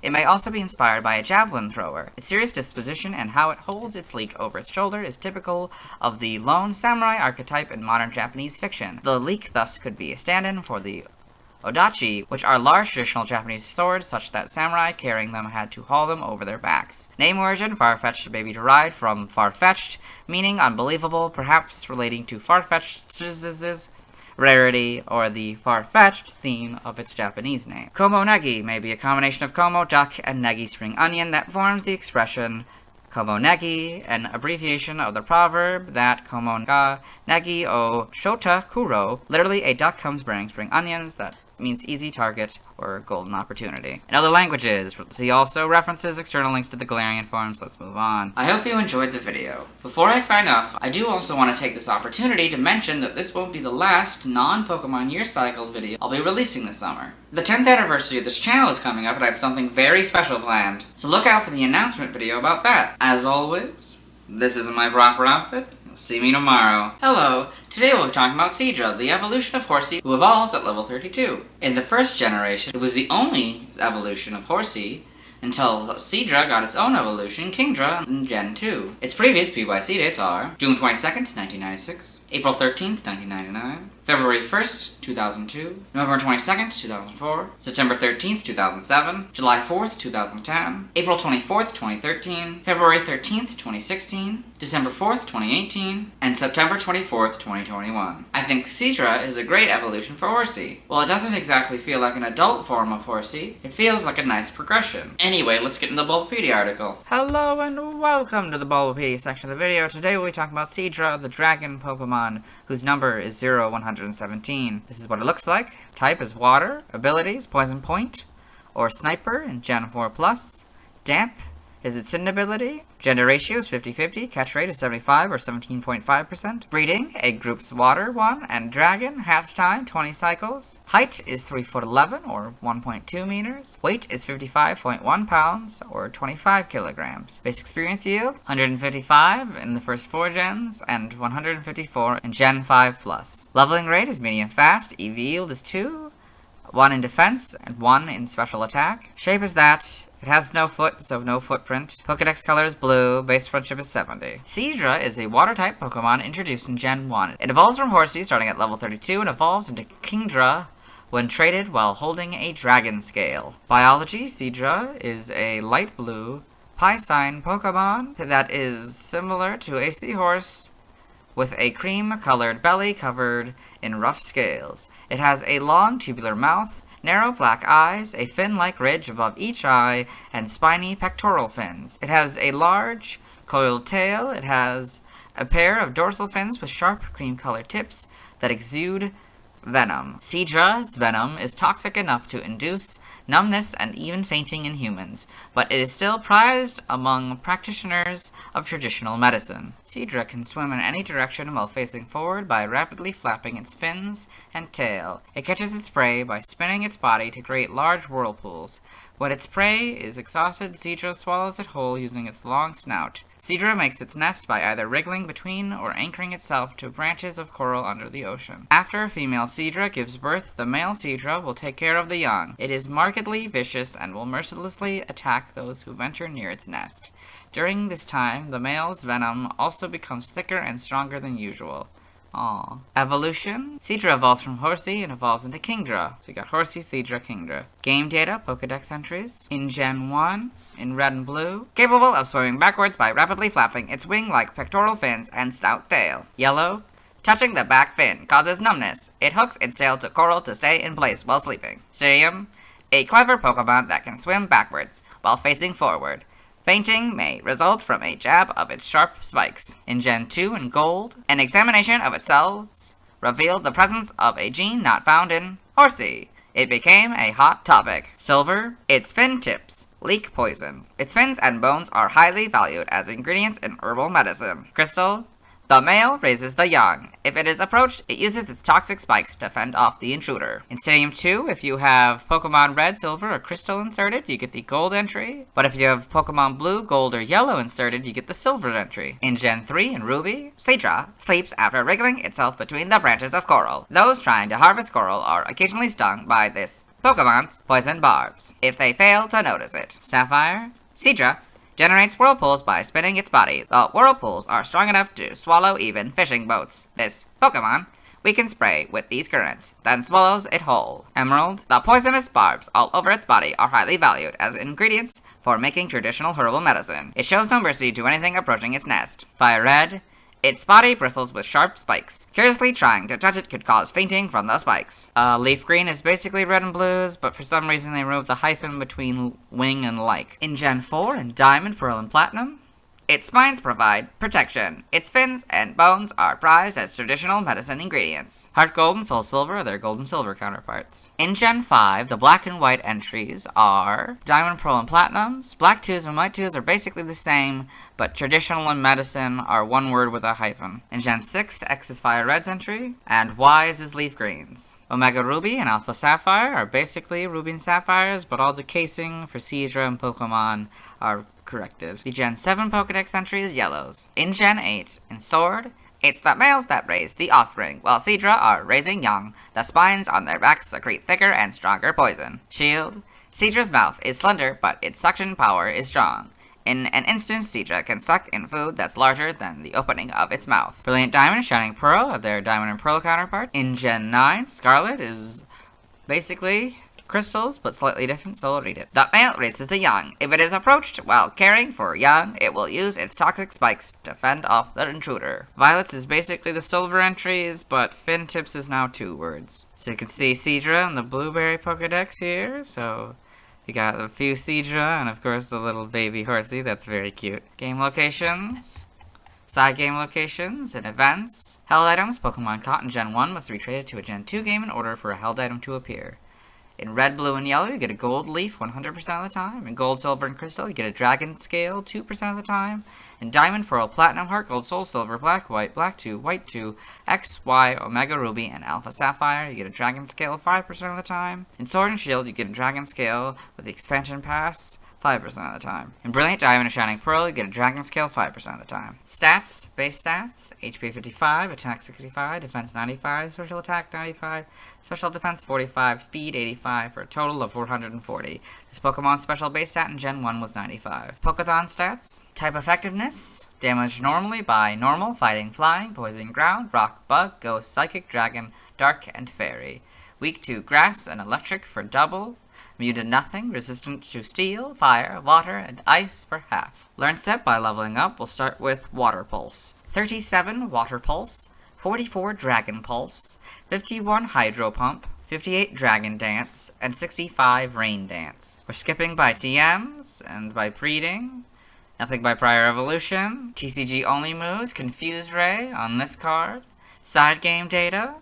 Got all this. Pokemon Ranger, in the browser entry, Seadra forcefully spits blobs of water. Capture it before it slips underwater. Shadows of Volmia, it blows bubbles from its mouth to attack. Guardian Signs, it attacks by spitting bubbles that make Pokemons load. So you got all this, yep. Okay. Evolution data, Seadra evolves from Horsea starting at level 32 and evolves into Kingdra when traded while holding a Dragon Scale. Seadra cannot evolve into Kingdra in Pokemon via Red, Leaf Green before the player obtains the National Pokedex, as its evolution will be interrupted. So you got Horsea, level 32, Seadra, trade holding the Dragon Scale, Kingdra. Sprites here, you got all that, you get to see, okay, it's pretty cool. You got the basics, well, most of the basics, I guess. You don't have all of the stuff yet, but yeah, you can see, I mean, these definitely look like they were based on their, like, they look like evolutions of what Horsea looked like. These scales are a little bit different, all this, and then it's different. The curl is a little bit different. These are nice and, curly. This, yellows is interesting. It kind of looks like it has a wheel for a tail. It looks like it's gonna kind of look like that for a while. But yeah, so it's got all the things now, in yellow. Back sprite doesn't really work for it. I guess it could arguably work for this one. Well, I think this one also has more of the things. This is a lot longer than it would become. Then we got Gen 2 color now. We got the belly. It's a different color. So this is purple with pink belly. That's cool. Yep. It kind of looks like a wheel for these two. This is now blue. The color has been corrected a little bit more. The tips are also pink to mirror the back sprite. I didn't even notice that. It's pretty cool. Then Gen 3 got the full colors, the sort of more modern blue, I guess, or what would it become for the next few generations anyway.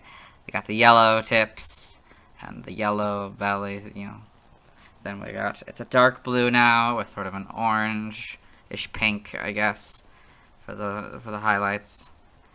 Yep.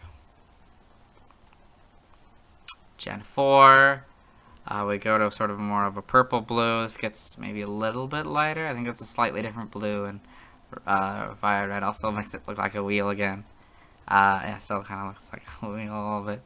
But yeah, he's become probably more simplified. It probably gets easier, and yeah, this is, black and white. Get the full body sprites again, or back, whatever. Then we get the models here, pretty good. A lighter blue, sort of darker. The shiny is a little bit different now. It's more like a red for the highlights, and a much different purple, purple blue.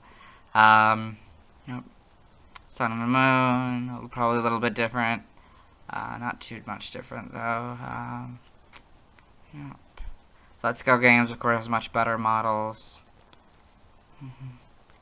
And Home here, in the anime, Seadra in the anime, being all angry. The Pokedex entries, episode 75 in Ash's Pokedex. Seadra, a dragon Pokemon, the evolved form of Horsea. Seadra has a violent temperament, and the quills that cover its body can render its victim unconscious. In episode 85, in the same Pokedex. Seadra, the dragon Pokemon. It is known for its horrible disposition, but possesses both strength and speed. Pokemon Origins here, Seadra and Pokemon Origins, I guess being knocked out by a Charmeleon here. In the manga, Seadra and Pokemon Adventures. Not in the water, which is interesting. In the TCG trivia, Seadra's EV yield, 1 defense, 1 special attack, is unique. Seadra's Gold and Heart Gold Pokedex entries likely refer to the real-world theory of evolution. This third point I read yesterday. Seadra is the only Pokemon that may have the Poison Point ability without being a Poison type itself. It is also the only member of its evolutionary family to not have Swift Swim as its ability. Origin: Seadra seems to be based on a seahorse, possibly the spiny seahorse. Its category may be a reference to the Japanese word for seahorse, Tatsu no Otoshigo, literally illegitimate child of a dragon, which is derived from the myth that a seahorse that lives for a century will transform into a dragon. Its spiky, poisonous fins are reminiscent of a lionfish.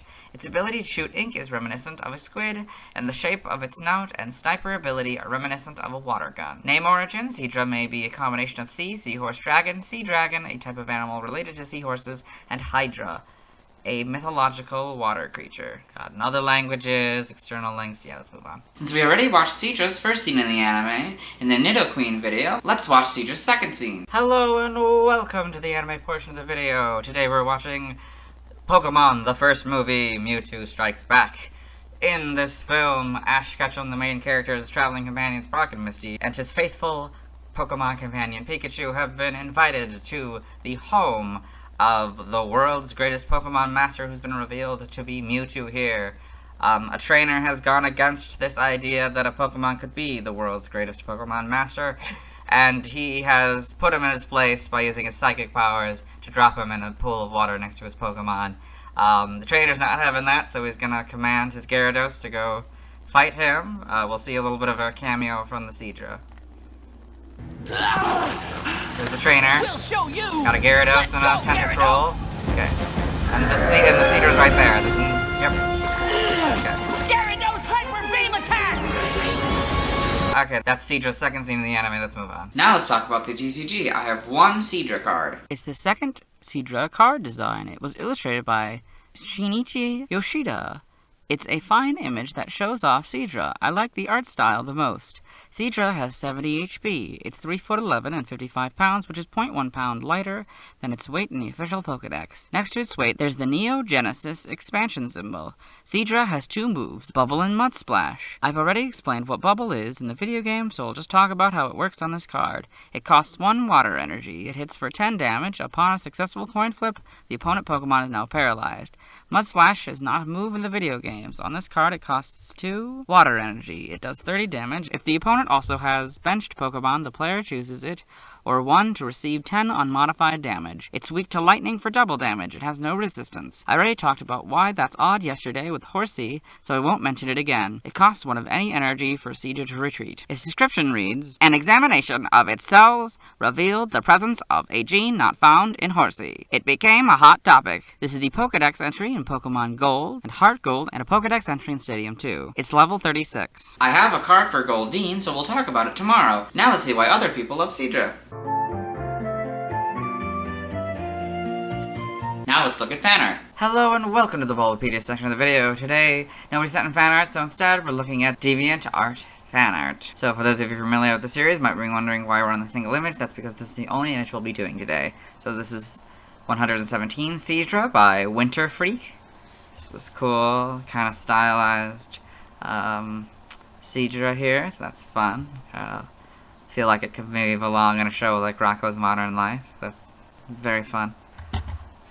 That's it, so we'll move on. Thanks to everyone who submitted fan art. I won't be streaming tonight, so you need to wait until I've talked about Snorlax before I can evolve Horsea into Seadra. Tomorrow I'll be talking about Goldeen. As always, this is my proper outfit, and you'll see me tomorrow. Hello, today we'll be talking about Goldeen. Its previous PYC dates are June 23rd, 1996, April 14th, 1999, February 2nd, 2002, November 23rd, 2004, September 14th, 2007, July 5th, 2010, April 25th, 2013, February 14th, 2016, December 5th, 2018, and September 25th, 2021. Goldeen is kinda ugly to me. I feel like in an attempt to make it look pretty, they made it ugly. Maybe it's just that I don't like the human features on a fish. Anyway, let's get in the Bulbapedia article. Hello and welcome to the Bulbapedia section of the video. Today we are talking about Goldeen, the goldfish Pokemon whose number is 0118. This is what it looks like. Its type is water, abilities Swift Swim or Water Veil. Lightning Rod is its hidden ability, gender ratio is 50-50, catch rate is 225, or 39.9%. Breeding is egg group Water 2, hatch time 20 cycles, height is 2 foot or 0.6 meters, weight is 33.1 pounds or 15 kilograms, base experience yield is 111 in the first 4 gens, 64 in 5+, leveling rate is medium fast, EV yield is 1 in attack, shape is that, has no feet so it has no footprint. Pokedex color is red and base friendship is 70, and I'd call that more of an orange, and if anything it's more white than the orange, but okay. Goldeen is a water-type Pokemon introduced in Gen 1. It evolves into Seaking starting at level 33. Biology, Goldeen is a white pie sign Pokemon with orange markings. It has circular blue eyes with orange lids and prominent pink lips. On its forehead is a large horn, which is larger on a male than on a female. It has a small, wavy dorsal fin surrounded by an orange patch and long pectoral fins, with orange markings at the bases. Goldeen's billowing tail is orange around the base and turns white toward the edges. Its tail is admired by many for its beauty and similarity to a ballroom dress. Goldeen has a wild temperament and will use its horn to smash its way to freedom if kept in an aquarium. It competes with others of its kind to determine which has the strongest, thickest horn. Humans swimming near it must exercise caution lest Goldeen rams them. Goldeen is a very common sight in any body of fresh water, including ponds, lakes, and rivers. It can be seen swimming upstream in large schools during the breeding season in spring. Its strong fins allow it to maintain a steady speed of 5 knots while swimming upstream. It is known as the water dancer due to its elegant movements in the water. In Gen 1, Waterfall was its signature move. Evolution, Goldeen evolves into Seaking, so you can see that here, Goldeen Seaking. Game data, Pokedex entries. In Gen 1, in red and blue, its tail fin billows like an elegant ballroom dress, giving it the nickname of the Water Queen. Yellow, when it is time for them to lay eggs, they can be seen swimming up rivers and falls in large groups. Stadium, its beautiful tail, fin, billows, and flutters like an elegant dress, swims at a speed of 5 knots. In Gen 2 in Gold, its dorsal, pectoral, and tail fins wave elegantly in water. That is why it is known as the Water Dancer. Silver, a strong swimmer, it is capable of swimming non-stop up fast streams at a steady speed of 5 knots. Crystal, during spawning season, they swim gracefully in the water, searching for their perfect mate. For Stadium 2, if you have Pokemon Red, Silver, or Crystal inserted, you get the Gold entry, but if you have Pokemon Blue, Gold, or Yellow inserted, you get the Silver entry. In Gen 3 and Ruby, Goldeen is a very beautiful Pokemon with fins that billow elegantly in water. However, don't let your guard down around this Pokemon. It could ram you powerfully with its horn. Sapphire, Goldeen loves swimming wild and free in rivers and ponds. If one of these Pokemon is placed in an aquarium, it will shatter even the thickest glass in one ram of its horn and make its escape. Emerald, in springtime, schools of Goldeen can be seen swimming up falls and rivers. It meets out staggering damage with its single horn. Fire Red, its dorsal and pectoral fins are strongly developed like muscles. It can swim at a speed of 5 knots. Leaf Green is basically red and blues, but the Water Queen is capitalized and has quotes around it. In Gen 4 and Diamond, it swims elegantly by flittering its tail fin as if it were a dress. It has the look of a queen. Pearl, it swims at a steady 5 knots. If it senses danger, it will strike back with its sharp horn. Platinum, though it appears very elegant when swimming with its fins unfurled, it can jab powerfully with its horn. Heart Gold is Gold's entry. Soul Silver is very similar to Silver's, but slightly different, so I'll read it. A strong swimmer, it is capable of swimming non-stop up fast streams at a steady speed of 5 knots per hour. The Gen 5 Pokedex entries are Platinum's entry. In Gen 6, X is Pearl's entry, and Y is the Gold entries. Omega Ruby and Alpha Sapphire are basically Ruby and Sapphires, but Goldeen and Pokemon are the correct casing. In Gen 7 and Sun, when the weather grows warm, they form groups and swim upriver. This sight serves as a poetic reminder that spring has arrived. Moon, spellbound by the length of its horn and the beauty of its fins, many strange trainers raise Goldeen and nothing but Goldeen. Ultra Sun, although known for their splendid tail fins, Goldeen apparently compete among themselves to see whose horn is thickest and sharpest. Ultra Moon, the way it swims along, fluttering its dress like fins, has earned it the nickname Princess of the Water. The Let's Go Games entry is Yellow's entry. In Gen 8, Swords is basically the Gold and Y entries, except Water Dancer is now capitalized. Shields is Fire Red's entry. Brilliant Diamond is Diamond's entry. Shining Pearl is basically Pearl's entry, but they changed the number 5 to the word 5. Goldeen in the Alola Pokedex. Game locations. Side game locations. In events, held items Pokemon caught in Gen 1 must be traded to a Gen 2 game in order for a held item to appear. In Red, Blue, and Yellow, you get TM33 Ice Punch 100% of the time. In Omega Ruby, Alpha Sapphire, Sun, Moon, Ultra Moon, Sword, Shield, Brilliant Diamond, and Shining Pearl, you get Mystic Water 5% of the time. Stats, base stats, HP 45, Attack 67, Defense 60, Special Attack 35, Special Defense 50, Speed 63, for a total of 320. This Pokemon's special base stat in Gen 1 was 50. Pokéthon stats. Type effectiveness, damage normally by Normal, Fighting, Flying, Poison, Ground, Rock, Bug, Ghost, Psychic, Dragon, Dark, and Fairy. Weak to Grass and Electric for double, immune to nothing, resistant to Steel, Fire, Water, and Ice for half. Notes: if this Pokemon has Lightning Rod, the effectiveness of electric type moves is 0. So it would be 0 instead of 2. Learn set by leveling up. 1, you get Peck and Tail Whip, 5 Supersonic, 10 Water Pulse, 15 Horn Attack, 20 Agility, 25 Aqua Ring, 30 Flail, 35 Waterfall, 40 Soak, 45 Mega Horn, and 50 Horn Drill. By TM/TR in Sword and Shield, TM21 Rest, 24 Snore, 25 Protect, 27 Icy Wind, 31 Attract, 33 Rain Dance, 35 Hail, 36 Whirlpool, 39 Facade, 40 Swift, 45 Dive, 52 Bounce, 53 Mud Shot, 76 Round, 96 Smart Strike. For the TRs, TR, 0, Swords Dance, 1 Body Slam, 3 Hydro Pump, 4 Surf, 5 Ice Beam, 6 Blizzard, 12 Agility, 16 Waterfall, 20 Substitute, 26 Endure, 27 Sleep Talk, 28 Mega Horn, 45 Muddy Water, 57 Poison Jab, 84 Scald, 87 Drill Run, and 95 Throat Chop. In Brilliant Diamond, Shining Pearl, TM3, Water Pulse, 7 Hail, 13 Ice Beam, 14 Blizzard, 17 Protect, 18 Rain Dance, 32 Double Team, 42 Facade, 44 Rest, 45 Attract, 49 Scald, 58 Endure, 75 Swords Dance, 82 Sleep Talk, 84 Poison Jab, 87 Swagger, 90 Substitute, 95 Surf, and 99 Waterfall. By breeding in Sword and Shield, Quillfish gives you Acupressure, this group gives you Aqua Tail, this group gives you Haze, this group gives you Mud Slap, and this group gives you Psybeam. In Brilliant Diamond, Shining Pearl, Quillfish gives you Acupressure, this group gives you Aqua Tail, this group gives you Body Slam, this group gives you Haze, this group gives you Hydro Pump, this group gives you Mud Shot, this group gives you Mud Slap, this group gives you Psybeam, and this group gives you Skull Bash. By tutoring, in the Sword and Shield expansion pass, you get Flip Turn and Scale Shot. By transfer from another generation, 1, you get Bide, that doesn't work anymore, and Bubble Beam. 4, you get Captivate, that doesn't work anymore. 6 and 7, you get Confide. 2, you get Curse. 1 through 7, you get Double Team. 1 and 3, you get Double Edge. 2 through 7, you get Frustration, that doesn't work anymore. 1 through 7, you get Fury Attack. 4, you get Fury Cutter.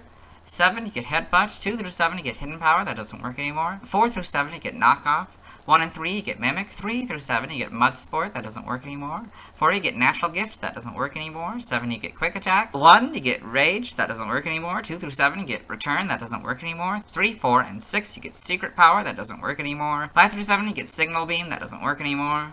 1, 5, 6, and 7, you get Skull Bash.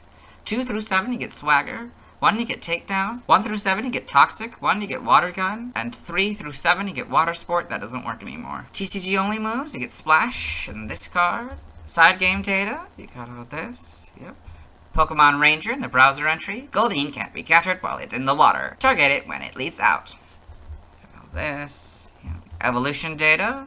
Goldeen, level 33, Seaking. Sprites here, so you get the basics. You know. Size are a little bit bigger, but look more fish-like. Yeah. But you got the things. You got 1, 2, 3, 4, 5, 6, I think, lines. Then like 1, 2, 3, 4, I think. on that one. In fact, right, you can only really see 2. Yep. So you got that. Yeah, it's very much unicorn horn, but I think it does become just a solid horn, though no more of the stripes. Yes, I get that. All the colors are now, like, kind of accurate. I mean, it's all orange and kind of white, which is, you know, very nice, because that's pretty much all it's going to be, is orange and white. I guess the lips will become a different color, but yeah, that's red now. They weren't originally. Of course, they become more cartoony as time goes on, the fins especially. And the dress, it becomes, yeah, much more dress-like, I guess. Gold here, you know, you can see the orange is now, it's shiny. Well, it's a pink, which is interesting. You get the pink lips introduced in this one. Pink and red, I guess. Then, yeah, now we have the orange and white in Gen 3 here, all the proper colors, the blue eyes. This is sort of a lighter orange, different pink. Which is interesting, since emeralds, that's actually much darker, and that becomes an orange. That's interesting. The horn, yeah, it's now one solid one, you can see, but it's a separate piece. That kind of makes it ambiguous. Yes. That's just diamond and pearl. Yeah, that introduces the gender differences, male and female. You know, these will change, I'm sure, a little bit. So these are back to kind of a pink, but a different pink. Yeah, it's more of a red. Nuns, it's a different angle, pretty much the same though. Yes, and very obviously a different color now. They are very different. Yeah, it's sort of a yellow horn now. Yep, all that's okay. Got the full back sprites with this. Gen 5, yeah. Not much changes, I don't think. Then we get the models, kind of looking not so great. But it's okay. But pretty faithful, I'd say. Just, it's interesting to see it translated to the 3rd dimension. I'm sure it'll look better as time goes on, but yeah, this is all probably lighter colors. It looks like that's more of a pink again, and this is, yeah, just still the orange, I guess. Becomes kind of more of the orange in this one. Pink orange or an orange pink, I don't know. Then Let's Go games looks a little bit better. Yeah, it's kind of back to the orange proper. It's the lighter orange, of course. Shields, of course, better models. The eyes are now fully modeled.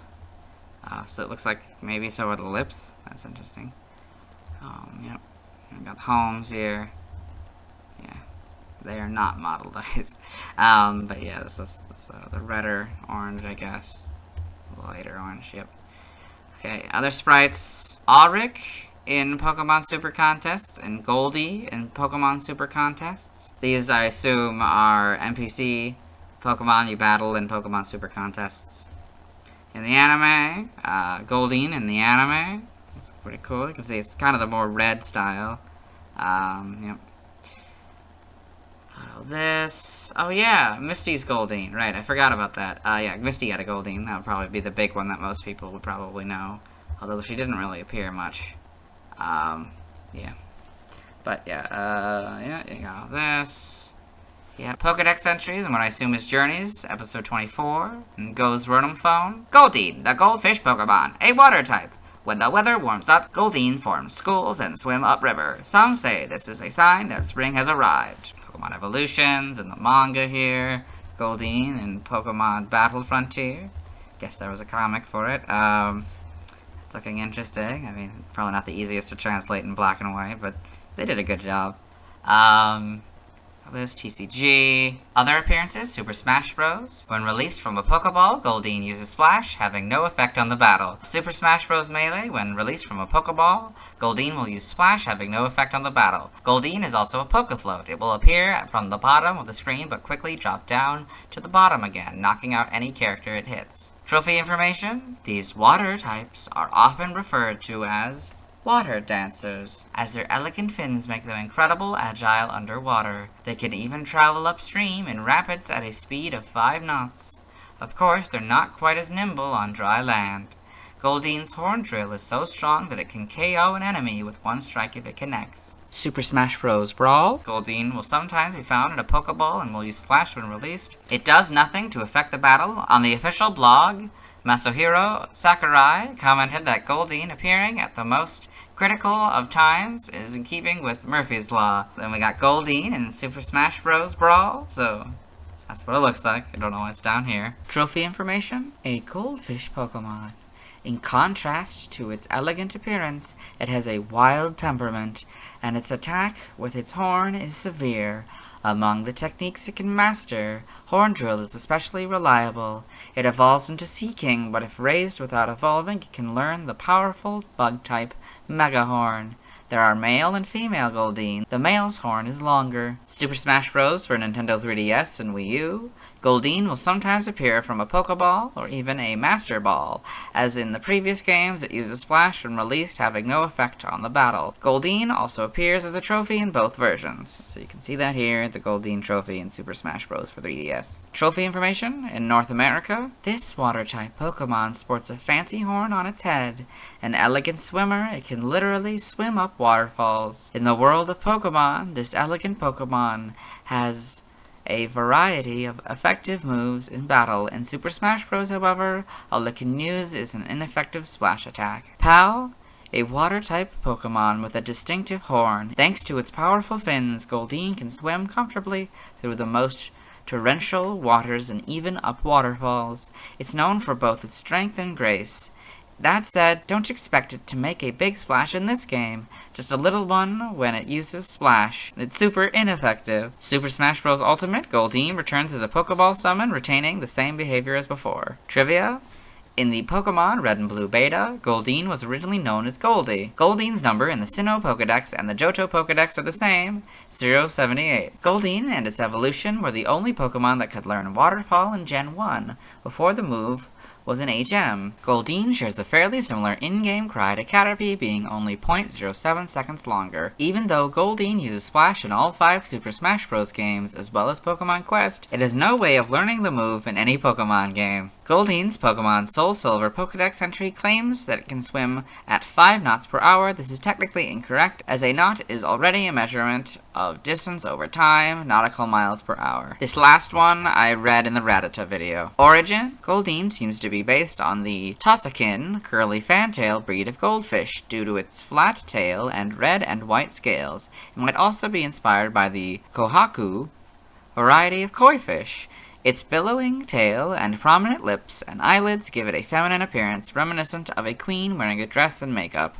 This royal theme may come from the Japanese word for goldfish, which is kingyo. Its horn may be a reference to Matsya, a giant horned fish that is one of the avatars assumed by the Hindu deity Vishnu. Name origin: Goldeen may be a combination of goldfish or golden and queen. Tosakinto may be derived from Tosakin, curly fantail goldfish, a distinctive breed of goldfish. Okay. In other languages, related articles, references, external links to the Super Smash Bros. Series. Let's move on. Now let's watch Goldeen's first scene in the anime. Hello and welcome to the anime portion of the video. Today we are watching episode 2, Pokemon Emergency. In this episode, Ash has taken his badly injured Pikachu to the Pokemon Center, where one of the teams of Team Rocket, consisting of Jesse, James, and Meowth, with their Pokemon, Ekans and Koffing, have come to steal some rare Pokemon.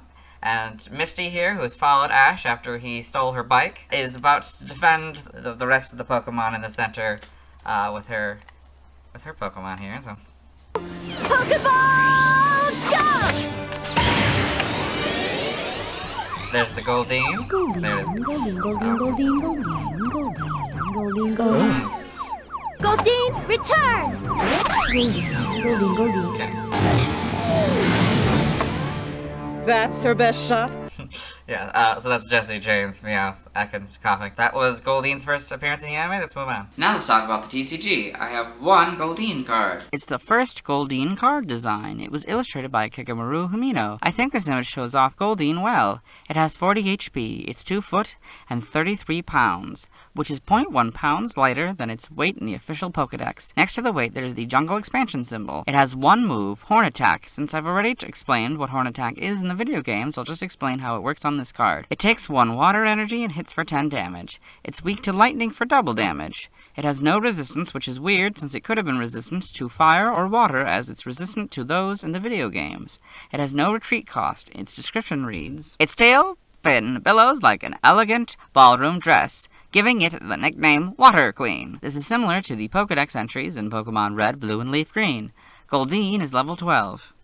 In the video games, it would be 21 levels away from evolving into Seaking. Speaking of Seaking, I don't have a Seaking card, so the next Pokemon with a card I have is Staryu. Now let's see why people love Goldeen. Now let's look at fan art. Hello and welcome to the fan art section of the video. Nobody sent fan art, so instead we're looking at DeviantArt fan art. For those of you familiar with the series, might be wondering why we're on this single image. This is the only image we'll be doing today. So this is Goldeen by Joshua Dunlop, so this more realistic looking Goldeen.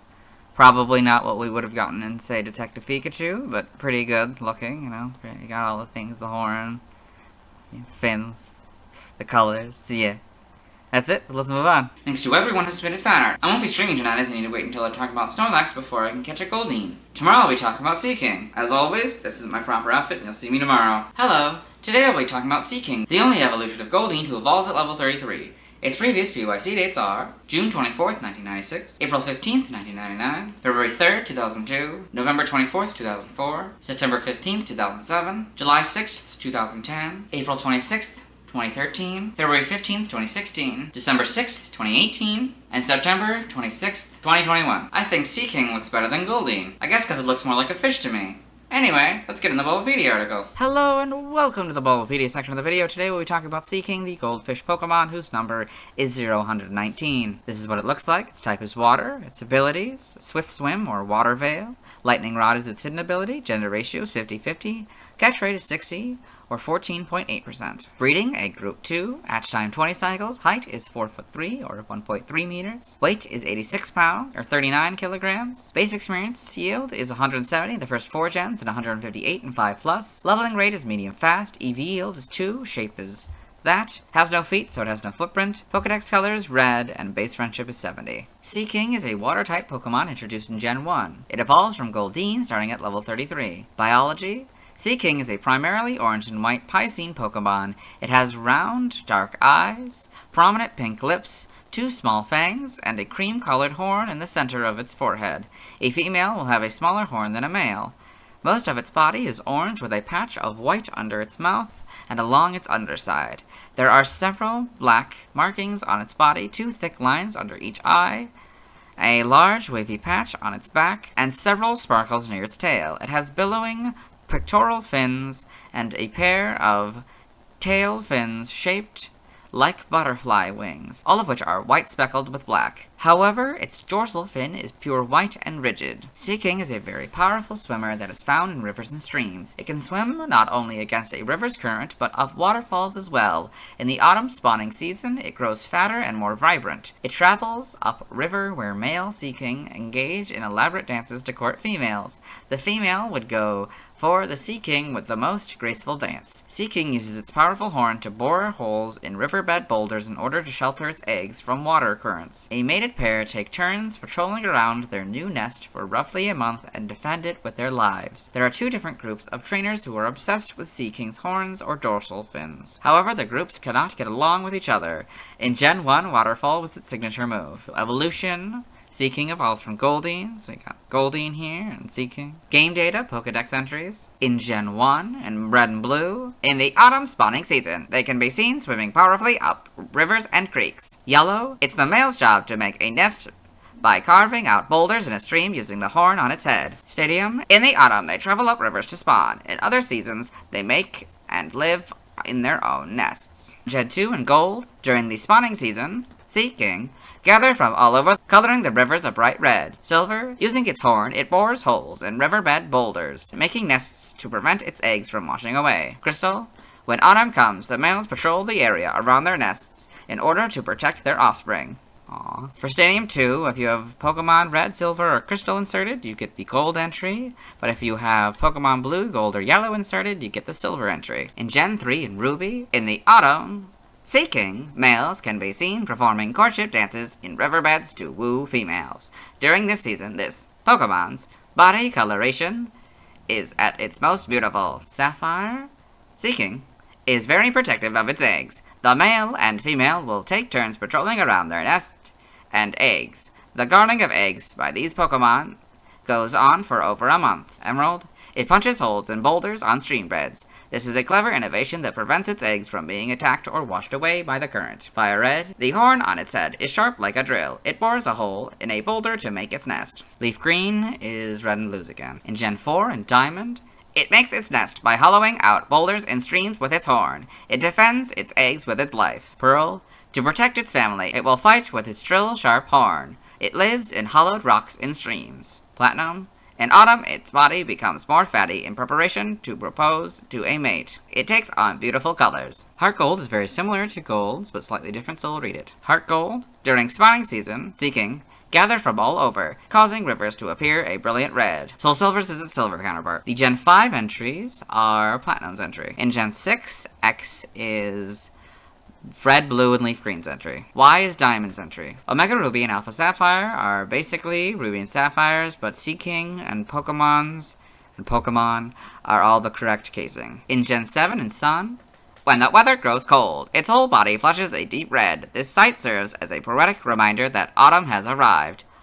Oh, it's like the other one for Goldeen. That's nice. Moon, trainers who are crazy for Seaking are divided into horn enthusiasts and fin enthusiasts. The two groups do not get along well. Ultra Sun, its horn spins like a drill to steadily hollow out rocks, even harder ones. The coloration of the male is more vivid. Ultra Moon, to attract females, males dance on the river's floor. The females gather around the male that dances most gracefully. The Let's Go entries are Yellow's entry. In Gen 8, Sword is the Platinum and Gen 5 Pokedex entries. Shield is the Silver entries. Brilliant Diamond is very similar to Diamond's, but slightly different, so I'll read it. It makes its nest by hollowing out boulders and streams with its horn. The Pokemon defends its eggs with its life. Shining Pearl is just Pearl's entry. Seaking in the Alola Pokedex. Game locations. Side game locations. Held items Pokemon caught in Gen 1 must be traded to a Gen 2 game in order for a held item to appear. In Red, Blue, and Yellow, you get a Silver Leaf 100% of the time. In Omega Ruby, Alpha Sapphire, Sun, Moon, Ultra Sun, Ultra Moon, Sword, Shield, Brilliant Diamond, and Shining Pearl, you get a Mystic Water 5% of the time. Stats, base stats, HP 80, Attack 92, Defense 65, Special Attack 65, Special Defense 80, Speed 68 for a total of 450. This Pokemon's special base stat in Gen 1 was 80. Pokéthon stats. Type effectiveness, damage normally by normal, fighting, flying, poison, ground, rock, bug, ghost, psychic, dragon, dark, and fairy. Weak to grass and electric for double, immune to nothing, resistant to steel, fire, water, and ice for half. Notes, if this Pokemon has lightning rod, the effectiveness of electric type moves is 0. So it would be 0 instead of 2. For Learn Set, by leveling up, we'll go down to Waterfall. 37 Waterfall, 44 Soak, 51 Megahorn, and 58 Horn Drill. We're skipping by TM/TR here, and both versions, by breeding, yep. By tutoring in the Sword and Shield expansion pass, you can learn the moves Flip Turn and Scale Shot. By prior evolution is nothing. By transfer from another generation, 1 Buy that doesn't work anymore, 1 Bubble Beam, 4 Captivate that doesn't work anymore, 6 and 7 Confide, 2 Curse, 1 through 7 Double Team, 1 and 3 Double Edge, 2 through 7 Frustration that doesn't work anymore, 1 through 7 Fury Attack, 4 Fury Cutter, 7 Headbutt, 2 through 7 Hidden Power that doesn't work anymore, 4 through 7 you get Knockoff, 2 and 3 you get Mimic, 3 through 7 you get Mud Sport that doesn't work anymore, 4 you get Natural Gift that doesn't work anymore, 7 you get Quick Attack, 1 you get Rage that doesn't work anymore, 2 through 7 you get Return that doesn't work anymore, 3, 4, and 6 you get Secret Power that doesn't work anymore, 5 through 7, you get Signal Beam. That doesn't work anymore. 1 and 5 through 7, you get Skull Bash. 2 through 7, you get Swagger. 1, you get Takedown. 1 through 7, you get Toxic. 1, you get Water Gun. And 3 through 7, you get Water Sport. That doesn't work anymore. Side game data. Okay. Pokemon Ranger in the browser entry. Your only chance to capture Seaking is when it jumps out of the water. Okay, got all this. Evolution data, Goldeen level 33, Seaking. Okay, sprites here. So, a little creepy. Definitely not how we have it later. Very much fish-like, at the beginning. Very orange. Yeah, very, very orange. And this is, of course, like before, with the Goldeen, it's like a horn, like a unicorn horn, rather than just an integrated horn. So 1, 2, 3, 4, 1, 2, and then it disappears in yellow. So, yeah, you got all that. And the lines are here. You got the basics though. Obviously the back sprite doesn't work for this one at all. It's kind of more red here. Orange for this one. You got a bunch of the white, and all this is a lot more defined of what it's supposed to look like. It's like a gold for the shiny. Yep, just, yeah, basically it probably doesn't have spots, I guess. 1, 2, 3, 1, 2, 3, 1, 2, 1, 2. This is all 1. That's interesting, or like it's cut in that way, so that's 3, 2, 3, 2. Can't really see what that one is, so. But now it's separated again in crystals. Interesting. Or I guess maybe this is supposed to be the same. I don't know. 1, 2, 3, 2, 2, 3. So that's all the same. 3 spots in the body of always. So then we got this flowing one. We're all full colors in Gen 3. Still kind of a gold, but this is, I guess this is also a different color. It's kind of a green, but now it's a yellow, I guess. Yep. Spots are gone, I think. It looks like, or you can't really see them anyway if there are spots on the body. So 3, that still says the same. That's still 3. This is more though, and it looks like it's all just 1. Sort of separate pieces. Like, I don't know. Kind of back to being separate pieces in Gen 4 here, and you get to see the small horns. No, and okay, the dots are back. So now, okay, so then, yeah, this is, yeah, so that's 3, 3, 3, 2. Oh, 2 now, okay. Yep, and then this is more of an orange with sort of the green again. That's good, that's nice. 3, 2, 4, 2, 3. 2, yeah, 3. 1 and 1? 1? 2 maybe? 2? Interesting. I don't seem very consistent about how many spots there are. Looks like butterfly wings. That's fun. Full back sprite. 1, 2, 3, 1, 2, 3, 1, 2, 3, maybe? 1, 2, 3? Are they just making it 1, 2, 3? I can't tell. It's moving too much. We got the models. Pretty faithful. Oh yeah, I guess the eyes. Probably didn't even talk about the eyes. Yeah, they get, I don't know, a little bit more cartoony, I guess. Same with the lips. Like, the lips, yeah, becomes pink. Yeah, because it went from white to pink, I guess. Yeah, they become, I don't know, more appealing, I guess. Yeah, then we got the you know, the models here. Pretty good. Like, I don't really know what the depth was supposed to be, so I guess this is fair depth. See what the horns look like in 3D. I don't know the spots, man. There's 3 on the body. That's all I can say for sure. Got this. It's probably a little bit different. I think maybe the spots are a little bit different. But yeah. And then the Let's Go games. Better, you know, models, I guess. Spots seem to be random. Well, probably not, but I don't know. And then Sword and Shields, of course. You get much better models here in the orange. Oh, the shiny. That's interesting. This is the least difference of the shiny. Oh, they went, because yeah, that's like not really even a green anymore. It's just sort of a cream color instead of the white. And this actually is a lot more obvious. It's a different orange. And yeah. Okay. And the homes. Yep, male and female. Yep. In the anime, Seaking in the anime. Got all this. Yep. Pokedex entries in Advanced Generations, episode 110 in Maze Pokedex. Seaking, the goldfish Pokemon. Seaking is the evolved form of Goldeen. Its sharp, drill-like horn is capable of crushing even stone. In the manga, Seaking in Pokemon Adventures. It's coming off of the frame, that's the one.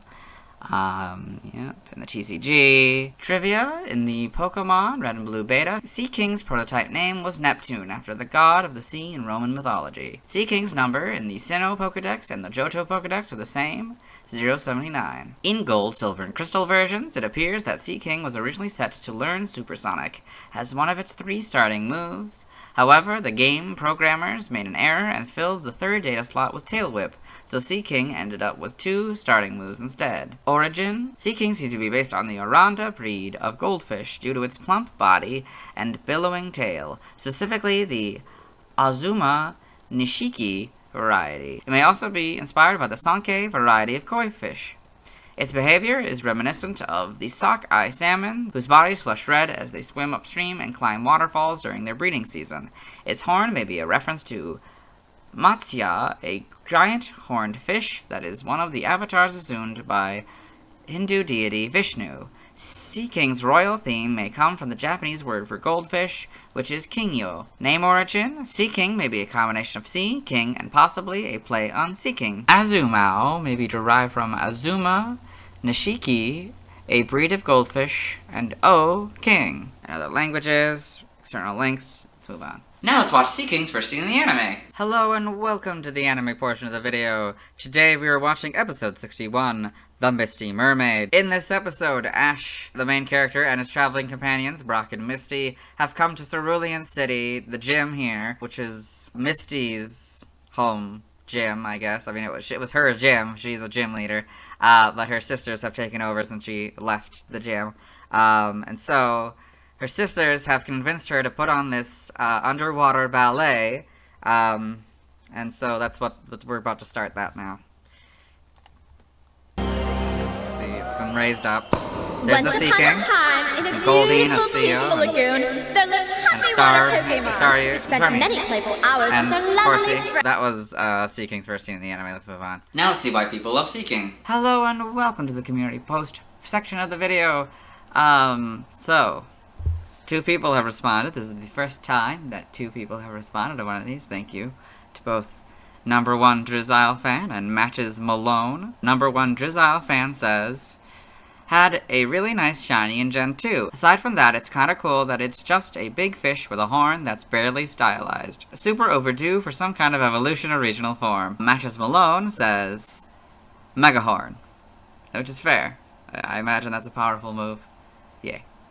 Let's move on. Now let's look at fan art. Hello and welcome to the fan art section of the video. Nobody sent in fan art, so instead we're looking at DeviantArt fan art. For those of you familiar with the series, might be wondering why we're on this single image. That's because this is the only image we'll be doing today. So this is Seaking by Joshua Dunlop. So we got to see the Goldeen one yesterday, so this is fun to see the evolution. I like this one a lot more than the Goldeen one. I think this is much more likely to have been seen in Detective Pikachu. It's got all of the things. They would have been slightly more stylized, but generally I think this is probably what we would have gotten. Yeah, it's a very nice image, and I like the background, and it's very good. Let's move on. Thanks to everyone who submitted fan art. I won't be streaming tonight, as you need to wait until I've talked about Snorlax before we're going to evolve Goldeen into Seaking. Tomorrow I'll be talking about Staryu. As always, this is my proper outfit, and you'll see me tomorrow. Hello.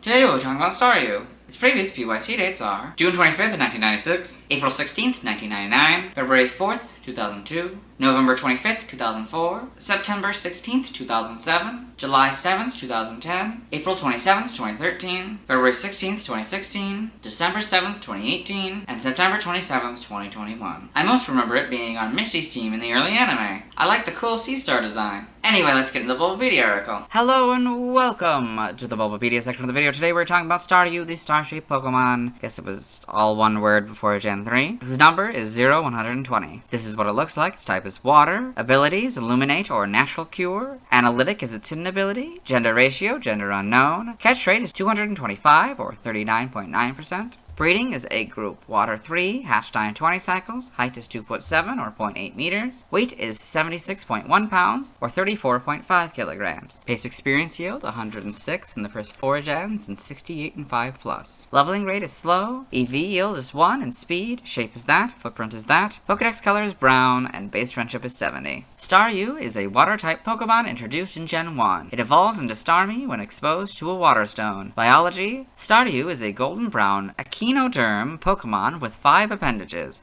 These appendages surround an exterior organ called the core. The core resembles a golden metal casing with a red gem in the center, which is held in place by a golden ring looped around Staryu's lower left point. If any of Staryu's appendages are lost or eaten by predators like Lumineon, it is unharmed and can grow them back with ease, provided the core is still intact. When the sun goes down, Staryu's core glows its brightest. Many Staryu will float from the sea floor to the surface and align themselves with stars of the night sky as their core flickers, displaying a connection with the celestial bodies of space. The anime has shown that if Staryu becomes weak, its core will glow faint and flash slowly. During the end of summer, groups of Staryu tend to gather while lighting up in a steady rhythm. Staryu can be found at the very bottom of the ocean on the sea floors. There are times, however, when Staryu finds itself in rivers that lead into the ocean as seen in Pokemon Snap. In Gen 2, camouflage was its signature move. In the Pocket Monsters Encyclopedia, and the original Japanese version of the anime episode The Water Flowers of Cerulean City, Staryu is classified as hermaphroditic. Evolution: Staryu evolved into Starmie. So you can see that here, Staryu, Starmie. Game data and PC appearances: Pokemon Pinball, a Staryu appears on the red table, however, it is merely decoration. Pokedex entries: in Gen 1, in Red and Blue, an enigmatic Pokemon that can effortlessly regenerate any appendage it loses in battle. Yellow, as long as the center section is unharmed, it can grow back fully even if it is chopped to bits. Stadium, it is capable of growing back any portion of its body that is cut off.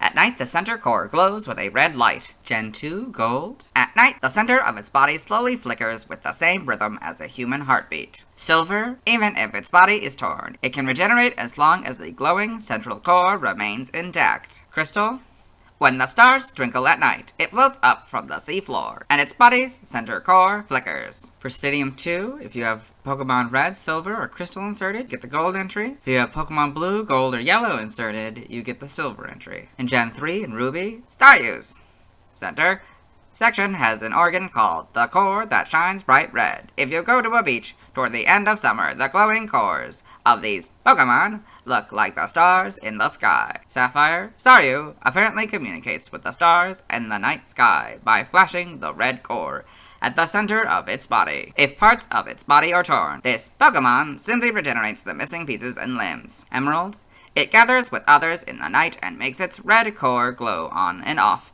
with the twinkling stars. It can regenerate limbs if they are severed from its body. Fire Red, it appears in large numbers by seashores. At night, its central core flashes with a red light. Leaf Green is Red and Blues again. In Gen 4 and Diamond, Pearl, and Platinum, if its body is torn, it can grow back if the red core remains. The core flashes at midnight. Heart Gold and Soul Silver are their Gold and Silver counterparts. In Gen 5, Black and White is the Diamond, Pearl, and Platinum's entry. Black 2 and White 2, as long as its red core remains, it can regenerate its body instantly, even if it's torn apart. In Gen 6, X is the Silver entries. Y is Fire Red's entry. Omega Ruby and Alpha Sapphire are basically Ruby and Sapphire, but Staryu and Pokemon are their correct casing. In Gen 7 and Sun, large numbers of these Pokemon make their home at the seaside. At night, a strange red glow radiates from the center of their bodies. Moon, this Pokemon gets nibbled on by Lumineon and others. Thanks to its red core, it regenerates fast, so it's unconcerned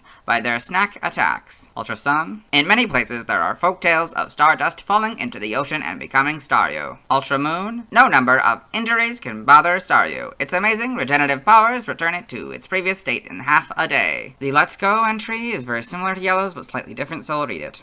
As long as the center section is unharmed, this Pokemon can grow back fully, even if it is chopped into bits. In Gen 8, Sword, if you visit a beach at the end of summer, you'll be able to see groups of Staryu lighting up in a steady rhythm. Shield, fish Pokemon nibble at it, but Staryu isn't bothered. Its body regenerates quickly, even if part of it is completely torn off. Brilliant Diamond, Shining Pearl are very similar to their Diamond and Pearl counterpart, but slightly different, so we'll read it. If Staryu's body is damaged, it will regenerate as long as the dead core remains. The core flashes at midnight. So we got Staryu in the Alola Pokedex, game locations, side game locations, events, held items. Pokemon caught in Gen 1 must be traded to a Gen 2 game in order for a held item to appear. So in red, blue, and yellow, you get a TM, 33 Ice Punch 100% of the time. Gold, silver, and crystal, you get Stardust 23% of the time, and a Star Piece 2% of the time. Ruby, Sapphire, Fire Red, Leaf Green, Emerald, Diamond, Pearl, Platinum, Heart Gold, and Soul Silver, you get Stardust 50% of the time, and Star Piece 5% of the time. Pokewalker, you get Waterstone, Beyond the Sea 100% of the time. Don't know what that means, but okay. Black, White 2, White 2, XY, Sun, Moon, Ultra Sun, and Ultra Moon, you get Stardust 50% of the time, and a Star Piece 5% of the time. Sword and Shield, you get Stardust 50% of the time, but the expansion pass is required. Star Piece, you get 5% of the time, but the expansion pass is required. Brilliant Diamond and Shining Pearl, Stardust 50% of the time, and a Star Piece 5% of the time. Stats, base stats, HP 30, Attack 45, Defense 55, Special Attack 70, Special Defense 55, Speed 85 for a total of 340. This Pokemon's special base stat in Gen 1 was 70. Pokéthon stats, Type Effectiveness, damage normally by Normal, Fighting, Flying, Poison, Ground, Rock, Bug, Ghost, Psychic, Dragon, Dark, and Fairy. Weak to Grass and Electric for double, immune to nothing, resistant to Steel, Fire, Water, and Ice for half. Learn set by leveling up. 1, you get Tackle and Harden. 4, Water Gun. 8, Confuse Ray. 12, Rapid Spin. 16, Minimize. 20, Swift. 24, Psybeam. 28, Brine. 32, Light Screen. 36, Power Gem. 40, Psychic. 44, Surf. 48, Recover. 52, Cosmic Power. And 56, Hydro Pump. By TM/TR and Sword and Shield. TM14, you get Thunder Wave. 17, Light Screen. 18, Reflect. 21, Rest. 24, Snore. 25, Protect. 27, Icy Wind. 33, Rain Dance. 35, Hail. 36, Whirlpool. 39, Facade. 40, Swift. 45, Dive. 55, Brine. 76, Round. For the TRs, 3, Hydro Pump. 4, Surf. 5, Ice Beam. 6, Blizzard. 8, Thunderbolt. 9, Thunder. 11, Psychic. 16, Waterfall, 19, Tri-Attack, 20, Substitute, 26, Endure, 27, Sleep Talk, 44, Cosmic Power, 52, Gyro Ball, 63, Power Gem, 70, Flash Cannon, 84, Scald, and 92, Dazzling Gleam. Brilliant Diamond, Shining Pearl, 3, Water Pulse, 7, Hail, 13, Ice Beam, 14, Blizzard, 16, Light Screen, 17, Protect, 18, Rain Dance, 21, Dazzling Gleam, 24, Thunderbolt, 25, Thunder, 29, Psychic, 32, Double Team, 33, Reflect, 42, Facade, 44, Rest, 49, Scald, 55, Brine, 58, Endure, 67, Recycle, 70, Flash, 73, Thunderwave, 74, Gyro Ball, 77, Psych Up, 82, Sleep Talk, 87, Swagger, 90, Substitute, 91, Flash Cannon, 95, Surf, and 99, Waterfall. Nothing by breeding. By tutoring, in the Sword and Shield expansion pass, you get Flip Turn. It's a physical water type move. Its power is 60, accuracy 100, and PP hit is 20. By transfer from another generation, 2, you get Attract. 1, you get Bide. That doesn't work anymore. 1 through 7, you get Bubble Beam. 3 through 7, you get Camouflage. That doesn't work anymore. 6 and 7, you get Confide. 2, you get Curse. 1 through 7, you get Double Team. 1 and 3, you get Double Edge. 1, 2, 4, 5, and 6, you get Flash. That doesn't work anymore. 2 through 7, you get Frustration. That doesn't work anymore. 4 through 7, you get Gravity. 7, you get Headbutt. 2 through 7, you get Hidden Power. That doesn't work anymore. 4, 5, 6, and 7, you get Magic Coat. 1 and 3, you get Mimic. 4, you get Natural Gift. That doesn't work anymore. 4 through 7, you get Pain Split. 2 through 7, you get Psych Up. 1, 6, and 7, you get Psywave. 1, you get Rage. That doesn't work anymore. And neither does Psywave. 4 through 7, you get Recycle. 5 through 7, you get Reflect type. 2 through 7, you get Return. That doesn't work anymore. 4, you get Rollout. 3, 4, and 6, you get Secret Power. That doesn't work anymore. 4 through 7, you get Signal Beam. That doesn't work anymore. 1, you get Skull Bash. 2 through 7, you get Swagger. 1, you get Takedown. 1 and 7, you get Teleport. 1 through 7, you get Toxic. 4, you get Twister. 3, 4, 6, and 7, you get Water Pulse, and 2, you get Zap Cannon. TCG only moves, you get Double Slap from this card, Lunge from this card, and Pound from these cards. Side game data. All this, yep.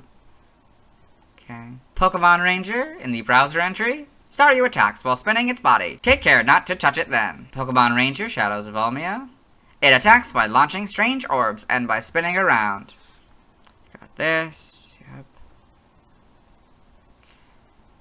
Pokepark 2 Wanders Beyond. In the Pokepark pad entry. He thought no Pokemon could exceed his speed. Actually losing Chase made his life more challenging and fun. Aww. Evolution data. Staryu. Waterstone, Starmie. Sprites here. So yeah, you got the basics pretty solidly. It's all orange. Instead of brown. I probably couldn't do brown yet. So yeah. But pretty good. I mean, I don't know. They all kind of were. I mean, they're all slightly different because of the, I don't know. What is most accurate? I guess Reds is? With how it looks now? Or Yellows is? But they all kind of work, and I kind of like all of them, to be honest. Golds, we get more. The brown is introduced, and the red core properly. I mean, it kind of always was red, but it's more clearly red, I guess. Shiny is gray with blue. Yep. I don't think I'm gonna need to count the 5 points. But yeah, I won't. Back sprite doesn't work for yellows. Yeah. Gen 3, so it's a little different now. It's a different shade of gray. This plate is always yellow now. It's brown, of course, and it's more clearly defined, and it's a lot bigger. And yeah, so then this is a different shade of blue, but yeah, and then I got that grayish color. Yep, slightly different shade of brown here. And diamond and pearl. So you got this slightly different shade of brown again. The gem is smaller again. This is more of a green-gray, I guess.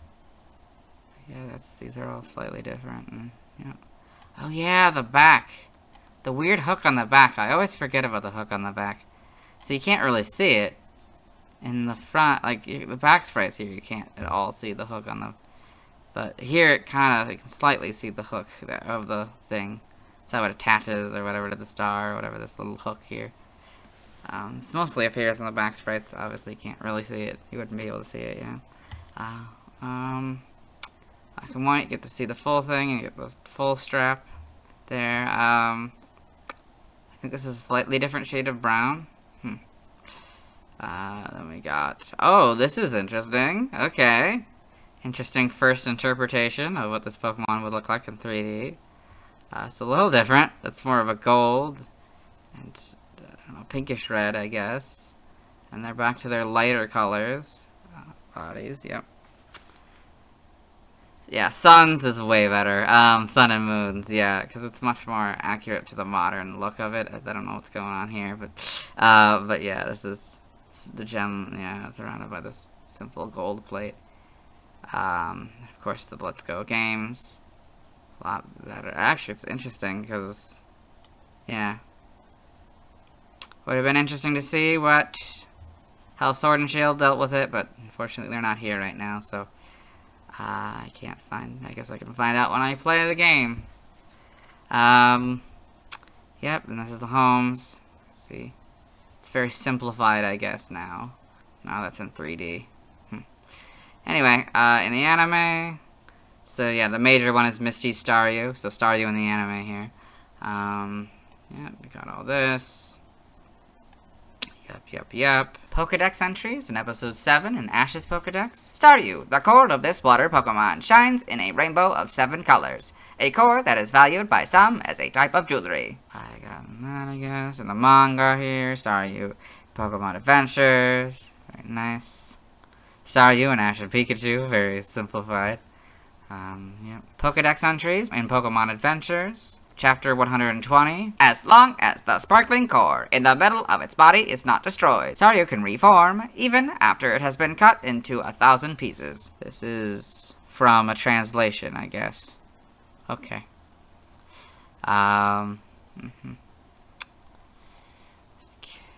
in the TCG. Other appearances: Super Smash Bros. Melee / Brawl / 3DS / Wii U / Ultimate. When released from a Pokeball, Staryu will target one of the opponent's spin towards them and shoot swift. Its attack is rapid fire, but it can easily be escaped from by directional influence. The player can still move around while getting hit by swift. In Ultimate appears as a spirit. You got Staryu in Super Smash Bros. Brawl, and Staryu in Smash Bros. For 3DS. Then we got a Melee trophy information. These star-shaped Pokemon that evolve into Starmie are found in large numbers at the seashore.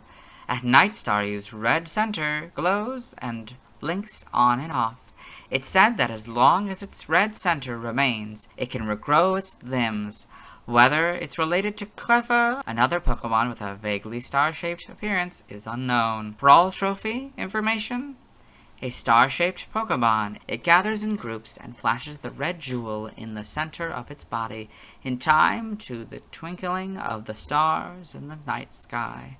If it loses appendages, it can regenerate them right away. It can also use camouflage, which allows it to change its type to match the surrounding terrain. If a water stone is used on it, evolves into Starmie. The 3DS / Wii U trophy information. In North America, this water-type Pokemon, Staryu, greatly resembles a star. Exposing one to a water stone causes it to evolve into Starmie. Another star-shaped Pokemon, Cleffa, exists, but the two don't look all that similar. In Smash Bros., Staryu will attack foes with Swift. Anyone hit will be seeing stars. In the PAL region, this water-type Pokemon evolves into Starmie when you use a water stone. Star shape makes it rather cute, but that doesn't mean Staryu's not a threat. Its swift attack will pummel fighters with a flurry of stars. If you notice Staryu's aiming at you, quickly move up or down to get out of the line of fire. So you got the Staryu trophy in Super Smash Bros. For 3DS. Trivia: in Pokemon Ranger, Staryu is the only Pokemon with the field move Flash. Once Staryu serves its purpose with Flash, it cannot be captured again except during the Kyogre mission. Staryu is one of 14 Pokemon that one is able to collect foreign Pokedex for in Pokemon Diamond and Pearl. Staryu shares its category name with Cleffa. They are both known as the star-shaped Pokemon. Staryu was programmed to learn egg moves in Gold and Silver, but these moves were unobtainable because both Staryu and Starmie are gender unknown and so could only breed with Ditto. These moves were removed in Crystal. Staryu, Starmie, and Mew are the only Pokemon species that are gender unknown, but can legitimately learn Attract in Gen 2. This move has no effect when used by these Pokemon. For the 6th point, I've read most of it, but there are bits and pieces that are new to this article, so I'll read them.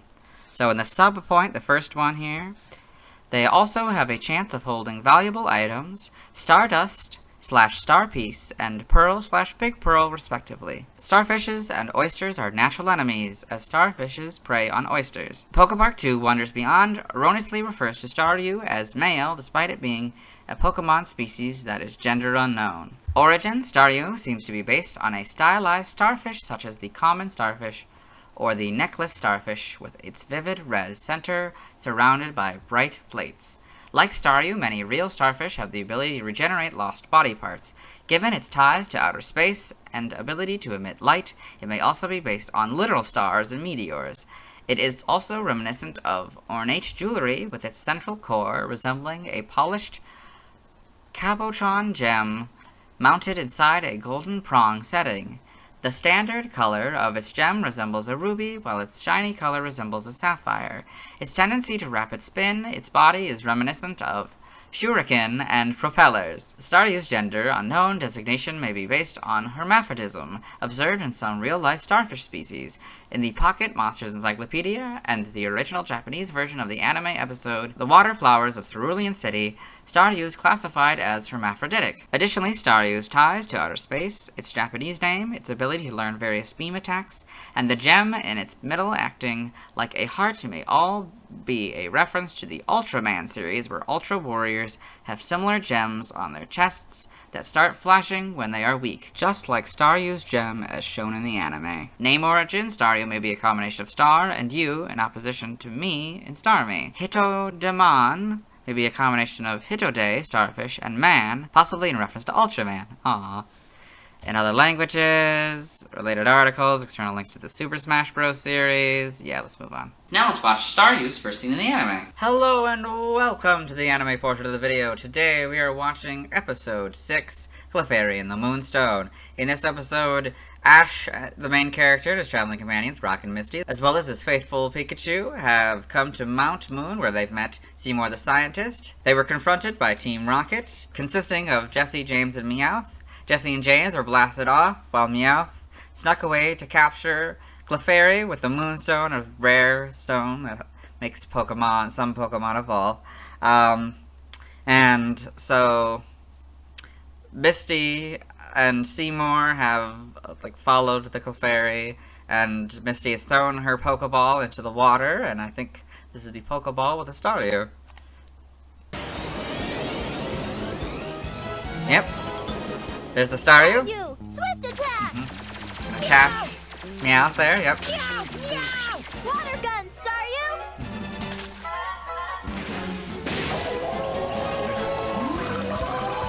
Okay. Okay, there he goes.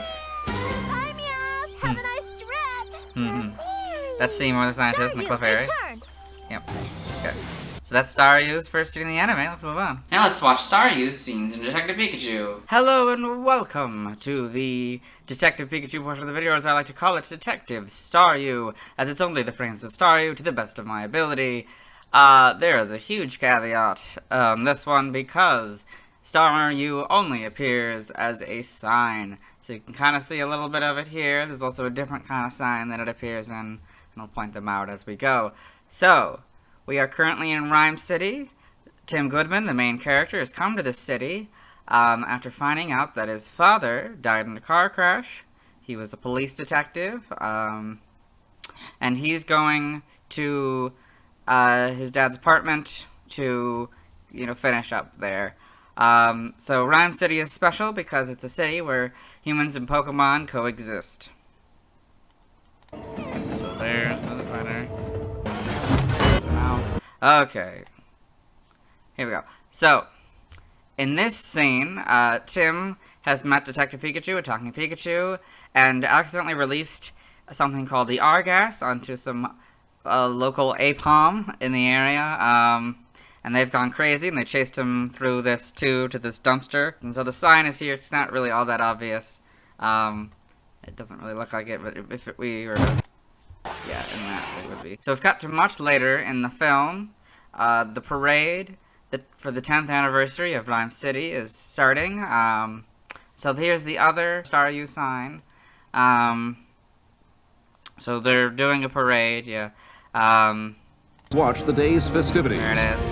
So at this point in the film, Tim has found out that his dad is not actually dead. Instead, his disappearance was linked to Mewtwo, and so he met Mewtwo, but Mewtwo was captured by who they believe to be Roger Clifford, who runs the news and is the son of Howard Clifford, the founder of Rhyme City. Tim and Detective Pikachu have allied with Lucy Stevens, a journalist for the news. So when they met Mewtwo, Tim and Detective Pikachu were shown a vision where it seemed like Pikachu betrayed Harry Goodman, Tim's father. And so Pikachu split from Tim, and so now Tim and Lucy are coming back to the city. The parade set up here, you can see the sign. So now we've cut to later, a lot later. So what's happened is that Howard was revealed to be the one that actually captured Mewtwo. He used a device called the Neuralink to put his mind inside Mewtwo. He then released the R-gas onto the Pokemon, making them go crazy, and using that, he used Mewtwo's powers to merge humans and Pokemon, so that's what's happened. Detective Pikachu has come back to the city after finding some evidence at the crash scene, and so, yeah, has come back to this mess. That's Lucy's Psyduck. Lucy's mind is in Psyduck right now. Okay, so now he's decided to fight Howard, so the sign is right there, yes. So, yeah, we got a bunch of the floats and stuff, and that sign will appear a few times. Okay, Pikachu. That's Pikachu. That's Howard. Don't breathe. So it's all in the background down there. Okay, so now we've cut to a little bit later in the film. The plan has been undone. Tim disconnected the Neuralink from Howard, releasing Mewtwo, so that's Mewtwo proper. He's gonna go fix things, and the sign is right there. And that's it. I hope you enjoy. Let's move on. Now let's talk about the TCG. I have one Staryu card. It's the first Staryu card design. It was illustrated by the late Kaiji Kunobuchi. I think this is a good representation of Staryu. The most notable part is probably the core, which is too large. Staryu has 40 HP. It's 2'7" and 76 pounds, which is 0.1 pounds lighter than its weight in the official Pokedex. It has one move, Slap. This is not a move in the video games. On this card, it costs 1 water energy and hits for 20 damage. Staryu is weak to lightning for double damage. It has no resistance, which is odd since it could have been resistant to fire or water, since it's resistant to those types in the video games. Its retreat cost is 1 of any energy. Its description reads, an enigmatic Pokemon that can effortlessly regenerate any appendage it loses in battle. This is the Pokedex entry in Pokemon Red, Blue, and Leaf Green. It's level 15. I have a card for Starmie, so we'll talk about it tomorrow. Now let's see why people love Staryu. Hello and welcome to the community post section of the video. Today, we had one response. Thank you to Matches Malone for doing that. So the question is, what do you love about Staryu? And they respond with, its crystal sprite is incredible. It has never looked better than there. The loop on one of its lower legs, supposedly to keep the metal casing in place, always stood out to me because that goes away when it evolves into Starmie. The disappearance of the loop shows Starmie doesn't need it to keep the casing in place anymore, and in that way, the existence of the loop on Staryu reinforces the juvenile aspects of Staryu's design. This is very well thought out. Thank you for the response. Let's move on. Now let's look at fan art. Hello and welcome to the fan art section of the video. Nobody sent in fan art, so instead we're looking at DeviantArt fan art. For those of you not familiar with the series, what we do is we go through these images until we find an image that doesn't contain a Staryu. So this is Staryu Revisited by Joshua Dunlop. I guess it's, you know, just a Staryu. Yeah, I guess I mean, they didn't like their original design for it or something. So he went back and did it again. It's very nice, very realistic. I could definitely see something like this in Detective Pikachu. Yes. And you got the seagulls. I don't know if those are supposed to be Wingulls. I don't know if these are actually modeled or if this is just a picture. It could be. I don't know. So here we've got Starmie by Mr. Red Butcher. So this really cool image of these two. It's a very nice image. It looks like, I don't know, they look like they're bonding or something. I don't know why, even though they have absolutely no face. It's very interesting. But yeah, it's kind of cool to see the difference between them and, yeah, seeing how they stylized it and stuff. Then we've got Poke Design Thingy by Avial Sausage. So, this is Pokemon. Yeah, name. Is your number 120 Staryu type water. So we got 3 different designs, I guess, of it. Yeah, like a happy face in the middle of the thing, then an angry one, and I don't know. Like, it's like a sassy or I don't know. Confident one, I guess, because that's like a smile in the center and all these different designs, and that's fun. This doesn't contain a Staryu, so we'll move on. Thanks to everyone who submitted fan art. I won't be streaming tonight, as I need to wait until I talk about Snorlax before I can catch a Staryu. Tomorrow I'll be talking about Starmie. As always, this is my proper outfit, and you'll see me tomorrow.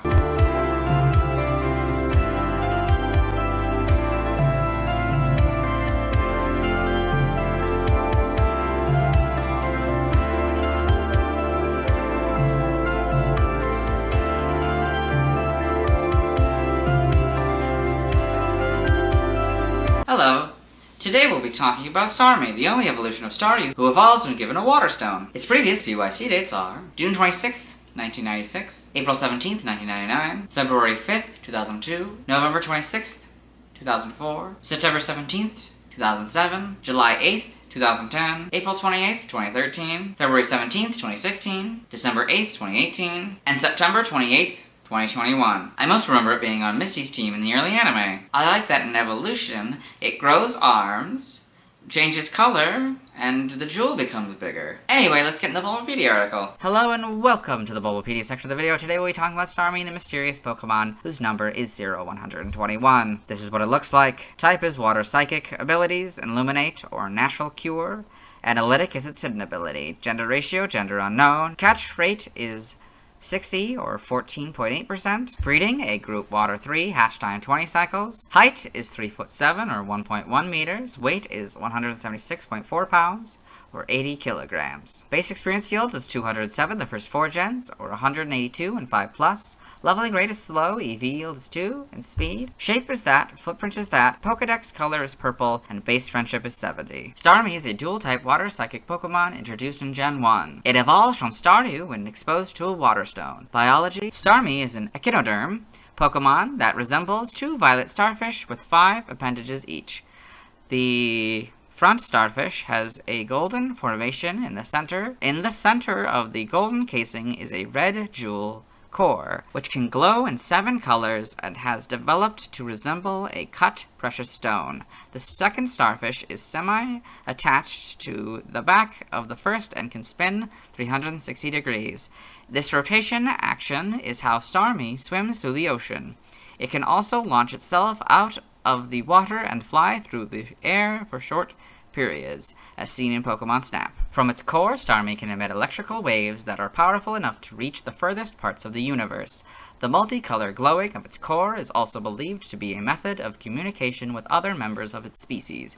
As seen in the anime, the core will grow dark if Starmie is knocked unconscious and will sometimes flicker if Starmie is low on health. Because of its body shape and habit of sending transmissions skyward, some people believe this Pokemon to be an extraterrestrial. It has been known to cause headaches on people when approached. It is rarely seen in the wild since it requires a rare evolution stone to evolve, but it can be found in the deepest parts of the ocean. It feeds by absorbing tiny plankton into its body while swimming and is preyed upon by Lumineon. Evolution, Starmie evolves from Staryu, so you got Staryu, Starmie. Game data, NPC appearances. Pokemon Mystery Dungeon Gates to Infinity. Starmie runs the Sunken Treasure minigame in Pokemon Paradise. In this minigame, the player collects black, blue, and red treasure chests by tilting their Nintendo 3DS. Chinchou and rocks appear as obstacles in this minigame, and touching them deducts 1 treasure chest, starting with black chests.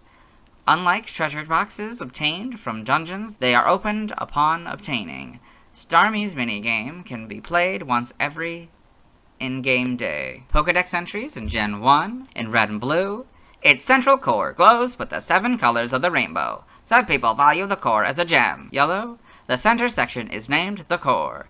People think it is communicating when it glows in 7 colors. Stadium. When away from human eyes, its core is said to glow mysteriously in 7 colors. This Pokemon may have come from outer space. In Gen 2 in Gold, the center section of its body is called the core. It glows in a different color each time it is seen. Silver, regardless of the environment it lives in, its body grows to form a symmetrical, geometric shape. Crystal, it is said that it uses the 7-colored core of its body to send electric waves into outer space. For Stadium 2, if you have Pokemon Red, Silver, or Crystal inserted, you get the Gold entry. But if you have Pokemon Blue, Gold, or Yellow inserted, you get the Silver entry. In Gen 3, in Ruby, Starmie's center section, the core glows brightly in 7 colors. Because of its luminous nature, this Pokemon has been given the nickname the Gem of the Sea. Sapphire, Starmie swims through water by spinning its star-shaped body, as if it were a propeller on a ship. The core at the center of this Pokemon's body glows in 7 colors. Emerald, people in ancient times imagined that Starmie were transformed from the reflections of stars that twinkled on gentle waves at night. Fire Red, this Pokemon has a geometric body. Because of its body, the locals suspect that it is an alien creature. Leaf Green is red and blues again. In Gen 4, Diamond, Pearl, and Platinum, at the center of its body is a red core, which sends mysterious radio signals into the night sky. Heart Gold is very similar to Gold's entry, but slightly different, so I'll read it. The middle section of its body is called the core. It glows in a different color each time it is seen. Soul Silver's is the silver entry. In Gen 5, Black and White are Diamond, Pearl, and Platinums. Black 2 and White 2, its core shines in many colors and sends radio signals into space to communicate with something. In Gen 6, X is red, blue, and leaf greens. Y is diamond, pearl, and platinums, and black and whites. Omega Ruby and Alpha Sapphire are basically ruby and sapphires, but Starmie and Pokemon are now their correct casing. In Gen 7 and Sun, its shining core is thought to receive and transmit enigmatic signals. It has been known to cause headaches in those who approach it. Moon, its unusual body shape reminiscent of abstract art, led local people to spread rumors that this Pokemon may be an invader from outer space. Ultra Sun, its sparkling core is called the Gem of the Sea. This core can be made into high-priced accessories that are traded in secret. Ultra Moon, it rotates its geometrically shaped body to swim through the water. It always seems to be sending out mysterious radio waves. The Let's Go game entry is basically yellows, but 7 is now the word 7 instead of the number 7. In Gen 8 in Sword, this Pokemon has an organ known as its core. The organ glows in 7 colors when Starmie is unleashing its potent psychic powers. Shield, Starmie swims by spinning its body at high speed. As this Pokemon cruises through the ocean, it absorbs tiny plankton. Brilliant Diamond and Shining Pearl are very similar to Diamond and Pearl, but slightly different, so I'll read it. At the center of its body is a red core that sends mysterious radio signals into the night sky. Got Starmie in the Alola Pokedex. Game locations. Side game locations.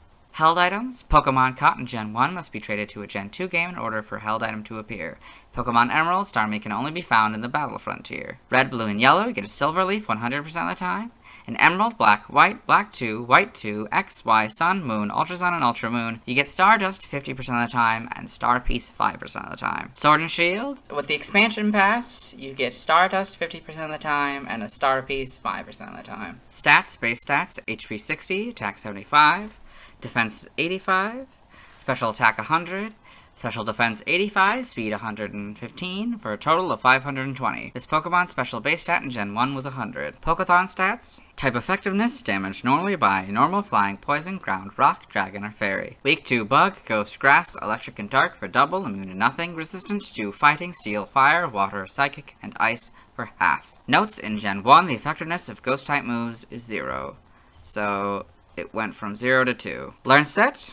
This is different, and probably not what it's supposed to be, but it says that this Pokemon is unavailable in Gen 9. Click on the generation numbers to see Starmie's learn sets from other generations. Normally, it would just be the Gen 8 stuff, but I'm not going to do that. I'm not leaving this article, so we're going to take that as a good thing, and we're just going to move on. Anime only moves. Bubble. It's a water-type move in the episode Bye Bye Psyduck. Side game data here. Okay, got all this. Okay. Pokemon Ranger in the browser entry. Starmie spins its body to attack. It moves rapidly on the water surface. Shadows of Almia. It attacks by launching strange orbs and by spinning around. So you got all this. Yep. New Pokemon Snap in the Photodex entry. Starmie's core will sometimes glow with the 7 colors of the rainbow. It's said that the light and signals it emits are its way of communicating with outer space. Evolution data, Staryu, Waterstone, Starmie. Sprites here, so this is... okay, that's interesting. Okay. Got pretty much the basics down. Of course, you know, kind of that pinkish purple, which is nice. This is green for some reason. Yeah, the core is a little bit smaller, and so the gem, yeah, it's a lot bigger here. Still 5 on both sides, good. I don't think to check these. These are probably the same amount, right? Probably. Yeah, you don't see really much of the back sprite here. Yeah. Gen 2, we get more of the colors. You know, the purple and the yellow. Gold, or whatever. Then we got blue and pink here as the shiny. That's cool. You can see it spinning, the other one in the background, and the crystal. Yeah, these pretty much work. You know, these are nice. Yes, but they're cut off. They're a lot more than this, though. Ruby. Oh, yeah, and I guess this one, the sprite doesn't work for yellows. In Gen 3, we got all of the colors properly. Oh, yeah, because the gem is the wrong color. It doesn't become red until Gen 3, I guess. Huh. So you got all that, yeah. They probably change a little bit. I think they do. Their style changes a little bit. Probably becomes a little bit more simplified.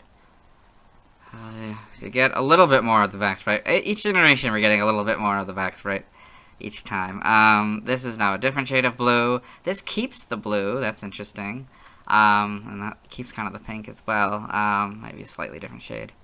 It looks a little different here in these games. It's a darker shade of purple. It's more of a gold, and kind of a pink, I guess. It's probably a different shade of blue and pink and stuff, and that's definitely a different shade of blue for the gem. Gen 4, you get more of the back, even more of the back sprite. You can see that. That's fun. Then you get the full back sprites finally in Gen 5, so you can see the two different starfish. Yep. Not much probably changes. Might get a little bit smaller. But yeah. Then I get the models. Pretty good. Like, much better, I'd say, than Staryu's was. His first attempt. Very much more faithful.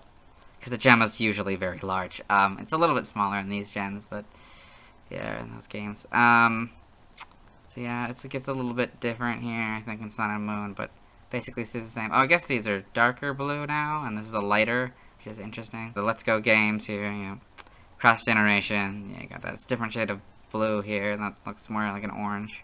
And a purple gem, that's interesting, I don't know. Maybe it looks purple in Sword and Shield now, I don't know, I haven't seen it yet, so I'll have to find out, I guess. In the anime, Starmie in the anime. So Misty Starmie is probably the big one most people know.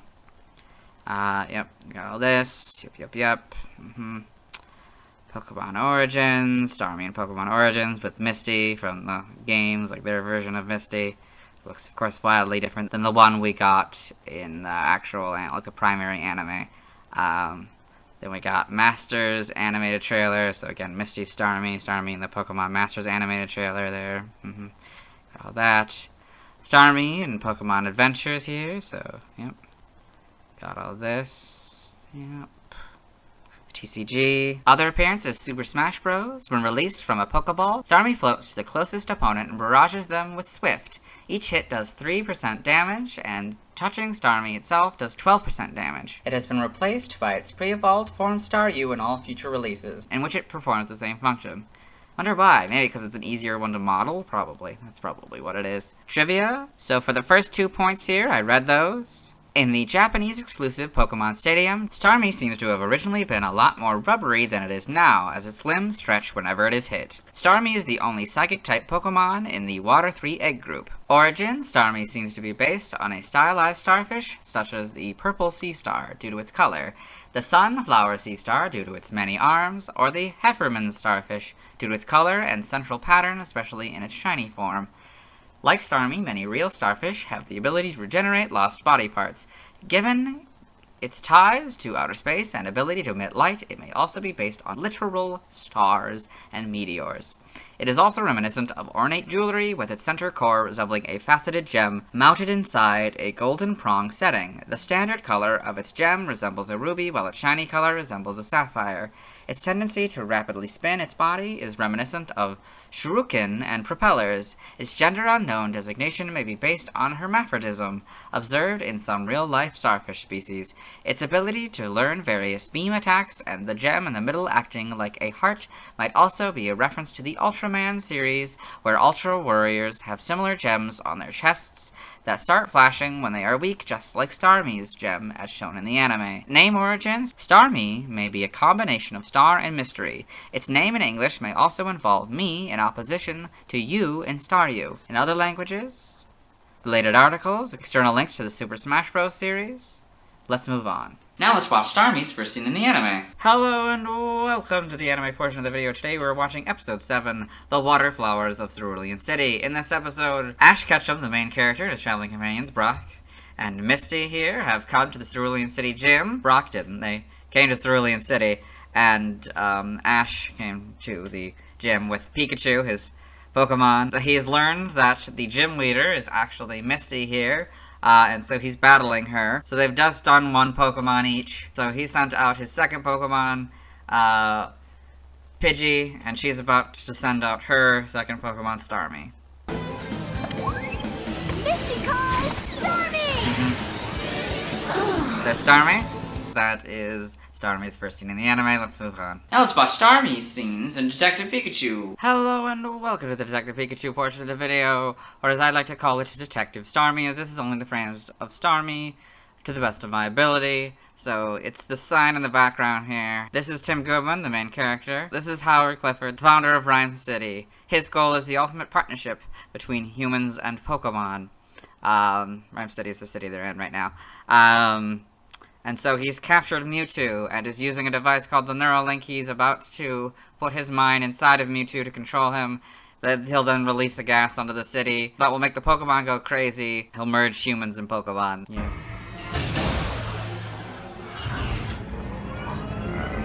There's Mewtwo. This was never about okay. So now there's Howard and the Mewtwo body with the Neuralink. So now he's running the wall. Okay, so what's happened is Detective Pikachu, who Tim met earlier in the film, a talking Pikachu, is battling Mewtwo/Howard here. It's somewhere around here, the sign. Or it's right down there, right? I think there might even be a couple of them. So Howard, as Mewtwo knocked Tim out of the way, he's gained consciousness again, and he's seeing that Detective Pikachu is flying on a Pidgeot here, running away from Mewtwo. So the sign is... Okay, so Mewtwo has stopped to tell his Ditto to, get rid of Tim. Finish him, Ditto! Okay, so, let me go back. So, that was... This is Roger Clifford, Howard's son. What he did was he knocked the Ditto off of out the window here, and it's come back as a Braviary, and so they're running away. And that's him realizing that Tim is right next to the Neuralink, so he can undo it and stop him, and that's that's it. Let's move on. Now let's talk about the TCG. I have one Starmie card. It's the second version of the Starmie card. It was illustrated by the late Kaiji Kunabuchi. Like Staryu, I think this is a good representation of Starmie, particularly for a new audience. It has 60 HP, it's 3'7" and 176 pounds, which is 0.4 pounds lighter than its weight in the official Pokedex. Next to the weight, there is the second base set symbol. Starmie has two moves, Recover and Star Freeze. Since I've already talked about Recover in the video games, we'll just talk about how it works on this card. It costs 2 water energies. The player removes 1 water energy from Starmie and completely recovers its health. Star Freeze is not a video game move. On this card, it costs 1 water energy and 2 of any other energy. It hits for 20 damage. Upon winning a coin flip, it also paralyzes the opponent's Pokemon. Starmie has the same weakness, resistance, and retreat cost as the Staryu I mentioned yesterday. Its description reads, its central core glows with the 7 colors of the rainbow. Some people value this core as a gem. This is the Pokedex entry in Pokemon Red, Blue, Leaf Green, and X. It's level 28. I don't have a Mr. Mime card, so the next Pokemon with a card I have is Magmar. Now let's see why people love Starmie. Hello and welcome to the community post section of the video. Today, we have gotten a response, so thank you Matches Malone for responding. So the question is, what do you love about Starmie? And they say, I love that it's Misty's ace. It just fits her. It's not stereotypically cute with its non-anthropomorphic design, however, the ruby reminiscent of jewelry adds an element of femininity to it that in combination with its speed and strength represent Misty's tomboy nature well. And it looks awesome when she surfs on it in the anime. Design-wise, its color choice is perfect, especially in Gen 2. It has a recognizable silhouette, and it has a unique aesthetic with it being both organic, the starfish limbs, and inorganic, its jewelry. Gameplay-wise, I love that it is an absolute monster in the Gen 3 Kanto games. It has a solid typing, high speed and special attack, and an amazing move pool. Teach it Psychic, Thunderbolt, Ice Beam, and Surf, and this semi-aquatic Swiss Army knife nuke can and will sweep the Elite Four solo. It is the Kanto Goat. It's also a cool detail that Starmie learns Recover, since starfish can regrow lost limbs. Thank you again, Matches Malone, for responding. Let's move on. Now let's look at fan art. Hello and welcome to the fan art section of the video. Now we sent in fan art, so instead we're looking at DeviantArt fan art. For those of you familiar with the series, might be wondering why we're on the single image. That's because this is the only image we'll be doing today. So this is 121 Starmie by Nagan Lam Song. So it's this cool, nice looking art of Starmie. You know, very simple, very nice. I like the, you know, the flare and the thing. I guess it's like, I'm assuming this is a beach and not the desert. Get the nice blue sky here. It's very nice. Yeah, very high quality. Yeah. That's it, let's move on. Thanks to everyone who submitted Pattern. I won't be streaming tonight as I need to wait until I talk about Snorlax before I can evolve Staryu into Starmie. Tomorrow we talk about Mr. Mime. As always, this is my proper outfit, and you'll see me tomorrow. Hello! Today we'll be talking about Mr. Mime, the first Pokemon to have a period in its name. Speaking of which, this Pokemon's evolutionary line contains the only use of periods in Pokemon names, as of June 2024. If one wishes to not consider Galarian Rapidash as the 78th Pokemon, this is the first Psychic Fairy Pokemon, although it gained the Fairy typing in Gen 4. Speaking of Gen 4, this is when Mr. Mime gained a pre-evolution Mime Jr., who evolves when it levels up after learning Mimic. If one wishes to consider Galarian Mr. Mime as the 122nd Pokemon, it's the first Ice Psychic type Pokemon. Its previous BYC dates are June 27th, 1996, April 18th, 1999, February 6th, 2002, November 27th, 2004, September 18th, 2007, July 9th, 2010, April 29th, 2013, February 18th, 2016, December 9th, 2018, and September 29th, 2021. I most remember Mr. Mime from the anime, particularly the one that Mrs. Ketchum owns. I also remember Mr. Mime from Detective Pikachu, the design of which is not my favorite, but I suppose it isn't the worst design. As for the designs of both versions of Mr. Mime, they're fine. They're like clowns, so they, look the part. Anyway, let's get to the Bulbapedia article. Hello and welcome to the Bulbapedia section of the video. Today we're talking about Mr. Mime, the barrier Pokemon as non-Galarian Mr. Mime, and the dancing Pokemon as Galarian Mr. Mime. Its number is 0122. This is Mr. Mime, this is what it looks like. This is Galarian Mr. Mime, this is what it looks like. Types as non-Galarian Mr. Mime is Psychic and Fairy. Galarian Mr. Mime is Ice Psychic. For the Psychic Fairy type here, we've talked about it before, but we haven't had it in an info box, so this is what it looks like. Abilities, Soundproof or Filter in Gen 4 Plus as Mr. Mime, and Vital Spirit or Screen Cleaner as Galarian Mr. Mime. Non-Galarian Mr. Mime's hidden ability is Technician, while Galarian Mr. Mime's hidden ability is Ice Body. Gender ratio is 50-50, which is surprising, given its name, Mr. Mime. Yeah. That's interesting. I wonder why they did that. Catch rate is 45 or 11.9%. Breeding is egg group human-like, hatch time 25 cycles. As non-Galarian Mr. Mime, it's 4'3" or 1.3 meters, and 120.2 pounds or 54.5 kilograms. As Galarian Mr. Mime, it's 4'7" or 1.4 meters, and 125.2 pounds, or 56.8 kilograms. Base experience yield is 136 in the first 4 gens, and 161 in 5+. Leveling rate is medium fast. EV yield is 2. For non-Galarian Mr. Mime, it's in special defense, but for Galarian Mr. Mime, it's in speed. Shape is that, footprint is that. Pokedex color? Pink, other forms may have other colors, and base friendship is 70. Mr. Mime is a dual-type Psychic Fairy Pokemon introduced in Gen 1. Prior to Gen 6, it was a pure Psychic-type Pokemon. It evolves from Mime Jr. when leveled up, while knowing Mimic. In Galar, Mr. Mime has a dual-type Ice Psychic regional form. It evolves into Mr. Rime, starting at level 42. All Mime Jr. and Galar evolve into this form regardless of their origin. Cantonia Mr. Mime is not known to evolve into any other Pokemon. Biology, Mr. Mime is a bipedal humanoid Pokemon. Blue growths resembling clown hair extend from the sides of its pale pink head, and there is a magenta circle on each cheek. Its jaw is curved inward, resembling the mouth of a wooden dummy. It has a round, white body with a magenta spot in the middle, light pink arms and legs that connect to its body via magenta spheres, and small white coverings over its knees. Its white hands resemble gloves with magenta pads on the tips of its white fingers, and its dark blue feet curl upward at their tips. From birth, this Pokemon is an excellent pantomime. As it matures, it gains the ability to solidify air molecules by vibrating its fingertips. This ability allows it to create invisible objects with its gestures. It punishes those who interrupt its act or are not impressed by slapping them. In the TCG, Mr. Mime is shown to be adept at rock climbing.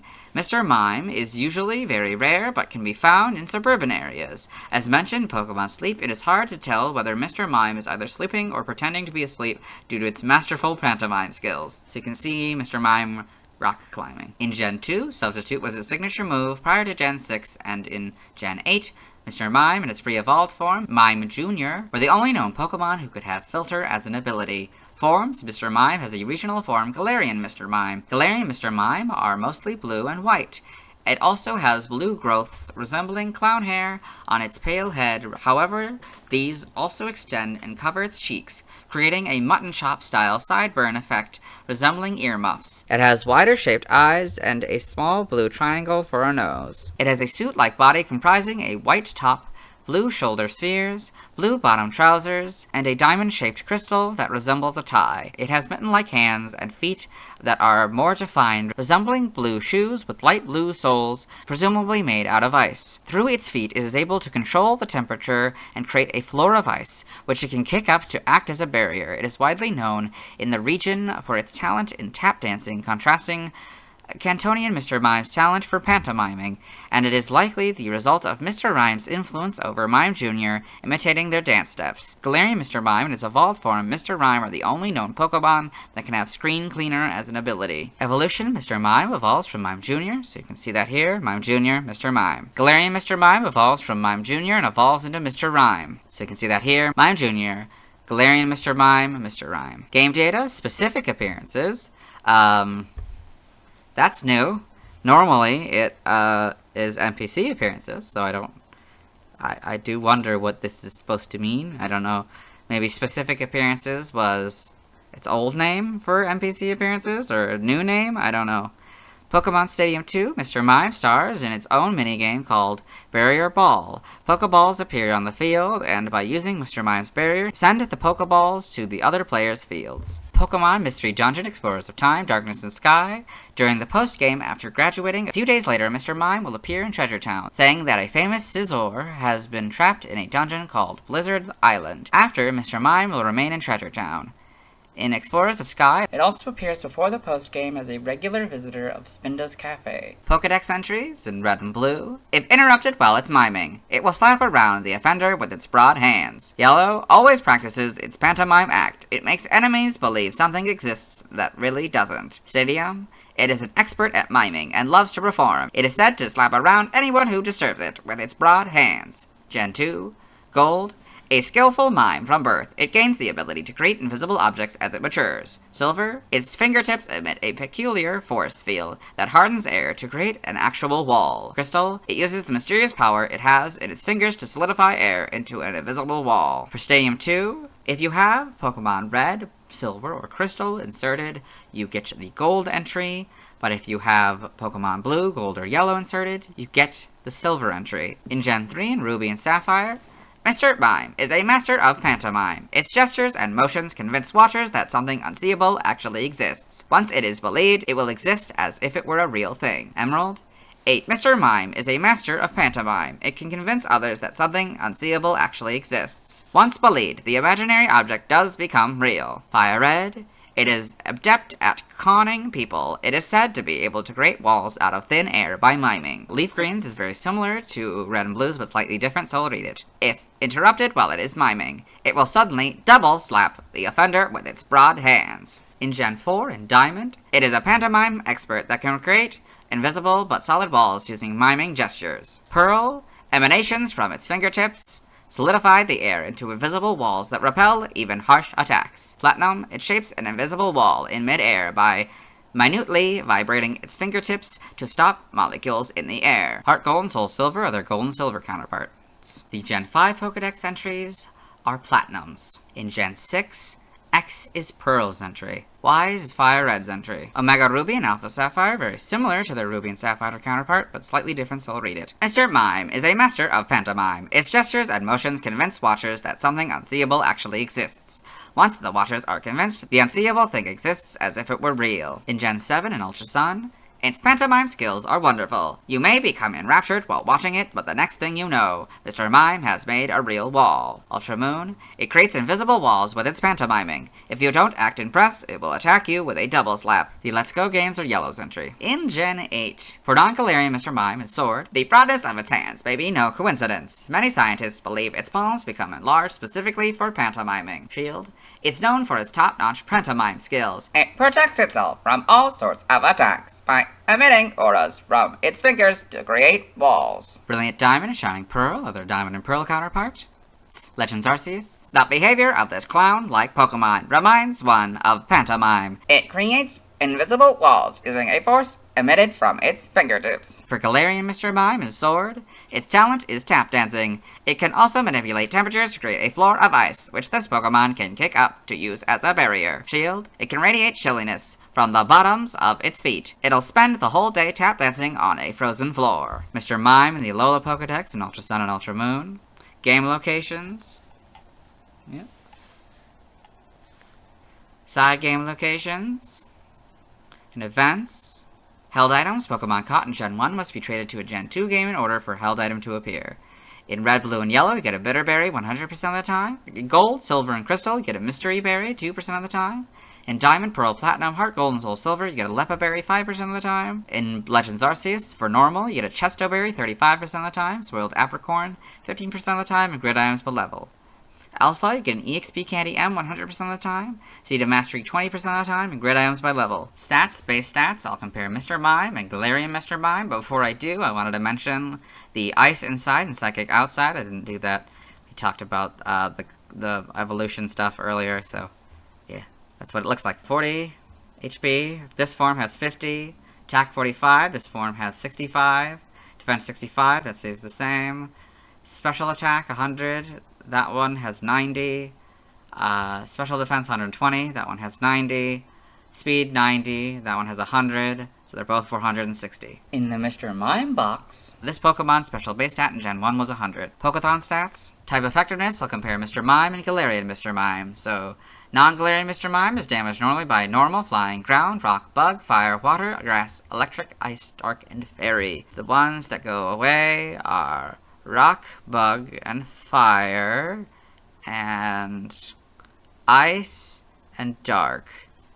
Galarian Mr. Mime is damaged only by normal, fighting, flying, poison, ground, water, grass, electric, dragon, and fairy. Non-Galarian Mr. Mime is weak to poison, ghost, and steel for double, while Galarian Mr. Mime is weak to rock, bug, ghost, steel, fire, and dark for double. Mr. Mime is immune to dragon, while Galarian Mr. Mime is immune to nothing. Non-Galarian Mr. Mime is resistant to fighting and psychic, with fighting being a fourth and psychic being half. Galarian Mr. Mime is resistant to psychic and ice for half. In the Mr. Mime box, these notes. If this Pokemon is given a ring target, the effectiveness of Dragon-type moves is 1. So it would go from 0 to 1. If this Pokemon has Filter, the effectiveness of Poison, Ghost, and Steel-type moves is 1.5. I didn't know that was possible, but I guess it would go from Poison 2 to 1.5. Yeah, all of these would go from 2 to 1.5. In Gen 4 to 5, the effectiveness of Bug, Ghost, and Dark-type moves is 1.5. With the same condition, or just as is? I think, I don't know. I don't know. I'm assuming that's with the same condition. So it would go from 1 to 1.5. 2 to also 1.5, but why would you need to bring it up twice? I don't know. Or I guess because it's specifically referring to the Gen 9, I don't know. Whatever. Dark-type moves would have gone from 1 to 1.5. In Gen 1, the effectiveness of Ghost-type moves is 0, so it went from 0 to 2. Due to the conversion to Fairy-type, the effectiveness of Dragon-type, Steel-type, and Poison-type moves was 1, so that went from 1 to Dragon, 1 to 0, Steel, 1 to 2, and Poison, 1 to 2 as well. Dark-type and Bug-type was 2, so it went from 2 to 1 for both. And Fighting-type moves was half prior to Gen 6, so that went from half to a fourth. Learn set, Mr. Mime is available in Sword and Shield, Brilliant Diamond, Shining Pearl, and Pokemon Legends Arceus. Galarian Mr. Mime is available in Sword and Shield. Both forms of Mr. Mime are unavailable in Gen 9. By leveling up Mr. Mime in Sword and Shield and Brilliant Diamond and Shining Pearl, I'm going to go down to Protect down here. 20 Protect, 24 Recycle, 28 Psybeam, 32 Mimic, 36 Light Screen Reflect and Safeguard, 40 Sucker Punch, 44 Dazzling Gleam, 48 Psychic, and 52 Teeter Dance. For Legends Arceus, we'll start at 25 Mimic. At 25, they learn Mimic, and I guess they never master it, or I don't know, maybe they keep...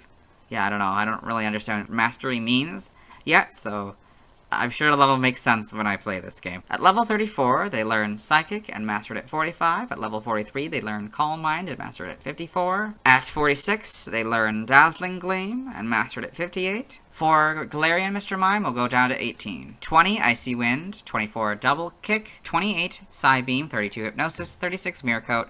40, Sucker Punch. 44, Freeze Dry.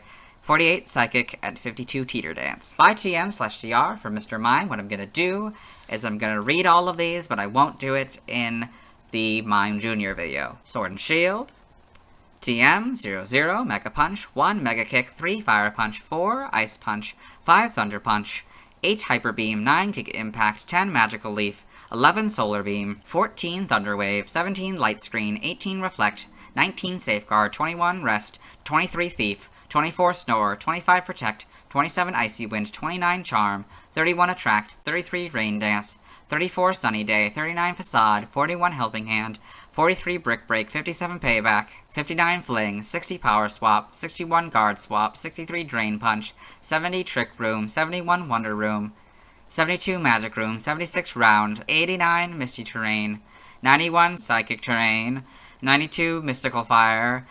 For the TRs, 1, Body Slam, 8, Thunderbolt, 9, Thunder, 11, Psychic, 14, Metronome, 20, Substitute, 25, Psyshock, 26, Endure, 27, Sleep Talk, 29, Baton Pass, 30, Encore, 33, Shadow Ball, 34, Future Sight, 35, Uproar, 37, Taunt, 38, Trick, 40, Skill Swap, 46, Iron Defense, 49, Calm Mind, 64, Focus Blast, 65, Energy Ball, 68, Nasty Plot, 69, Zen Headbutt, 77, Grass Knot, 81, Foul Play, 82, Stored Power, 83, Ally Switch, and 92, Dazzling Gleam. In Brilliant Diamond, Shining Pearl, 1, Focus Punch, 4, Calm Mind, 11, Sunny Day, 12, Taunt, 15, Hyper Beam, 16, Light Screen, 17, Protect, 18, Rain Dance, 20, Safeguard, 21, Dazzling Gleam, 22, Solar Beam, 24, Thunderbolt, 25, Thunder, 29, Psychic, 30, Shadow Ball, 31, Brick Break, 32, Double Team, 33, Reflect, 34, Shockwave, 40, Aerial Ace, 41, Torment, 42, Facade, 44, Rest,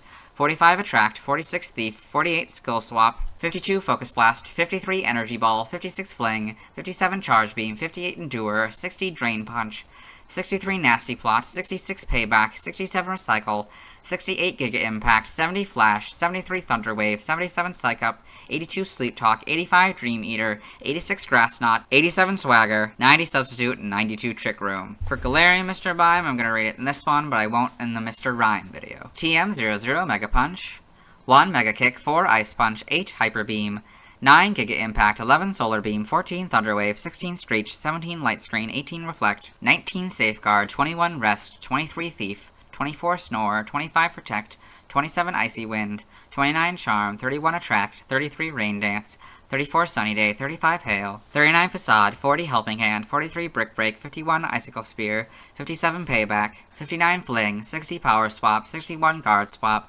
63, Drain Punch, 64, Avalanche, 70, Trick Room, 71, Wonder Room, 72, Magic Room, 76, Round, 89, Misty Terrain, 91, Psychic Terrain, 98, Stomping Tantrum. For the TRs, 1, Body Slam, 5, Ice Beam, 6, Blizzard, 8, Thunderbolt, 9, Thunder, 11, Psychic, 14, Metronome, 20, Substitute, 25, Psyshock, 26, Endure, 27, Sleep Talk, 29, Baton Pass, 30, Encore, 33, Shadow Ball, 34, Future Sight, 35, Uproar, 37, Taunt, 38, Trick, 40, Skill Swap, 46, Iron Defense, 49, Calm Mind, 64, Focus Blast, 65, Energy Ball, 68, Nasty Plot, 69, Zen Headbutt, 77, Grass Knot, 81, Foul Play, 82, Stored Power, 83, Ally Switch, and 92, Dazzling Gleam. By breeding, Mr. Mime, Sword and Shield. This group gives you Confuse Ray, this group gives you Fake Out, this group gives you Hypnosis, this group gives you Power Split,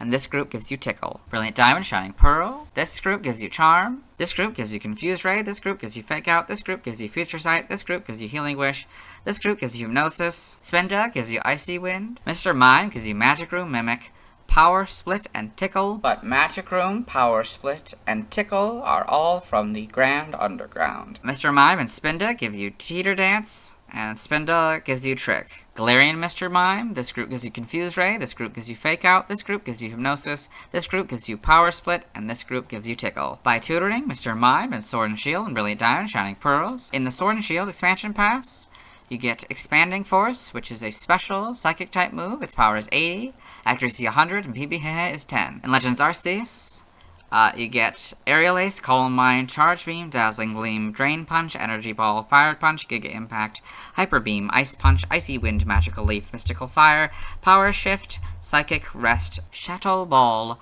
Thunderbolt, Thunder Punch, and Zen Headbutt. For Galarian Mr. Mime, with the Sword and Shield expansion pass, you can get Expanding Force and Triple Axle. Nothing by prior evolution for Mr. Mime or Galarian Mr. Mime. By transfer from another generation for Mr. Mime. 4 through 7, you get Aerial Ace. 1 through 7, you get Barrier. That doesn't work anymore. 1, you get Bide. That doesn't work anymore. 4, you get Captivate. That doesn't work anymore. 4 through 7, you get Charge Beam. 6 and 7, you get Confide. 1 and 3, you get Counter. 5 through 7, you get Covet. 2, you get Curse. 2 through 7, you get Double Slap. That doesn't work anymore. 1 to 7, you get Double Team. 1 and 3, you get Double Edge. 2 through 7, you get Dream Eater. 2, you get Dynamic Punch. 1, 2, 4, 5, and 6, you get Flash. That doesn't work anymore. 3, 4, 6, and 7, you get Focus Punch. 3 from an event, you get Follow Me. 2 through 7, you get Frustration. That doesn't work anymore. 2, 4, and 7, you get Headbutt. 4 through 7, you get Healing Wish. 2 through 7, you get Hidden Power. That doesn't work anymore. 6 and 7, you get Infestation. 4 through 7, you get Magic Coat. 1 through 7, you get Meditate. That doesn't work anymore. 2 through 4, you get Mud Slap. 4, you get Natural Gift. That doesn't work anymore. 2 and 3, you get Nightmare. That doesn't work anymore. 6, you get Power Up Punch. 2 through 7, you get Psych Up. 1, 5, 6, and 7, you get Psywave. That doesn't work anymore. 1, you get Rage. That doesn't work anymore. 2 through 7, you get Return. That doesn't work anymore. 3, 4, and 6, you get Secret Power. That doesn't work anymore. 1, 3, and 7, you get Seismic Toss. 3, 4, 6, and 7, you get Shockwave. 4 through 7, you get Signal Beam. That doesn't work anymore. 1, you get Skull Bash. 3 through 7, you get Snatch. That doesn't work anymore. 1, you get Submission. 2 through 7, you get Swagger. 1, you get Takedown. 5 and 7, you get Telekinesis. That doesn't work anymore. 1 and 7, you get Teleport. 3 through 7, you get Torment. 1 through 7, you get Toxic. 4 through 7, you get Wake Up Slap. That doesn't work anymore. And 2, you get Zap Cannon. For Galarian Mr. Mime, by transfer, only via prior evolution. So these are moves you would have gotten through a Mime Jr. 4 through 7, you get Barrier. That doesn't work anymore. 4, you get Captivate. That doesn't work anymore. 4 through 7, you get Charge Beam. 6 and 7, you get Confide. 5 through 7, you get Covet. 4 through 7, you get Double Slap. That doesn't work anymore. 4 through 7, you get Double Team and Dream Eater. 4 through 6, you get Flash. That doesn't work anymore. 4, 6, and 7, you get Focus Punch. 4 through 7, you get Frustration. That doesn't work anymore. In 4, you get Headbutt. 4 through 7, you get Healing Wish and Hidden Power. Hidden Power doesn't work anymore. 6 and 7, you get Infestation. 4 through 7, you get Magic Coat. 4 through 7, you get Meditate. That doesn't work anymore. 4, you get Mud Slap. 4, you get Natural Gift. That doesn't work anymore. 4 through 7, you get Psych Up. 4 through 7, Return. That doesn't work anymore. 4 and 6, you get Secret Power. That doesn't work anymore. 4, 6 and 7, you get Shockwave. 4 through 7, you get Signal Beam, Snatch, and Swagger. Signal Beam and Snatch don't work anymore. 5 and 7, you get Telekinesis. That doesn't work anymore. And 4 through 7, you get Torment, Toxic, and Wake Up Slap. Wake Up Slap doesn't work anymore. Side game data, Mr. Mime. Here, got all this. Pokemon Ranger in the browser entry. Mr. Mime puts up invisible barriers while performing its pantomime motions. In Shadows of Olmia, it uses a psychically made barrier to shield itself. Got all this. Yep. Pokepark Wii Pikachu's Adventure. In the Pokepark Pad entry, Mr. Mime is in charge of the minecart in the Cavern Zone. His favorite attractions are Bastiodon's Block Barrage and Rotom's Spooky Shoot 'em Up. Got all this. Pokemon Sleep. You can see all the different sleep positions. Barrier Bed. Pebble Block Sleep. Barrier Wall and the top sleep. That's very cute. Galarian Mime in Pokemon Go. Evolution data. So for Mr. Mime, Mime Jr., then level up knowing Mimic outside of Galar. You get Mr. Mime and can be bred holding Odd Incense. Galarian Mr. Mime, yeah, Mime Jr., level up knowing Mimic and Galar. Galarian Mr. Mime, then level 42 Mr. Rhyme. And this one can be bred holding the Odd Incense. Sprites here, so yeah, got the basics. Very creepy, this red one. I forgot that. Yeah, the eyes, because they're, like, weird circles, I mean, I don't know, they're a lot different, the outlines, it's just, I don't know, front-facing, and just the black hair, I don't know, there's something about this that makes it look so creepy, yeah, I don't know, But it's got most of the basics down. That's pretty good. 4 fingers and the weird curved feet and all that. Coloring is obviously a little wrong with the hair and stuff, but got the pinks. That's fun. Pinks and the whites. This is much more proportional, or this, like, these are a bit chubbier than the one we get later, but yeah. This one's red for some reason. This is closer to what we have now. It's got pink face and red. Those, I guess this is the one that introduces... Well, I guess this would be the one that introduces everything red. Obviously, this back sprite doesn't work for this one. Don't really think it even really works for this one. It's a lot thicker than this one is. That's interesting. That's actually closer to the modern one, which is... It's interesting that it hasn't changed that much from this original one. But, yeah, these are green and pink. Then here in Gen 3, get all the correct colors now. Everything's red, white, pink, you know. This is not quite blue yet, sort of a gray, darker gray, I'd say. Same with the feet. They look more like skis for some reason, rather than these fun shoes. I don't know. They look more like shoes in Fire Red's where we get the blue, in Fire Red and Leaf Green. But yeah, the shiny now, it's still keeping the green highlights, I guess. That's fun. Yeah, Brilliant Diamond, Shining Pearl. It's a different shade of green and pink now instead of red. This is a different shade of blue as well. More dark blue than sort of that gray blue, or dark gray blue. Yep. I got full back sprite. It's fun. Oh, that looks so weird. Like, I don't know. Yeah, this kind of look weird, because you can't really tell. It kind of looks like you can't tell if it's facing backwards or not, especially this one. It's so difficult. Like, it looks like it's facing backwards, but I know it's facing forwards because its feet going that way, and its hands, you know, it just feels weird. Then Gen 6. That's interesting. Far less like a translation of this, and I would say much more like the anime one. Yeah, because it doesn't really look like that, does it? No, it never really did. This is much more what the anime one looks like. Because it doesn't exactly, you know, look like these sprites do. So that's very interesting that they chose to do that instead of this one. So, I mean, you know, very much an excellent translation of that version. Yeah, it's very interesting. Yep. And we got the Let's Go games. It's fun. Obviously better models. It's got 5 fingers. Well, hold on. It has 4 originally. What? It gained 5 fingers in Emerald. That's interesting. Wonder why they did that. Huh. Okay, well, this is what it looks like in Sword and Shield. And this is the Galarian form, so we get to see what that one looks like. It's kind of just a purple version of that. You know, the dark blues are replaced by purple. The tie is a little bit, yeah, the tie and the balls, the blue, are like a faded more, yeah, faded blue, I guess. And the boots are a little different, but otherwise basically the same. I guess the nose is, yeah, that also that purple, whatever. Okay. Then Legends Arceus, we got this. It's fun. Yeah, it's very interesting that they chose to go with the anime for the 3D model rather than the actual sprites. Homes, yeah, you got that. Then main series, Mr. Mime in the anime. So Mime, that's Delia Ketchum's Mr. Mime. Okay, got all this. Yep. Pokedex entries for this first one. I've already recorded it for the anime, so we'll let Dexter read it. Mr. Mime, the barrier Pokemon. It uses pantomime to make actual walls appear.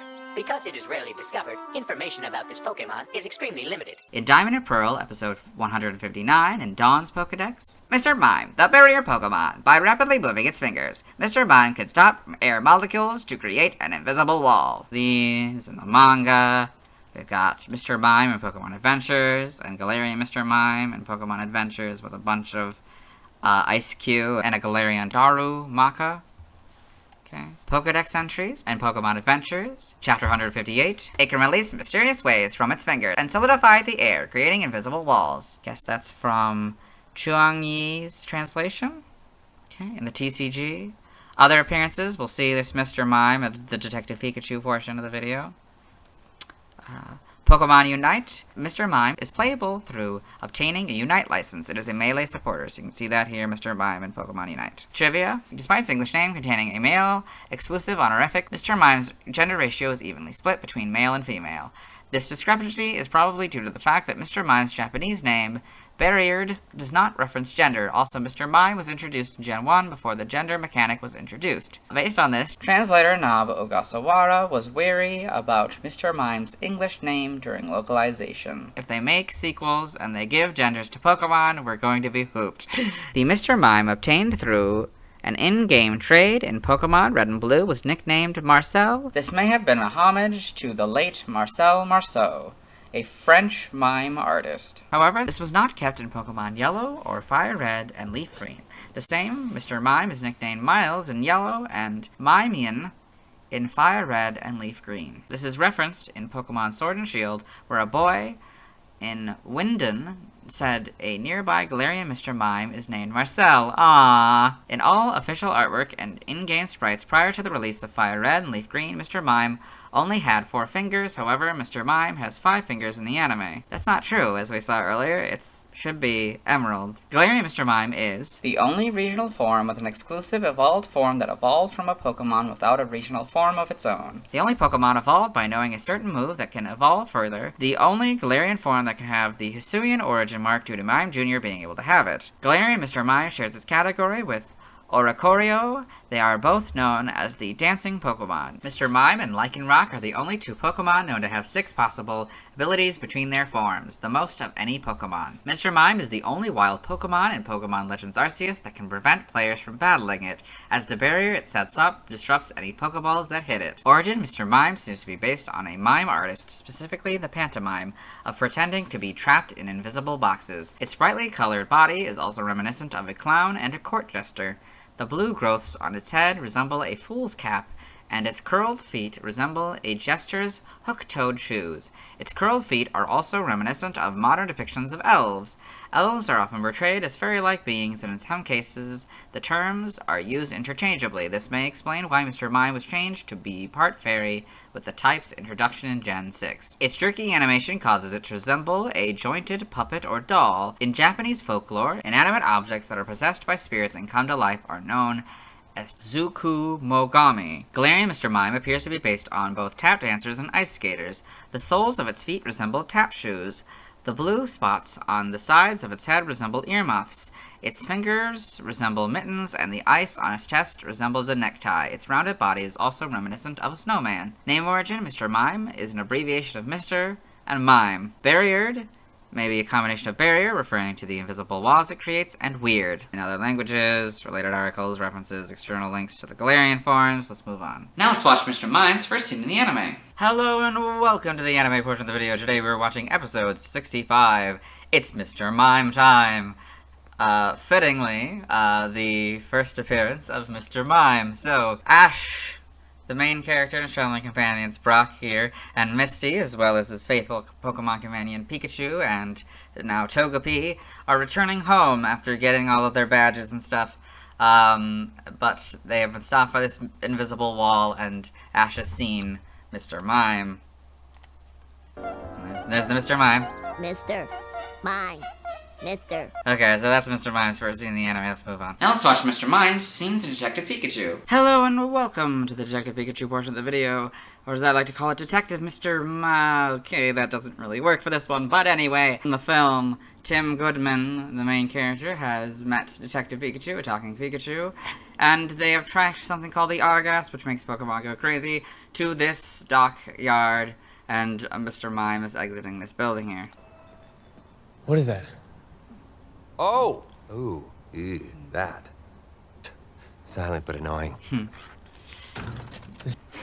I think he recognizes you. Get him! So, yeah, what they're talking about is how he was an informant for his father, Harry Goodman, who's disappeared, and that Detective Pikachu was his partner, and so he recognizes him, and so he's running away because he doesn't want to get in trouble again, I guess. He's barely moving. What? Oh, he's on a bike. Come on, he thinks he's getting away. Look, quick! Get him. So Tim has just stopped him. He's going down hard, Tim. I hope he makes it. Come on, this is ridiculous. Okay. I'm good. So now they're gonna interrogate him. Cops. Grow some berries. You're bigger and tougher looking than I am. Stand up straight. Listen up. We got ways to make you talk. Or mine. Why was Harry Goodman here, and what did it have to do with So the he has R? amnesia, so he doesn't know. Right. Yes. Okay. I can. Shoving. Pushing. My problem is that I push people away and then hate them for leaving. What? I can shove it? Okay, that's it. No, we're switching roles. I'm bad cop. You're good cop. No, we're not cops. Oh God, that's a very hard wall. Oh yeah. Mr. Mime has the ability to make invisible walls. Yes, I know. So he's saying how he happens to be a Pokemon, so he knows. I think the trick is getting inside his head.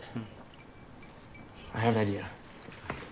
Wow, a kid's movie, but a fictional cocktail. Because it's invisible. Yeah. You're in your space now, right? You don't want this so much, do you? That's a joke. No. So cookie. No. Real cookie. What are you talking about? Gas. Oh, gas on him. I like this very much. Fictional.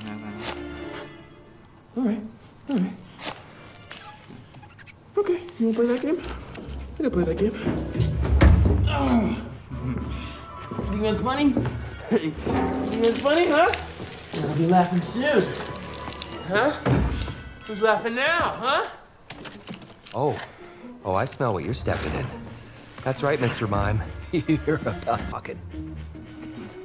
Cards, playing cards, poker. No, someone was handing out R. Circle, house, moon, house, moon, house. Round. Roundhouse. Pikachu just invented him. Nice work, kid. Maybe there's a little detective in you after all. He figured out it's at the roundhouse now. The whole city is... They dropped the fake match that they're pretending, acting like it's a big deal. So, for the rest of the film, Mr. Mime appears as this float here. So this float for the 10th anniversary of Rhyme City is happening. So Rhyme City is a city where people and Pokemon coexist. Yes. Verging on downtown to... So that's the mayor giving an interview. So that's Lucy Stevens. She's allied with Tim and Detective Pikachu. They just saw who they believe to be Roger Clifford, the owner of the news, capture Mewtwo. And so she's trying to get him and trying to talk to him about how to go about revealing this big news story. Sir, I need to speak with you, please. It's urgent. A little late for an interview day. And that's who they believe to be Roger Clifford. Before we begin the parade, She doesn't want him to know. So Howard Clifford, Roger's father and the founder of Rhyme City, has revealed that he was the one that actually captured Mewtwo and is using a device called the Neuralink to put his mind inside of Mewtwo. And so he's revealing to Tim that the gas is in the balloons, and he's going to pop them at the parade and merge humans and Pokemon, because his whole goal is the ultimate partnership between humans and Pokemon, and he believes that putting people's mind inside of Pokemon is the way to do it. So now he's revealing his plan, he's all the gas coming out. He's merging all the humans. Okay, we've just skipped ahead a lot. So it's down here, I think. So this was Pikachu, he's fighting Mewtwo, and that was just him running in there, and then we go to the credits, I guess. So you can see there's a Mew, there's the Mr. Mime, and then it's in the spinny wheel thing again. Yep, and that's it. Let's move on. Now let's see why people love Mr. Mime. Hello and welcome to the community post section of the video. Thank you, Matches Malone, for responding to my community post here. So the question is, what do you love about Mr. Mime? For this question, you can answer with Galarian or non-Galarian Mr. Mime. So Matches Malone says, gameplay-wise, his access to Barrier and Reflect make him have a fun niche that fits his theme as a mime. In the anime, it was funny how Ash's mom had a Mr. Mime that was constantly with her, but I wonder why they chose Mr. Mime, since they're kind of creepy. The best part of Galarian Mr. Mime is that he evolves into Mr. Rhyme. Mr. Rhyme is peak design. The Mime theme evolves into a silent film actor theming, and his resemblance to Charlie Chaplin is genius and a fun way to play homage to Galar's British roots. The pun on the type of frost called rhyme and rhyme is brilliant, and Mr. Rhyme using hardened ice to tap dance is another great layer that incorporates another cultural reference. Thank you again for responding. Let's move on. Now let's look at fan art. Hello and welcome to the fan art section of the video. Nobody sent in fan art, so instead we're looking at DeviantArt fan art. For those of you who don't know how this works, what we do is we go through these images until we find an image that doesn't contain a Mr. Mime. So, this is Mr. Mime by Soup and Butter, this very creepy, very monster-like Mr. Mime. I guess that's probably the point. Yeah, it's very creepy and scary, but very well done. You can see how they turned the, shoes, they turned that into claws, and the hair, or the not hair, is like this, and it's very, very creepy. Let's move on. So here we got Mr. and Mrs. Mime by Merploxy. Here we got a couple Scraggies talking to a couple Mr. Mime. So Scraggy says, "Meet Mr. Mime," and his wife, Mr. Mime, and then one of the Mr. Mime says, "Guess which one wants the D?" Very inappropriate. Don't know why this was in the filtered. I feel like this should have been filtered out, but oh well. I'll move on. So here we got 122 Mr. Mime by Winter Freak. So this cool stylized Mr. Mime here kind of reminds me of the Garfield cartoon, the original. Very nice. This is Momon, Mr. Mime by Sea Magister. So this human Mr. Mime, that's kind of fun. Yep, got all the elements. You got the jester hat instead of the hair. That's interesting, the clown hair. The shoes, you've got, yeah, you got all the things. You got the, yeah, it's interesting how they interpret more. They made it more like a jester rather than a clown or a mime. So that's interesting. And this is not Mr. Mime, so we'll move on. Thanks to everyone who submitted fan art. I won't be streaming tonight as I need to wait until I've talked about Snorlax before I can trade an Abra for Mr. Mime.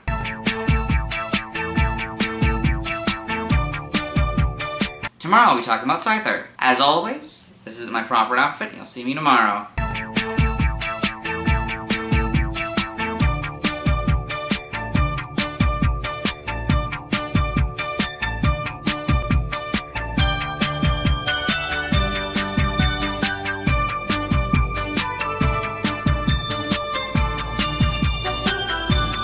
Hello. Today we'll be talking about Scyther. Its previous PYC dates are June 28th, 1996, April 19th, 1999, February 7th, 2002, November 28th, 2004, September 19th, 2007, July 10th, 2010, April 30th, 2013, February 19th, 2016, December 10th, 2018, and September 30th, 2021. I most remember Scyther in an early episode of the anime where it fights Electabuzz. Coincidentally, this is the episode we'll be watching today. I love Scyther's design, it's so cool. Anyway, let's get into the Bulbapedia article. Hello and welcome to the Bulbapedia section of the video. Today we'll be talking about Scyther, the Mantis Pokemon, whose number is 0123. This is what it looks like. Its type is Bug Fly, abilities, Swarm or Technician in Gen 4+. Steadfast is its ability. Gender ratio is 50-50. Catch rate is 45 or 11.9%. Breeding is a group bug. Hatch time 25 cycles. Height is 4'11" or 1.5 meters. Weight is 123.5 pounds or 56 kilograms. Base experience yield is 187 the first 4 gens and 105 plus. Leveling rate is medium fast. EV yield is 1 in attack. Shape is that. Footprint is that. Pokedex color is green and base friendship is 70. Scyther is a dual type bug flying Pokemon introduced in Gen 1 and evolves into Scizor when traded while holding a metal coat and evolves into Cleavor when exposed to a black Augurite. Biology, Scyther is a bipedal insectoid Pokemon. Its body is primarily green and has a thin, cream-colored section between its head, thorax, and abdomen. Female Scyther have larger abdomens than male Scyther. Its reptilian head has 2 narrow, triangular eyes and 3 blunt horns extending from its forehead. Its arms end in large white scythes, which it uses for both hunting and fighting. 2 pairs of cream-colored wings extend from its back. While these wings do allow Scyther to fly, it rarely does so. Scyther's thighs have large, upward-pointing spikes. Its feet are tall, rounded, and conical, almost extending to its thighs. Each foot ends in 3 small white claws on its front side. Scyther is an adept hunter that tears its prey with its scythes. Thanks to its green coloration, it can camouflage itself well in the grasslands and forests where it lives. Humans rarely encounter wild Scyther in these areas, however. Said to be like a ninja, Scyther can move so quickly that it cannot be followed, increasing the effectiveness of its scythes. It maintains the sharpness of its blades through battle as well as by cutting down hard objects such as trees. It can cut down a massive tree with just a single slice, although it cannot penetrate Tarantula's elastic threads. The anime has shown that wild Scyther forms swarms with a single leader chosen through combat. When a challenger successfully defeats a current leader and replaces it, the defeated leader is exiled from the swarm. It has also been shown that Scyther becomes aggressive when faced with the color red. Evolution, Scyther evolves into Scizor. In Hisui, it evolves into Kleavor. So Scyther, Scizor, and then Kleavor. You can see it's a bug rock, so it's got the bug inside and the rock outside. And this is a bug steel, and it's got the bug inside and steel outside. Game data, NPC appearances, Pokemon Snap. A Scyther appears at 2 points on the beach level. At the first point, the use of a Pester Ball will chase it out. This also triggers a special multiple Pikachu photo opportunity.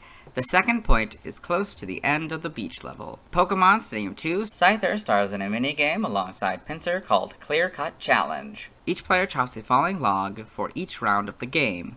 The score for each player is determined by how close the player is to the white line on the log. Cutting anywhere above the log will cause the player to lose points. Pokemon Ranger, Garrett uses 2 Scyther to back up his Scizor. Pokemon Mystery Dungeon, Explorers of Time and Explorers of Darkness, Scyther is one of the members of Team Razorwind. The same Scyther returns at Super Mystery Dungeon. Assuming it means in Super Mystery Dungeon. Pokedex entries, Generation 1 in red and blue. With ninja-like agility and speed, it can create the illusion that there is more than one. Yellow leaps out of tall grass and slices prey with its scythes. The movement looks like that of a ninja. Stadium moves incredibly quickly and shreds its enemies with its razor-sharp scythes. On rare occasions, it flies with its wings. In Gen 2 Gold, it slashes through grass with its sharp scythes, moving too fast for the human eye to track. Silver, when it moves, it leaves only a blur. If it hides in grass, its protective colors make it invisible. Crystal, it's very proud of its speed. It moves so fast that its opponent does not even know what knocked it down. For Stadium 2, if you have Pokemon Red, Silver, or Crystal inserted, you get the Gold entry, but if you have Pokemon Blue, Gold, or Yellow inserted, you get the Silver entry. In Gen 3, in Ruby and Sapphire, Scyther is blindingly fast. Its blazing speed enhances the effectiveness of the twin scythes on its forearms. This Pokemon's scythes are so effective, they can slice through thick logs in one wicked stroke. Emerald, its blindingly fast speed adds to the sharpness of its twin forearm scythes. The scythes can slice through thick logs in one wicked stroke. Fire Red, it tears and shreds prey with its wickedly sharp scythes. It very rarely spreads its wings to fly. Leaf Green is very similar to Red and Blues, but slightly different, so I'll read it. With ninja-like agility and speed, it can create the illusion that there is more than one of itself. In Gen 4, Diamond and Pearl, it is nearly impossible to parry its attacking scythes. Its movements are like a ninja's. Platinum, the sharp scythes on its forearms become increasingly sharp by cutting through hard objects. Heart Gold is the Gold entry. Soul Silver's is very similar to Silver's, but slightly different, so I'll read it. When it moves, it leaves only a blur. If it hides in grass, its protective coloration makes it invisible. The Gen 5 entries are Platinum's entry. In Gen 6, X is Fire Red's entry. Y is the Gold entries. Omega Ruby and Alpha Sapphire, basically Ruby and Sapphires, but Scyther and Pokemon are now the correct casing. In Gen 7 and Sun, it confuses its prey with its quick ninja-like movements. Then, in an instant, it cleaves them with its scythes. Moon, while young, they live together deep in the mountains, training themselves in how to fight with their scythes and move at high speeds. Ultra Sun, its 2 sharp scythes are more than just weapons. It uses them with dexterity to dress its prey before eating. Ultra Moon, some call it a ninja. Its movements, imperceptibly quick, are sufficient to cleave the air in two. It's very popular in Alola. The Let's Go Games entry is Yellow's entry. In Gen 8 and Sword, as Scyther fights more and more battles, its scythes become sharper and sharper. With a single slice, Scyther can fell a massive tree. Shield, if you come across an area in a forest where a lot of trees have been cut down, what you found is a Scyther's territory. So Brilliant Diamond and Shining Pearl are their Diamond and Pearl counterpart. Legends Arceus, the large, wickedly sharp scythes on its forearms are truly fearsome weapons. Prey's attempts to flee are unfailingly thwarted by this Pokemon's nimble motions. In Gen 9, Scarlet is the Gold and Y entries. Violet is Platinum and the Gen 5 entries. So we've got Scyther in the Alola Pokedex and Sun and Moon. then Scyther in the Alola Pokedex and Ultra Sun and Ultra Moon, then Scyther in the Paldea Pokedex, and Scyther in the Blueberry Pokedex. So it's all on its own and a bunch of trees around it. That's clever in the Paldea. But then it's with a whole bunch of people. It's during the day in the Paldea one, but the Blueberry, it's at night. That's very interesting. I like that it's with a bunch of others. It's nice. The textures are very nice as well. Game locations. Yeah, got all these.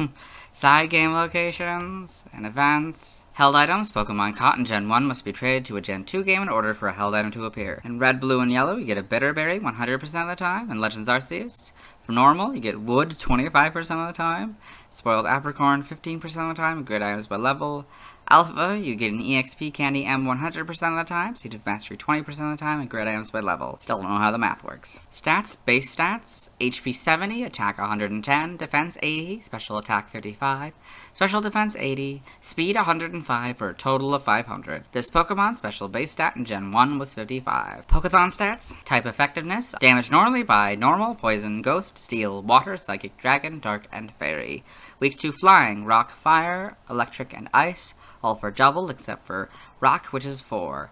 Immune to ground, resistant to fighting, bug, and grass. Fighting and grass are for a 4th, and bug is for a half. Notes, if gravity is in effect, this Pokemon is given an Iron Ball in Gen 4, or a ring target, or is affected by Smackdown or Ingrain, the effectiveness of ground-type moves is half. So we go from 0 to half.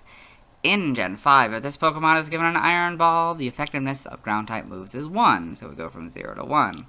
In Gen 1, the effectiveness of Poison-type moves is 2, so we went from 2 to 1. Learn set by leveling up. 1. Quick Attack and Leer. 4. Fury Cutter. 8. False Swipe. 12. Wing Attack. 16. Double Team. 20. Double Hit. 24 Splash. 28 Focus Energy. 32 Agility.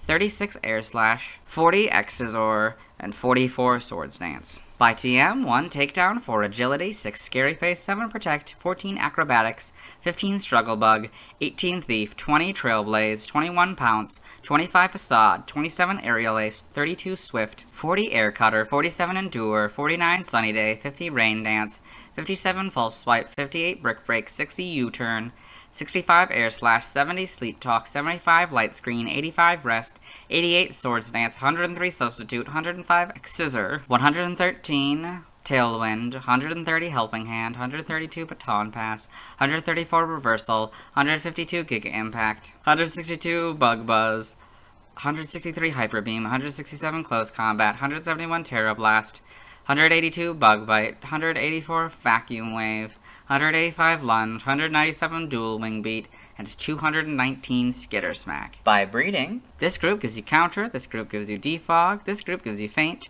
this group gives you Night Slash, and the Mirror Herb gives you Quick Guard. TCG only moves, you get Bounce in this card. Side game data, got all this. In Pokemon Ranger, in the browser entry, Scyther slashes while hopping about. Its scythes can destroy a metal fence. In Shadows of Almia, it attacks by slashing with both arms while jumping around. In Guardian Signs, it leaps around quickly while it attacks with cutting slashes.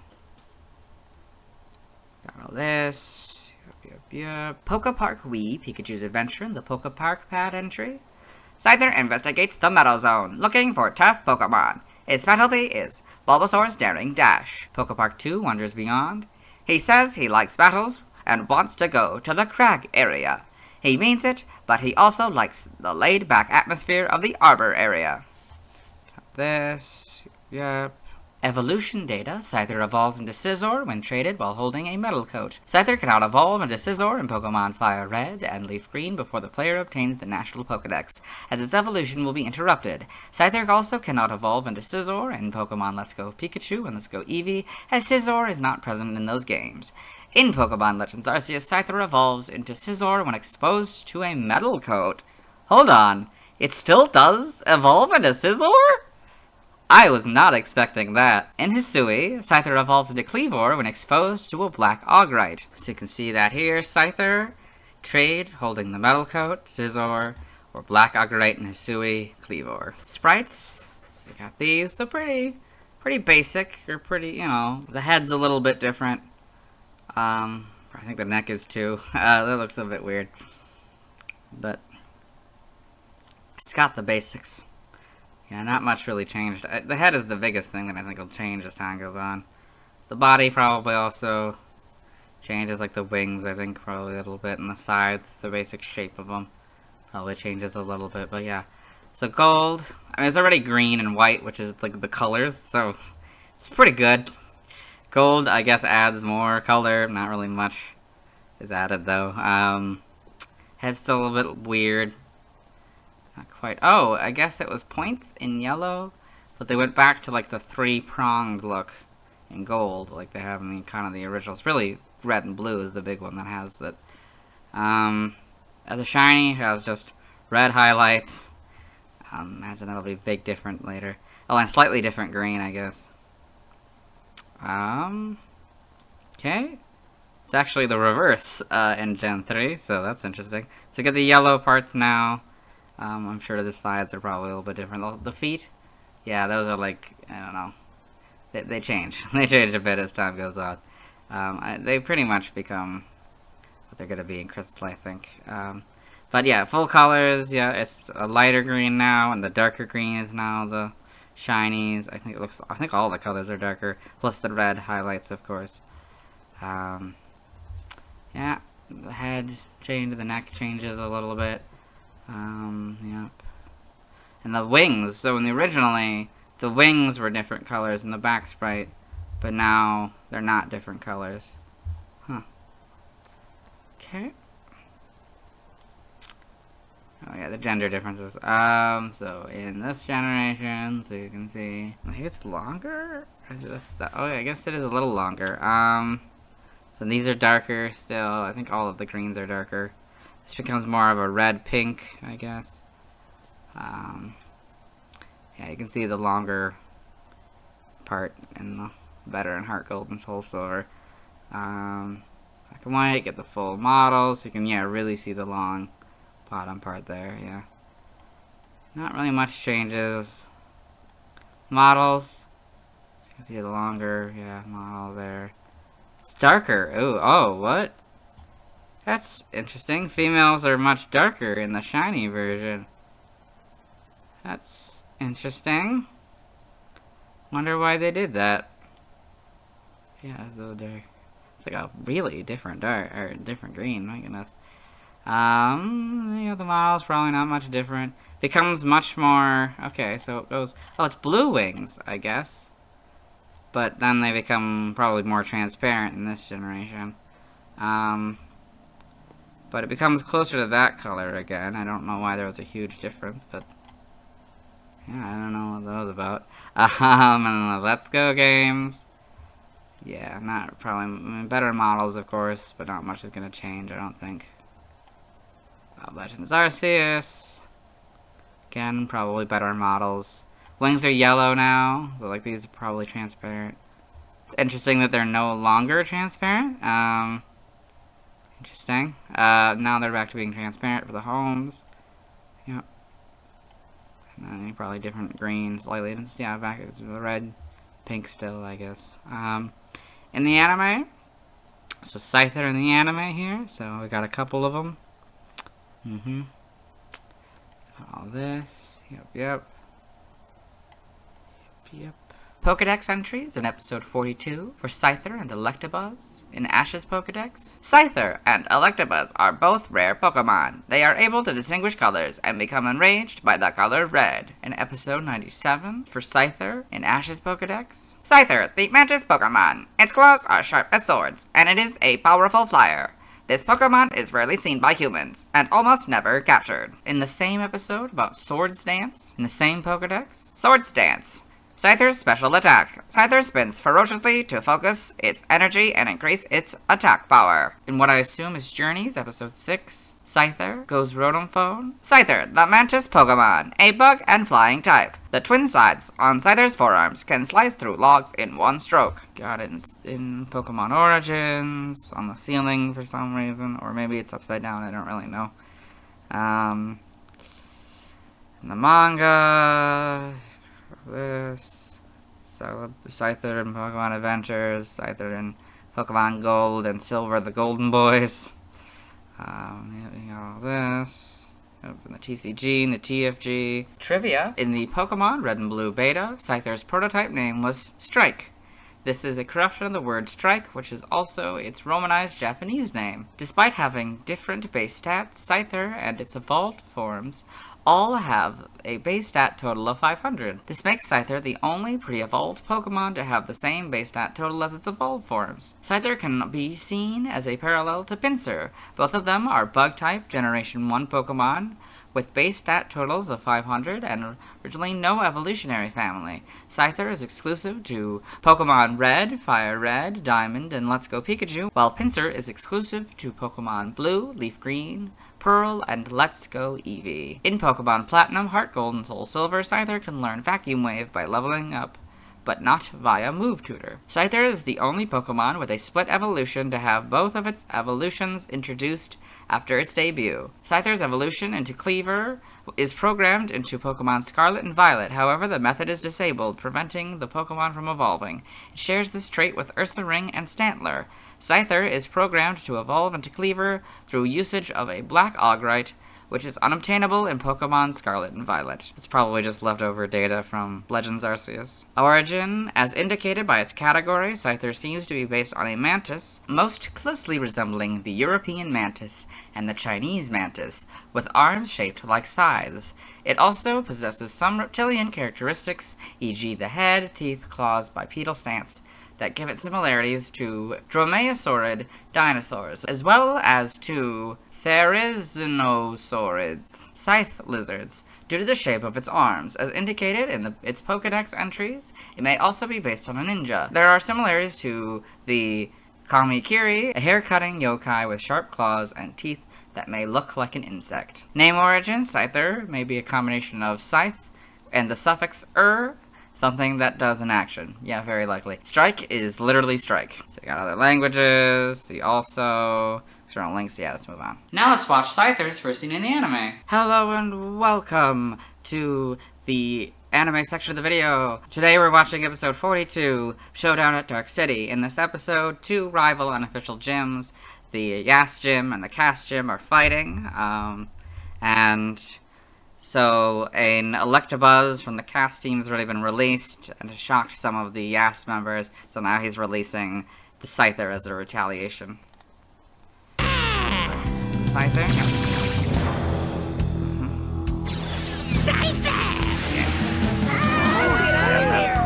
That's Scyther's first thing in the anime. Let's move on. Now let's see why people love Scyther. Now let's look at fan art. Hello and welcome to the fan art section of the video. Nobody sent in fan art, so instead we're looking at DeviantArt fan art. For those of you familiar with the series, you might be wondering why we're on this single image, and that's because this is the only image we'll be doing today. So this is Scyther by Lord Rhino 15, a sort of more realistic Scyther here. It's pretty cool looking, you know, very more bug-like, and, you know, the eyes especially. Yeah, it looks pretty cool. Feels almost like it would belong in the Bug's Life universe. I don't know why, but yeah, let's move on. Next to everyone who submitted fan art. I won't be streaming tonight as I need to wait until I talk about Snorlax before I can catch a Scyther. Tomorrow I'll be talking about Jinx. As always, this is my proper outfit and you'll see me tomorrow.